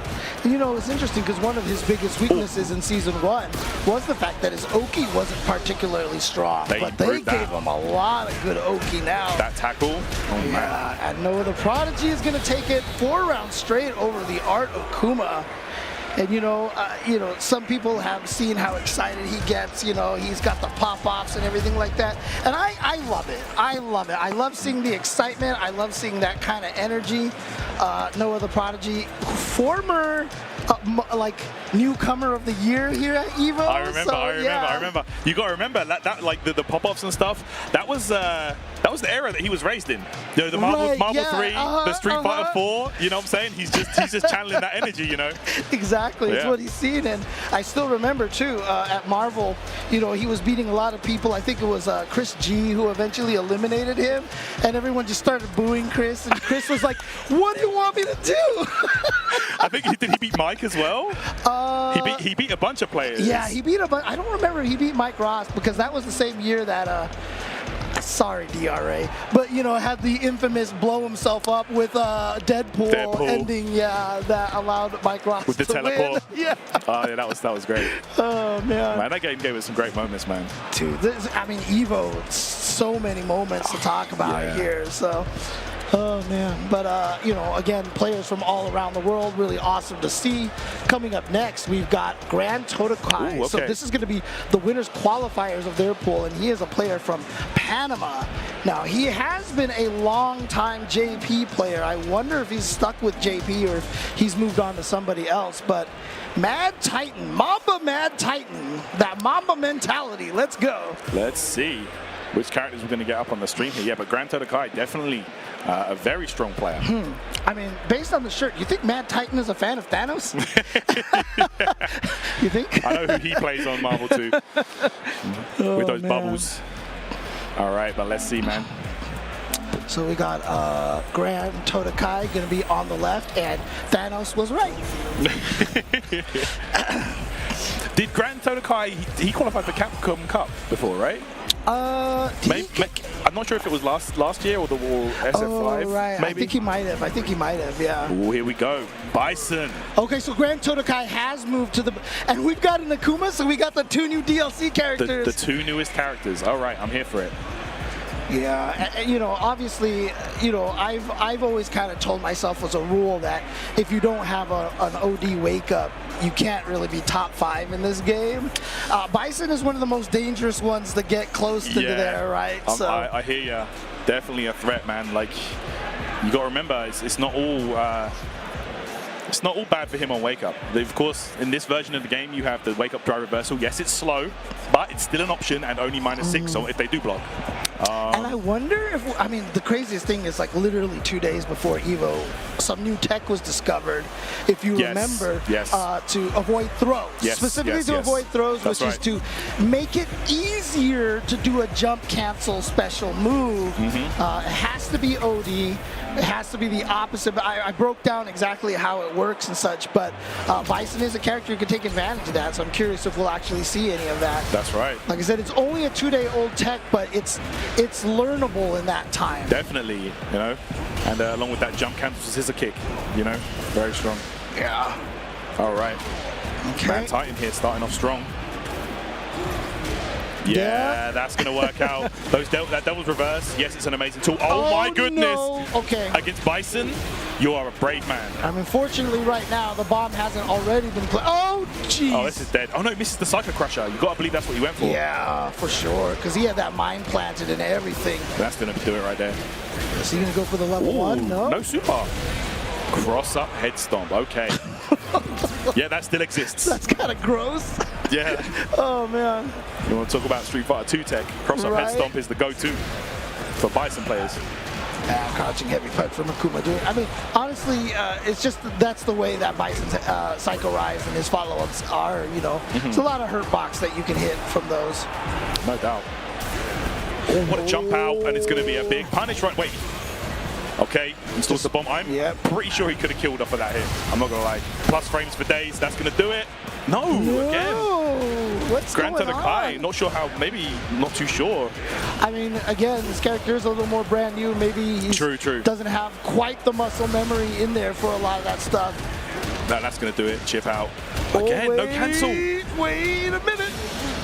Oh, just do it? What? No, that doesn't work. No, he's not dead, though. This is not going to kill. Is this going to kill? Is this not going to kill?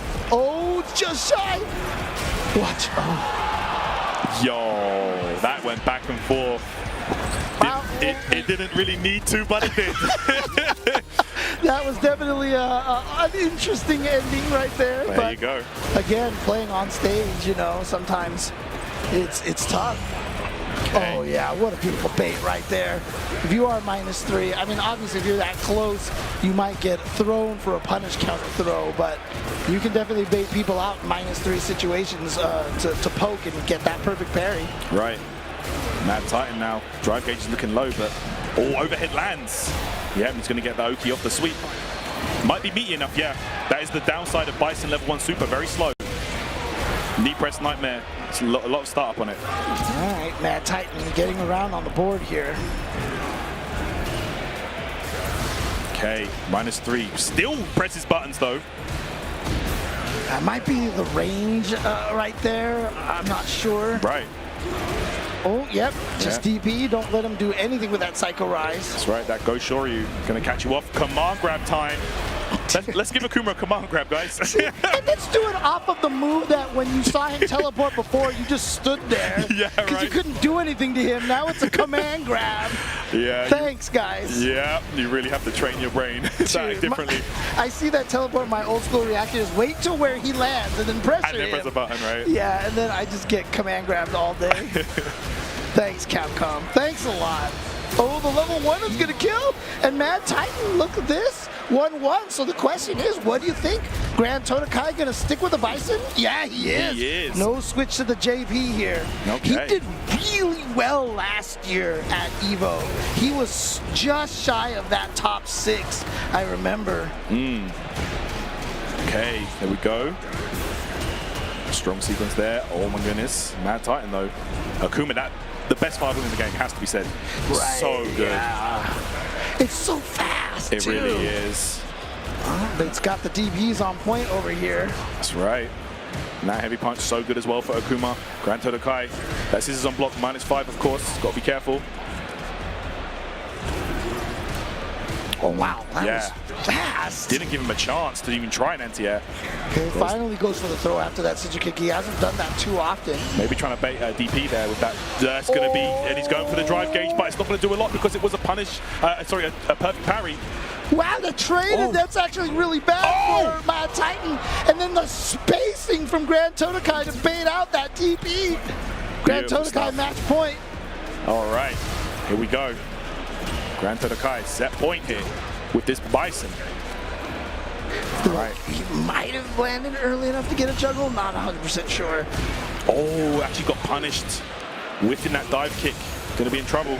Yep, plants the bomb, wait, plants the second mine. And yeah, you do not, well, he doesn't have the level 3, but he's still gonna lose a chunk of damage here. Yeah, look at that right there. And actually, so that was interesting from Grand Todokai. He knew you couldn't kill because he didn't have the level 3, so he did a combo back into the bomb, so he could actually have that pressure going again. That's right, you just keep it looping. If you can't kill, go back to basics.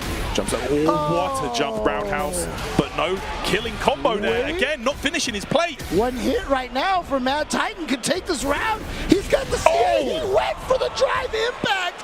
He bet it all on Grand Todokai not reacting. Because if Grand Todokai, did he have enough life to absorb a hit? I don't remember now. Possibly. Like, honestly, Grand Todokai, we saw a couple situations there. I'm not sure how long he's been playing Bison. Obviously, the character's very new, but there were definitely a few situations there where Grand Todokai wasn't optimizing everything. Regardless, still coming out on top. Right. You know, still showing that, you know, he's extremely solid, got the fundamentals to take it far, and, you know, as we saw last year, went very far. So you never know. Might be the same here. Grand Todokai said, "I am Iron Man." There you go. There you go. There you go. There you go. Making it through. Mad Titan gonna drop down to loser side here. Yep, and next match we have coming up here, we're gonna have another player coming back from Japan over here. That's gonna be Towa. Okay. And gonna be going up against a US player, Joser, coming up next. So. Okay, interesting. Again, a lot of strong players from Japan, as you mentioned here. Yeah, there was a huge contingent that made the way out here. You love to see it, man. I'm glad they all made it out here. Let's just put it that way. Yeah, so. Daigo nearly didn't, from what I understand. We almost had got a lot of players blue screened to death. Have their flights taken out. So, oh man. All right. Okay. A lot of people are wondering, can I even make it home at this point? So update your systems, please, guys. Right. I mean, hey, look, it's all right, right? I mean, if you have to stay a couple of extra days in Vegas, it's only like 120 degrees outside right now. It's fine. Yeah, it's kind of crazy out here. I'm not gonna lie. Oh man, what's the warmest it gets in the UK? I'm sure it gets pretty hot, right? Yeah, it gets okay, but nothing like this. Like this kind of heat is crazy. Like the dry heat is just mad. It's wild. I mean, because I'm from California, so I mean it's usually pretty dry heat, so I'm used to it. Like when I go out into the humid heat, like it's so gross. You like I can't do it. I can't do it.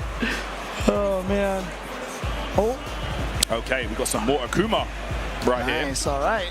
Okay, for Tawa.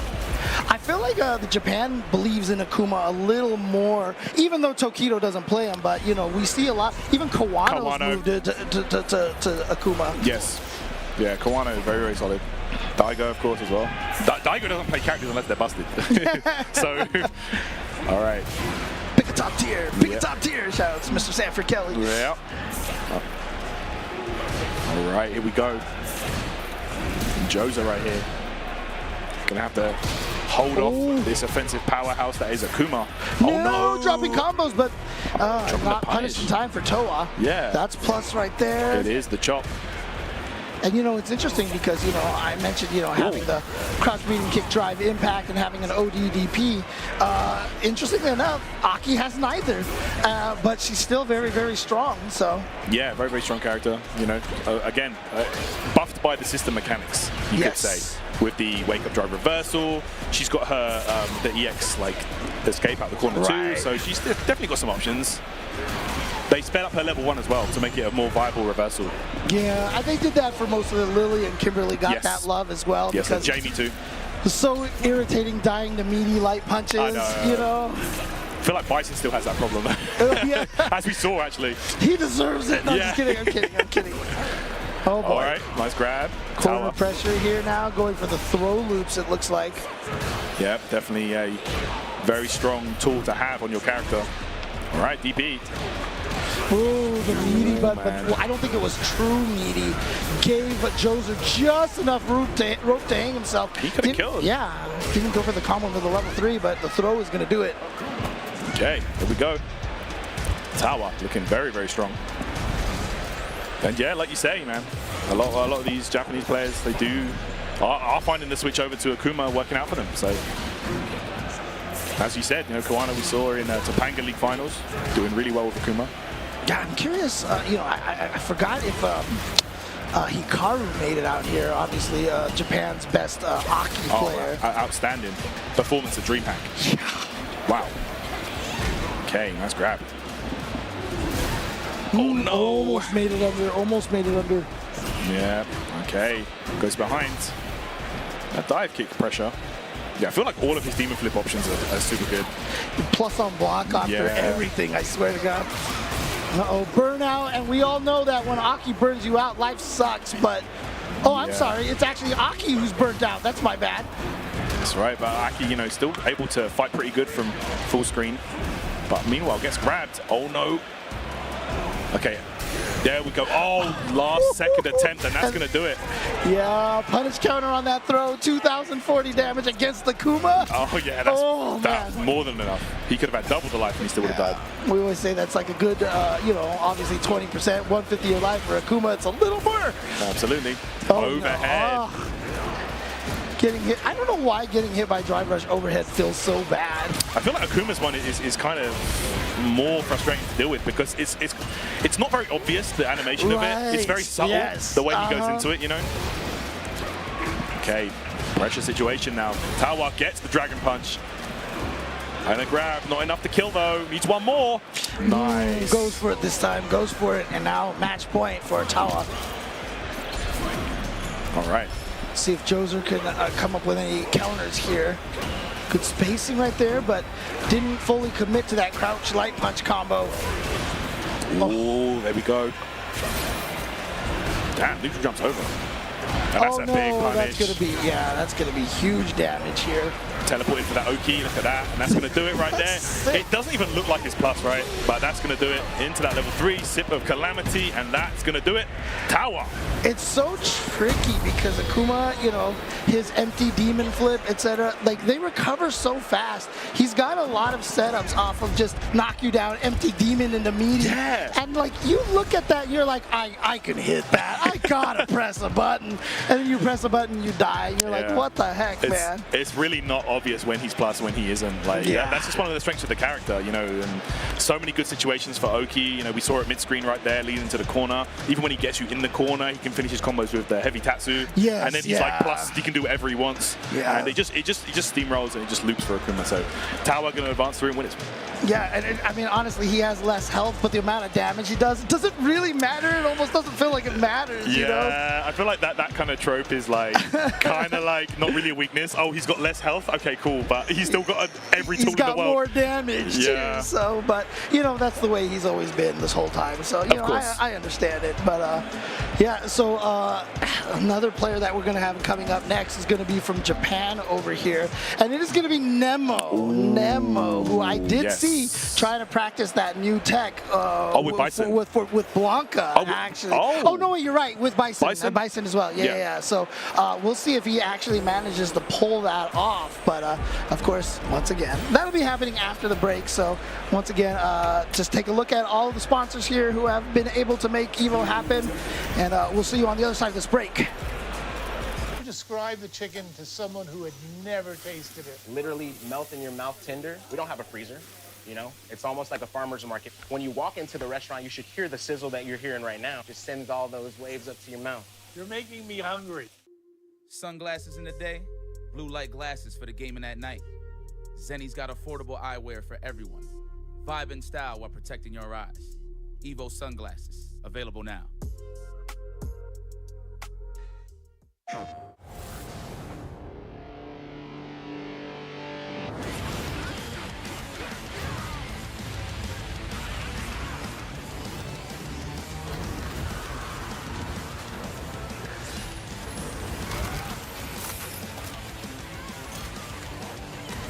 Beyond the battle. Get ready.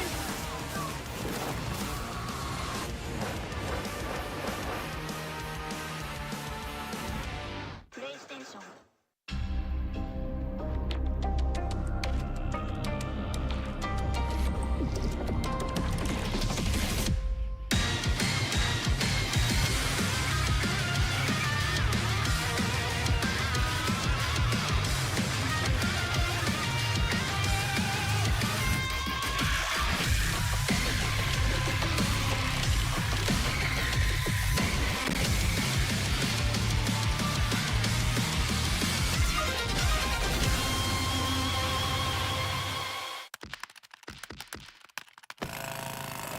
Red Bull gives you wings. Fight!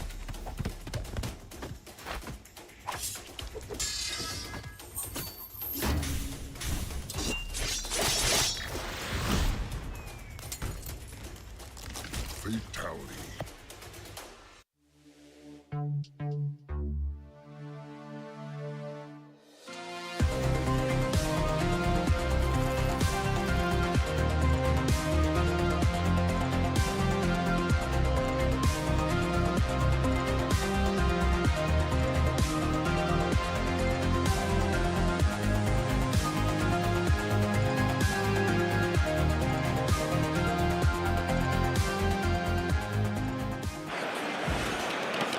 Hello guys and welcome back to Evolution 2024. Street Fighter 6 is going down and we're working our way down from over 5,000 players today. Yeah, I know, right? That's quite a lot right there. That's crazy. Under one roof, so many different people coming out here for fighting games, but Street Fighter 6, of course, got some of the fiercest competition out there. Torrent and James here to hold it down for you guys today. And it's so scary too, because like you mentioned, like let's just call it a flat 5,000, right? Sure. That means 1,250 players are going 0-2. Ooh. That means another 1,250 players are going 1-2. Oh, so like you know, if you come to Evo and you're like, I went 1-2, you did as well as half of the people at the tournament. So you know. I hear ya. Oh wait, is Nemo still playing JP? Okay, I mean honestly, if there's a character to have in the back pocket still, JP is definitely a good one to have. You know, I feel like JP and Bison is actually a great wow, what a reaction. Is a great pairing to have. You know, I feel like they're going to cover each other's bad matchups pretty well. You don't need reactions to react to those drive impacts. It's so easy. I mean, there you go. Don't worry, James, you got this, man. Oh, dude, look at that. Yeah, he was just burned out and said, you know what, I'm just going to keep doing this. The jump for the frame kill right there. Beautiful stuff. Yeah, and you know, like you said, JP is still strong and just a good pair to have with Blanca and Bison. And I feel like, you know, obviously this looks like a, you know, month one match over here, you know, but I've always felt like JP did really well against Ken, you know. Yeah, no, I see you. And I feel like JP has always been a fantastic character for Nemo as well. You know, a guy, a lab monster like that, you know, who could forget him from the Marvel 3 days with that incredible team. Impact Palm. But yeah. Do you remember that when he went to NLBC and blew everyone up with the Urian? Remember that? I remember that. I do remember that. Yes, I do. So good. Did some crazy resets and combos. But yeah, like the characters like that, dude, you know. What do you do? What is this? Dude, like, is this Solitary String? That last part wasn't, but my goodness, Nemo. Chill out, man. The only thing you can do at that point is go and watch that in replay, try to replicate it in training mode, and try to find out where the gaps are. I mean, it's actually hard to replicate that. That's the thing, you know what I'm saying? Like, you need to have mad execution to even have another shot. Oh, wow. Man. Okay, oh my goodness. Nemo right now is working on that drive gauge of still zoned out, and guess what? That name is very fitting right now. Oh no! Oh man, looking That's rough. terrible. Yeah. Oh, that is such an unfortunate name to have against a JP player like Nemo. Absolutely. Oh my goodness, reset. Got hit, stun. Click your fingers. Perfect KO, Nemo. Set point already. Wow. Again, you know, when you're starting your matches here at Evo, to have, you know, quick early matches is always a blessing. It always feels nice. I feel like having JP as well is a really good pools character. Yes. You know what I'm saying? Yes, yes. You don't have to initiate. I'm just going to zone you out. Yeah. You can't deal with it too bad. Welcome to losers bracket. Well, that's where Nemo is trying to still zoned out to. Oh no, too many hits? Yeah, that's right. Not looking easy right now. Oh! Are you serious? Yo. You know what? The problem was Nemo saw that other drive impact, and where a lot of people went, I beat your drive impact, I'm not going to think about it anymore. Nemo was like, he might try it again, and if he does, I'm going to have the super ready to go. There we go. Sure enough, he did. He was pumping that super. Did we even have another match lined up? Because that was fast. That was tough, man. Nemo looking ridiculous. Oh, man. Excited to see how well he's going to do at this event here. Definitely one of the Japanese players that, you know, we're all expecting to go far. That's right, man. And I'd definitely like to see him bring out the Bison at some point as well. You know, I'm ready for that. It's my favorite character, so let's see if he can. And we know he's been a lab monster for that character too. Have you been playing mostly Bison since he dropped? Yeah, okay. He's so good, man. Who were you playing before? Jury. Jury, that's right. That's right. Yeah, just to tide me over until Bison come out, you know. You're like, please Bison, please Bison. I was. I really was, man. Like none of the season 1 characters really kind of like, you know, really spoke to me very much. Like, you know what I'm saying? Like Aki's kind of cool, but I don't know. Like Rashid's cool, but I don't know. Yeah, Bison, let's go. Yeah, I remember talking to Problem X at DreamHack Dallas. He was like, man, if Bison shows up, like, I'm done with Blanca. Trust me. Like I remember having that talk with him at locals as well. He's like, yeah, man, like I love the game and Blanca's cool, but he's still not really my character. Like, you know, and I'm like, yeah, like, sounds, you know, but we all thought that Takedo was going to go Akuma immediately. Right, exactly. And, you know, he wasn't really feeling him, so, you know, sometimes it doesn't always work out that way. All right, so we got Skyline over there on the player one side, on the right side of your screen from U.S. I mean, I'm going to assume he's from Northern California. He's got the San Francisco jersey on over here, but he's going up against a Buscar Luz, who is from U.S., so also a U.S. player over here. Yeah, well, let's see the characters that we're going to have up on the stream here. So I'm going to see if the chat yells at me or not, but I think, what does that mean? Like looking for the light, basically? Buscar Luz, I think so. Oh, he's a Searchlight. He is a Grand Blue player. Okay. I was kind of close, so there you go. Shout out to production for holding it down. Of course, Grand Blue main stage again this year. You love to see it. Over 1,000 entrants, I really love that game, man. I'm so happy for them. Yeah, no doubt. 5 games over 1,000, and one of them is 25 years old. That's crazy, man. biggest third strike bracket in history. Yep. I'm here for it. I'm here for the 7 chuns the 5 chuns in top 6. You're right. I feel like top 6 is going to be like Yun Chun, and then Tominaga, Makoto. Oh, yeah. Oh, man. All right. But we've got ourselves, you know, a classic match here, Ken versus Luke. Season 1, we're back. Yep. All right. Yeah, a lot of people, man, like, you know, Ken definitely didn't fall off.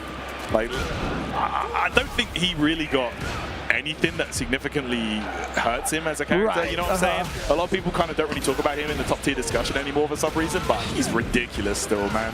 I mean, if you look at the results from all the World Warriors and everything like that, Ken he's up there. Doing so well. Again, I want to give it a little bit of a time to shout out CatCammy6 on Twitter, who's been putting out all of the stats all the time. Yeah, and, the graphics are very helpful. Yeah, they put out a lot of stats, and what they'll tell you is that Ken is doing very well in the World Warrior events. Yeah. Oh, but look at this, Buscar Luz getting in the corner. Oh, like just hitting buttons on Wake Up all day. And that's just going to give Buscarlus the victory there in the corner. There you go. Luke, such an oppressive character. That crosscut DP was beautiful. I'm not sure if that auto-corrected or not. Either way, nice Dragon Punch.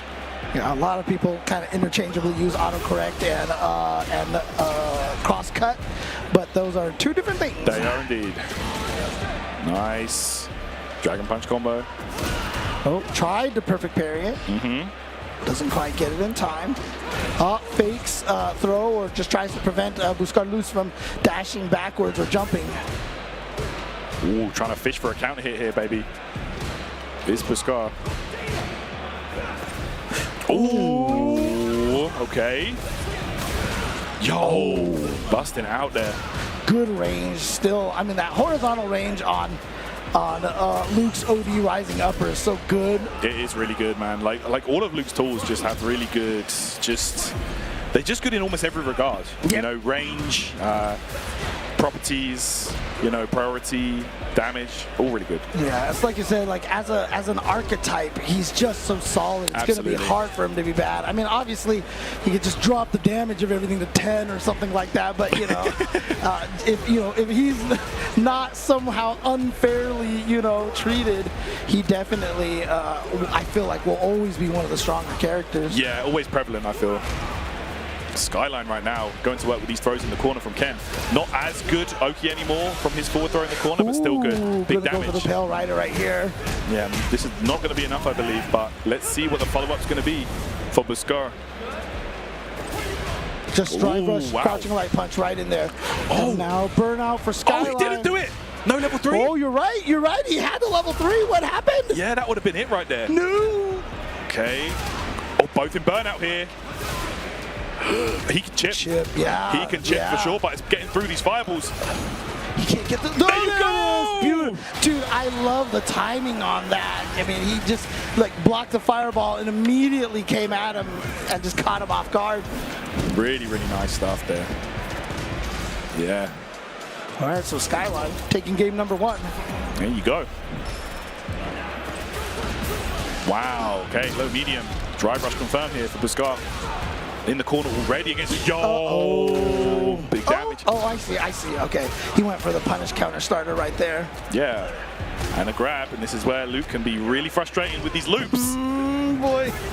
Oh, caught the backdash attempt there with the cracked medium punch. Perfect KO. Buscar is back. Yeah, good reactions with that too. He just got. It looked like he was trying to bait out a DP or something, but also was ready for that backdash as well. Okay. Perfect power in the fireball here. Oh my goodness. Another grab. Yeah, mid-screen against Luke, always back tech, I feel. Oof. Okay. Damn, frame trap city here. Can't get out.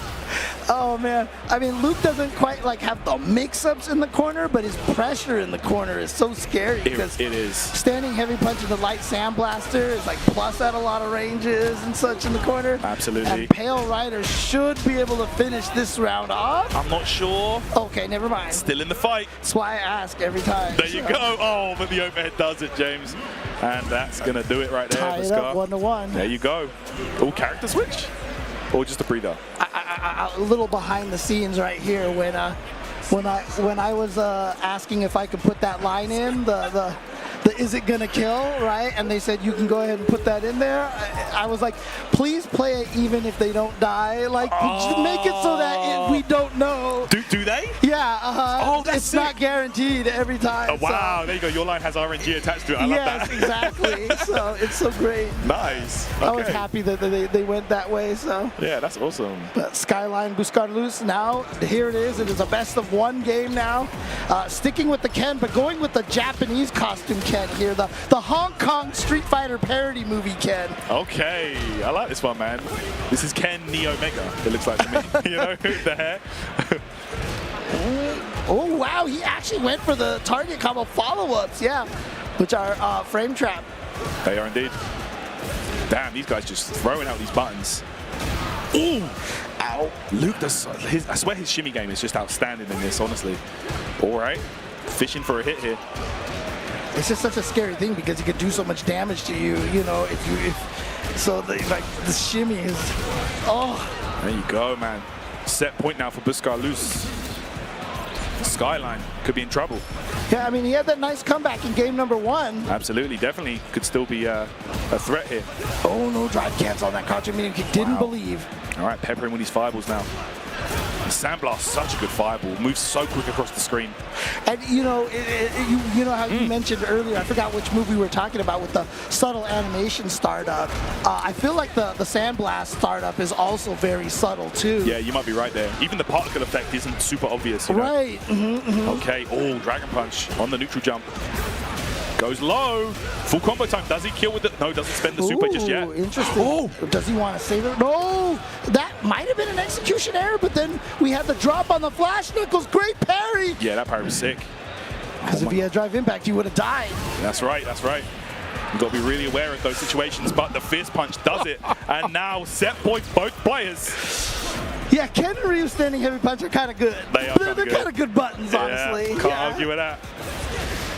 Damn, check the suppressor start up, and here we go. Skyline, Dragon Lash. Corner situation, counter hit confirmed. That's going to be a frame trap. I mean, if you get that frame trap with the light follow-up, you can link into that stand light kick. Skyline getting a good chunk of damage off of that. That's right, spends at level 3 early in this round.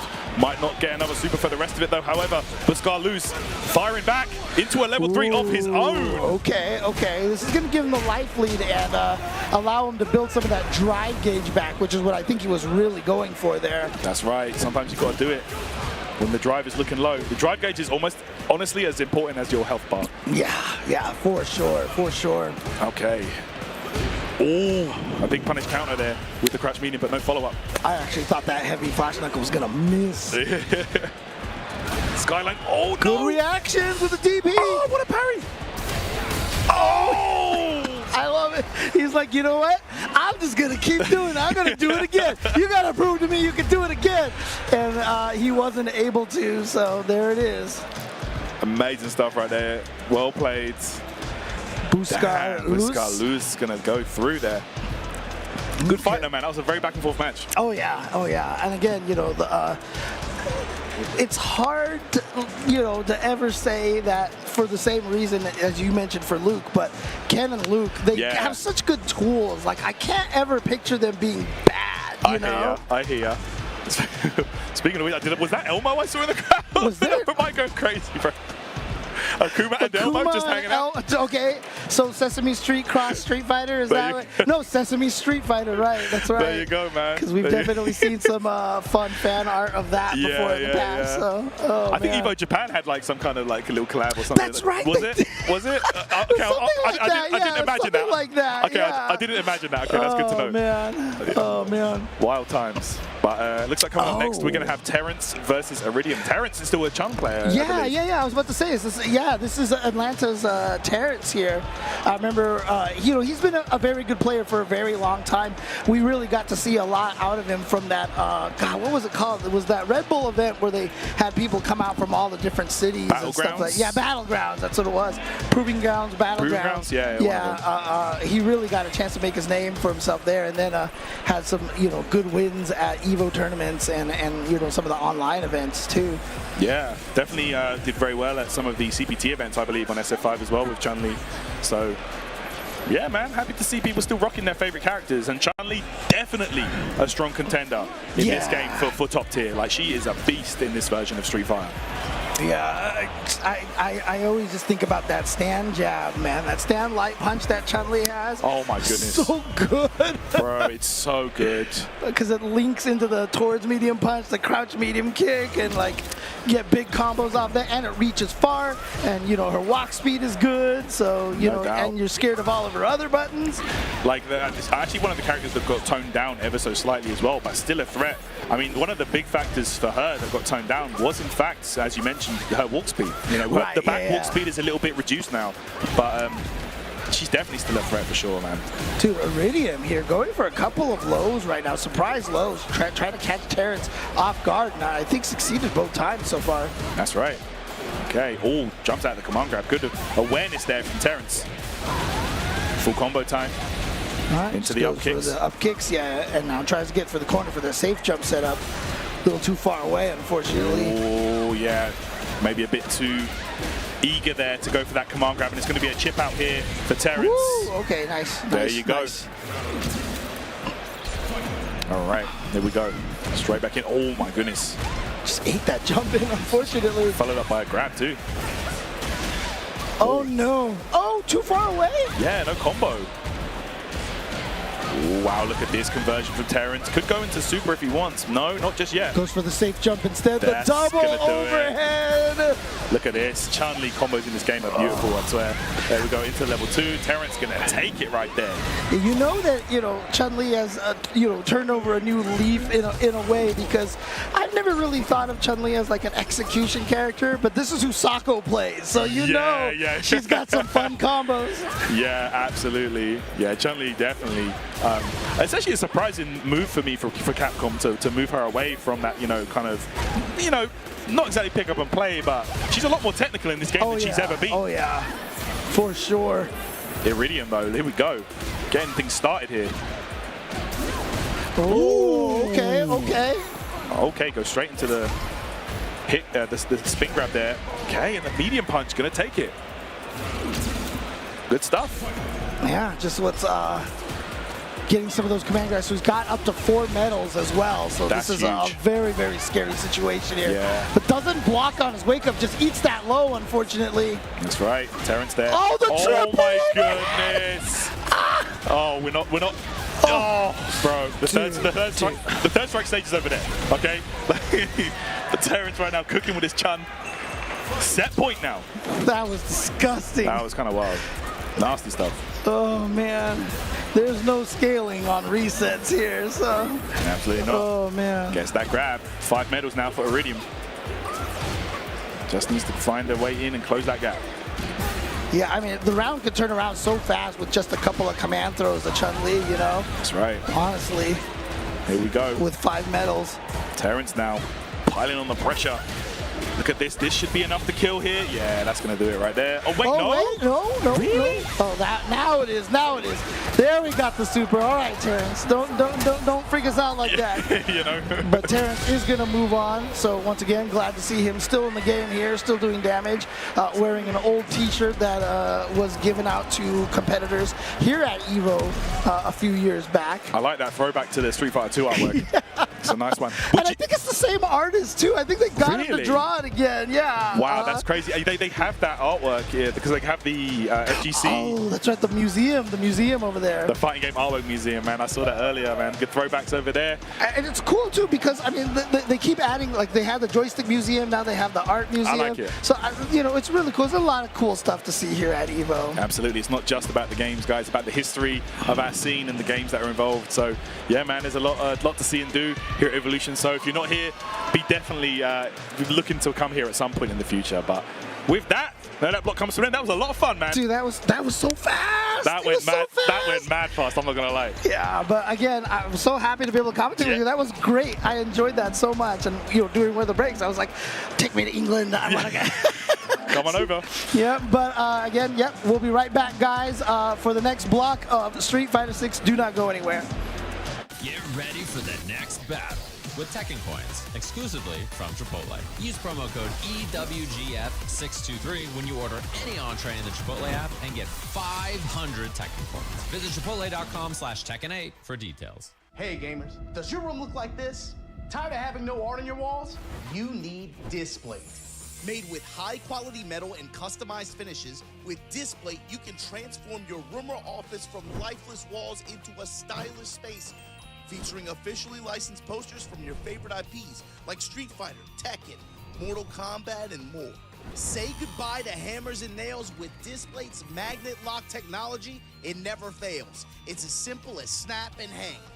Bang, bang, bang. Visit displate.com/EVO and order now. Use the discount code EVO at checkout. Damkina! Go ahead, take a picture. Don't stare, darling. I love a good soirée.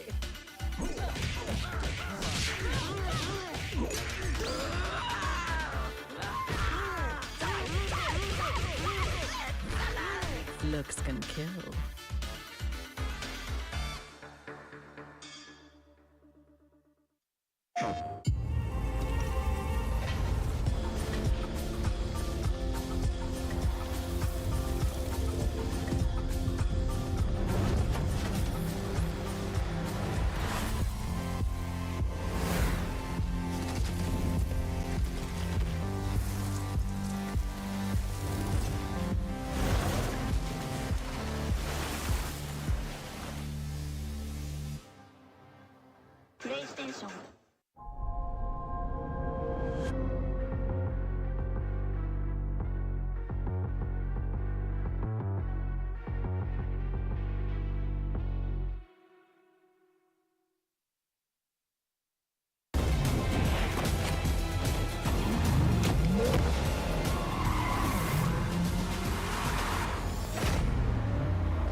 he comes, man needs no introduction.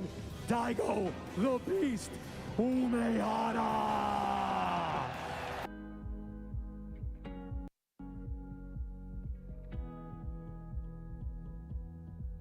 何回ですか？20回はいかないと思いますけど、まあ17、8回かな。2003年にあったんですね。カリフォルニアの大学を使ってやっていて、ただ当時は日本で闘撃っていうそのイベントが似たような感じで複数タイトルを、同時に同じ会場でやるというイベントが先にあったので、ちょうどその4つのタイトルに出て、で優勝2個準優勝2個みたいな感じで、当時日本とアメリカの格闘ゲームのレベルには少し開きがあったので、こんなもんかなという感じでしたね、当時はね。でその4が出てから参加人数が格段に増えて、それまでは多くても300人ぐらいだったんですけど、一つのタイトル、2009年のストリートファイター4は1000人超えたんですよね。で1000人超えることってあるんだと思って、そこからどんどんその参加人数っていうのは増えていったと思うんですけど、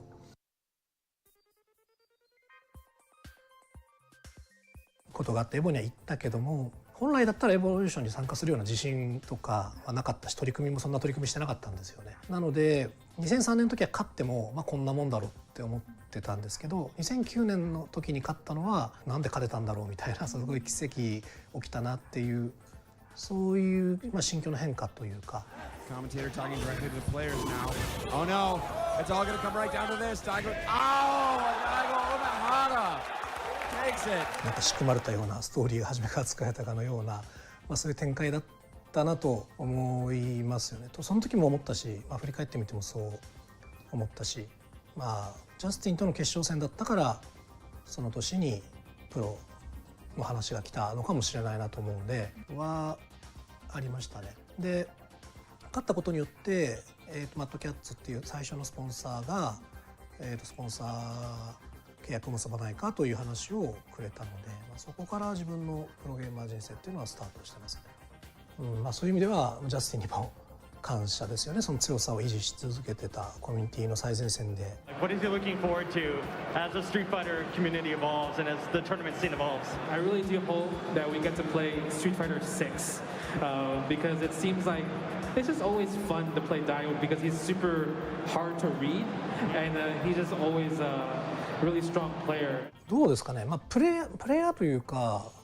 性格は全然違うなというか、彼はすごい社交的で、自分の見た印象ですけどね、なんか誰とでもうまくやってるように見えるんですけど、自分はこの年になったらだいぶ丸くなったけど、当時はすごくなんかゲーム以外どうでもいいやみたいな、そういうところはあったんで、長くいてその中心になってるという点は共通するかなと思いますけど、なんか人間性とかそういうものにはあまり共通点は感じないですね。Daigo. Is Justin Wong free? Yes.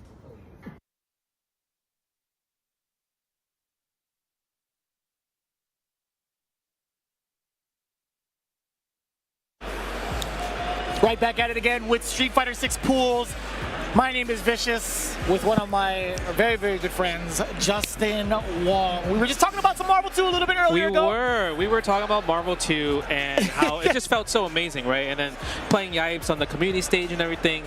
I felt that was cool, and I need you to get back into Marvel 2. I want you to play the old stuff. I know you play Third Strike and everything. We're gonna do Third Strike later tomorrow as well too. Yes, absolutely. Right? I think 1 p.m. right? 1 p.m. I believe. But besides that, we are here for Street Fighter 6. Son, he knows the schedule of everything going on right now. I have to know the schedule because my schedule is so busy. Do you see how he's evolved, chat? Like he's gone from like player, pro, streamer, content creator, now into commentary. But he knows everybody's schedule. I kid you not. It's like frame data to him. It's fun to commentate and everything like that. But look, we got our first match right away because you know what? We're Evo. I know y'all guys in the chat want to see all these different type of matches. Like, what characters have you seen so far, and what characters you're looking forward to? I want to see more Bison. I've literally seen Akuma Bison face off against each other in like 3 matches. Literally 3 matches. That is 2 of them were in a row. I've seen a lot more Zangiefs, though. I mean, he's a very popular character. But we got Jury Cammy, also two popular characters himself. Okay, we got Shiro with the Jury, Cammy with not Tech. Not Tech. It was either, for me, it was either like Nate Tech or not Tech. Yeah, not Tech, Nate Tech. Goes to the spin knuckle. That is minus right there. Dive kick. Nice DP right there. It's a really good call out, too, because it's so difficult to even try to contest a dive kick at such shallow angles, right? Yeah. Maybe it's one of those things that Shiro, because he put him in a situation in the corner and was like, yeah, I know you want to try to get out here, so what are you going to do? Dive kick. Yeah. You're willing to roll the dice on that kind of call out. The back throw is so important, too. But does Shiro have what it takes to contain Naptech again in the corner? Yeah, I mean, he hit him with the forward medium punch right there. That probably would have been a dive kick, but the OD cannon spike. One of the probably the best and like just the best reversal in the game because it's a side switch mechanic automatically. Yeah. And people kind of like take that for granted in comparison to all the other OD dive kicks or OD uppercuts. Yeah, pretty much, right? No DP there. That's wild. I know. You are in burnout, Naptech. Like, what do you got? Let me see some spin knuckles. Make that plus prep. Oh, we just hit the tip. We level 1? That's yes, crazy. we do. That's like right at the pinky toe, too. You know that's max it really damage. was. How many times have you run into like your daughter's toys with your pinky toe? Or stepped on It Legos? hurts. Yeah? You know why? Because the pain lasts for the whole day. Especially when you step on the Lego. Something it's not even sharp, it's just hard. That's what Cammy's dive kick was. Right at the end. It is, right? Okay. Oh my god, what? a back heavy kick? I mean, they did kind of nerf the dive kick a little bit. So, I mean, we'll see. Yeah, in terms of the hurt box on it, right? the hurt box on it. Oh, that was a pretty cheeky attempt to get the DI going. But like even if you expect a normal from Jury, majority of the time it's going to be a cancelable normal. That's facts. We spent a level 3. We're not burned out yet. We're close to it. Do you take the hit? Oh, you burn yourself out. And, you know, at least there's control of your destiny in some type of way. Yeah, I mean, it's a good call. Just because, like, one, like, your only option is perfect parry. So he went for the perfect parry option, so he doesn't just go burn out. But, you know, Shiro with the, I'm going to let you do it yourself. I think that counts. You know, I mean, like you try to consider maybe like a DI, maybe like a normal, but Shiro actually taking it a second step ahead. Yeah. No conversions off of the jabs. These are so important too to get these knockdowns because I think Cammy is such a snowball type character in terms of her offense. That's a great opener past the fireball. Yep. Nice. You know, he could have done Stand Fierce. You could do Stand Fierce after punish counter heavy punch knuckle. That will do massive damage. Goes into the target combo buff as well too. Corner carry. Makes sense too. Yeah, plus frames right there. Still presses the button there. No DP this time. There it is. From the side of Shiro. Yeah. And you can see Natek actually kind of fearing the ground game. Immediately off of wake up, he started to jump backwards. All right, here we go. DP again. Baited the perfect parry. Doesn't want to fall for it. Doesn't want to get hit perfect parry back throw possibly right there. And also Natek does have level 3. So my. Oh. That could have been so disastrous for Shiro just based off of that neutral jump. Level 2? Enough. Do you spend the level 2? Oh, he doesn't. He just goes completed. Uh-oh. This is a scary situation right here. Yo, Natek can actually win off of a hit. He does have drive gauge. He does have critical art. Oh, but he was too timid. He was actually not even ready for the dash, and that's mad sneaky, though. It is sneaky, but it's one of those things like what you have to think about. Like maybe he's thinking like, oh, I know you want to jump instead. Yeah. Because you're scared of the random DI. Yeah. So that's why the dash probably caught him off guard because he was looking for the jump. You know that was an attempt at a dive kick. You saw the short. Yeah, big punish right there. Oh, it doesn't go for the punish counter combo. If you get punish counter couch and jab, you can press literally whatever button. Stand fierce, back heavy kick, whatever you want after that.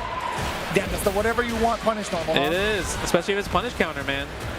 Nice nice air back throw. Back throw again. Oh, you see the attack on the drive gauge. You see Natek actually a little bit antsy on defense because of this exact factor. He tried to jump in between a string, thinking he was safe from harm, but never that. Shiro actually kept it super, super tight. Man, Shiro hit him with the Monster Inc., bro. See the costume? What's the big guy's name? Sully. Sully. Hit him with the Sully. The small one is Mike Wazowski. Mike Wazowski. I'm glad you know about the lore. Of course, man. Okay. Go for the tech of the throw. No DP again, but you know, we get the trip guard a little bit. Do we spend the level 3? Yes, we do. Absolutely we do. Yeah, that's going to be game. No, you hear the crowd cheering? There's some Shiro fans. That's the most of a pop-off that I've heard actually all day in pools. Yeah. That's like quite the support system. Yeah. Shake your fist, man. Let's go. Yeah, Ooh, let's go. That's what I'm talking about. With the Kasune? I like that. Did you see the new Kasune? I was just about to ask you. Did you get the faceplate? I did not, Dude. but I saw it, and the crazy part about it The first time I saw it was DreamHack Dallas because S-Fan had it. And I'm like, how do you have it that early? So he was here, crazy. actually. He's here streaming, I think, IRL streaming. I didn't get to see him. Like, he was walking around. I didn't get to say hi to him. He looked pretty busy. But either way, there's a lot of different characters out here, too, at EVO, man. There's a lot of first, like, I would say famous first-timers. Yeah. Right? You have the offline TV crew, I think the OTK crew, you know, people from all over the world as well, too. So I think that's it's really awesome to see how EVO has grown to the point where, like, yo, I want to check out EVO, right? So it's really cool, right? And obviously we have all the booths here. Yeah. You could play the latest games that's going to come out eventually in the future, like Marvel Collection, 2XKO, let's see, the Wolves, Hunter x Hunter. Too many games. There's all the games, too. That's actually what I've been looking at, too. On top of all of the pools that have been going on, we have so many different pools that are happening in such a short amount of time. I feel like 2 hours is never enough with the amount of people that we have with 5K people, right? Yeah. Dude, the next match is going to be so interesting, right? We obviously have a favorite from Puerto Rico, Ajax Fidelity. Yes. But we got Robin Hood, who actually designed and helped make the Razor Kitsune possible. Yeah. But yeah, Robin Hood. He's in. If you guys have a Kitsune, you must thank this man right here. Ali. Yeah, Ali. I know he's at Corsair now, right? So, like, I love the fact that he just like, you know what, I'm going to make this. He was also on Victrix. He's the one that really also helped the Victrix joystick, right? So he made the Victrix, and now he's making the Razor. He made the Razor Kitsune, and he's just moving on, right? He's just doing good. And he's like, you know what, I'm playing Street Fighter. The crazy part is, he used to be a Bison main in 5. So maybe that's why he's out here. He's like, yo, Bison in 6, kind of sick.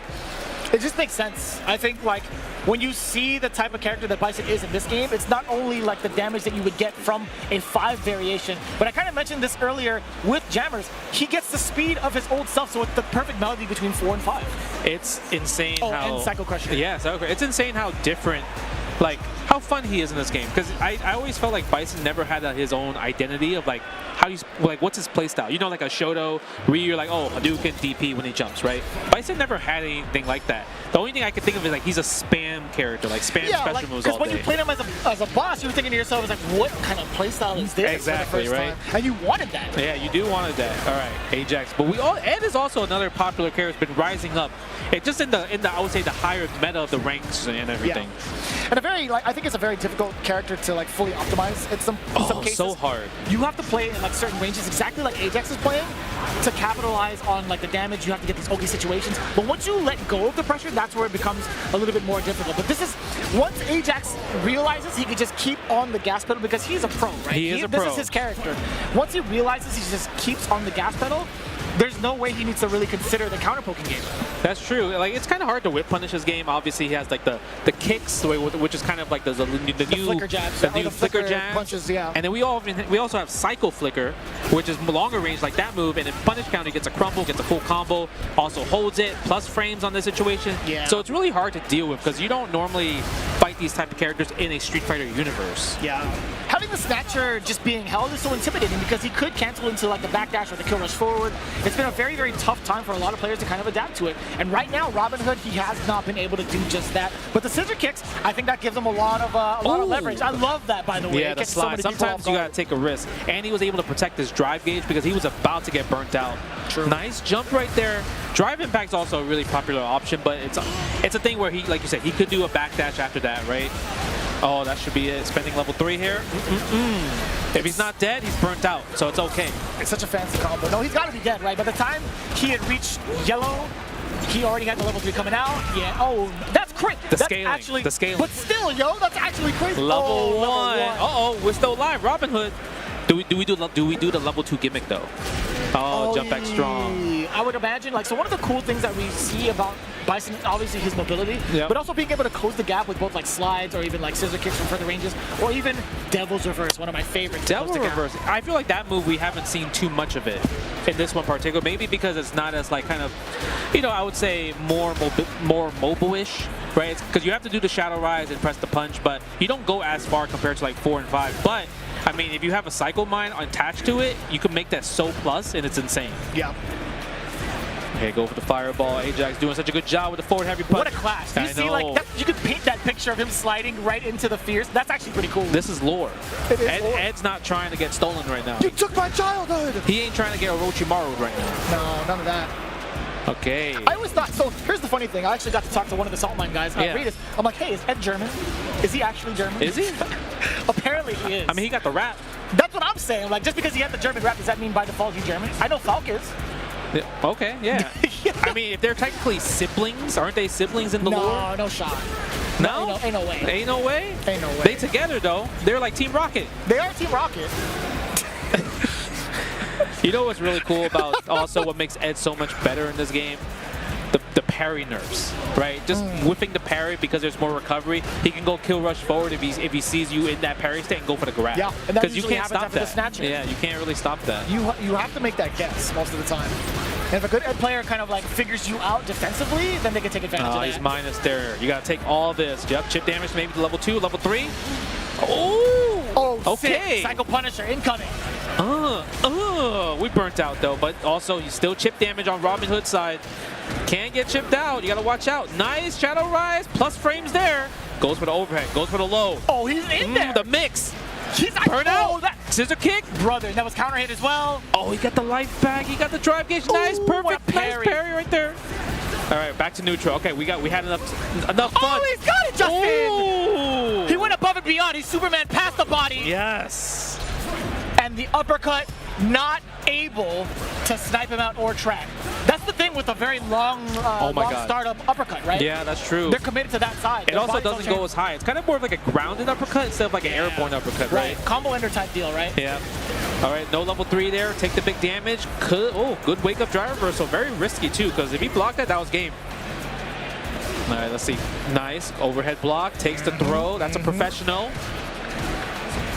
Uh-oh, level 2? Time to press. Does he have it? We got the dream sequence? Yes, that's 1. That's 2. That's 3. We got the dream sequence, ladies and gentlemen. Level 1, the Momochi. Not dead though. A throw's gonna do it.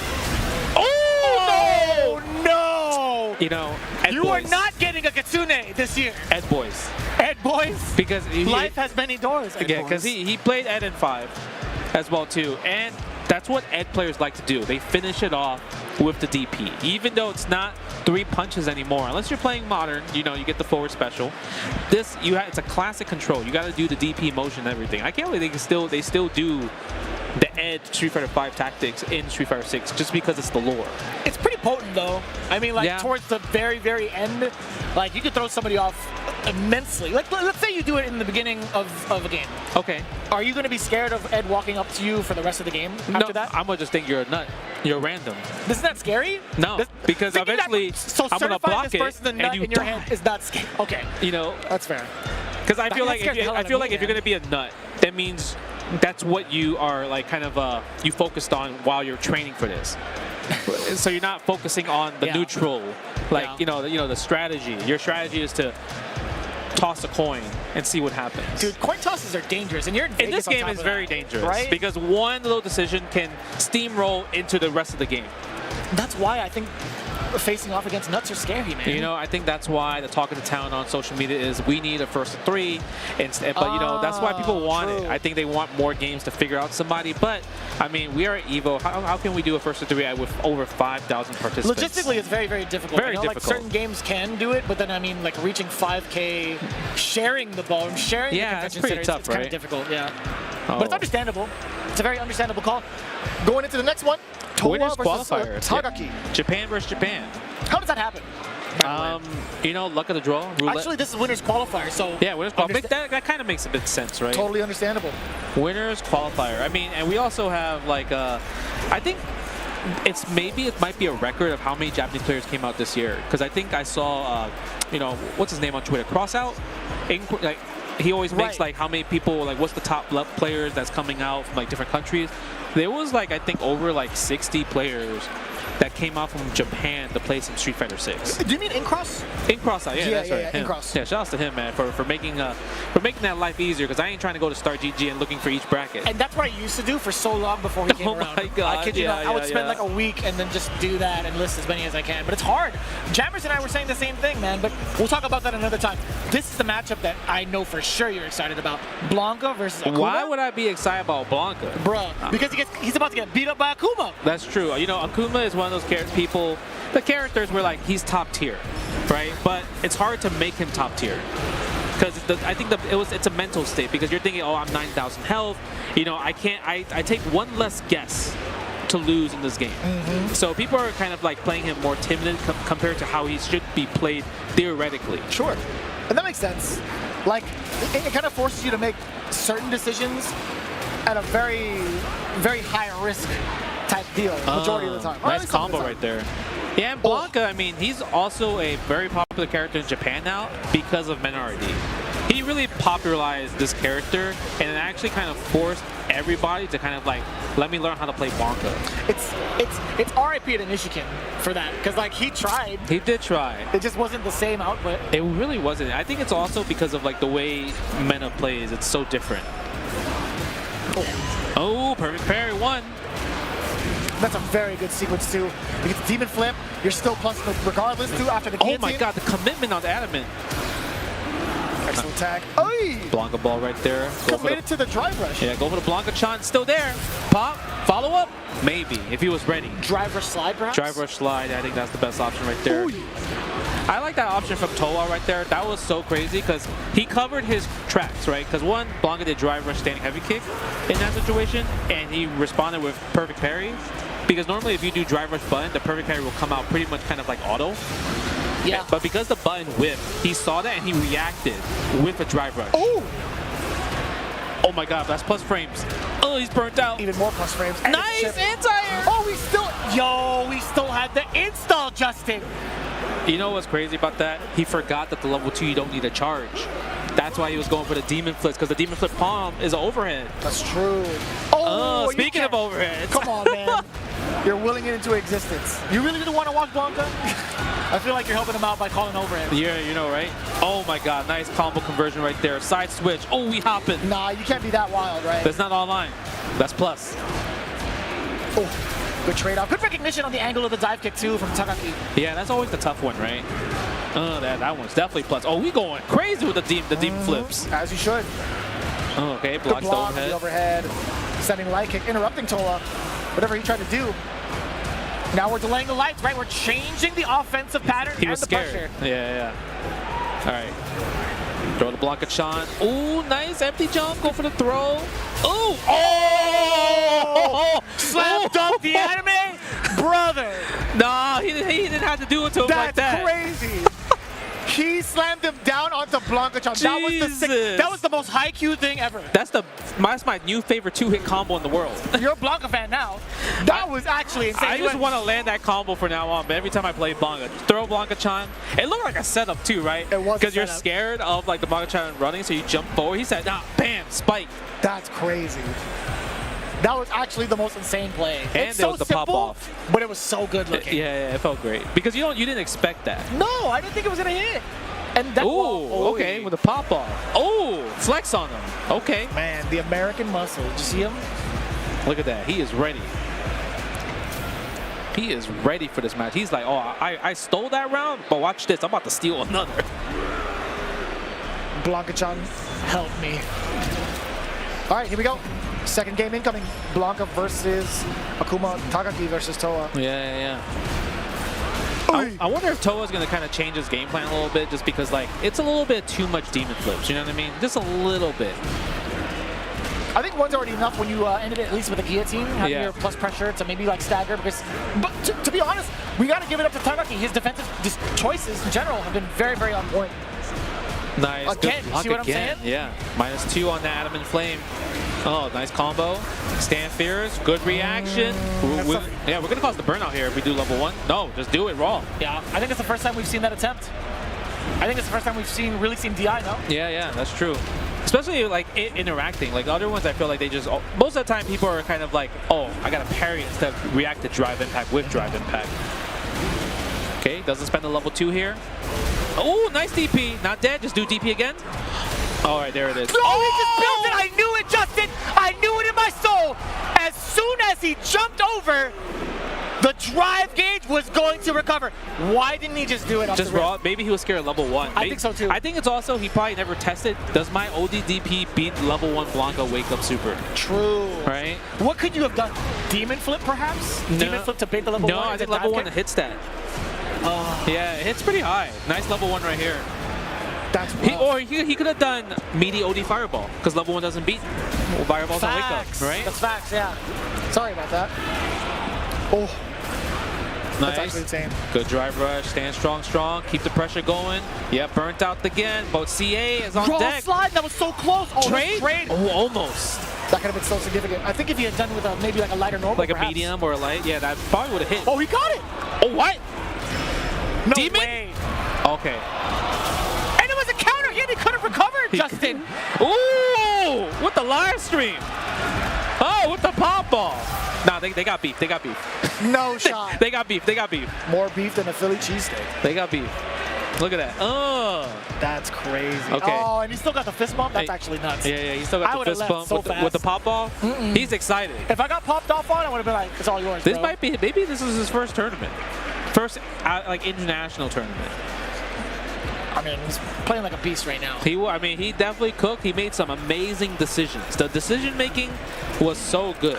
Oh, I'm not gonna lie. I thought that was the fastest match that we got to another one. But we are actually. This is gonna be live. So we do have another station set up to get back-to-back matches, and this is gonna be a very, very exciting one. Is this Punk? This is a Chipotle extra match coming Chipotle extra match. Shout out to Chipotle for that. We ain't trying to have no downtime. It doesn't cost extra money. Oh, let's go.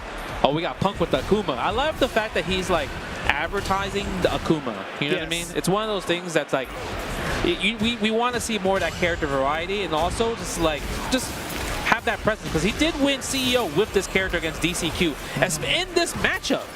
Oh, that was such a high dive kick. There could have been an interruption at least. Yeah, it could have been. Oh my God, the delay on that. You saw that? Yeah, I did. He stopped the amnesia with the delay, with the wake up automatic back throw. Let's go. I like that. No fear in Moon Boots' heart. All right, go for the DP combo, the classic tried and true. Misses the perfect parry on the spike right there. Stand fierce, that's guaranteed. Yeah. Oh, that was a button. Yeah, he pressed the button there. That means he could have grabbed. There was time. Yeah, there was time. Even just do like button into level 1, but it's how ready do you have to be to do something like that, right? I'm mashing grab because I'm a scrub. I'm definitely mashing grab. I mean, grab is the right answer. Gets hit by the overhead though. Oh, he caught up. No. That would have been godlike. I wonder if that combo actually works. Using forward medium kick as the juggle to get the DP. I wonder if you could have gotten sweep after that. Oh yeah, maybe, right? Usually that would work. Spence level 2. We haven't seen this level 2 in a very long time. Okay, that felt very classic season 1-ish. It's effective. Yeah, it still works, and it'll be just as effective against someone with 9k health. Oh, misses the button. That could have been big. And he went for a parry.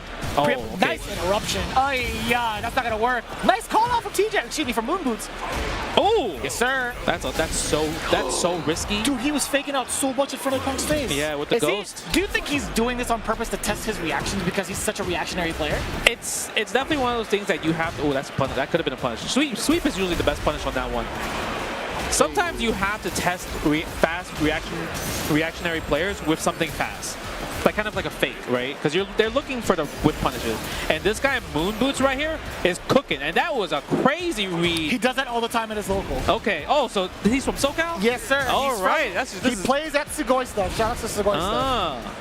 Moon Boots is cooking though. Yeah, he literally played this matchup last Thursday, and he's actually pretty familiar with it. I'm very surprised he's not playing Bison actually. Yeah, misses the anti-air. What? You know, you have to make the unpredictable stuff. And he got level 3. Do we spend it? No anti-air again. Yeah, he's buffering. He's so oh my God. Too. He's dead? Uh-oh. Damn. Is he dead? He's burnt out still too. Meaty OD Fireball maybe? But it's risky because he got level 3. Oh, okay, air fireball. Chip damage. Oh, misses the amnesia. It was a good attempt. That could have been, you know what's funny? He had enough time to do it after the OD air fireball, no? Yeah, against the crouching medium punch. Yes, yeah, right. I think exactly he could have done that. But I also, maybe because it was OD air fireball, it could have been a true block string, right? Perhaps also while being he's still burnt out and everything. Makes sense right there. That was a tough. I feel like Moon Boots had the advantage of that match. The only thing he messed up was he just let Punk jump. He didn't do crouching heavy punch. Even if it's a trade, you're still winning in that advantage because of the low health situation, and you are up life, and you put him, in a more, I would say, half screen away, and you have level 3. Yeah. So, yeah, I would say like Punk realized that he wasn't anti-air, and he took advantage of that. Oh my God! Good reaction. No, that's real too. He's done that at locals. I guarantee you he's looking out for a lot of those fireballs. TJ is playing something fierce right now. Yep. Oh my God. Good combo right there. Moon boots. Yeah, good recognition. Yeah, that's minus right there to crouch medium kick. Good trade. Like I said, JP will take all these one-button trades all day. Oh, hey, the side switch even better for moon boots. Yeah, that's plus right there on the second hit. Oh! Word again! I'm gonna be Punk's gonna be like, man, I can't believe he just smashing on this drive impact right here. Is he really gonna keep doing that? To be honest, I would feel for him because everybody else in this room would have gotten the same exact way. That's you do get standing heavy kick there. That's a big punish. Don't use that button ever again. Yeah. Yeah. Note to self, never use that sweep. See, again, no anti with the crouching heavy punch. Which is funny, he's usually on point with that, but Punk... Is he nervous? It's the intimidation factor, man. Are you nervous? Yeah, he might be nervous. Oh, did we really spend the level 2 there? Oh, he tried to go for the instant overhead and Punk with the defense. I mean, at that point, it's like, to him, he's like, even if you just grab me, I'm out of the level 2. Even if it's punish, counter, throw, it doesn't really affect me at that point. So he was very greedy about that. And also the level 2 was kind of questionable. Sometimes you gotta spend it in Vegas, you know? Yeah, just not there. Just you know. You could have waited at least one hand. That's what I'm saying. You don't have to play on the roulette wheel at the first frame. You go let the wheel spin a little bit. Yeah, man. That makes sense. Oh God, I'm gonna do level 3. That's hella damage. But big ups to Moon Boots for keeping it like competitively close. Yeah, he did. He played good. Like I think he should have won the first game. It should be at least 1-1. There was a moment where he could have won by hitting the spike randomly, and he had buffered. If he had buffered level 3, I mean, I would have put it past him. What if he did that? He's like, oh, actually, that was supposed to be amnesia, but I pressed the wrong button. You might be right. You're thinking about it, right? Damn, you actually might be onto something. Right? Detective Justin. Why would he do that? I almost cussed. I almost went, oh, like, that's actually pretty good. All right, Mena RD with the Luke. I actually was talking to him, and he, you know, obviously for Evo, he's going to play the Luke, Blanca, and then sometimes with the Akuma and Zengi for, like, the counter picks, right? Yeah. But he's really looking for, like, how can I replace this character Luke? Because he doesn't feel like Luke's, like, doing it for him. He doesn't feel comfortable. It's not stable is the word he was using.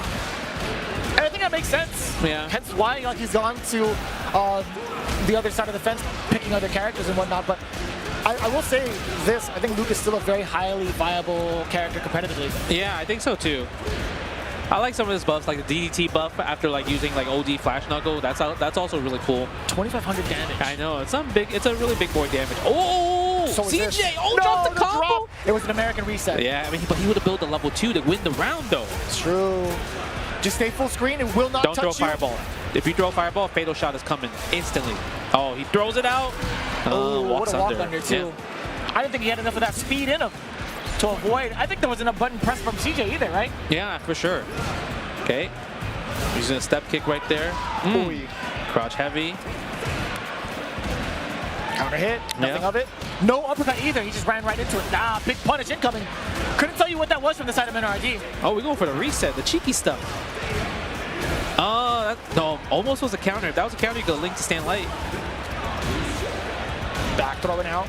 NRD trying to force a situation, at least from CJ, but CJ's been pretty hard to contest, at least from NRD right now, surprisingly. Yeah, he's playing good. And also, you know, Ken might be that weakness at the moment for NRD. He lost to Boost in the online tournaments 2 times against Boost recently. Boost, eh? Yeah, so maybe he's thinking about like, you know, Ken's kind of tough. The worst showdown in the game. Jesus. That's what people said. You got a smile on your face when you said that. I mean, I'm just referring. You're just the messenger now. I'm just referring what people are saying on social media. Stop it, man. A lot of damage incoming, level 3. But more importantly, what happens afterwards? NRD could take the micro step forward and still get the pressure. Yes, off of the fierce. Forward throw. You can do it one more time if you wanted to. This is classic flowchart right here, right? Classic situation where you force the situation, make them on the guess on the throw strike game. But you know what? NRD is not going to take the risk. He's like, I got my one. Now I just need one more hit to confirm, and that's GG's, and that's literally what he did. He plays it safe. He doesn't want anything random to happen. Nothing steamroll. Yeah. It was pretty hotly contested, and CJ actually took it round for round, or tried to take it round for round, right? Yeah, look at that chain. Counter hit! No, no link into the standing light kick. He did get the low ender off the Jinrai. OD uppercut to keep NRD honest as well. I love this. Yeah, standing heavy kick right there. Ooh, that could have been disastrous if CJ was ready for a drive impact. Yeah, maybe like a drive impact or a neutral jump. Oh, misses the flash knuckle. Okay, go for the sandblast. Nice. Do you think that's like a reaction or a read? I think it's a mix. I think that specifically was a mix of both because of the range. Yeah, that's true. Because you're probably thinking like maybe if he throws a fireball, we'll be ready, right? Type of thing. Yep. Yep. There was a moment where CJ tried to enforce pressure off of a normal, off of jab, but he was too far away, and MinRD stuffed him out twice. So he's like, all right, well, from further out, I don't think he's going to throw a normal. Yeah, misinput Tatsu, costing CJ at least 35% health, plus a safe jump. You can't punish that. Yeah. I love that neutral jump right there, because if CJ did go for a throw, that would have been a punish against that throw, and that's got to be enough. Curtains, yeah. To be fair, I think CJ was ready to some degree. He was walking backwards. He just wasn't ready to anti-air necessarily, which is difficult, and I get that, but MinRD is going to be the one moving on. Yo, big ups to CJ. He actually had a very competent first game. Like, insanely competent. Yeah, like, I think he would have won the game if the first round he confirmed to the level 2. Because he got the hit, but then he just dropped the combo, and then he would have built enough meter into the level 2, right? But, Makes a lot of sense. sense. You could tell that MinRD, I mean, he's in this situation. He won Evo Japan. He got second place last year at Evo Vegas. That he's like, you know, stuff like that happens, and you got to, like, really be ready for that to keep playing your best, right? Yeah. No, absolutely. And I think that's going to be something to keep in mind as we go and progress later on into the bracket. Hopefully we get to see him on the loser side again, which he might even get into, but the fact is we got to get some of the sponsors out here and show them some love. So when we come back from this break, be sure to get yourself hydrated, get some snacks as well. I know it's like mad hot here in Vegas, and it's probably hot where you are too. Just keep yourself safe and hydrated. We'll see you on the other side of this break. When we return, we got more Street Fighter 6 action coming right up. Really making all of this by hand. Oh yeah. The avocados are hand mashed, the chips are hand tossed, and everything is made fresh. You make it fresh every day. Yes, every day. The Chipotle way is we make it fresh every day. Sounds delicious.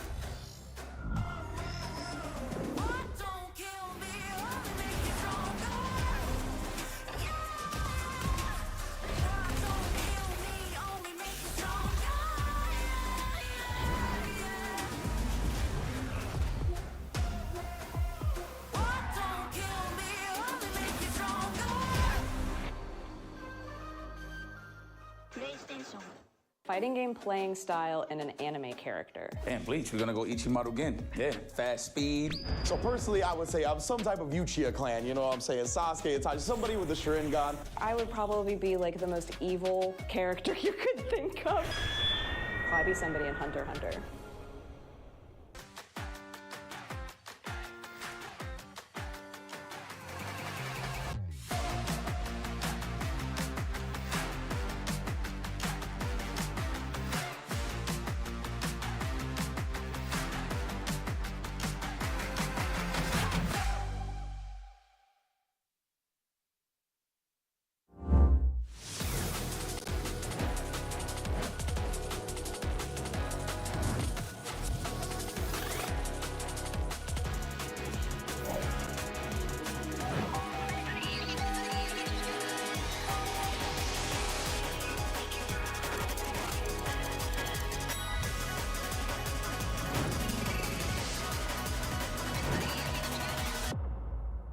Dude, why'd you put your new rig in the basement? Didn't you hear? Bill's a gagillionaire now. Basically, my new connection is so strong I can game anywhere.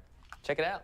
We've got gamer rocker, gamer floaty, gamer couch. Whoa. It's got wheels. Gamer bench, gamer throne, and gamer mower. What's that?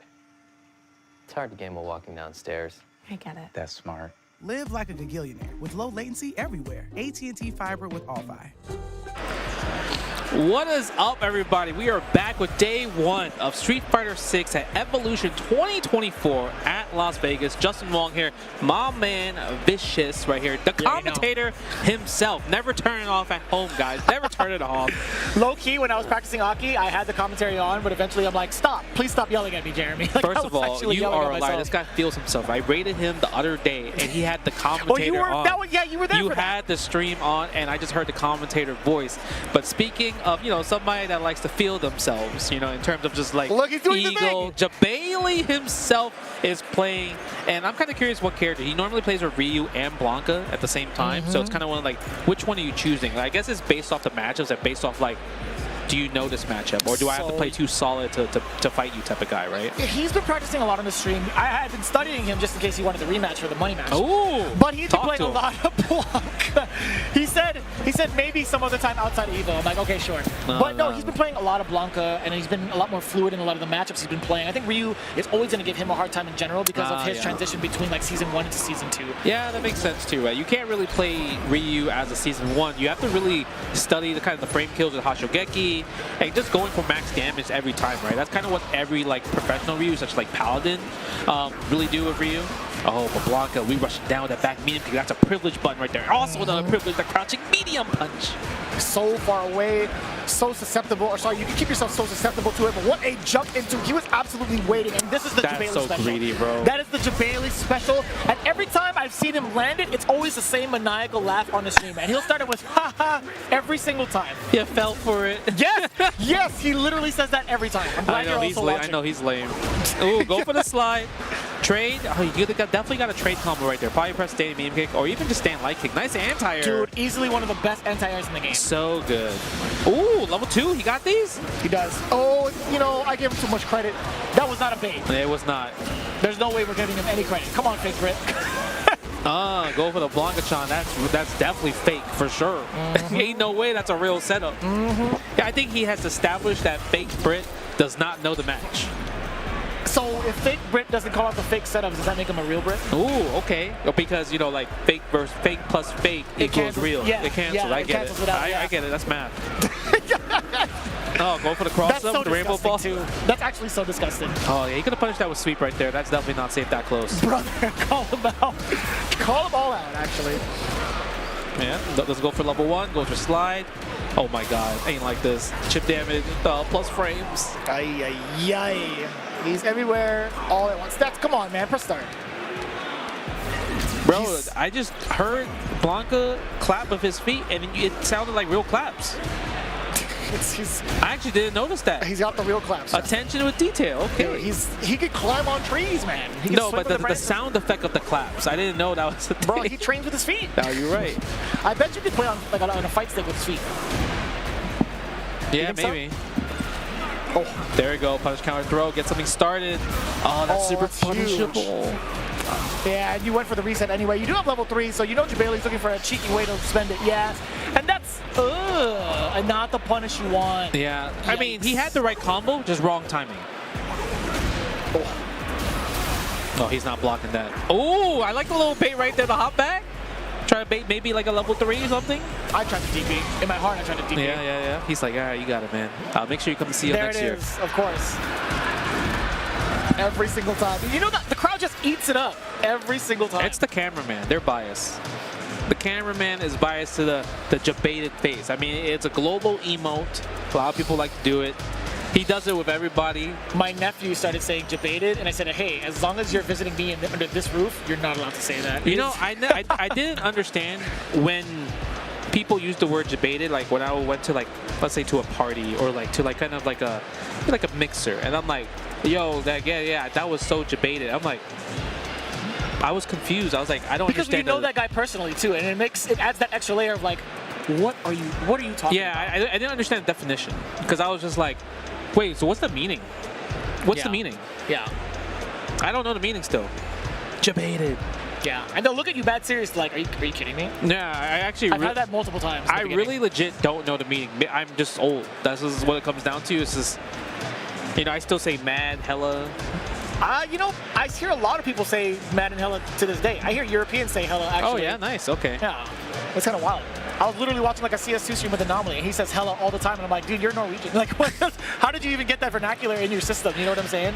But Yeah, that's neither here nor there. Debated. You guys got debated into this weird conversation. John Takeuchi versus Berserk Gorilla. Do you think he's a Blanca player? His name is Berserk Gorilla. I think he's a Zangief.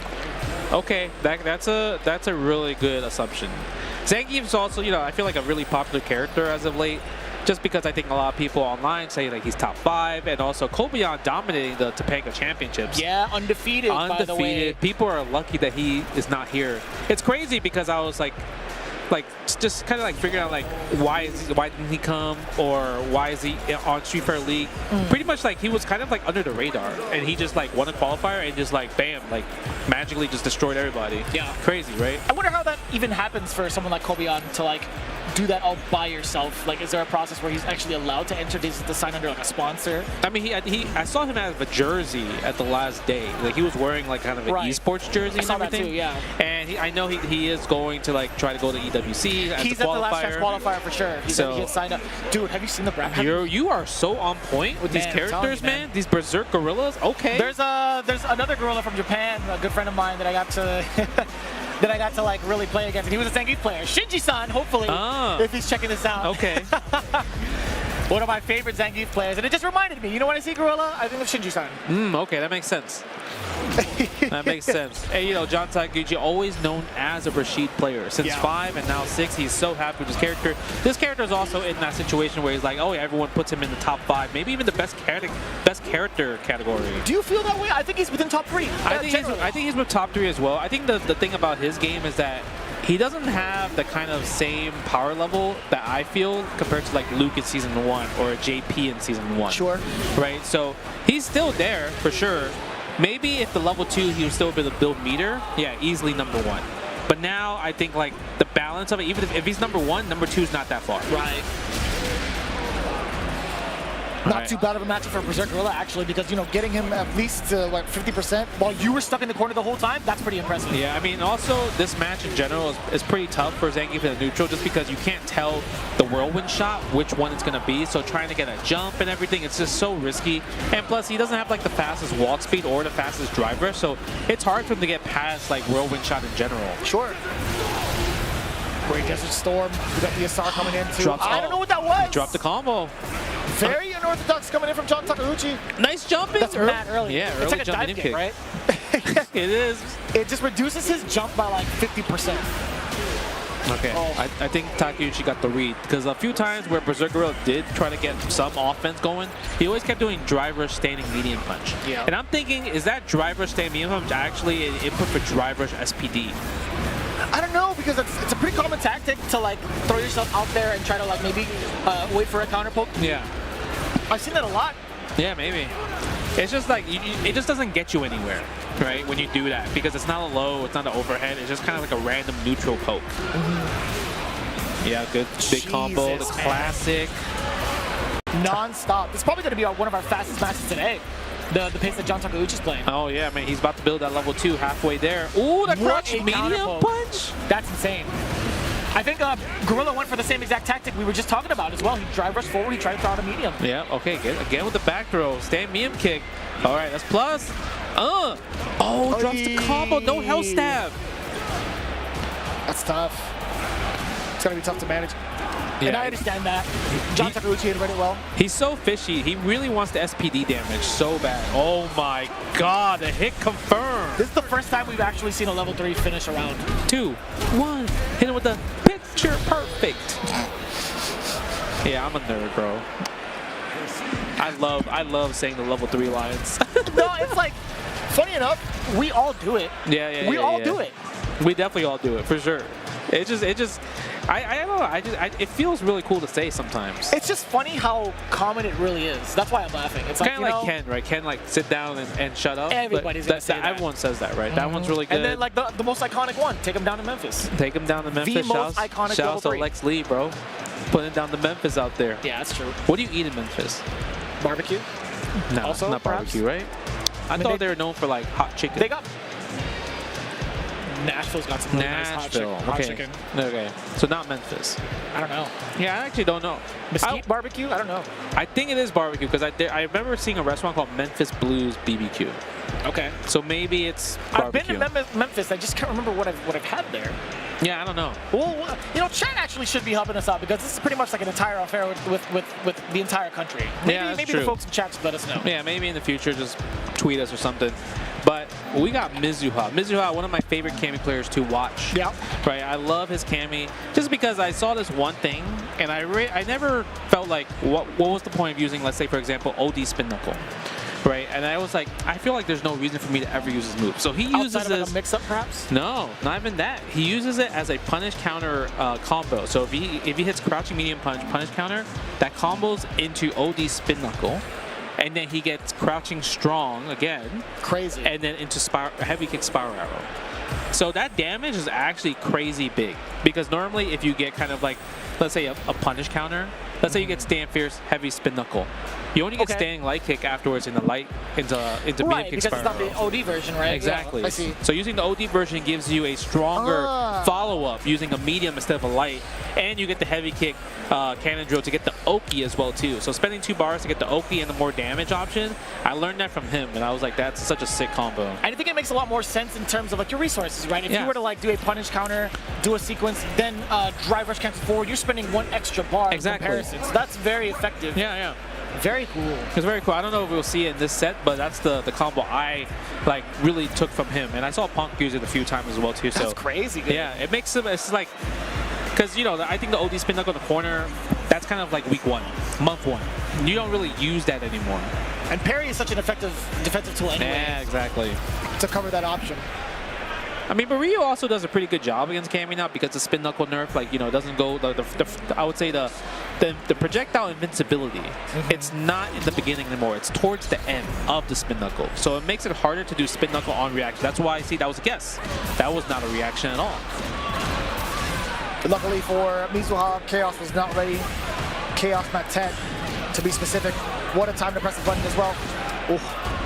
From the side of Chaos. Yeah. After medium punch, you're not really allowed to press anything else. Okay, Chaos. Yeah, go for the Tatsu because he's burnt out. That's ooh. Yeah, we got those in America. Yeah, go for the sweep for the shimmy. Level 1. Oh, wow, he grabbed there. Okay, good call from Chaos right here. Yeah. Too far. No, and he barely got it. Yeah, I didn't think the driving back was going to reach him from that far. Oh, what's this? Oh, go for the reset? Oh, with the whole command throw? Nah, that's slimy. The setup. I'm telling you, Mizuha got an innovative Kami. Innovative Kami right here. Him or Akira, in your opinion? Ooh, you know, I feel like Akira is more solid. You know what I mean? He plays faster too. Faster, solid, better reactions, but I think Mizuha got the tech. Word. That makes sense. That does make sense. Oh, see, he's just kind of doing kind of like these spin knuckles in protection. Yo, that was sick. The donkey kick. There we go. Yeah, you can't jump. Oh, good bait. Right here? Do we spend level 3? Of course we do, right? No, we don't. You would have caused almost close to a burnout situation. Heavy knuckle. Yeah, press the button.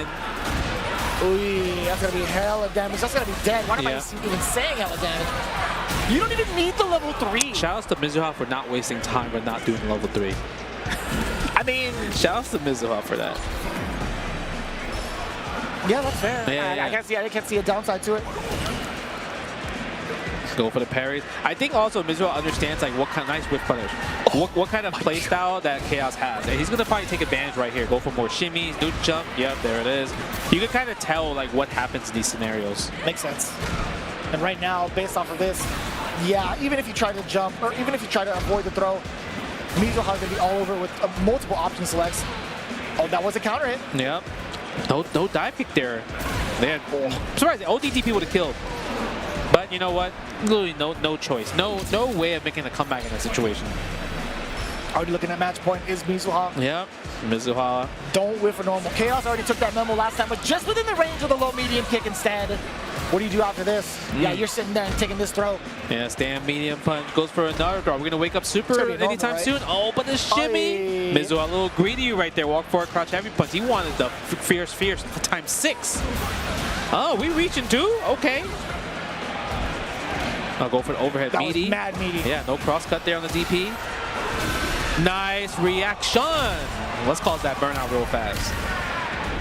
A lot of damage inbound as well. Off Not with the quite head. dead. Yep.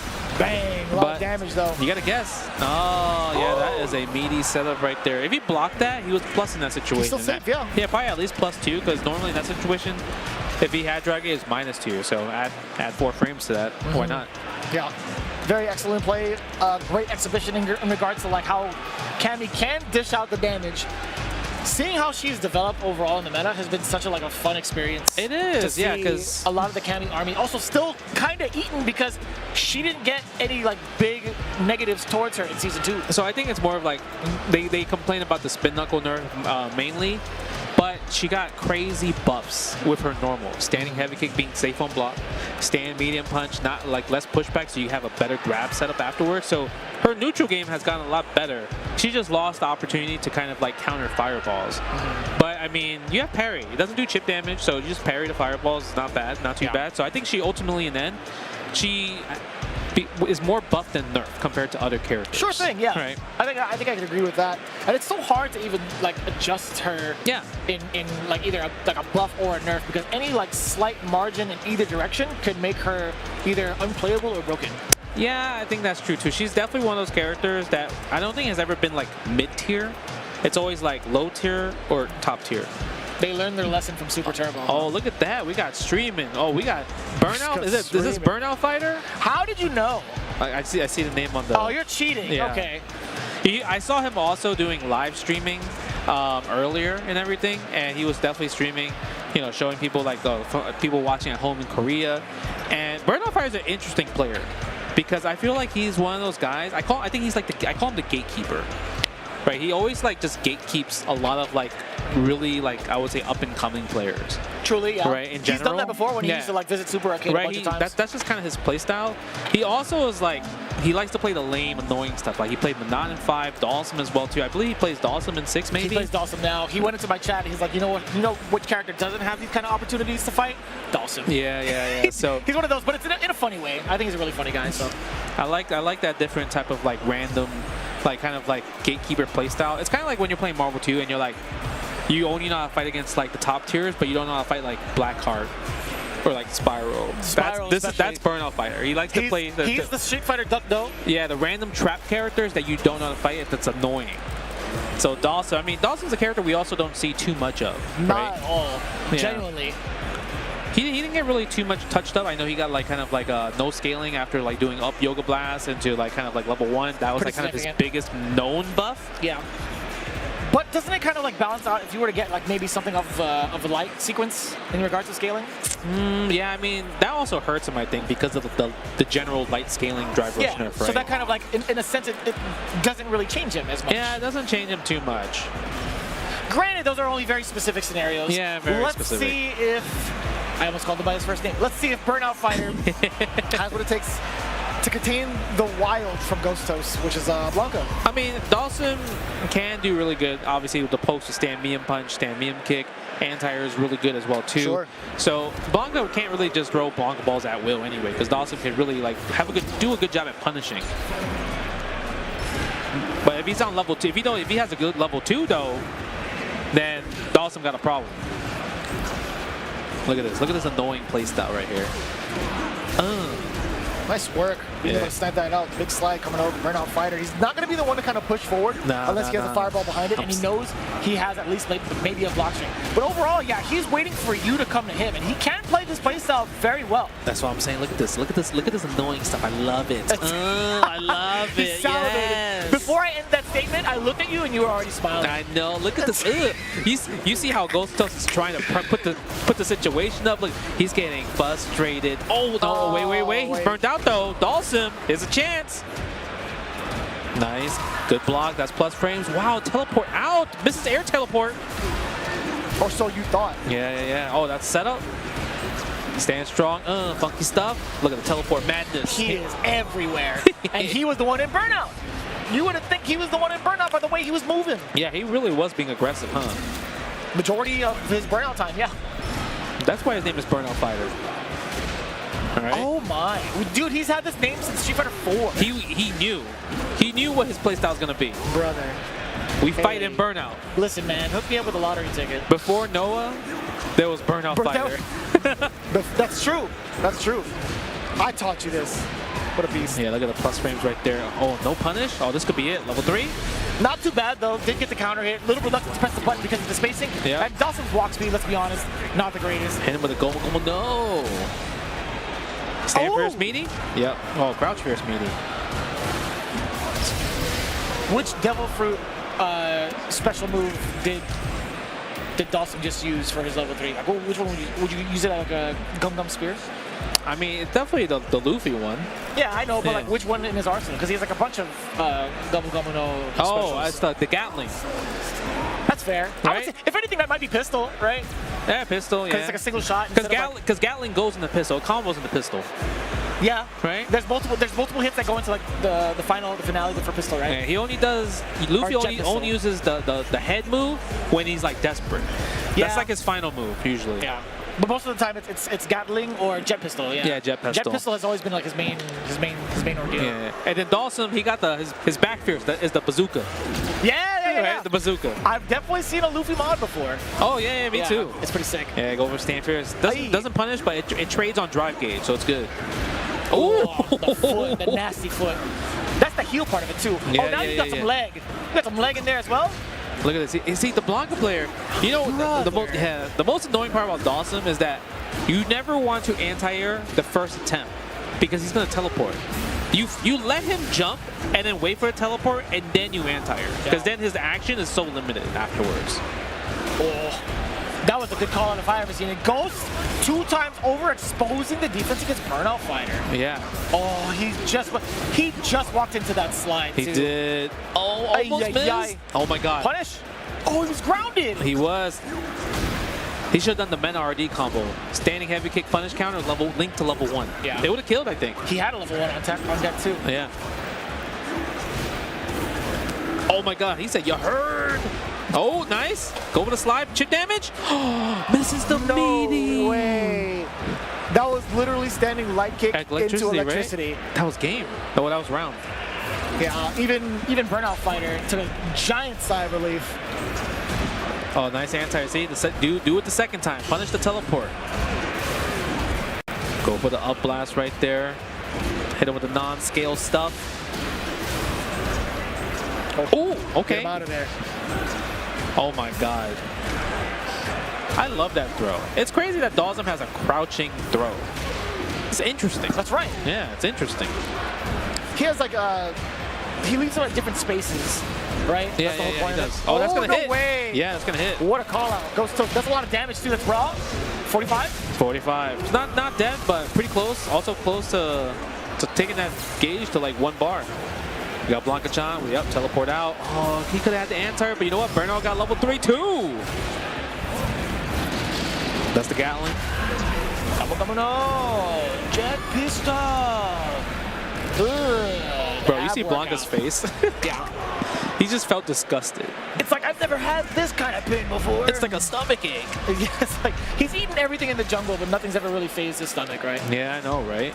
Shout outs to Burnout Fighter for cooking with that. Dawson, I feel like I said, Dawson is a rare character these days. Truly. Right? He's a rare character, and the fact that Burnout Fighter is still like playing with the character and moving really well too. The mobility that he was using is like really fun, like just going everywhere. Like when you think you have somebody spotted and you try to go for the air-to-air, that's when the Dawson player switches up and goes for the instant dive kick or the drill kick into like teleport out of the way. It's so hard to be like a Dawson player to have that kind of thing ready in all times, right? Like knowing where the opponent's gonna be or anticipate their movement and be like a step ahead away to be ready for the counters, right? That's true. But the thing is, I feel like if you're fighting against Dawson player, you know that they kind of flowchart into like jab, and then into the drill kick. So you should like maybe like, okay, look for it, perfect parry. Because if you perk parry, obviously you go for the back throw or do like some combo to take away the drive gauge. That's where you kind of like win in that scenario. That's so you have to really look for that. But then usually that's like your trump card. You can only do it 1 time. That makes sense. All right. Yeah. But you know what? Before we get to play, watch some more Street Fighter 6, commentating it, we gotta go on a quick ad break. So stay tuned and see you soon. Describe the chicken to someone who had never tasted it. Literally melt in your mouth tender. We don't have a freezer. you know? It's almost like a farmer's market. When you walk into the restaurant, you should hear the sizzle that you're hearing right now. Just sends all those waves up to your mouth. You're making me hungry.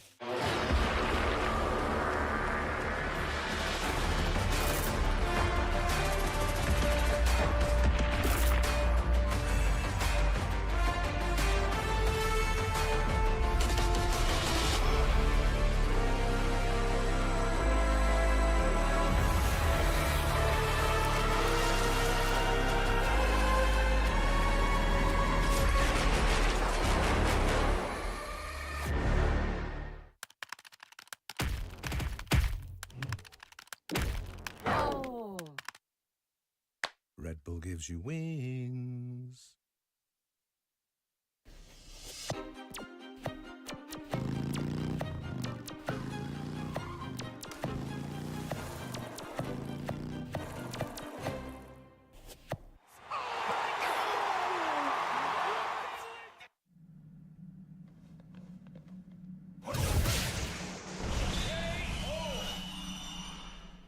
And that's how AT&T All-Fi KO'd weak Wi-Fi. Get low latency when you need it most. Live like a gagillionaire with AT&T All-Fi. Protect your eyes styling under the sun. Blue light glasses while you're gaming, having fun. Zenni's got affordable eyewear for all warriors and monsters alike. Evo sunglasses, available now.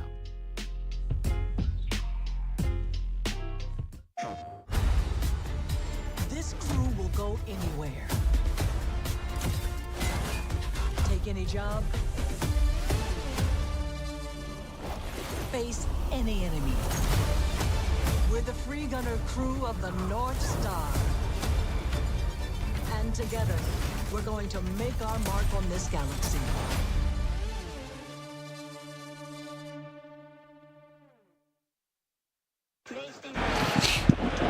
You already know what it is, man. We were back so quickly. Oh my we were God, actually it was both very putting quick. back our specs and everything. But hey, for the most part, you guys have been tuning in for a lot of the pool play. Again, we have over 5,000 people, 5,000 entrants come in for Street Fighter 6. But I'll tell you what, man, it does not stop. We got ourselves already a banger coming up for our next match. But in the meantime, in case you didn't know, hey, this is Justin Wong, by the way. It's How you Justin doing, guys? Wong. How you doing?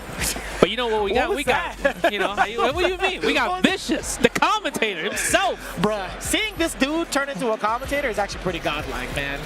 It's Is actually it? pretty godlike. Because you get to do every game under the sun. No, Because you that's play not hella true. games. When's Magical Drop 3 commentary? Ooh, you know, I actually played like at least an hour at CEO.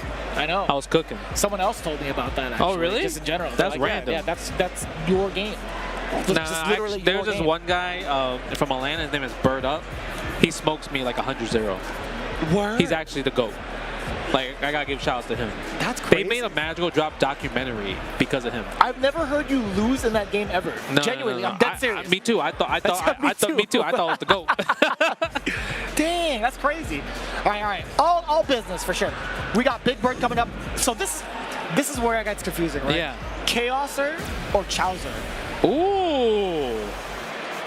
Damn, you put me on the spot. But like, I don't know. No, okay. I think it's Chaoser because if you do Chowser, I feel like the O needs to be a U. True. Right? True. Okay. Chaoser it is. Yeah. Big Bird versus Chaoser.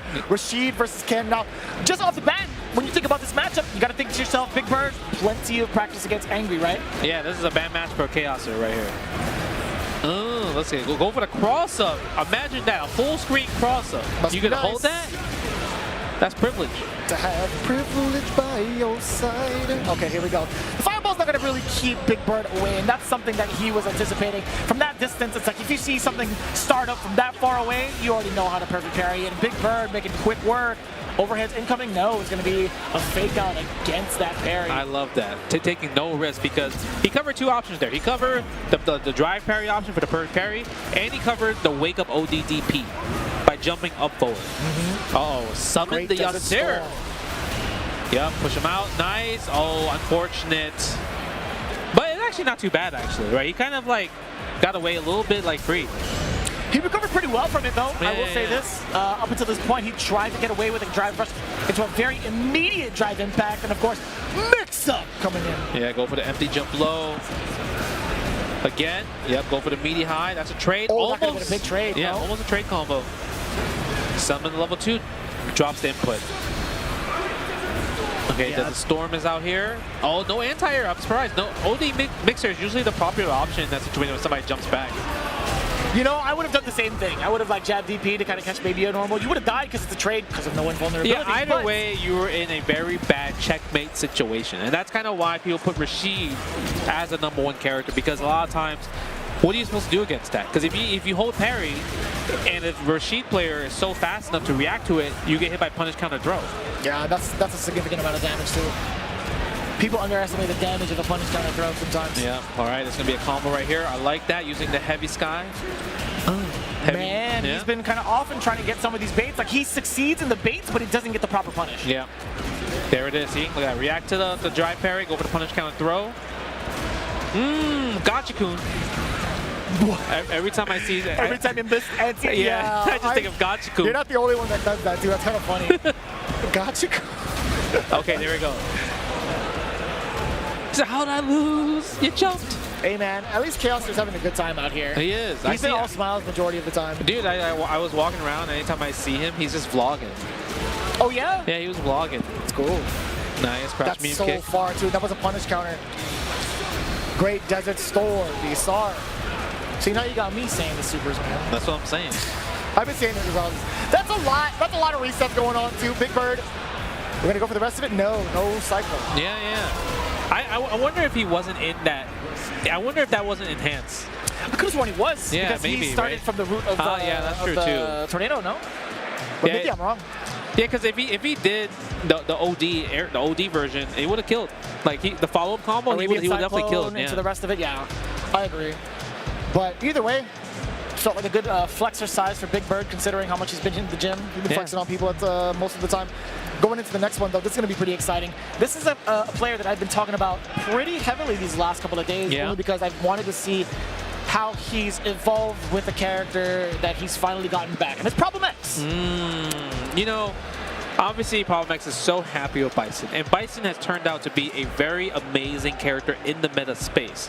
It's just hard to make a decision where, like, hey, I want to be a Bison player when you won DreamHack Dallas literally not too long ago with Blanca. Like, you cooked the competition. You won, like, pretty godlike, right? Got the EWC spot. Also, just like dominated the scene out of nowhere. Yeah. Also won the Capcom Cup LCQ last year with Blanca as well too. So, like, do you go away from a character that's already working for you as your formula? Like, you have the winning formula. Okay. Right. You have proven that this works. This is your style. But now your favorite character of all time comes back. Can I pose a question towards you? First of all, how familiar are you with Bison right now? Oh, I'm in love with the character. You're pretty comfortable with the character, though. I know how cheap he is. So I gotta ask you, are there any sort of like matchup spreads that Blanca may struggle against that Bison could potentially cover? I don't think so, right? Yeah, that's true. I feel like they're both kind of similar in that regards, but I do think characters that, like, I would say Blanca has a good advantage, like let's say Kimberly, for example. Kimberly gives Bison some problems because he doesn't have a wake up. So the fact that Blanca has an up ball, right, OD up ball, that already makes the Kimberly player think about, I should think twice into attacking.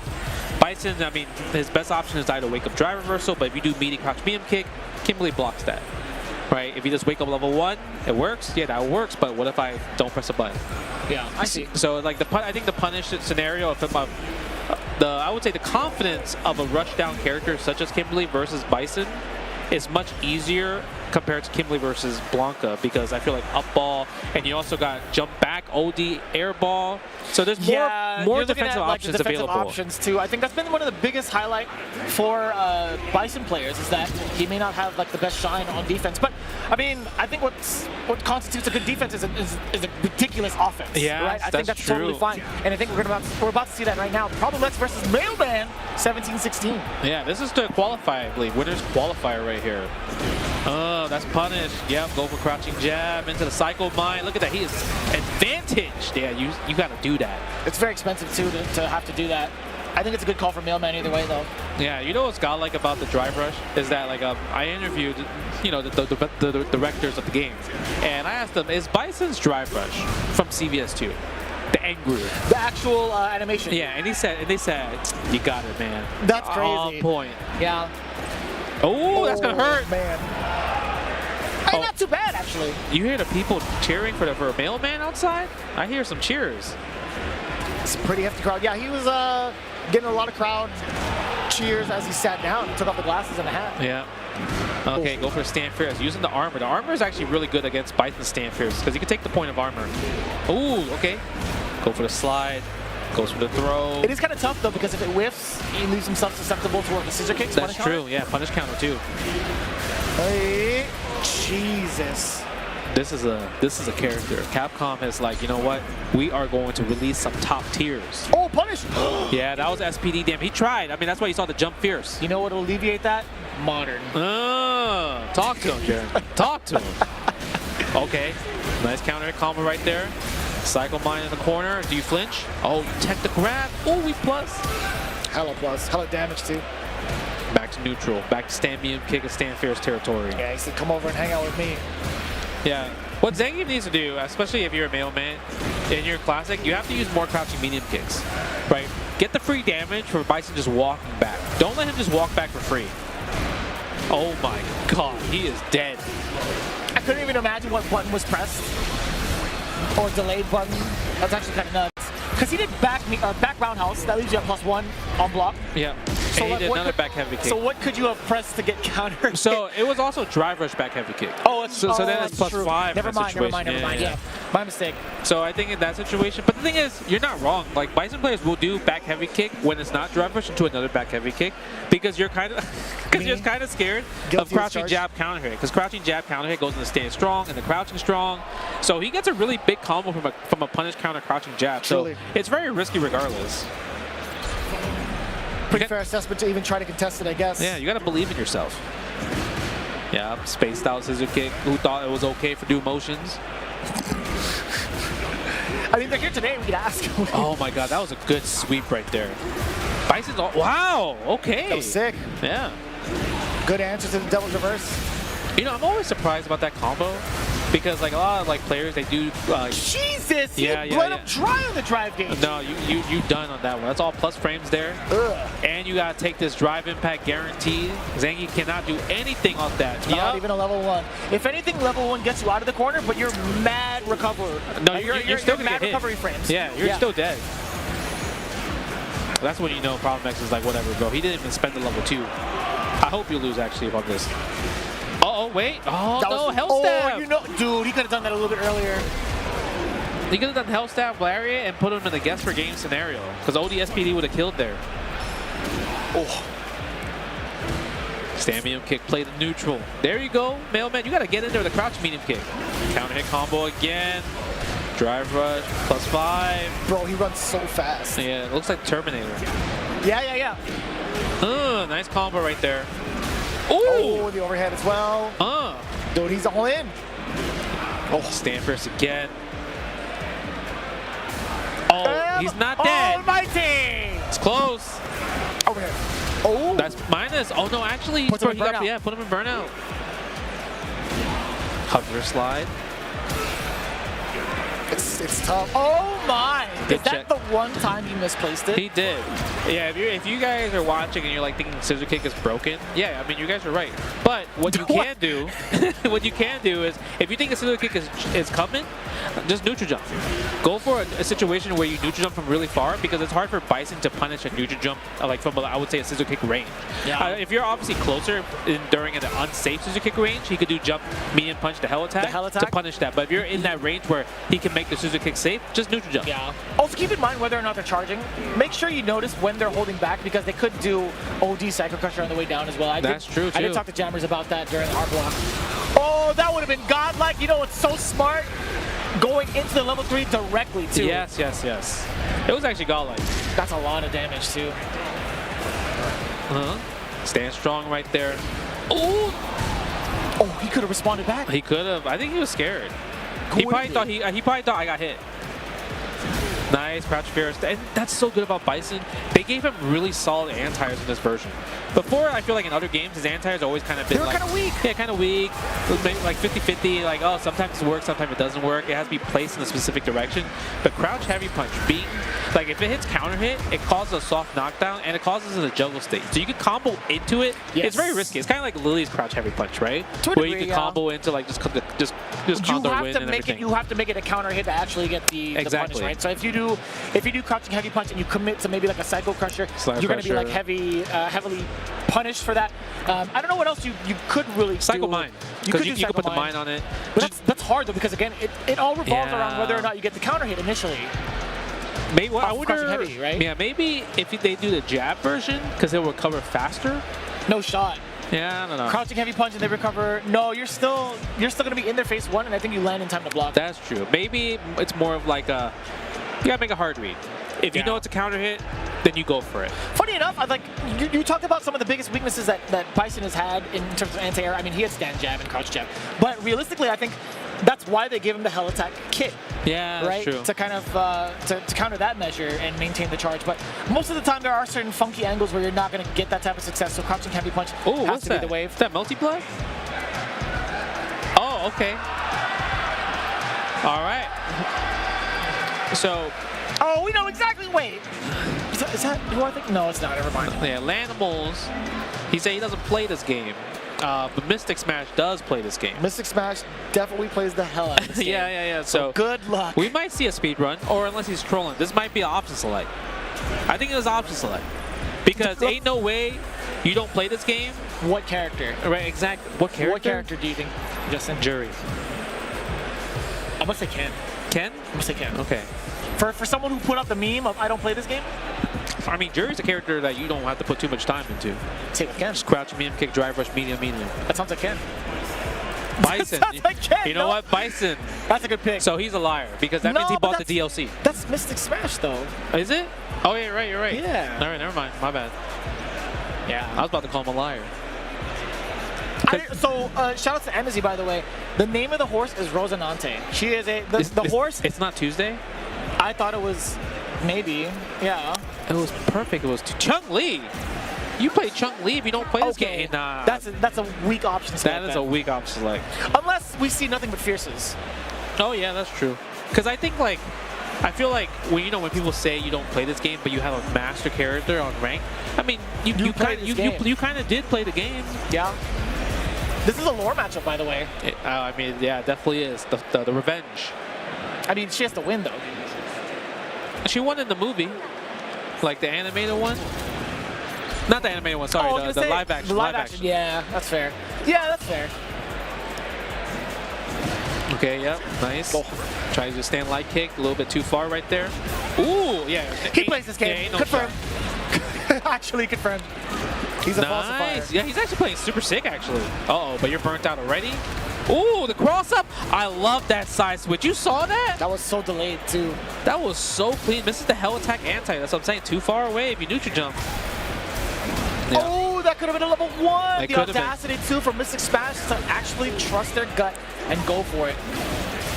All right, no escape. Cycle Mine. Keep the plus range going. Oh. Did he try to walk under? Maybe they think that was a cross-up, possibly? That's tough. Now go for the throw right there. Nice. Good Pressing the button. Yeah. You have to keep that button honest, too.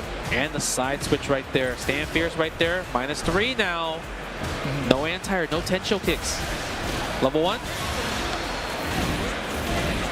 Just enough damage. Okay, barely alive. You know, it's so tough now about to see the scaling of damage now because like everything scales now, right? It's like you have to really kind of like think about what's the optimal damage and like is it gonna kill really?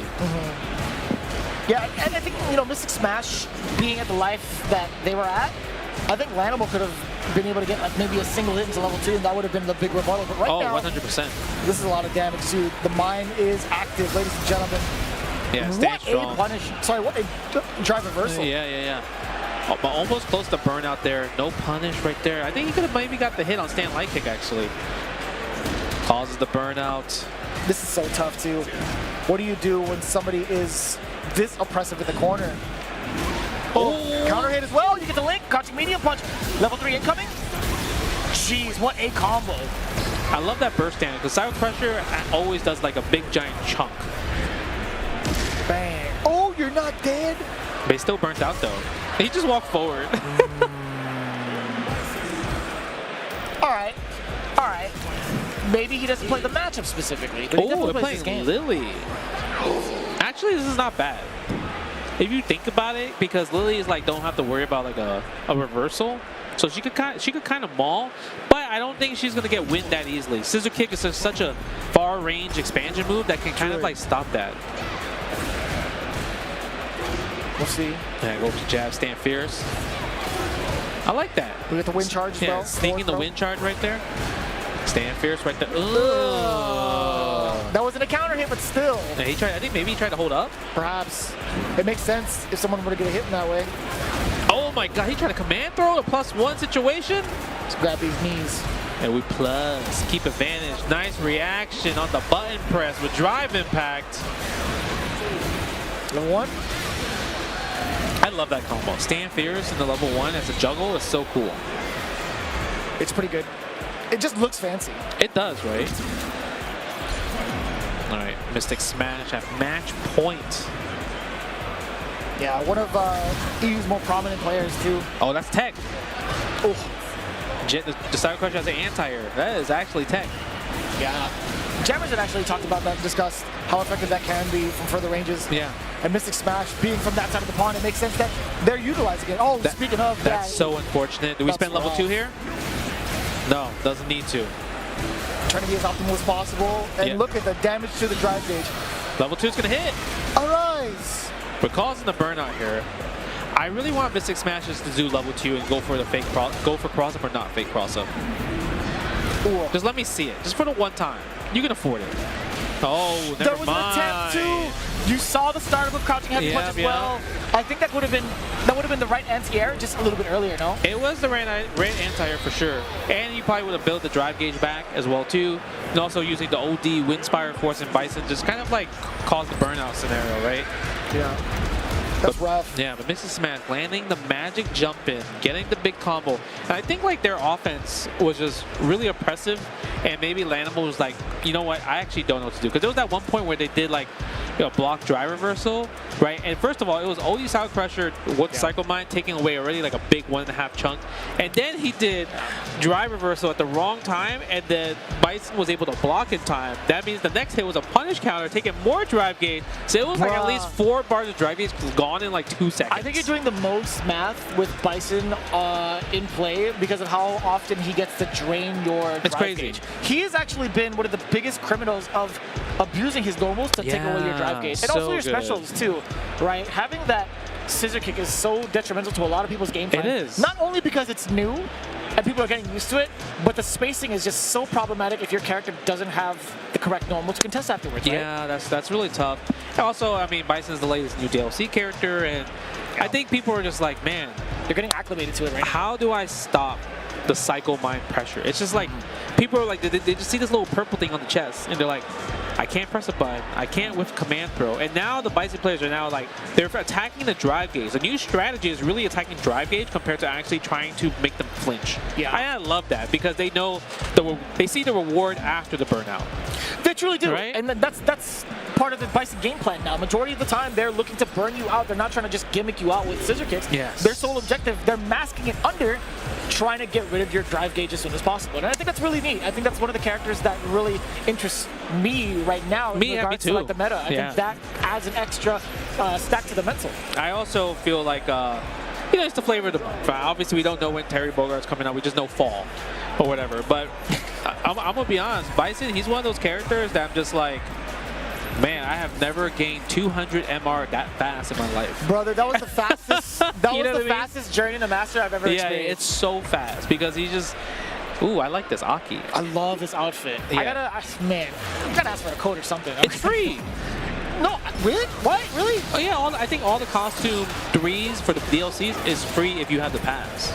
Okay, well I gotta check if I have the proper pass. No, you got it. It's free. Because I was like, wait, when did I buy it to this company? But I don't have the deluxe. Either way, JP versus OMG Blaze. OMG Blaze actually one of the more dominant Aki players in the States. Okay. He was helping me out a lot on my stream too. Oh, nice. All right, Yeah. that's cool. Age of 19, I think. Wow, he's young. Picking Aki. He knows what's the good characters. Yeah. But I mean, so does JB. I mean, JB, I feel like he was going to pick Rashid regardless if it's like good or bad. Because before Rashid, he was maining Jamie. And he had a really amazing Jamie. Like probably Insane one of the best Jamies in America. He had like a 4-hour guide. Yeah. So, I mean, I think it's more of just like whatever he thinks is cool, that's the character he's going to play. Yeah. And this is a pretty significant one too. This is on the winner's side. This is round 1 of pools are playing each other this early. Wow, really? I love that choice to go for the crouching heavy kick too as the anti-air. It's way more consistent, I feel like, to avoid any sort of trade possibilities or just outright whiffing. Because sometimes you have to time the stand roundhouse correctly. There's that, and then the serpent slash, the heavy one, it moves her forward. So if it's a cross up, it's gonna miss. Yeah, you get smoked with that. But speaking of smoke, getting hit by the shimmy. Go for the haha. Oh, and you get the hard stuff into the reset. That's hard. That's a hard combo. Dodge? Yeah. He's been watching too many Vicious streams, man, because I'd be doing Deadly Implications a lot on Wake Up level 1? I'd be doing Deadly Implication every single time, bro. I really like Aki. You know what's crazy about this? The Season 1 DLC they might be all top tier right now. So it's Rashid, Aki, Ed, Akuma, Bison. Oh my. No, Bison Season 2. Yeah. He's with the Terry package. That's right. But all the DLCs in general right now, they're all top tier at the moment. I think you're onto something. Right? It might be. It might be a thing. Yeah, go for the pokes with the Serpent Lash. What are we going to have? Nice anti-air. Good patience on from JB, too. Yeah, that was just disrespectful, actually. He just let that rock right in front of him in neutral. That's what I'm saying, man. I think there's a way out of it. You could do Venom Fang to contest against the fireballs with this character. That's true. And right? even if you're in this exact scenario, I don't think JB's shown the card of throw just yet. You could possibly EX Serpent Step. Yeah, just to get out of it. Yeah, that's rough. JB at match point. You know what's the worst part? He's at match point and about to get a level 2. Ooh. Yeah, if he gets that level 2, you already know he's going to play. He's definitely one of those guys that has like such an amazing setup for level 2. I feel like his level 2 hits like very often. What a whiff punish. That was sick. Here we go. Level 2. Am I right? Go for the throw. Guess what? Cyclone's still out. Misses another throw. Yeah, you can't even change it. He tries like, man, I got to punish counter crouch me. I can't do anything. Oh, that could have been huge actually, because that was drive rush forward low medium kick. Yeah, goes in a standing heavy kick. Right here. Nice. Look at the frame trap right there. You're holding up. You're scared. Stand jab. Good challenge right here. You got level 3. You're +2 there. Go for the stink crouch medium kick again. Yeah, you do have level 2 on deck. Now you got full critical out. What are you gonna do about it, brother? Yeah, I mean, one combo will definitely do a lot, and it causes burnout. Nice anti-air, like you mentioned, that crouching heavy kick. Oh, the burnout's successful. Is he dead? Yo, you're dead. You apply the poison. You have enough drive hits for at least one cancel. Yeah, one OD. Oh, we got more. Good drive rush forward. That's not gonna kill. He's not dead. If he drive rushed into standing heavy kick into Venomous Fang, I think it might have killed. Instead of going for the EX, the OD Serpent Lash. Yep. Oh no. But dirty. Oh my God. Okay, Blaze. We apologize from our commentator's desk. Yeah, he had the right decision. Nice, perfect parry. Oh, he's in. He's in, Justin. Yeah, go for the cruel fate. Stand light kick. Yes, buffs. That's Command tricky. throw and his punish counter.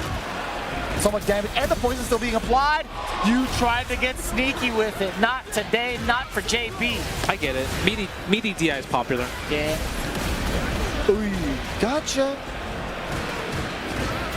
Oh, the commitment. Okay, cause the burnout. Yeah, you got the burnout too. Level 1's gonna hit there. Implication, the dirty bubble. You get to set up a Nightshade Pulse of your own. Yeah. He's not gonna do it, which makes sense because level 2's coming regardless. Oh, I love how he just threw that. Look at the corner carry though. Cheer up. Oh my God. Broski, eat your heart out, man. Is he dead here? I think, yeah, he is. Level 1. Yep, level 1. Super Rashid kick. Super Rashid kick. Hella damage. Damn, we talk about burnout corner carry queens. No, you forgot about the original. That's Rashid. It's crazy that he started from like his back was at the wall on the left side, and he was able to take Aki from one corner to the other corner in a block string to call it the DI for the burnout. Yeah. That's crazy. That's how you know the character's good. That's when you know that. That's why people are saying he is numero uno. Numero uno pizza is what it is, man. I gotta say, it's been very impressive to see some of the guys that we usually see as Stream Monsters really coming together for the very big event here at EVO 2024. And again, it's so cool to finally see the names to faces, and we're gonna continue on doing so. In the meantime, I don't even know what time it is. I hope we're not fully switching out. Okay, we still got 30 minutes. We still got time to more. We're gonna take a little bit of a break. You guys should be doing the same. Hydrate yourselves, get some snacks. When we return, we got more of a slugfest here with Street Fighter 6.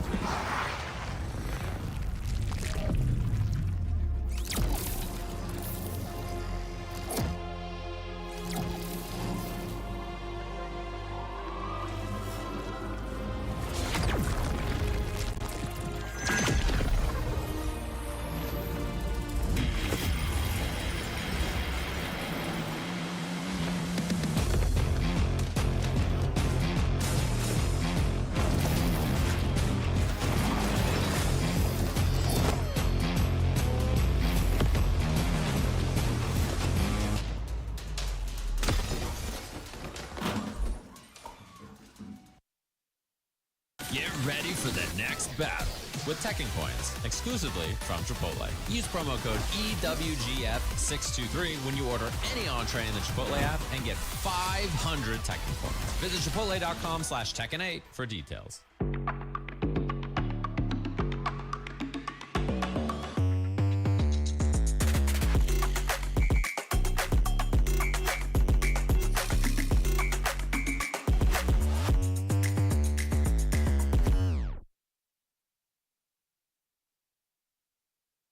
Hey gamers, does your room look like this? Tired of having no art on your walls? You need Displate. Made with high quality metal and customized finishes, with Displate, you can transform your room or office from lifeless walls into a stylish space. Check out the new texture finish. Flat is out. Come feel the difference of that sweet, subtle embossing. Say goodbye to hammers and nails with Displate's magnet lock technology. It never fails. It's as simple as snap and hang. Bang, bang, bang. Visit displate.com/EVO and order now. Use the discount code EVO at checkout. Rated E to M.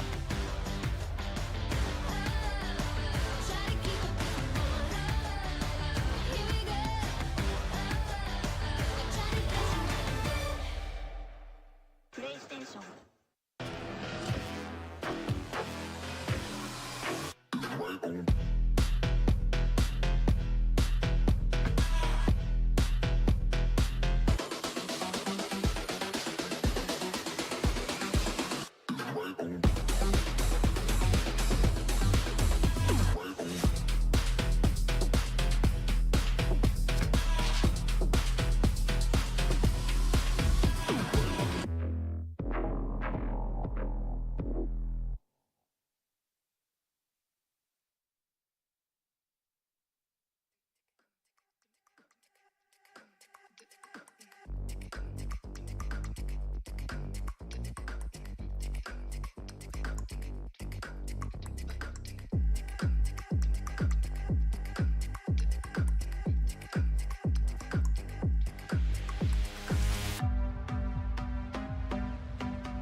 We are back back with some Street Fighter 6 Day 1 at Evolution 2024 Las Vegas Convention Center.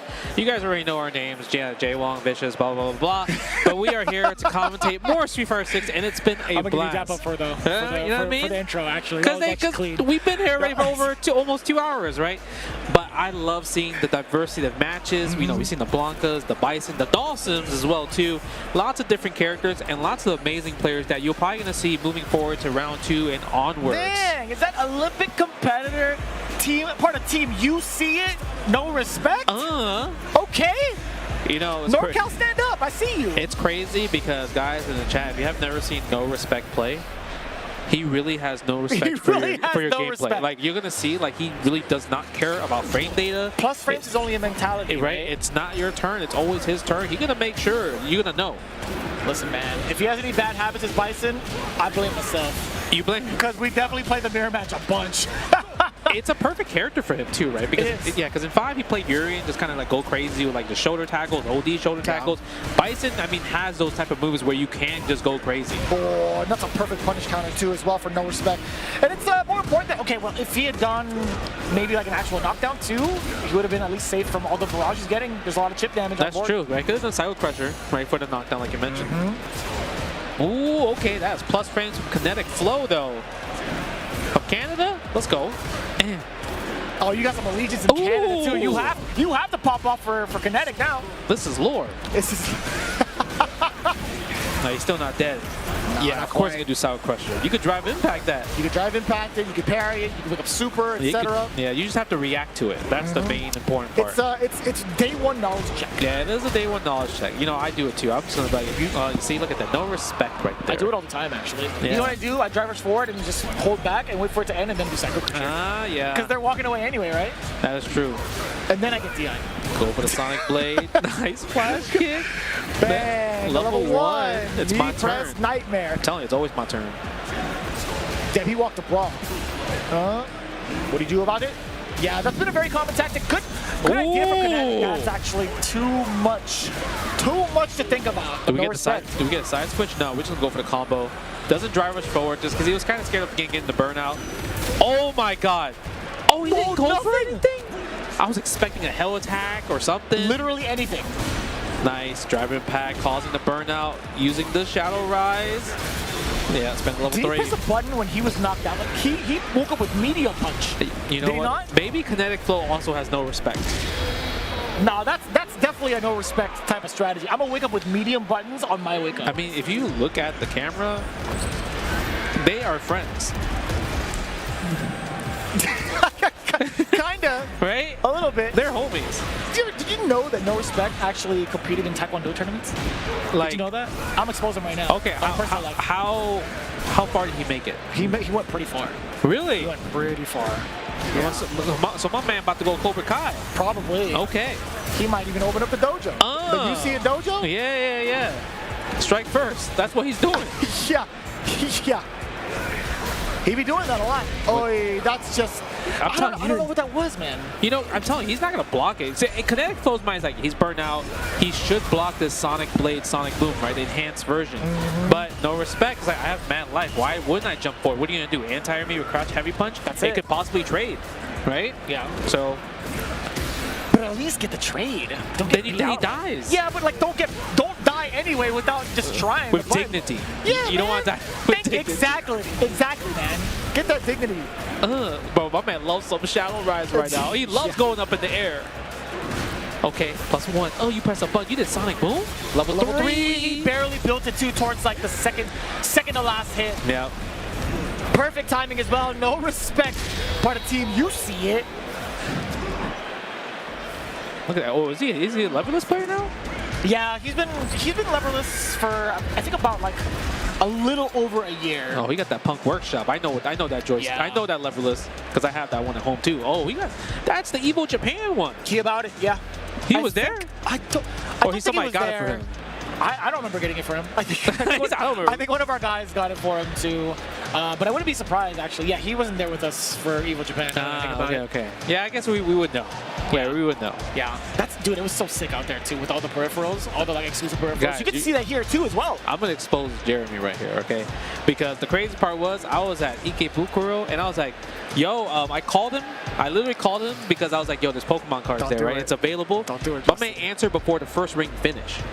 And he's like, he just answered. I'm like, yo, that was the most fastest like phone pickup. And I was like, hey, the Pokemon cards, the ones you want are available. And he came immediately, frame 1. I did. Frame 1 to get these packs. Funny enough, he'll call me out too. Like sometimes you don't even like answer text. I'm like, listen, I was already on my phone.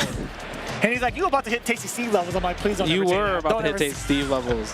The fact that you asked him on your video, why is it so hard It is. to It's reach very out hard to you? to reach out It's to actually him. very funny because he'll always say something random. Like, ask him that same exact question, he won't answer it the same way. The best part is like if I'm texting like somebody else, let's say I'm texting Yipes, I'm like, yo, what are you doing, man? How you doing? And he'll text me, yo, I'm hanging out with Steve. I was like, yo, that's man cool. Can you tell Steve to answer his text? You already. So the thing is, you already set up yes because you knew he was there with Steve. Yeah, Like, hey, yo, that's cool, man. Hey, man, can you actually get me a hold with Steve? That's the real quick? matchup. Yeah, that is. You the got to matchup. figure out the matchup with Steve. Yeah. It's so funny with those guys, man. Oh, look at that. We got Smug. The Duff City, Nouns' own recently sponsored Smug. Sir. Also along with Zaffarino. That's true.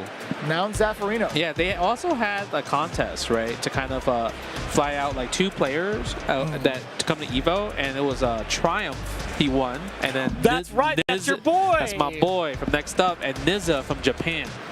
Yeah. Was a Honda player. It was a very close competition. Actually, Niza. Nah, it was actually free for us because we campaigned it. I know, but I was, I was trying to. You know what? You exposed your own story, dog. I was trying to tell the story. I'm proud of myself. We worked hard to get Triumph to get that sponsorship. Even your mods were a part of it. And they were like, man, yeah, we tried mad hard. We tried, man. At least we did a 10-hour. So how we campaigned was you have to vote and make an account to vote on their website. So I said, all right, guys, in chat, I know you guys want to play me. So what we're gonna do is we're gonna do a 1st to 3, right? And then after I play you, I'll give you tips on how to get better. And all I want you to do, you don't gotta pay me, was make an account and vote for Triumph, and I will play you in the 1st to 3. That's godlike. So we did that for 10 hours. So I played maybe over I would say maybe 150 people. So we got 150 votes automatically just to vote for Triumph. Good man. Yeah. I think he deserves it too. I think all the players deserve it for sure. But seeing all the progress that all these players have made to work so hard. I think he's got a good head on his shoulders in regards to how he performed. He's over a at Next hustler. Up. He's good too. Yeah, he's a gamer. That's what I'm saying. I was hanging out with him a lot in CEO, and he's like, yeah, I entered Mario Kart, Diesel Legacy, all these games, and he just be winning these tournaments. I'm like, I know the type of player. We won. Yeah, that, y'all okay? won. Yeah, I carried that. No, I'm just kidding. Yeah, y'all won a Combo Breaker. And he also won a CEO of Argonrost. And I know there's an Evo one. Yeah, that's right. I'm pretty sure he's going to enter that. He's entering it, yeah. Right? It's just because it's he's a gamer, he's a hustler, he knows what's up. He's chill as hell too. Yeah, he's a really, really cool dude. Yeah. So great up for Nouns to even put that competition out there in the first place, sure. right? Giving the opportunities for a lot of these players. You start to see that more often with a lot of different organizations. And I think it's a really cool space, especially with how packed everything is right now in regards to popularity and how the fun factor is. You even have games that are coming out in the next couple of months, perhaps, this maybe year and a half, perhaps. Yeah. A lot of companies are going to be looking for some of these players. There's a lot of games. We talk about Diesel Legacy, right? Diesel Legacy, City of the Wolves. 2XKO. Hunter x Hunter. Dude, man, that game is so sick. Marvel Collection. And then Street Fighter 6 DLC, Tekken 8 DLC, Mortal Kombat 1 DLC. Yeah. Fighting games are eaten. They're eaten so hard. It's beautiful to see, right? And obviously we have all the amazing indie games. I'm looking forward for Blazing Strike. Finally, I think they announced a announced date, when it's coming out. Yeah. And supposedly it's their take on Third Strike, an indie version of a fighting game that's they use Third Strike as a big reference into making their game. So I'm really excited to play that game in particular. Yeah. I feel like there's got to be a Zenless Zone Zero competition eventually, a custom combo exhibition. I saw that Evo is possible partnership with Zenless. I want to know what's up with that. I do too. I'm level 41 right now. I'm at I just hit 36. Bro, and we both got the shark? Yes, sir. Yeah, we both got Ellen. We both got Let's Ellen. go. I still need to convince you to make the ice team. Nah. We triple S's only. We don't want SSA. I'm glad you did it backwards. Yeah, I appreciate you. if there's another ice, I will use her. Well, by default, but she has to be part of like the Victoria cleaning crew or Victoria. I think supposedly my chat told me the next one is like the police force. She is. Yeah. We had a demo, a little slight demo of her in the story. Oh yeah, that's in true. Chapter 2. Yeah, Zuyan, right? That's her name. Dude, she's so fun to play. Or like, she is really fun. One of the cop characters are really fun to play. Okay. Right. We digress. We're talking about one of the sponsors. Yeah, we definitely went too hard. Look, there it is. There it is. Zone 0 in the bottom left. It's a fun game, man. So fun. You know what else is fun? This match. Here we go, DJ. Actually, it could, you know, it's fun for Smug. Because DJ is one of those characters. I mean, we saw that Capcom Cup, right? The Snake Eyes and the death pool of DJs. Yeah. So this matchup didn't really change too much. I feel like ultimately in the end, like the neutral, kind of like in that situation with drive rush forward, like DJ still smokes that, but Zangief obviously has new tools now in terms of like close range game, bigger combos, more drive gauge damage. But can he get that started though? That's the main thing. Can he get it started? Yeah. You talk about some of the tools that DJ has as well. I don't think he's going to be like as much of a problem, especially with some of his sways being nerfed, essentially, right? You don't have to worry about the sway low as often. That punish counter crouching, the standing heavy kick. Oh, that's a problem, but that's not too bad if you're Smug. Yeah, I mean, not too bad at all. Yeah, Dame Donnie didn't really get a big punish right there. You can't jump. Jackknife Maximus is too strong in his anti-air against Zangief in particular. Yeah. I think obviously when we saw the notes when it comes to DJ, we were trying to they were trying to make sure that a lot of the special moves he has doesn't really go uncontested, especially with characters that can't really contest it as often. Yeah, exactly. Man, Dame Donnie. This is when you know he's like kind of like maybe he's not the most confident Zangief player, because I feel like he was trying to wake up for like, okay, Smug's been doing a lot of like OD jackknives, but that last round just didn't work out for him there. Oh, nice. I thought that was gonna hit. Yeah, me too. And that was a good call too. Off of the forward medium kick, can't cancel it. Pretty long startup on it. Yeah, driving pack is actually a pretty good option against DJ, especially against his long poke, standing heavy kick, staying forward. Like those are buttons that driving pack actually snuffs. Dead? Diamond Dame.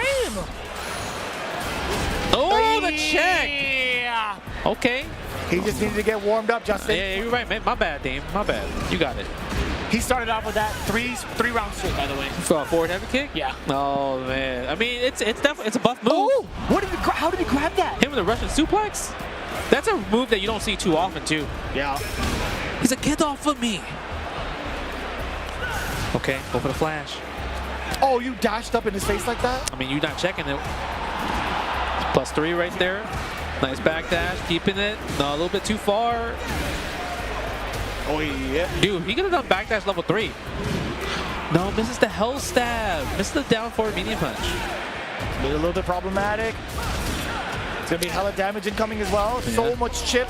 You had to at least contest, because the next sequencing would have definitely killed with the amount of drive gauge. It could have been fireball to death. Yeah, I mean, in that situation, it's really hard to contest DJ, just because like he's known to have amazing burnout pressure.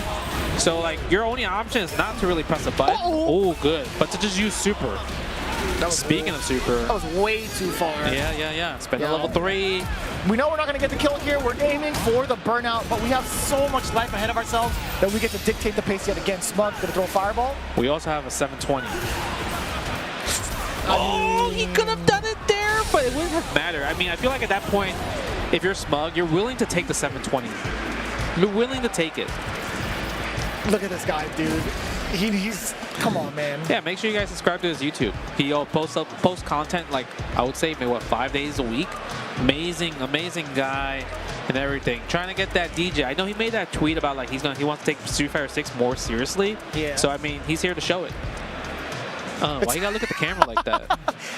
I don't know what it is. Why he knew where the camera was. He was born for this, bro. He was born for it. I didn't release the episode yet, but I did a podcast with him. Oh. And one of the questions I asked him, I was like, how do you do that thing?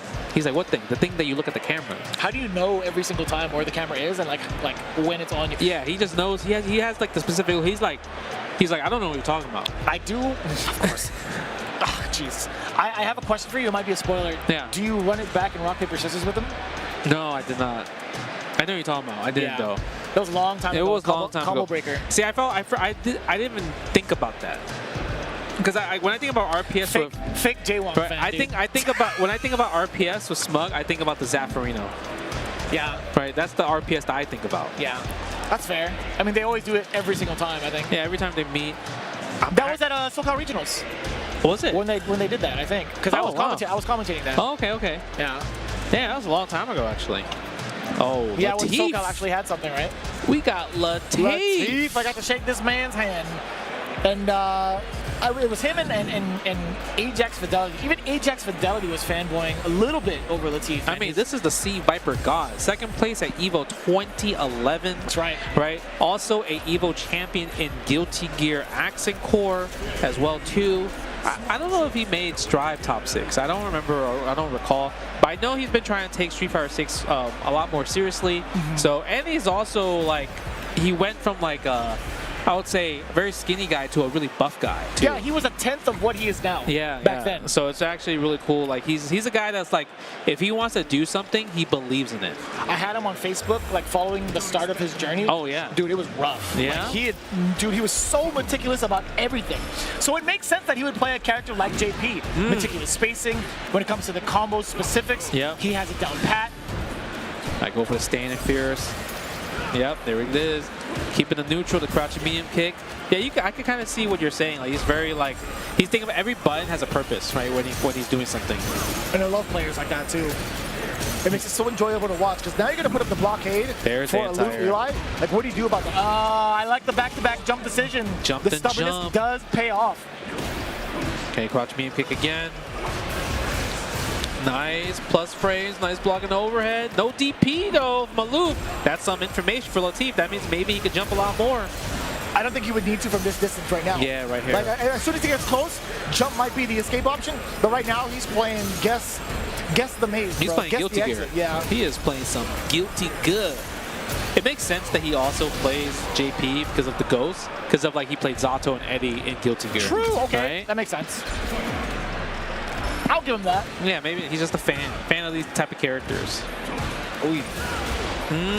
Oh, that was back medium punch. Stand fierce counter hit. That was huge. Yeah, huge really big Aloof. combo. Okay, no anti-air from Latif though, from the Aloof jump. That's gotta be information for Eli now. Yeah, right. Okay, Ooh. crouch fierce, run stop. Trying to stop me. Oh, we got the meaties at least. Yeah, we do got the meaties. The frame kill as well. He's not scared of Wake Up OD Amnesia. Okay. You gotta watch out for the drive gauge. Do we spend level 3 early? No, we don't. I feel like Ken players, like let's say if it was like more like a Tokido, he might have spent the level 3 in that situation. I thought he would have gone for like the DP perhaps also to like right? get the better OK situation if he didn't spend the bar. Yeah, that's true too. And Ruins almost burn out here. Yeah. Damn. Set up. Causing Yes, the burnouts, keeping the trap. He's not gonna take the DI risk because he could just chip him out. OD, do it again. One more time. Oh, nice jump! That was actually kind of terrifying. What if he did empty jump critical earth? Nah. You think that would have? He would have died. He definitely would have died, right? He would have died. Yeah. All right, Latif going game number 2. That's a punish. You could do sweep right there. Set up the stop. Yes, sir. Yeah. The cloud right above him. Okay. Again with the ghost low, ghost mid, ghost overhead. Which one you want to choose? All of them. Plus the portals looming overhead. That's true about that too, right? It's so difficult to choose, man. With the command grab, hit him with the embrace. Embrace. You watch Fire Force? I did. I only watched like the first couple of episodes and I stopped. I'm not gonna lie to you. Doesn't JP's outfit has look like the Fire Force costume? Just because of the color. It's the blue and the black. It's just because of the color. Yeah.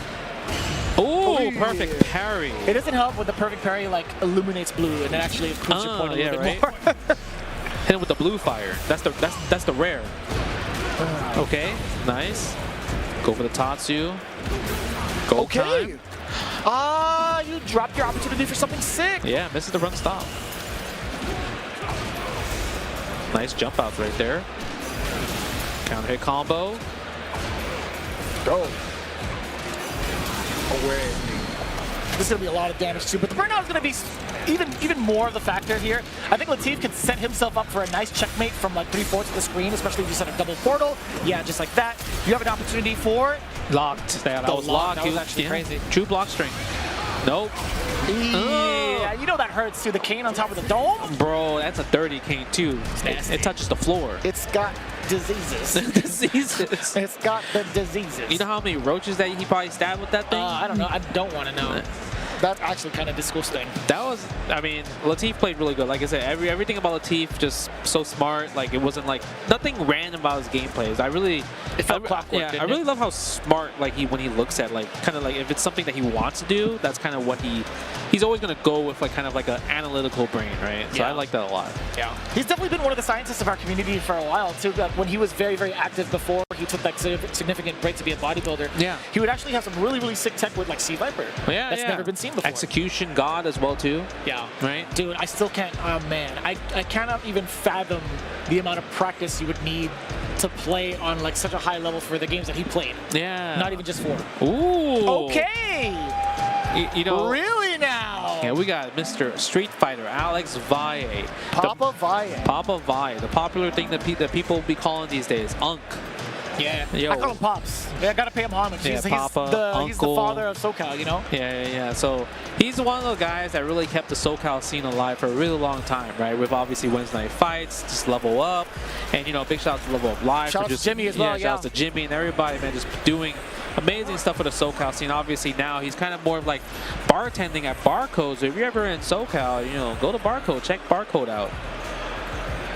I would assume he plays Ryu. Right? I would think he's playing Blanca, but I think Ryu might be the fit. Why Ryu players like to play Blanca? I don't know. It's like a thing, huh? Vi likes to play Blanca. You know what? Maybe only Alex's. The name Alex. Ryu and Blanca.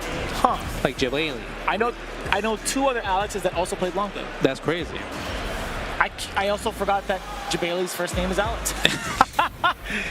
It's going to be a classic one. So Valle, so obviously he's part of the school of RTS games. Yeah. He will rush that stuff down either way, but he's got a really innovative approach to it, in my opinion. His playing style has evolved so much compared to when he was playing competitively. Before, I mean, obviously everyone knows him as like the Shoto God and everything.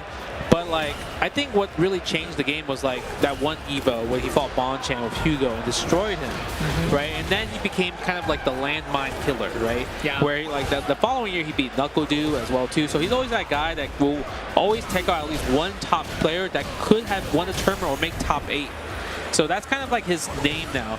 But I Landmine Valle. Landmine Valle. Interesting. No, I agree with that. It's historically true.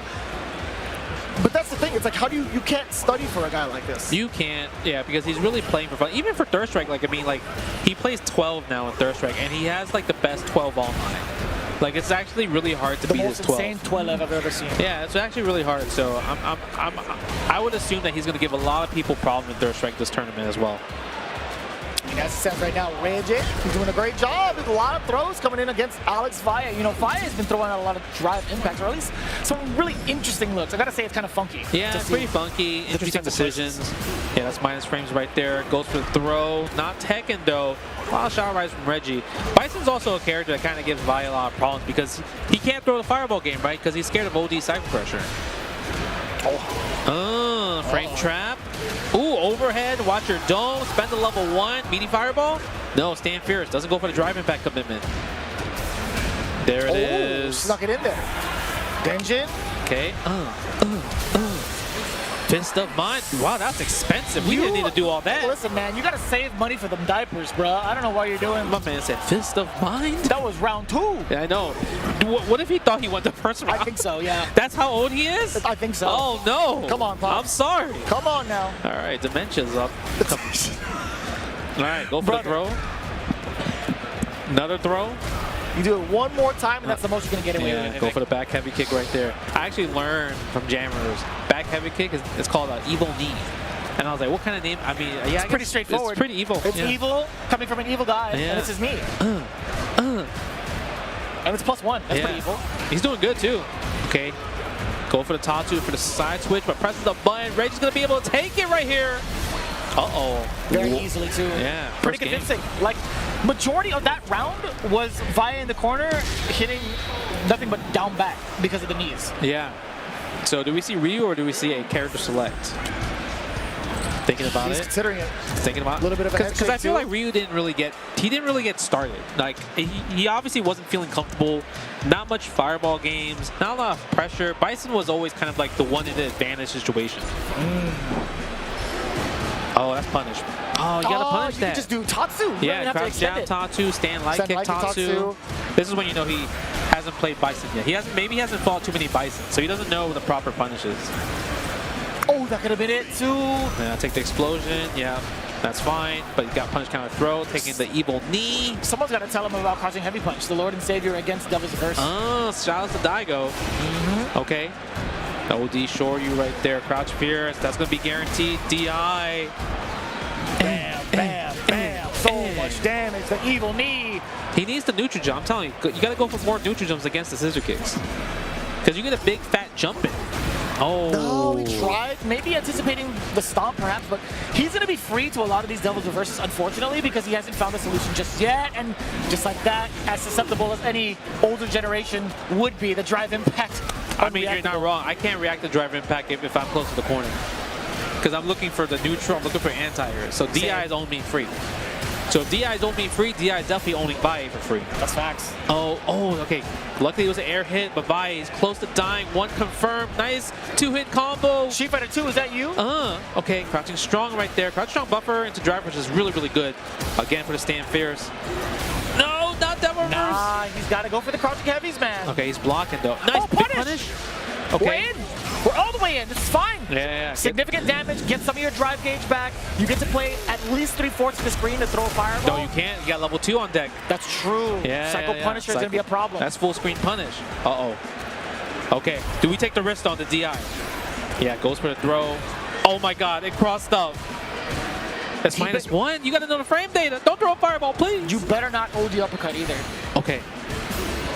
Oh! Okay! Yeah, we playing third strike. Damn!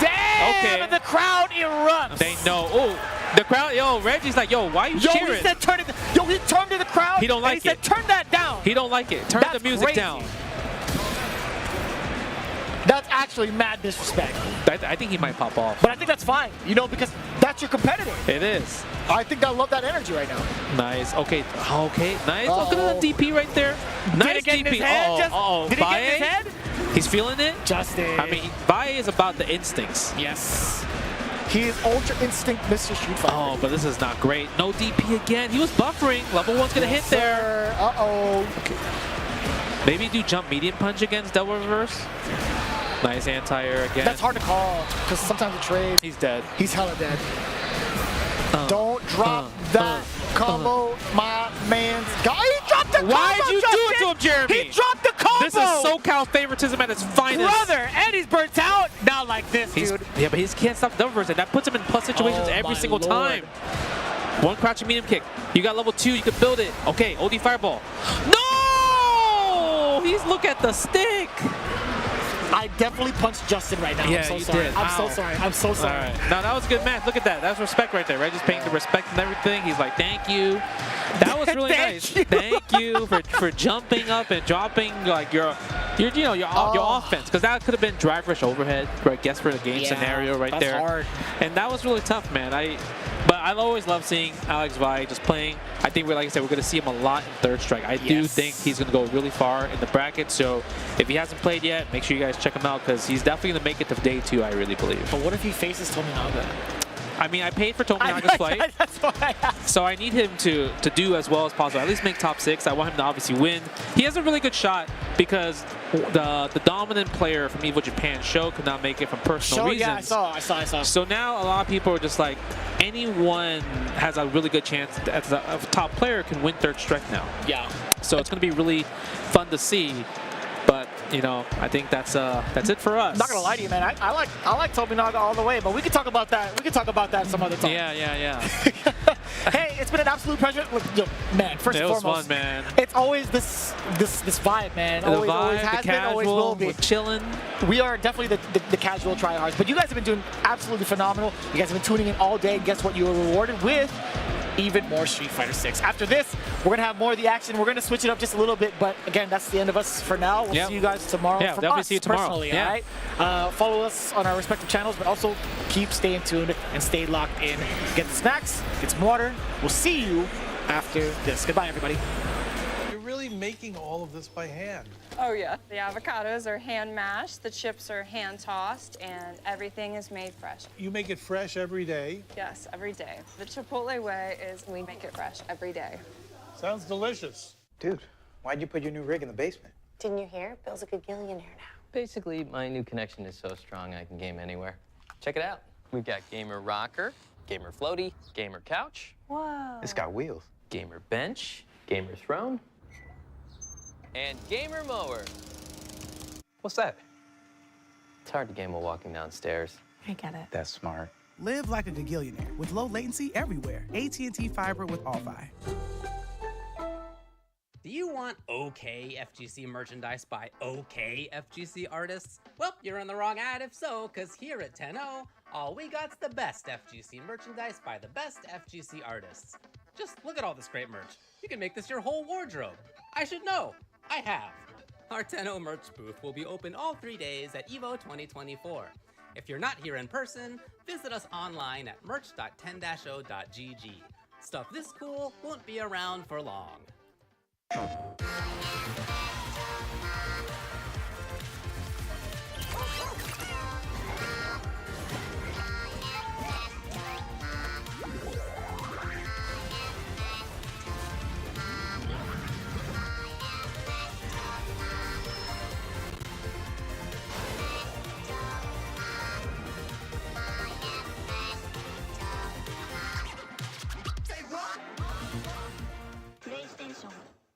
The greatest anime fight of all time. Why would you ask me such a hard question?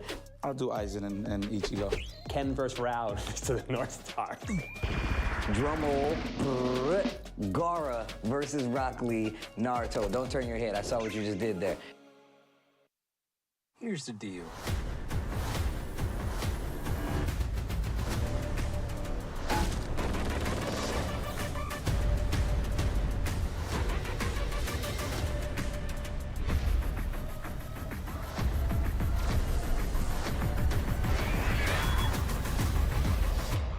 Excited. Oh, yes.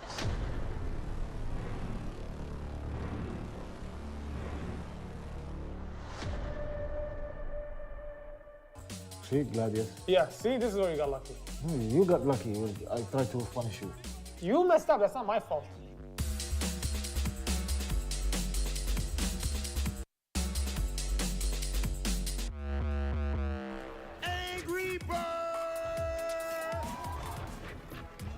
Nothing. No reaction. Yeah, nothing special.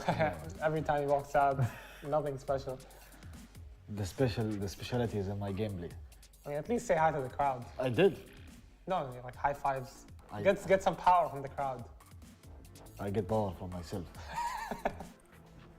See, I took my time with it. I had to mix in. I hope you didn't take your time with it.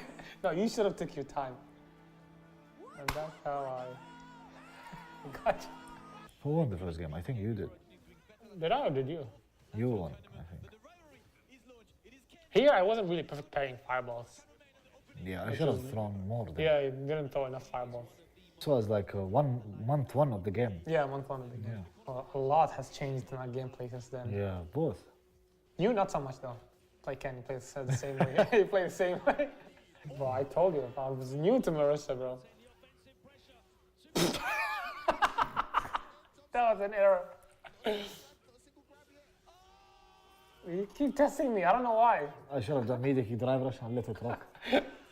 I remember when I played in this tournament, I was the least, one of the least players going to burnout. One of the least? Yes. Willingly, not like being put into burnout. Yeah, I see. Yeah, you weren't trying enough. Yeah. Yeah. Oh, you think I'm stupid? Yes. Yeah. Was that a good level 3? Yeah. Why? I get my meter back fully. I mean, you didn't save it. 70% life lead. There's no life lead against Marissa. Yeah. Never mind. Okay. There's a life lead against Marissa. Oh, why are you trying to drive impact me? You've been in my stream. You know the rules against Marissa. Don't drive impact her. Oh, backdash? I used to backdash a lot versus Marissa back then. Like, so... What was that neutral jump? I was minus. Comparison. How many parries are you mashing?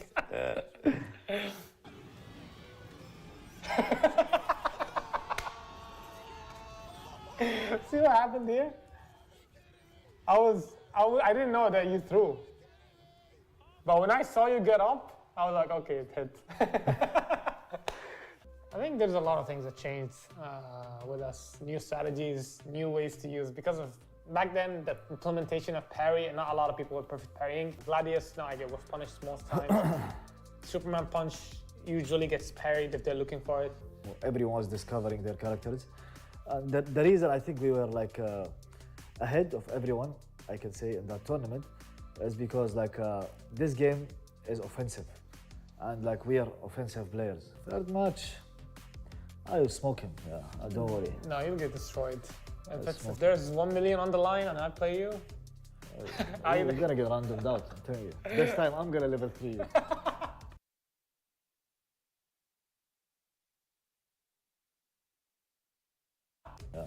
And don't worry. No, you'll get destroyed. Evo 2024 Street Fighter 6 is about to close out the day. It's your boy Tasty Steve and IFC Yipes, my brethren. How's it been, man?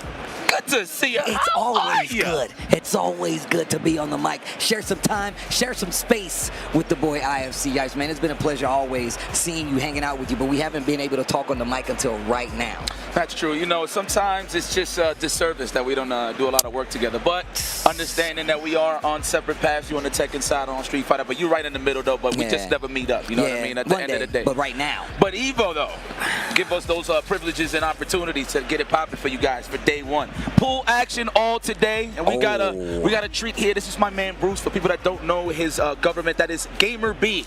Is it Gamer B? Yes, he is here to play. Man, please free Adon.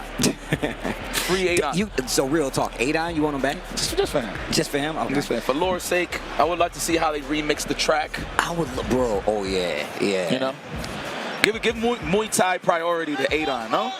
I just like one of the things that I loved about Adon was like the smack talk. When he hit the back post, he hit the leg. I loved it, bro. My man was straight cocky. He hit the back muscles, bro. Yeah. The special intro he had with Sagat where they do the bow, bow, bow. And then he'll hit him with the thumbs down and Sagat like, yes, sir. Round one. Bro, I love it. I love it. Wait a minute. So, Bruce, you know what? This is a good pick. I was actually wondering what Bruce picked. I know at one point, I'm talking about Gamer B. Damn, that's how I know that's my homie. Right. Gamer B was dabbling with some Cammy. Yeah, that's what I saw at the beginning. That's what I saw at the beginning. Now with the Shotokan demon himself, Akuma, a.k.a. give that man some Blistex. Yo, my man been living in a cave so long his lips chapped. That's how you know he's all about training. That's it. Shoplifter Bison. This man look like he's just stealing mad everything. See how bulky he looks? That's the only thing I don't agree with this outfit, even though I love Bison. He just looks a little too bulky for me. Bro, I love that. You know what it looks like? The Alpha, but I love Alpha. Okay. All right, so now that makes sense. That makes sense. That's what I mean, look, I respect it no matter what. All right, nice drive reversal right here, but puts himself in burnout. Walked into that. I know he tried to walk up and block, but here it is. Big combo EX. Are you going to spend it? No. He was about to put himself close to burnout. That's why he didn't go for it. Back throw. Thank you. Best throw game. Yeah, I mean, it's actually kind of scary, though. I know what you're talking about with Bison, man. Like, the walk-up throw game, is he going to hit me with scissors? Is he going to, like, hit me with one of these heavy buttons? He gets away with a lot. Forget the Oki. I want guaranteed damage. Okay, Bruce? Nice technical. Unhand me. Oh, nice. Anti-air. We was talking about the Devil's Reverse and what it means. The reversal uppercut from Mr. Gamer B. Round number 1. Let's go. Oh, just tries to jump out. He's in the Bro, my man, when he tucks the arms in it, my God, no. Give him the combo. Forward fierce sweep. No. He could have done forward fierce sweep into a head stomp, man. Oh, it's OD head stomp, right? No, just regular. You would have preserved bar, yeah? He's like, back throw. Trying to get the counter hit. The Espacio. This man trying to hit a standing media kick. I know, and that's from the Bison side. Oh, yo, okay, wait a minute. Gets the knockdown with the sweep, double dash up. And burnout, so you know he's gonna take full advantage of it. Yeah, just walk back, man. His walk speed is so fast, bro. He's always in his range. Bro, how he slam you on the ground? You won't block this. Oh God! Yo, you gotta watch that. Yo, that's what I'm saying. It's right next to your face. Lifeless. Oh my God. He's like, him. he's like, nah, I'm done with you, man. It's it. Yo, you still fighting? He was like, yo, you. That man said he looked at his phone and put it back down. Chucked the plasma right back into the game. No DP. Oh, that's a punish. That could have been standing short. I don't believe that was a spaced out scissor kick. Yeah, you got to space it out pretty properly. I'm gonna tell you right now. And literally, I've been fighting this character a lot, so I've been trying to like hit the stand light kick to know. I've been using mostly Ken in these instances. Yeah. So. Okay. Okay. Target. Plus go straight into the demon flip. Yeah. Playing back a little bit. Gamer B. Not trying to give him any kind of space to like work and get his game started. Gets a knockdown in the corner with the throw. OD fireball, the pressure. Wailing at that drive gauge. Look at the burnout. Oh, okay. Oh, wow. Gets out with the double reverse. Bad timing on the anti-air and the combo. Gamer B still alive. Any chance here from Batu if he does land some straight hits? Nice anti. That is anti-air now. Yeah, it is. It's a legit one, too. At first, I got hit by him as an anti-air. I'm like, oh, so that's real. That is real. It's real. Oh, we got time, and we touching grass again. Let's go, Batu. What you got here? I'm pretty sure like a stand jab, scissors or something with drive rush. Gamer B knows he's trying to hit buttons in a lot of these situations. Just using a lot of stand lights, checking the instances. Just a lot of light buttons, the quickest of them. Is Gamer B leverless? No, he's not. Yes, he's a classic. Man. Classical man. That range plasma. There we go, sweep. Jam tops gets the knockdown. Okay, drive reversal. Prepare. He can get that back, though. A little bit of a parry here and there into a drive reversal. Oh, interrupt on the overhead. Get some small scissors kick. Not enough, though. Gamer B knows. Knockdown in the corner, and he's got 3 bars. Don't get hit. Don't get hit. Trade combo. That still counts as a hit. You're dead. That still counts as a hit. You're dead. Come over here, you I told you. I told you. That's right. I like that fist bump. That was a qualifying match. That looked like a qualifying level 3, no? Oh, well, we'll take it. I wouldn't mind seeing some more Gamer B in the mix of things. Man, we got a couple of matches coming up. Gonna be really heavy. We were just talking to one of our next contestants out on the stage. You see him sitting off right there.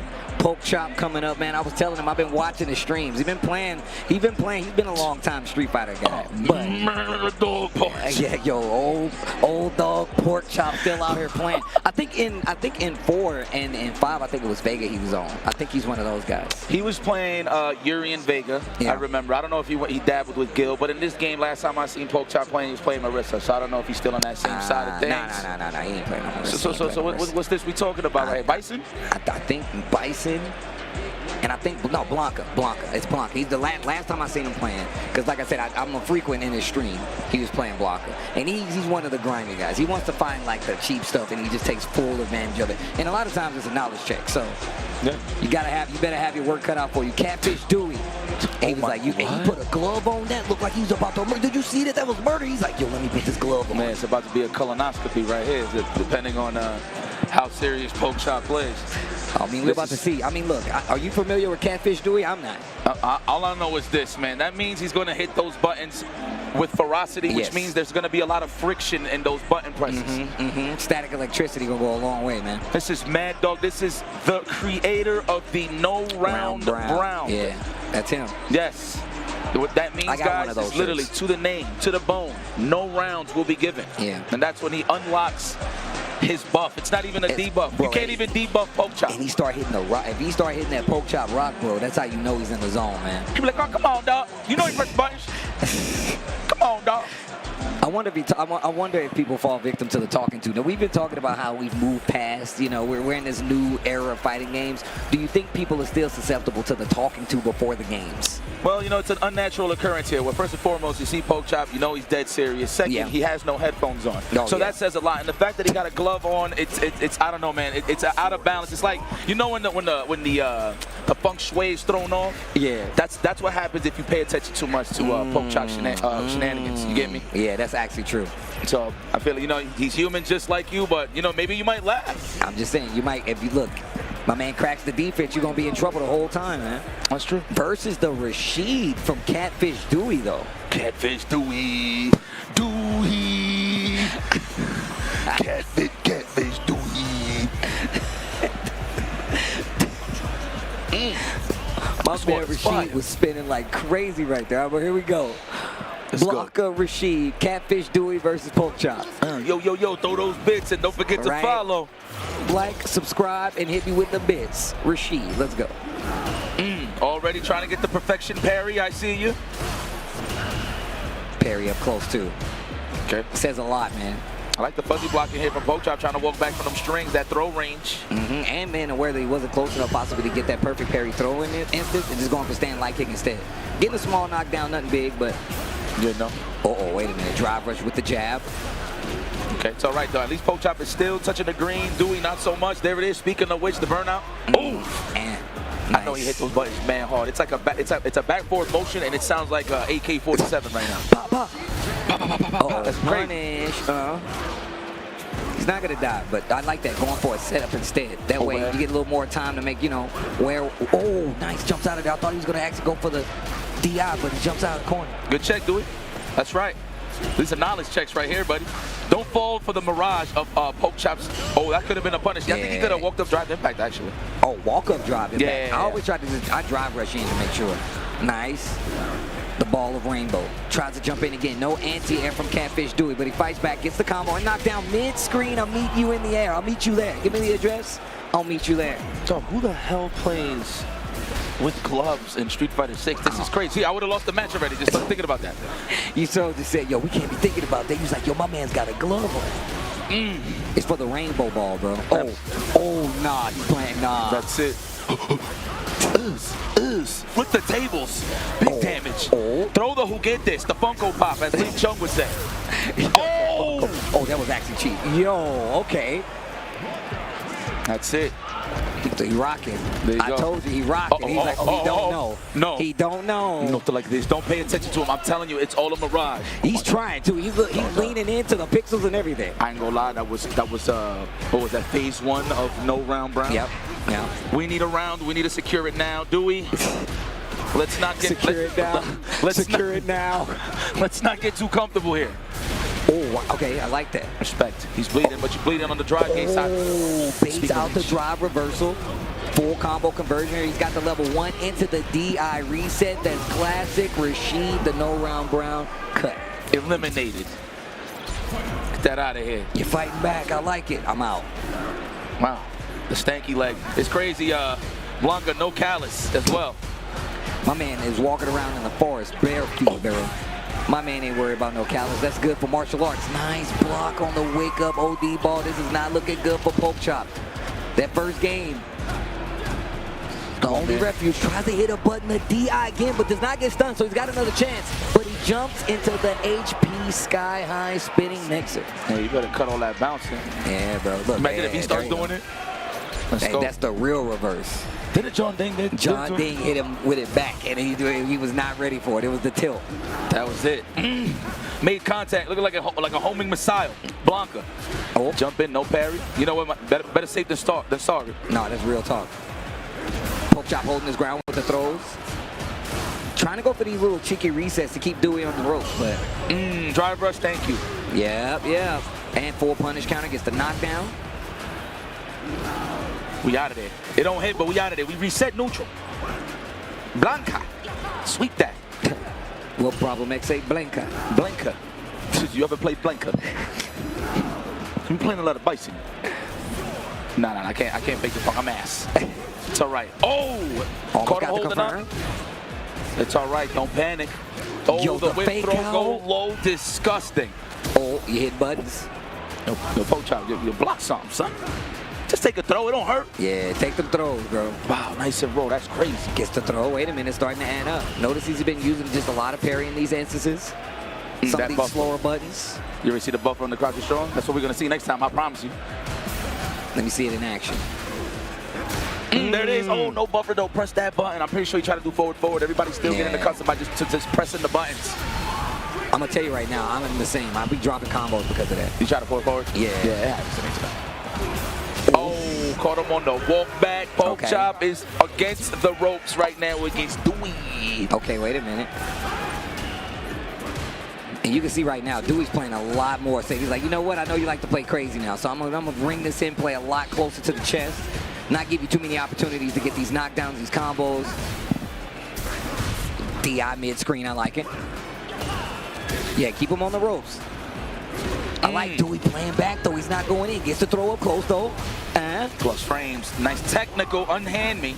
Oh, the jump in. Big roundhouse. Wait a minute. And we going straight in. He spent it, huh? This guy's kind of crazy. I mean, you're going to put him in a blocking situation, actually put him in a burnout? You know those DIs was there, too, so now he's looking for it. And you better be checking. And now he's in a situation where both of them are in burnout. No anti-air. Pork Chop jumps back in. Gets the throw. Oh, no. Take it. At least he's close. At least close, yeah. There you go. But he gets the position, switch the jump back, drops the combo, gives Dewey another chance. Not like this. Oh, nah, tries to wake up, throw the jab right out of range, Dewey. Caught him on the walk back, poke chop, stays alive. Okay, we got one more. Walk back had a purpose, man. He was looking for that whip punish, was just not out of range. Yeah. Unfortunately. Unhand me. Hands off, bro. Playing a little bit of neutral. Oh, trying to get that perfection, that Kurt Hennings, I'm telling you. Also, I mean, look, as Blanca, I want you to block it anyway. I want to see how you react to it, because I want to know how much of that drive bar I can attack without you reacting to it. How much you gonna let me get away with? I smell a Desperado drive impact. I don't know. It's just me. There it is. What I told you. And the retaliation. My man said I can smell it. Yeah. You know, you just kind of felt that pressure. Said it's coming right now. The mix parries to get out of there, still ready to get away from the throw. No! What? You try to go against the grain, son? That's a category 5. Yeah, you can't do that, man. That's an F5. That's the Jonathan Kent. That's the F5, bro. The Brock Lesnar. Look at that. Oh, yeah, that's right. Oh, yeah, they was waiting. Yeah. Look at Poke Chop. He was like, geez. Such a soldier. Look at him. You know what I said? You know what I said during the family feud, the family FGC feud, bro. We lose, run the money match. That's the Poke Chop special, bro. He'll run the money match instantly. He's probably gonna run up on him. He's gonna be like, "Hey, man, that was a good game." Like, good games, dog. You know, you know, that is the classic for sure. That's the class. I've seen Poke Chop do this at actual tournaments. I've seen him be like, "Yo, that was good." Run the set. And I've seen Minnie take that bait. I've seen him, and it didn't go well for him. Well, at the end of the day, case closed. Poke Chop got his ass kicked. Yeah. And that's it, man. Good stuff to Dewey. I actually thought he was going to fall under pressure, but you know what? That's a big, thick slice of humble pie, I feel like. Bro, he locked in after that. I don't know if you saw it. If we get the replay, he legit was like, I saw that. Like, a lot of times you see it as, you know, people calling out. But when he set up, like, he didn't let nothing that Poke Chop did get to him. He didn't react to it. None of the actual physical motions, the movement next to him, didn't even phase him. So he just locked in, closes out the match. But we go on. There it is, another classic. Speaking of Rashid, the turbulent wins. Gachi-kun has stepped up to the plate, and this guy has been on a tear. Yeah. With Rashid, very consistent. Diligent, if bro. you will. One of the, I feel like he's one of the people from Jump. He's like, yo, this is what it's going to be. It's going to be Rashid, no matter what. Through the trials and tribulations. Before he had an anti-air, you know, with his OD, my man was still in there fighting in the trenches. So. Yo, he's so Rashid that I forgot who he played when the game dropped. Who was it? I actually don't remember. Was it Luke? Was it Luke? Was it I don't Cammy? even remember, homie. I can't remember. Was it DJ? It was Rashid, bro. He wasn't even in the game. It was Rashid. He was playing Street Fighter V Rashid with Street Fighter 6. Yeah, man. Yo, I thought his name was By Us, but it's US. It's By US. I'm tripping. No, that's Hugh. Hugh US. KiwiCode.Hugh. Gonna heat up. That's right. Yo, shout out to everybody watching at home, man. EVO 2024. This is day number 1, bro. Crazy. You would feel like it's like a curtain call kind of thing, right? But you know what? This is how you test the temperature, right? Going into day 2, this is EVO, a very strenuous tournament. And this is more so for the player base, depending on how you want to approach with the mentality of a competitor, right? It's either you're going to stress yourself out or come in here with confidence. It's either or, man. And you have a lot of professionals. And again, in the world of the FGC, there can only be one. No, that's real talk, bro. We trying to be the number 1, and that's it. That's it. That's it. It ain't no number 2, bro. That's it. I didn't win, then I lost. Yeah. That's it. Yep, no deuces. You deuced on me. Oh, the jumping, the igloo button. My goodness. Do you want to be in a warm house? No, it's ice cold. I'm out. Yo, perfect parry on the wake up. Now we go. Sky high to HP. Trying to press buttons. You got to watch out there, man. But look, this is how you know. If I'm Gachi-kun and I'm like, oh, you like to press buttons up close, huh? You're definitely about to get burned out. And now you got to look for the DI. But you know he's waiting on it, though. You can tell my man he's waiting on it. He's just wearing them down. He's not going to give it to him easy, but good reaction. Even though you got out the corner and you spend cash, very expensive. Those just a level 1, but how you going to finish the job is the question. Still a little dry and dehydrated on the drive gauge. My man's looking thirsty, bro. My man's looking thirsty on the drive gauge up there, man. All right, Ken Masters. But yeah, he was looking for it, but also you could tell Gachiko was like, yeah, I can tell that you're looking for it at this point. Plays back a little bit and still baits it out. Ooh. Yo, use the power of roll with the Joking. Give me that. Put man in the back pocket. Man blocks with his knees. This guy's crazy. All right, there it is, the win shot. I respect that. Even after the, was he parrying and then he went for the drive reversal? I believe so, yeah. I believe he was parrying. But also, I feel like that's smart. I feel like not enough people use drive reversal like that. Nice, gets right by the stand roundhouse. Uh-oh, mix up shenanigans. Ooh, the meaty. I thought he was going to the other side. This man said, I'm going to kill many frames. I'm going to murder all the numbers just to get a proper overhead. Steve, this is a finish. You're dead. Dead. Picture perfect. That Sharknado, baby. It's everything. I seen a barnyard, random cars, hey. Right, a whole house. Yo, thanks for the subscribe. No. For the 5 gifted.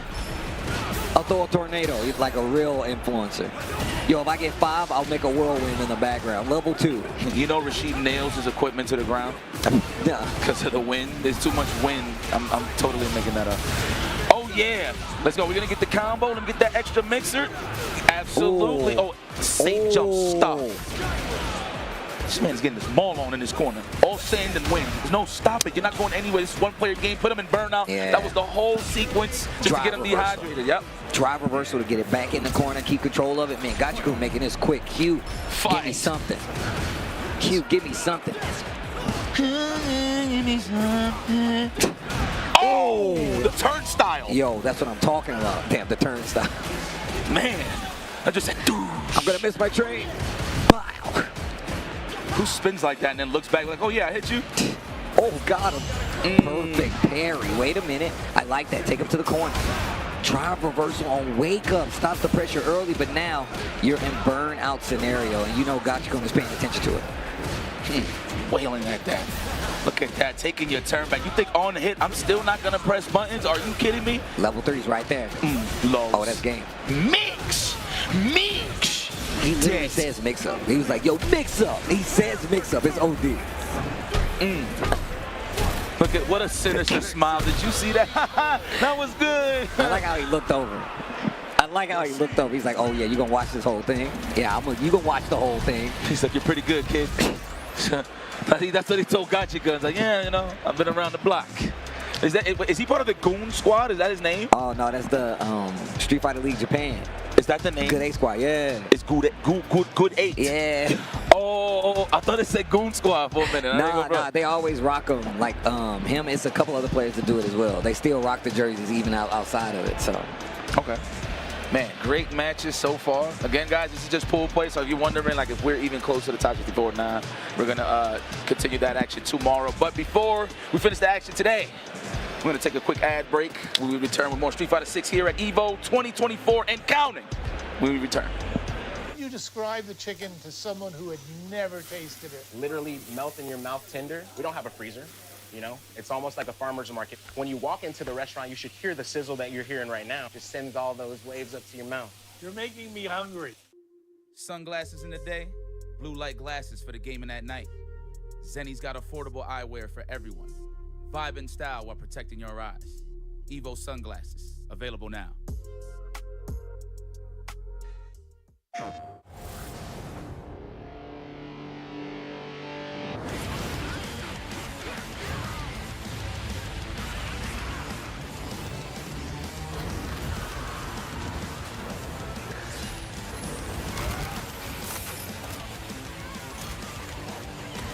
Beyond the battle. Get ready.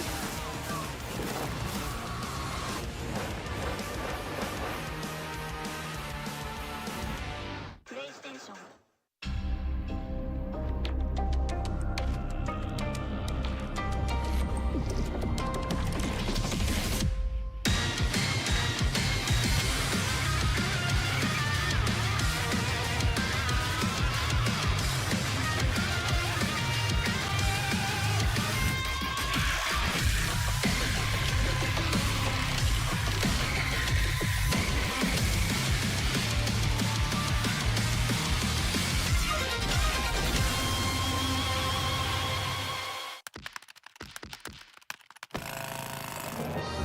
gives you wings. Fight!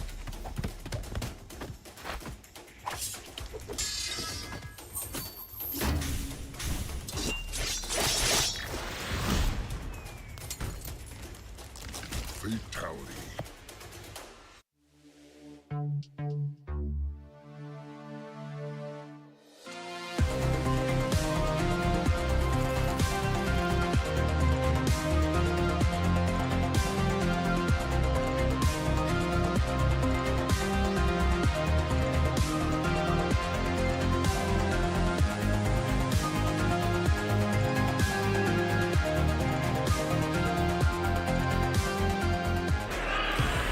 Evo 2024 Street Fighter 6 continues. We are nowhere near top 6. We got plenty of games left to play and great competition left on top of that. I mean, we saw Gotcha-kun earlier. We also saw Alex Valle up here. And obviously, this is my first time getting to like actually watch Street Fighter because, you know, we've been busy the whole time. But you can tell it's been sweaty over here the entire day, bro. Yeah, I mean, look, again, we're testing the temperature here. You're going to see some of your favorites. I haven't seen no true blow-ups, really, like no upsets. So everything is pretty cool. And this guy, I thought he was sleeping, to be honest. Yo, I heard this guy, Anuya Beast, was out talking smack, bro. I heard he was out there talking smack to everybody, but it's going up against Bip. Hold on, am I seeing that? Oh, I thought that was the next match. I thought that was Rip. Nah. From over here, sorry. No, I said his name's Bip. I wonder if he's from NorCal. Bip. Yeah. The man is a straight comic book book sound. Yo, my man effect. Onuya's popping off, bro. He said, you see this? Oh, nah, bro. You see this? He's like, that's it. That's for me, dog. That's for the big homies. Oh, we're matching even start. That's what we doing? He's repping the Team Yo Zeta division, Onuya Beast. Yo, you better be nice, homie. You better be nice, homie. Let me tell you something. You know what? If you a showman, I respect that. But you know what? This is for me. I've never seen you play in my life. Yeah, bro. All right? So you really got to show and prove right now. You saying prove it. Yeah, I am from the show me state. Missouri is the show me state. You know, I don't believe you till you show me. I'm one of them. I like that. Yeah. The show me state. It's actually called the show me state. It says it on the license plate, bro. Drink water, guys. Drink that water. Serious. All right, here we go, yo. Onuya Beast. Fight. Let's go. Oh, you got the Ken Masters respect guard. All right, showmanship approved. All right, yo, my man gave him the shadow dap. That's it. And they doing the butt check right now. Love me some Ken Masters, boys. I actually have him in the back burner for a second, just playing a lot of Bison. My goodness, that character's great. Love him.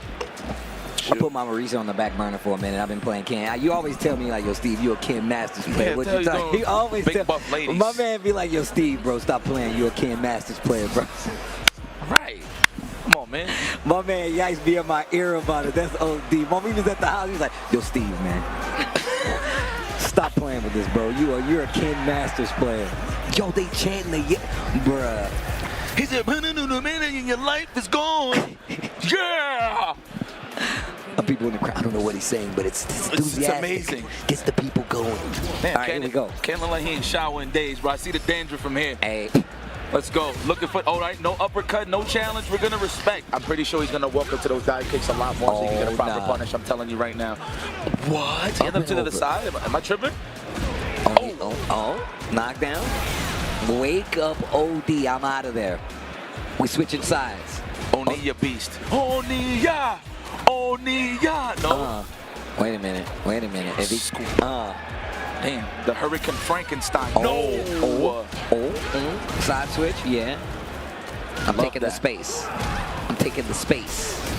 D-I, no. Too early, Mr. Beast. Too early, and now you're in burnout. No. And Cammy can make you pay for that. Wake up, crouch short, you madman. Versus Cammy, you didn't get that combo? Oh, nah. And he was crouching. Onuya Beast loses the first round to Bip. Yo, Bip could have closed that out a long time ago. He could have just spent the whole drive. He probably would have built that meter for the level 3, but you know, we still here with resources. Yeah. Well, actually, I was probably looking at the wrong bar. Pardon me. There you go, spend that cash early on the first date, yep. Yeah, I mean, you down a round. You got to win this one, so you're hoping on the third round. So you're going to spend it now. Lots of damage real close to this corner. Drive rush forward. Oh my gosh, it hit. But you drop the combo. Every Ken does this. I want y'all to know. Every Ken drops that combo at least one while they're playing. Not me. Prove it. I believe you, though. I believe you, though. Karate man, this hand of mine is glowing red. This hand of, I'm one of them. This hand of mine is It's glowing red. Get off of me, please. Unhand me. Good defense. We're still alive. Oh, that was fearsome. Fearsome. 3 hits. Jumps out of it. Staying roundhouse for the chase. Tries to meet him in the air. Not going to work out, though. Heavy kick on the Jinrock follow-up. I like that. Max space. Can't even punish that. And they looking for something. Tries to go for a knockdown. Bip ready to just jump over it. I was about to say, but they switch positions again. Yo, preemptive, and he still missed it. Bro, where your plasma game, man, young man? He's skirting the back fist, bro. He don't want to touch it. Throw it in that poke range, man. That's true. And then you mix in stand medium, crouch medium. Yeah. Exactly. I bust out. I respect that. Keep him honest. Yo, the fake run up. Drive rush again. We know he likes to do these DIs in the corner. I like that he didn't commit to the drive rush. He was going to go to burnout. Oh, there it is. Overhead. No. Get sleazy with it and just presses a bit too much. Parried, and look, no meter, so you're not dead. But you don't want to keep playing with that. That one's going to hit, though. That was the meanest of gambles. Why is he still popping up? There's only one game. He's like, are you not entertained? He was like, I'm taking it easy on this guy. He said, I heard you and you. You're cheering for your boy. You need to be cheering for me. Onia Beast. You thought I was actually going to lose. You. Man, get out of here. Where the water at? I like you narrating this guy's life. I feel like this is how he talks to himself in his head, bro. Yo, you know, it's animated. He sees something that we're not. He broke the 4th wall. He's talking to somebody in the background. Oh, nah, yo, Bip. So in Northern California, they say when your car gets bipped, it gets broken into. So they're like, yo, your car got bipped. That's an actual thing? That's what I'm just saying what they tell you. That's what they tell you. And where? This is NorCal. This is Northern California. Yo, your car getting bipped, bro. So if his name is Bip, I wonder if that's what it is. Or maybe it's an abbreviation and I'm thinking too much into it. 100%. I mean, I believe you. It works for me. I like the throw happening right there on the gun noise. Oh, the loops. Oh, no. Make it count. Wasn't the most optimal. Kill him, won't you? Oh, he got the explosive Ken. He don't play this game for real. Oh, he's one of those guys. Oh, level one. Watch. He's churning that butter. I promise you. We out of there. Found the opening. DP, come on now. Oh, the jump. Oh, you're not dead. You might. Drops it. I would have Chip him out. Level 1. He is going. Wow. Overhead. Onia Beast. Yo, they're going off. Onia. There he's coming. Onia. Sure you can't. There you go. Drop. My man drop. This man is too excited, bro. my man is out here. Yo. This the Evo stage combo, homie. Which way did they go? I'm here. How you glide like that? Assassins only, bro. Yo, Cammy White. Cammy White. Oh, I'm interrupting. No. Level 1, get out the corner, watch. I thought he was. What? That was so. You know what? He tried to probably walk up low forward and got that input. That be happening to me too. I'm gonna be real. Come on, man. You know what? I would love this to be dramatic. You know, just for lore's sake, I want to see this go to the last game. Okay. Here we go. Actually, I'm with you on that. Give me more. Oh, my man did it again. Yo, Bip was ready, and he gets that, and the crowd said, "Yeah." Yeah, we want to see more. More violence. More. Overhead, yo, my man has been that coconut's getting cracked in half, boy. Lord, that is the realest of mix-ups. So much that you could do there. You can do so much in that instant. He's in all that. Ken got so many cool moves. No, he could have just confirmed into the stand lane. You want to stay in that ass. Yo, that coconut is getting cracked, son. Yo. Them electrolytes, thank you. Oh my gosh. Spins it to stop the pressure. Oh my God.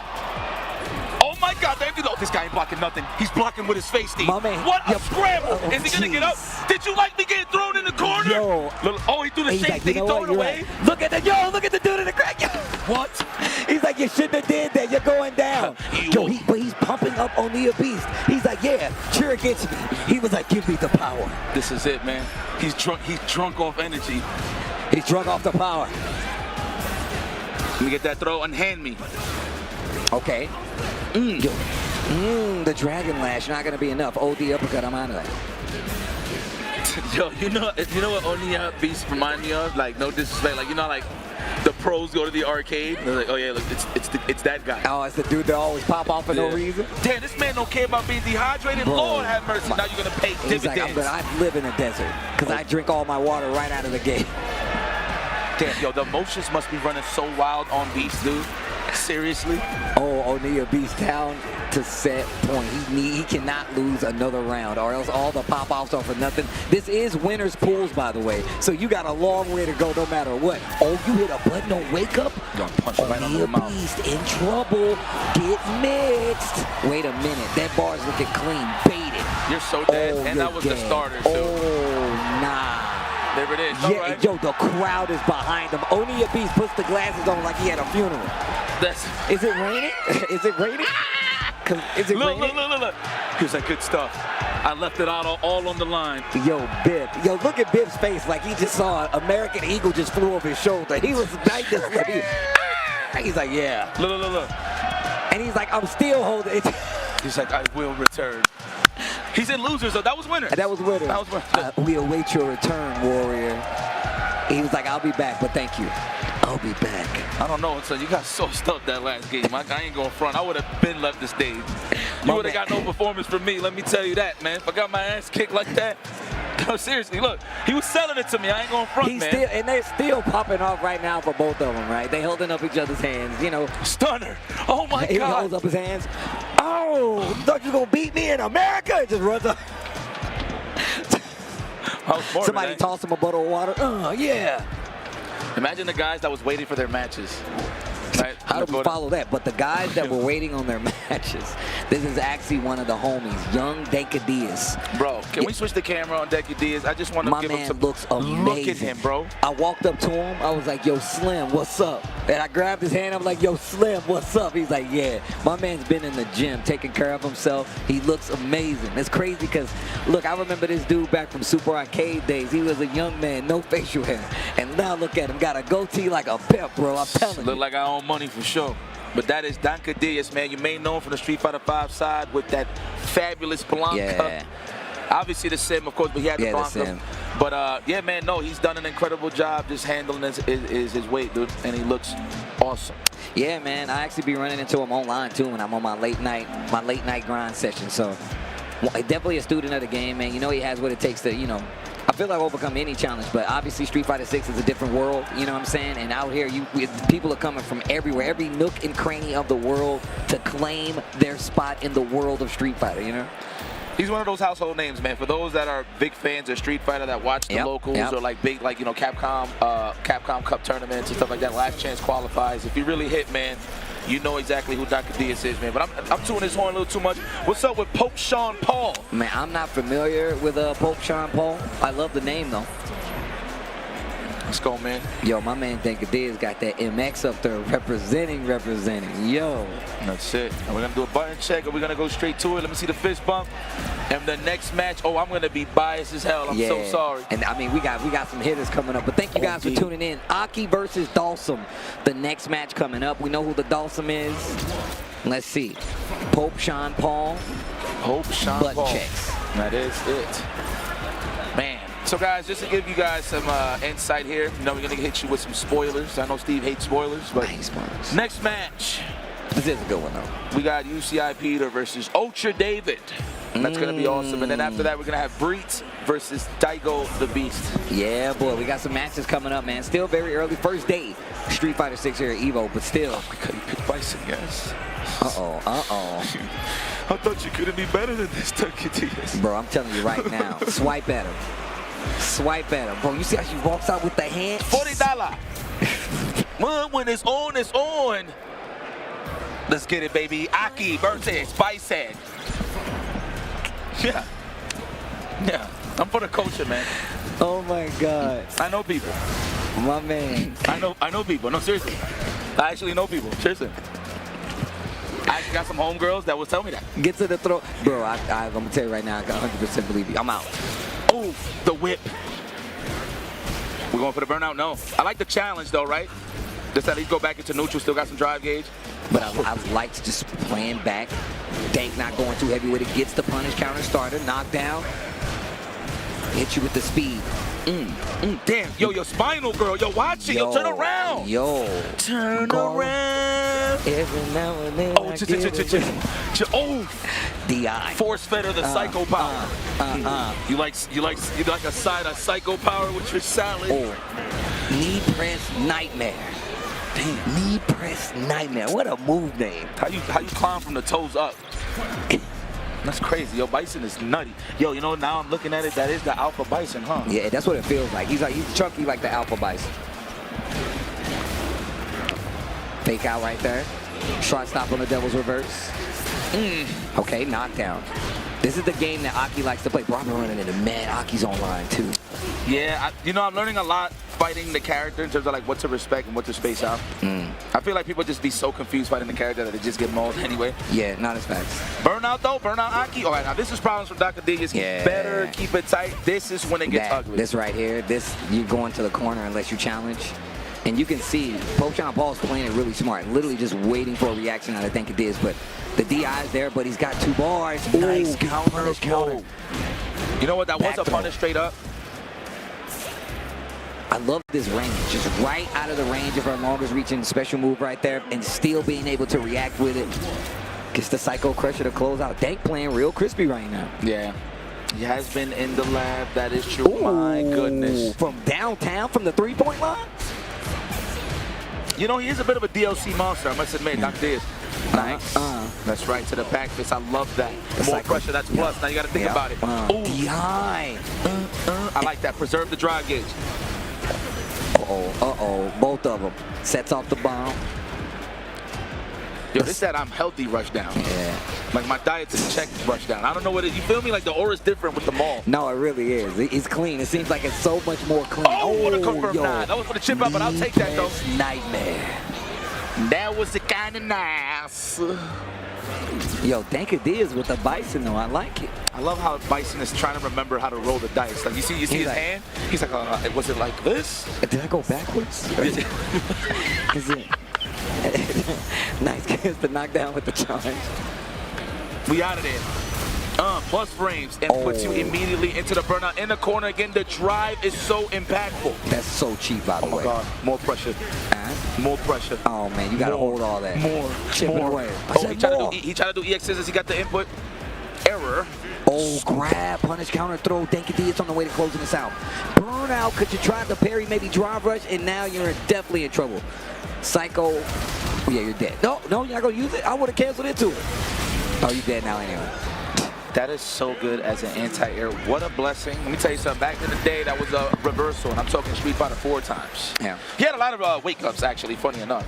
Yo, Danky Diaz, you're looking clean, my boy. What's up, Slim? I ain't going front, my boy. What's up, Slim? But you looking good, too, bro. You back out? I see you. Thank you, man. Bro, you looking good. You know what it is, bro. Thank you. I'm trying my best. Trying to be the best versions of ourselves. Trying to get to the best version of a Street Fighter 6 player here at EVO. Hopefully, you guys are enjoying it, man. It's been a pleasure already, man. I mean, look, I honestly feel like outside of... I've only commentated with Justin. You my second block. This is sick. Oh, did you actually rock that with Justin? Yeah, nice. we did the Hunter x Hunter exhibition. Oh, I saw that. Yo, it was cool that you kicked back right after that, man. Like I know he had to want to go up and play. What did you say? The diabolical diaphone. Yo, that's what I'm calling him from now on. The diabolical diaphone. You see that evil laugh, bro? He'd be like, yeah. Like, he's the nice guy, but he's really a piece of. I'm really cheap. Yeah. Speaking Ultra David, aka the man. Listen, he signs those legal papers for you. Hell, if you invite him to your house and he eats the apples, he eats the pit of the apple. Yo, he eats the core. He's one of them, bro. He's I used to call him the GOAT, bro, and not because of that. It's because he eats the apple cores, bro. For crying out loud, he loves Malort. That's wild. That's disgusting. That is wild. And he would play Honda. All right. I mean, he's been doing work though. He's been playing a lot, entering like locals and stuff like that, getting like really close, like top 8s, really great victories on his side. David also one of these people that's still out here in the trenches. You will definitely run into an Ultra David online playing fighting games, whether it be this, whether it be NK. He's one of them. Honda, representing that modern. I know he spoke about rocking classic in certain instances, but he's very comfortable with the way he plays. Hell, he looks like MODOK when he plays on his whatever that is, the split box. Yeah, the broke box. I was so caught. He left one at my house. He's like, yo, I left a broke box at your house, bro. I feel like it connects.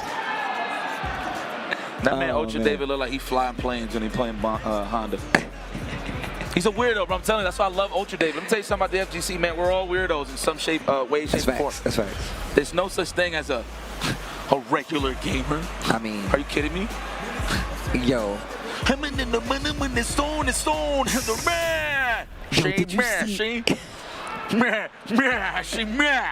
Did you see Honda punching himself in the face, bro? Hold on, I'm fighting right you.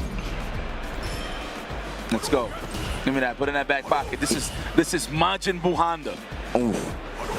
Majin Buu Honda. This is the Let me stop.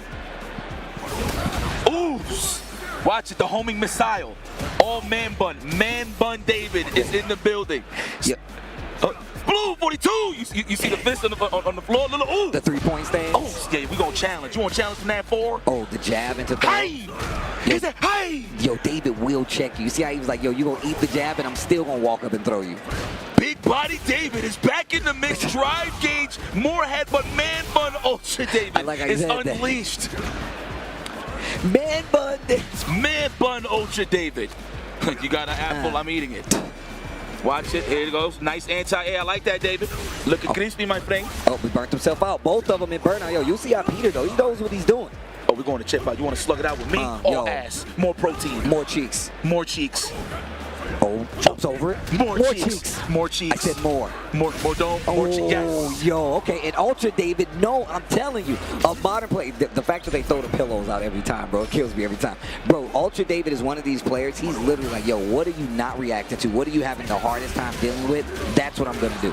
Man, what a chip. Walking forward. Of course, Peter's trying to mount some offense, but Ultra David is on one right now. Nice low forward. Cover the toes. You do have sandals on. There it is. Karate Man.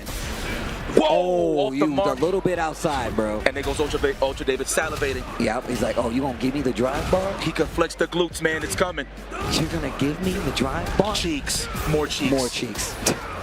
More cheeks. Level 3, absolutely. No! The gun jams, it's all right. It's all right, it happens. Back throw. Giving UCI Peter another chance. Don't do it. Ooh. Oh, no uppercut. The legs. Try to hold up back or backdash either or get opened up. POC for Ultra David. Game number 1. This guy's incredible. He's my hero, David. I said those are pillows. Those are definitely tiles, bro. I said I got the warmers right here. What's up, man? And I got Ben Gay just in case. I'm here, man. We old, bro. I need to feel that ice. You say just in case. Just in case. I need to feel that. And I got the Ben Gay. That's it. We out here. Oh man, that is good. That is good energy that he is spreading there. The sunlight. I don't know what this is. Astrological, comical. Oh! Oh, talking about the power up, the Honda power up. My name's Honda, and I'm a Leo rising. Praying to the sumo gods. He's a throne. Oh my! Get hooked on. You thought it was fake. Crowd short, burns himself out again. This is not good. Uh-oh. Yo, cheeks. More ass. More cheeks. Oh, we ended.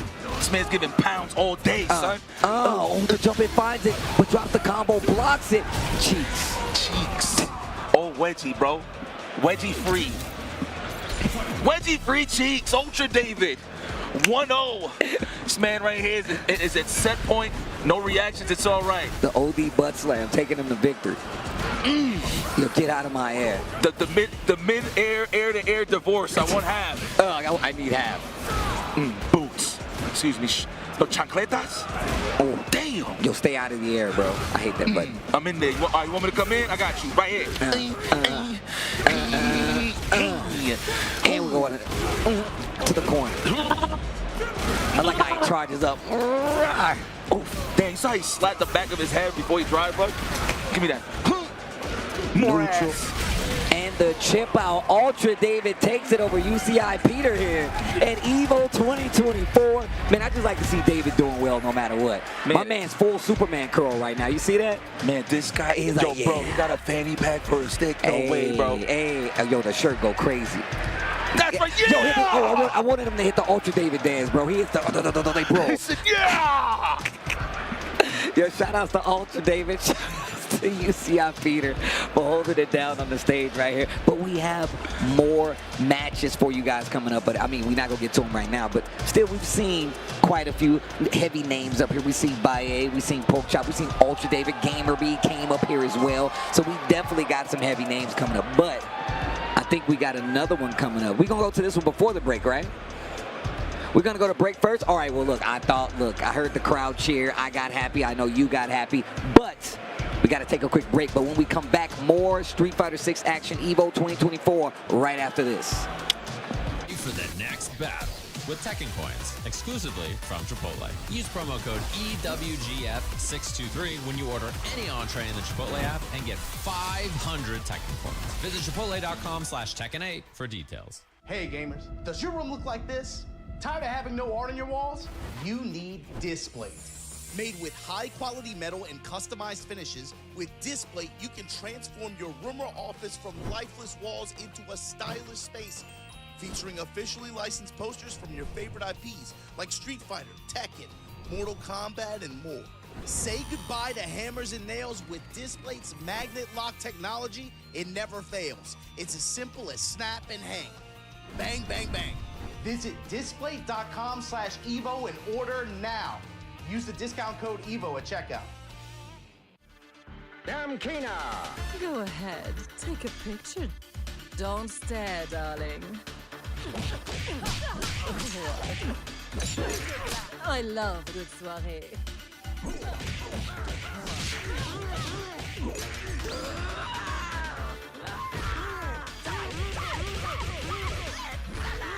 Looks can kill.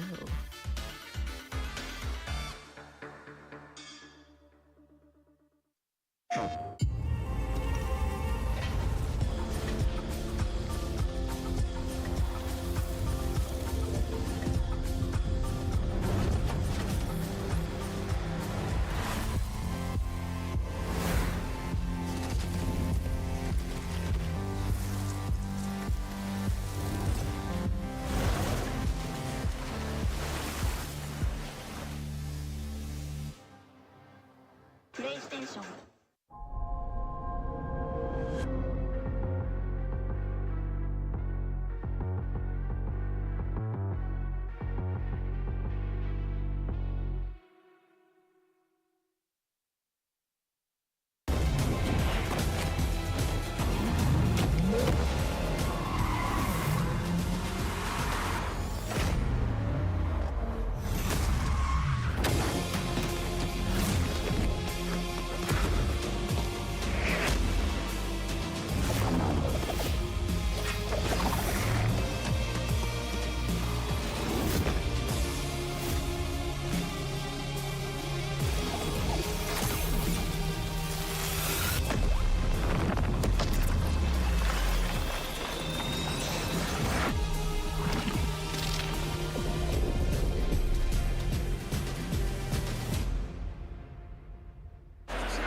EVO 2024 back with your lifeguards here, Tasty Steve and IFC Yipes.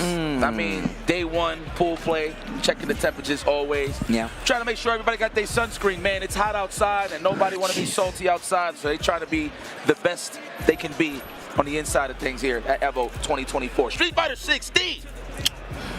It's been a pleasure, bro. It's see you, bro, people think we joke when I tell them. I have to tell people all the time, man. And people told me this weekend, they're like, yo, Steve, why don't you and Yax be on the mic more, bro? I'm like, that's the way the cookie crumbles. I ain't got no control over it. But every time, though, it's always a blessing. It's always a good time. Just like every time I see Daigo, my man, legit. Straight from a nap.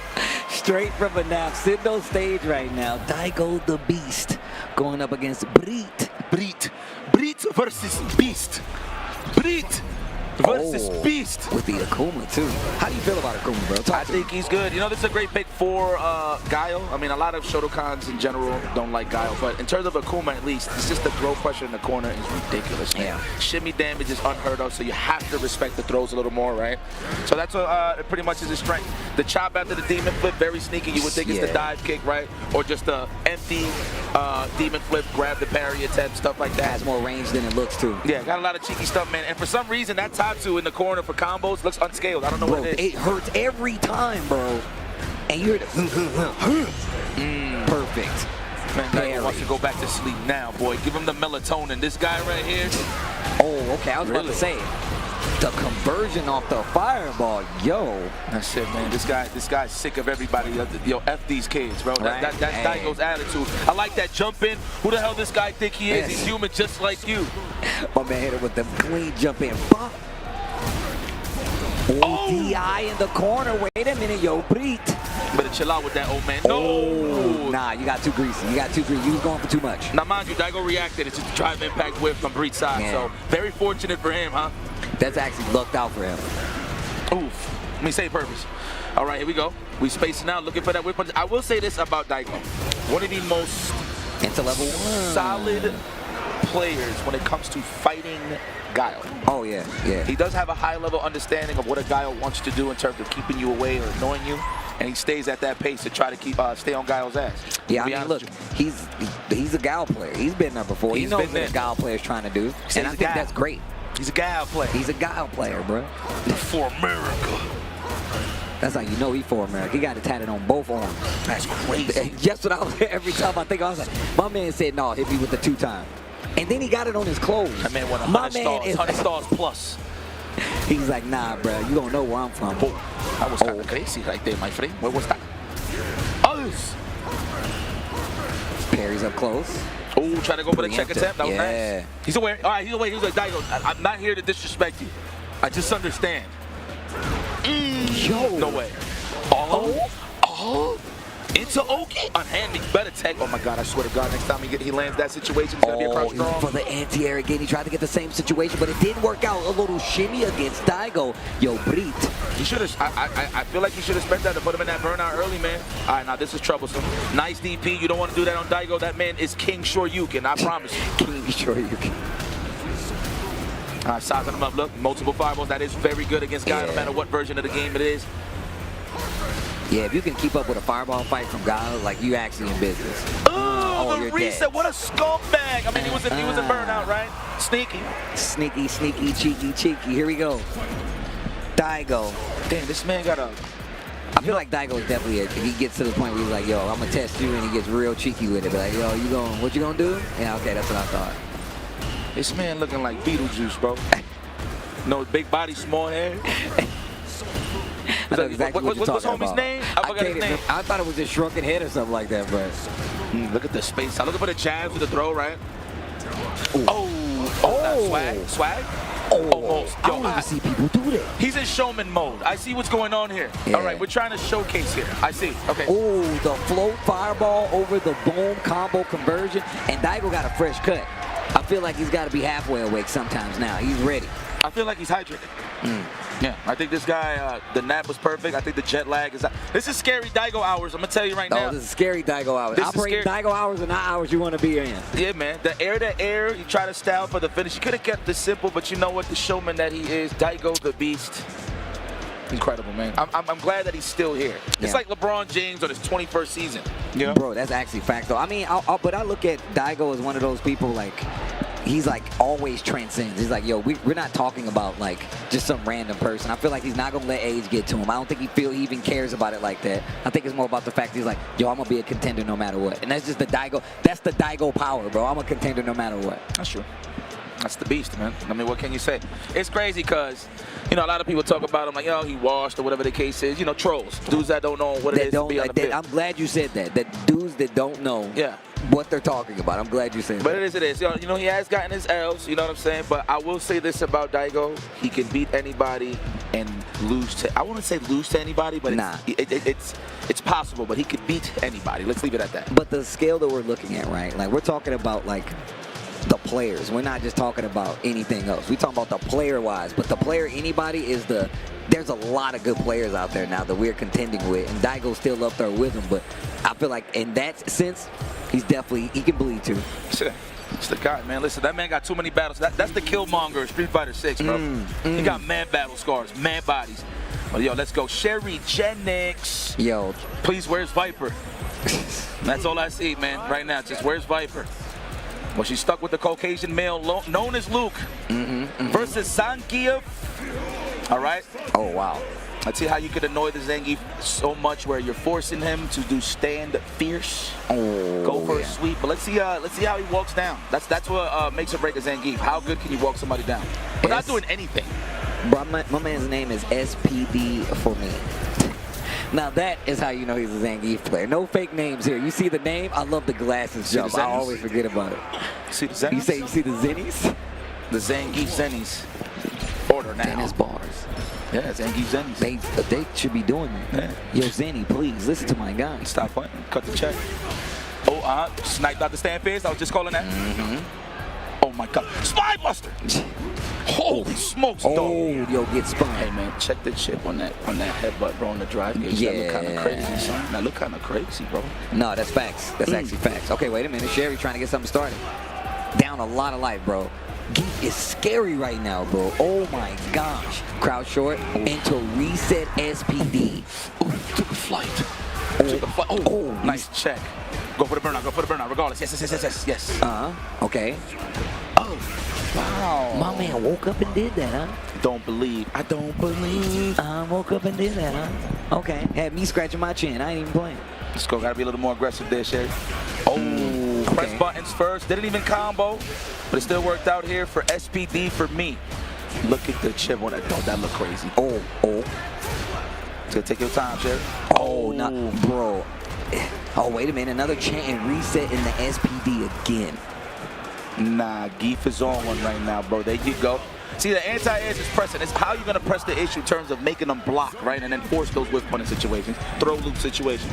But this is a pretty unconventional Geef right here. Like, legit going for the hit confirm in the combo and the knockdown with Lariat, but using a lot of reset situations, just going for jab like, oh, I hit you, that's cool, resetting the SPD, keeping you on your toes. Bro, this whiff punish game right here for SPD for me is pretty serious, I must admit.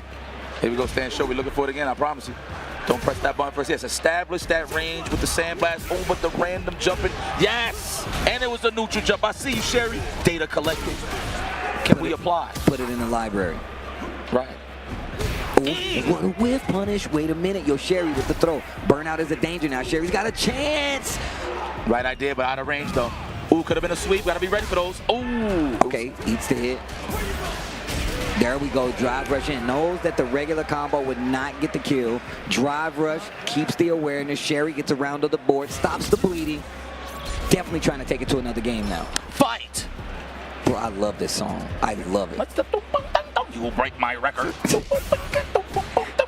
Bottom break. He will break my... My man, I like how the Corey fish hops out of the pond. You are not Tanaka. Get off of me. Don't touch the suit ever. It's a rental. Oh, playing that spacing game. I like it. Whoa. Watch for the reset. I know. Now I'm thinking about it. The buffer, and you got that level 3 right on time. Let's spend it.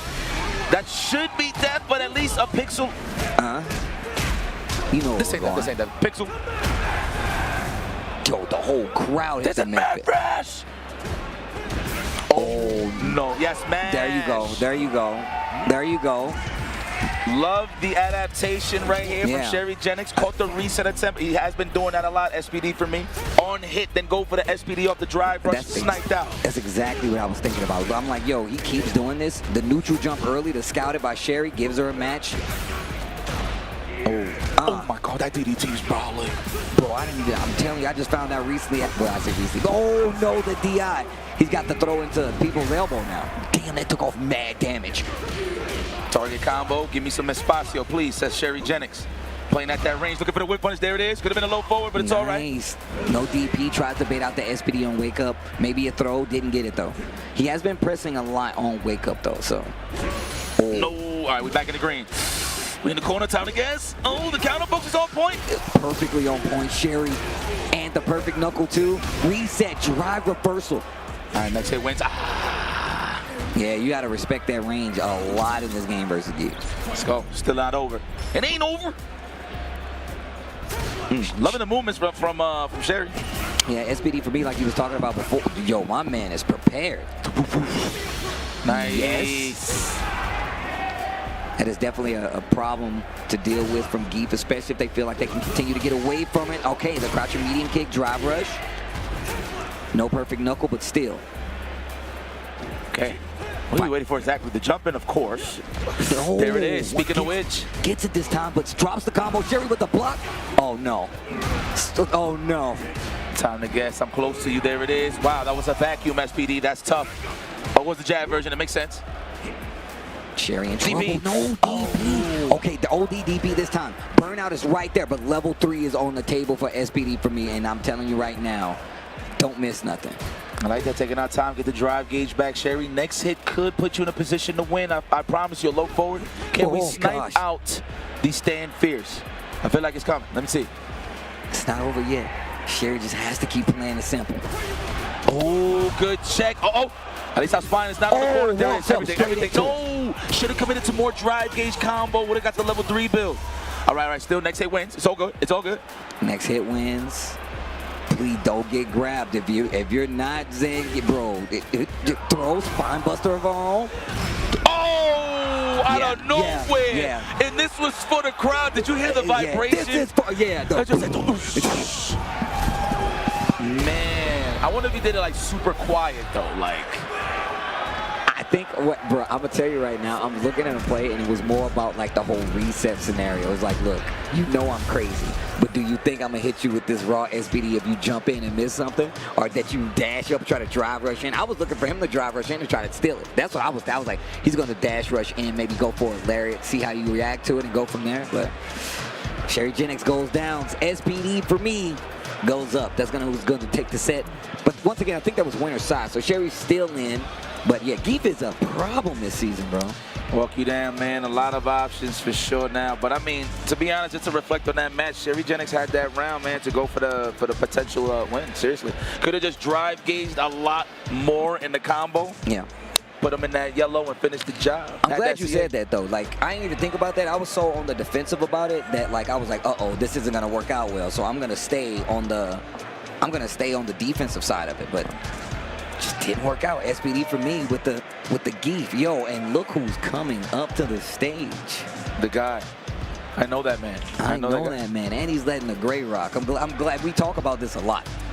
It's no base, it's bass. It's bass, it's base. It's base. No bass is base. It's no base, it's bass. No mas. Yo. No mas. And I think he just recently got sponsored. Am I tripping?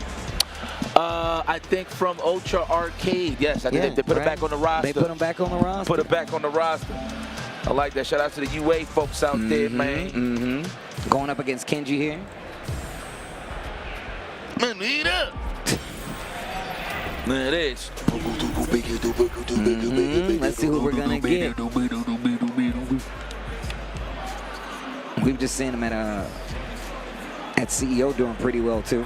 Survivalist, reading polls like an astrologist. I like how you sing a different part of the song every time you're on commentary. These guys getting set up. I like how they're figuring out the headphones together. Mix of stuffs on bow-legged. What? I don't know. I was just trying to make a rhyme. You know, that's all it is. I was like, there's no way they say that. I've listened to this song way too much. I was like, wait a minute now. Bow-legged? What? Oh wait, we got a can. Setting up buttons here. Once again, Evo 2024 as we get set for this next match. Bass the boy, the legend. Like I said, recently getting re-sponsored. Been talking a lot about Street Fighter 6. Kimberly, huh? Uh-oh. That Kimberly, uh-oh. We don't even see that many of them out here.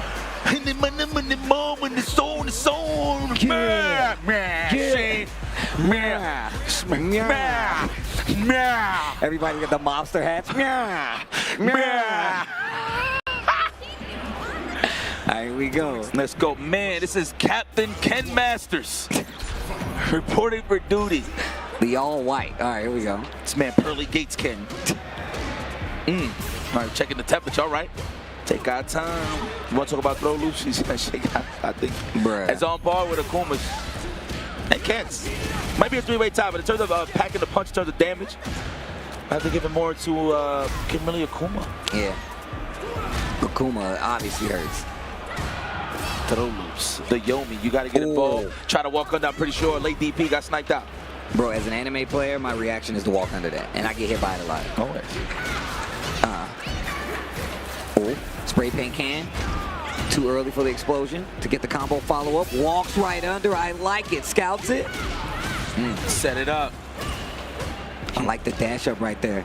And yo, Kenji doing great when it comes to the defense, but swings a little too early to confirm. Game number 1. Bass. It's no bass, it's bass, it's bass, it's bass. It's great. Whoa. My man said raw crouch your face. It's like the why I order. The jump heavy. You see them gloves? Okay, gets the throw. Wait a minute, Kenji. Oh, wait, back throw. Kimberly gets you in the corner. It's scary, bro. It is. Man. Pressure. Bro, it's that Azuna drop, G. Hard knockdown, especially if you got the proper dynamite placement. It's disgusting. Oh, the uppercut to get out of there. Wait a minute. Kenji trying to make something happen. Burns himself out. Looking thirsty. Speaking of which, you know, we're drinking water right now. As we speak. There it is. Okay, the throw established. The pressure. Nice anti-air. The crouch fist. The overhead. One more time. One more to drive impact. Don't get thirsty. He does have that level 3. Oh, we're going to spend cash. Yeah, Speaking of which. You dead. Yo, solid Kimberly, bro. She gets so annoying in this range where you're trying to react, trying to punish, trying to whip punish, and she literally just walks out of there. Or maybe she just hits you with the raw elbow just to make sure, keep you on your toes, you know what I'm saying? But like I said before, I always get hit by the elbow, bro. Game 2. Listen, let me tell you something. I need this Ken Master to establish more low forward, empty low forward. Like just do low forward, wait, walk back. Wait for that whiff punish. Like I said, Kimberly gets scary in this walk range, though, but no fireballs. You right? Man, I'm a big fan of that spaced out, low forward range fireballs. It sets for whiff punishes. Like if you do a range jab fireball, that's plus, dude. You can walk up on, back, behind it, stand fierce. No, that's true. true. Got options, man. It's like, well, I can't do it. I don't have space. Well, actually, dome. The dome, nice. Wow, dunked. Get the combo. Yo, my man is crispy with it. That was a good catch. It's a good catch. Catching a balloon, holding these balloons. Okay, gets the throw, Kenji. Oh, thought it was all part of the plan. Hit the brakes a little too early. You gotta let the whole 40 plus frames rock, baby. Gets the combo, switch aside. Trying to get a reaction. Kenji hits a button. Hold on. Oh no, I'm getting conditioned. There's a lot of dandruff over there. It's a lot of dandruff. I like that. Makes the anti-air whip, but still stuck in this corner. Finds another hit. Yo, Kimberly spins the level 3. That's gonna be 2-0. That's a true Street Fighter player right there. Kenji knows that the job is finished. Yeah. Man, the Kimberly looking crispy. Who else we got out here still running Kimberly, though? I think Shine is in the building. Yeah, I seen Shine. Yeah. A couple of others. I actually wonder if Fierce is here. Yo Fierce. If Yo Fierce is out here, pretty nasty Kimberly. Psycho, very nasty Kimberly. Okay. We'll see. I mean, this is Evo. Guys, it's like 5,400 plus, right? You guys can correct us if we're wrong, but there is a lot of competition in the building. It's gonna be crazy, and it's only Friday. It's literally day number 1, bro. It's day number 1 for Street Fighter 6, and just all competition, in all honesty. So we got plenty of games left for you guys, but even more so, we got a long weekend of games ahead, and it's not gonna be easy. It's people sweating out here all. I'm looking at people like, yo, I'm out. They walking already. Yo, I'm out. But yo, shout outs to Chipotle for making us make sure we got something to eat once we're done. That's right. Get your ass kicked. Right? Get your ass kicked. Get a burrito bowl while you're at it. Get your ass kicked, man. This ass kicking has been brought to you by Chipotle. Chipotle. You getting smoked. KO. Chipotle.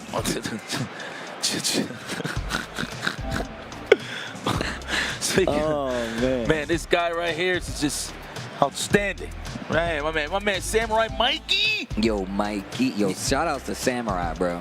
Way to go, Mikey. That man was, well, I saw pictures yesterday. He was in open-toe sandals. I don't know why, but he's just here now. I mean, hey, if it's going to get the job done. I wonder if he's running. Is he running a Kuma? I haven't seen him. Yes. Yeah, 100%? 100%. I don't know if he still got the loop. I mean, he was pretty seasoned with the loop, but Akuma's definitely speed. He does fall in the category more on the Shotokan side when it comes to Samurai's gameplay. Yeah. But I like seeing Samurai, especially on these high-level situations. He's definitely like the maximization player. He's like, nah, bro, I'm trying to squeeze every part of optimization out of my character, bro. Dude, are they cosplaying in the Japanese streams? Look, do you see this, bro? I just had a peek over in Twitter world. Look at this.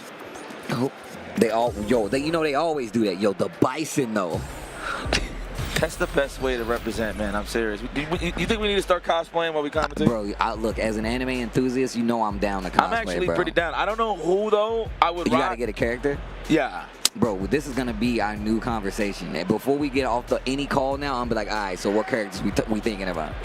Imagine, I'm thinking of Kenpachi from Bleach coming in with the long hair. Oh, that'd be tight. And you have the eye patch. Hey, that'd be kind of sick. Sick. So indeed. Bleach, it'll be somebody from Bleach? It'll be probably somebody from Bleach. I smile a lot automatically, but I got a big ass dome, so I don't know if I can pull off Ichimaru Ging. No, you can do it, I believe. Think so? I don't know, man. You gotta have faith, man. It's about the confidence, you know. Sure. You know, it's okay. You don't have to be my friend here, bro. I'm just saying, bro. I'm a believer. I'm an optimist about all things, bro. That's true.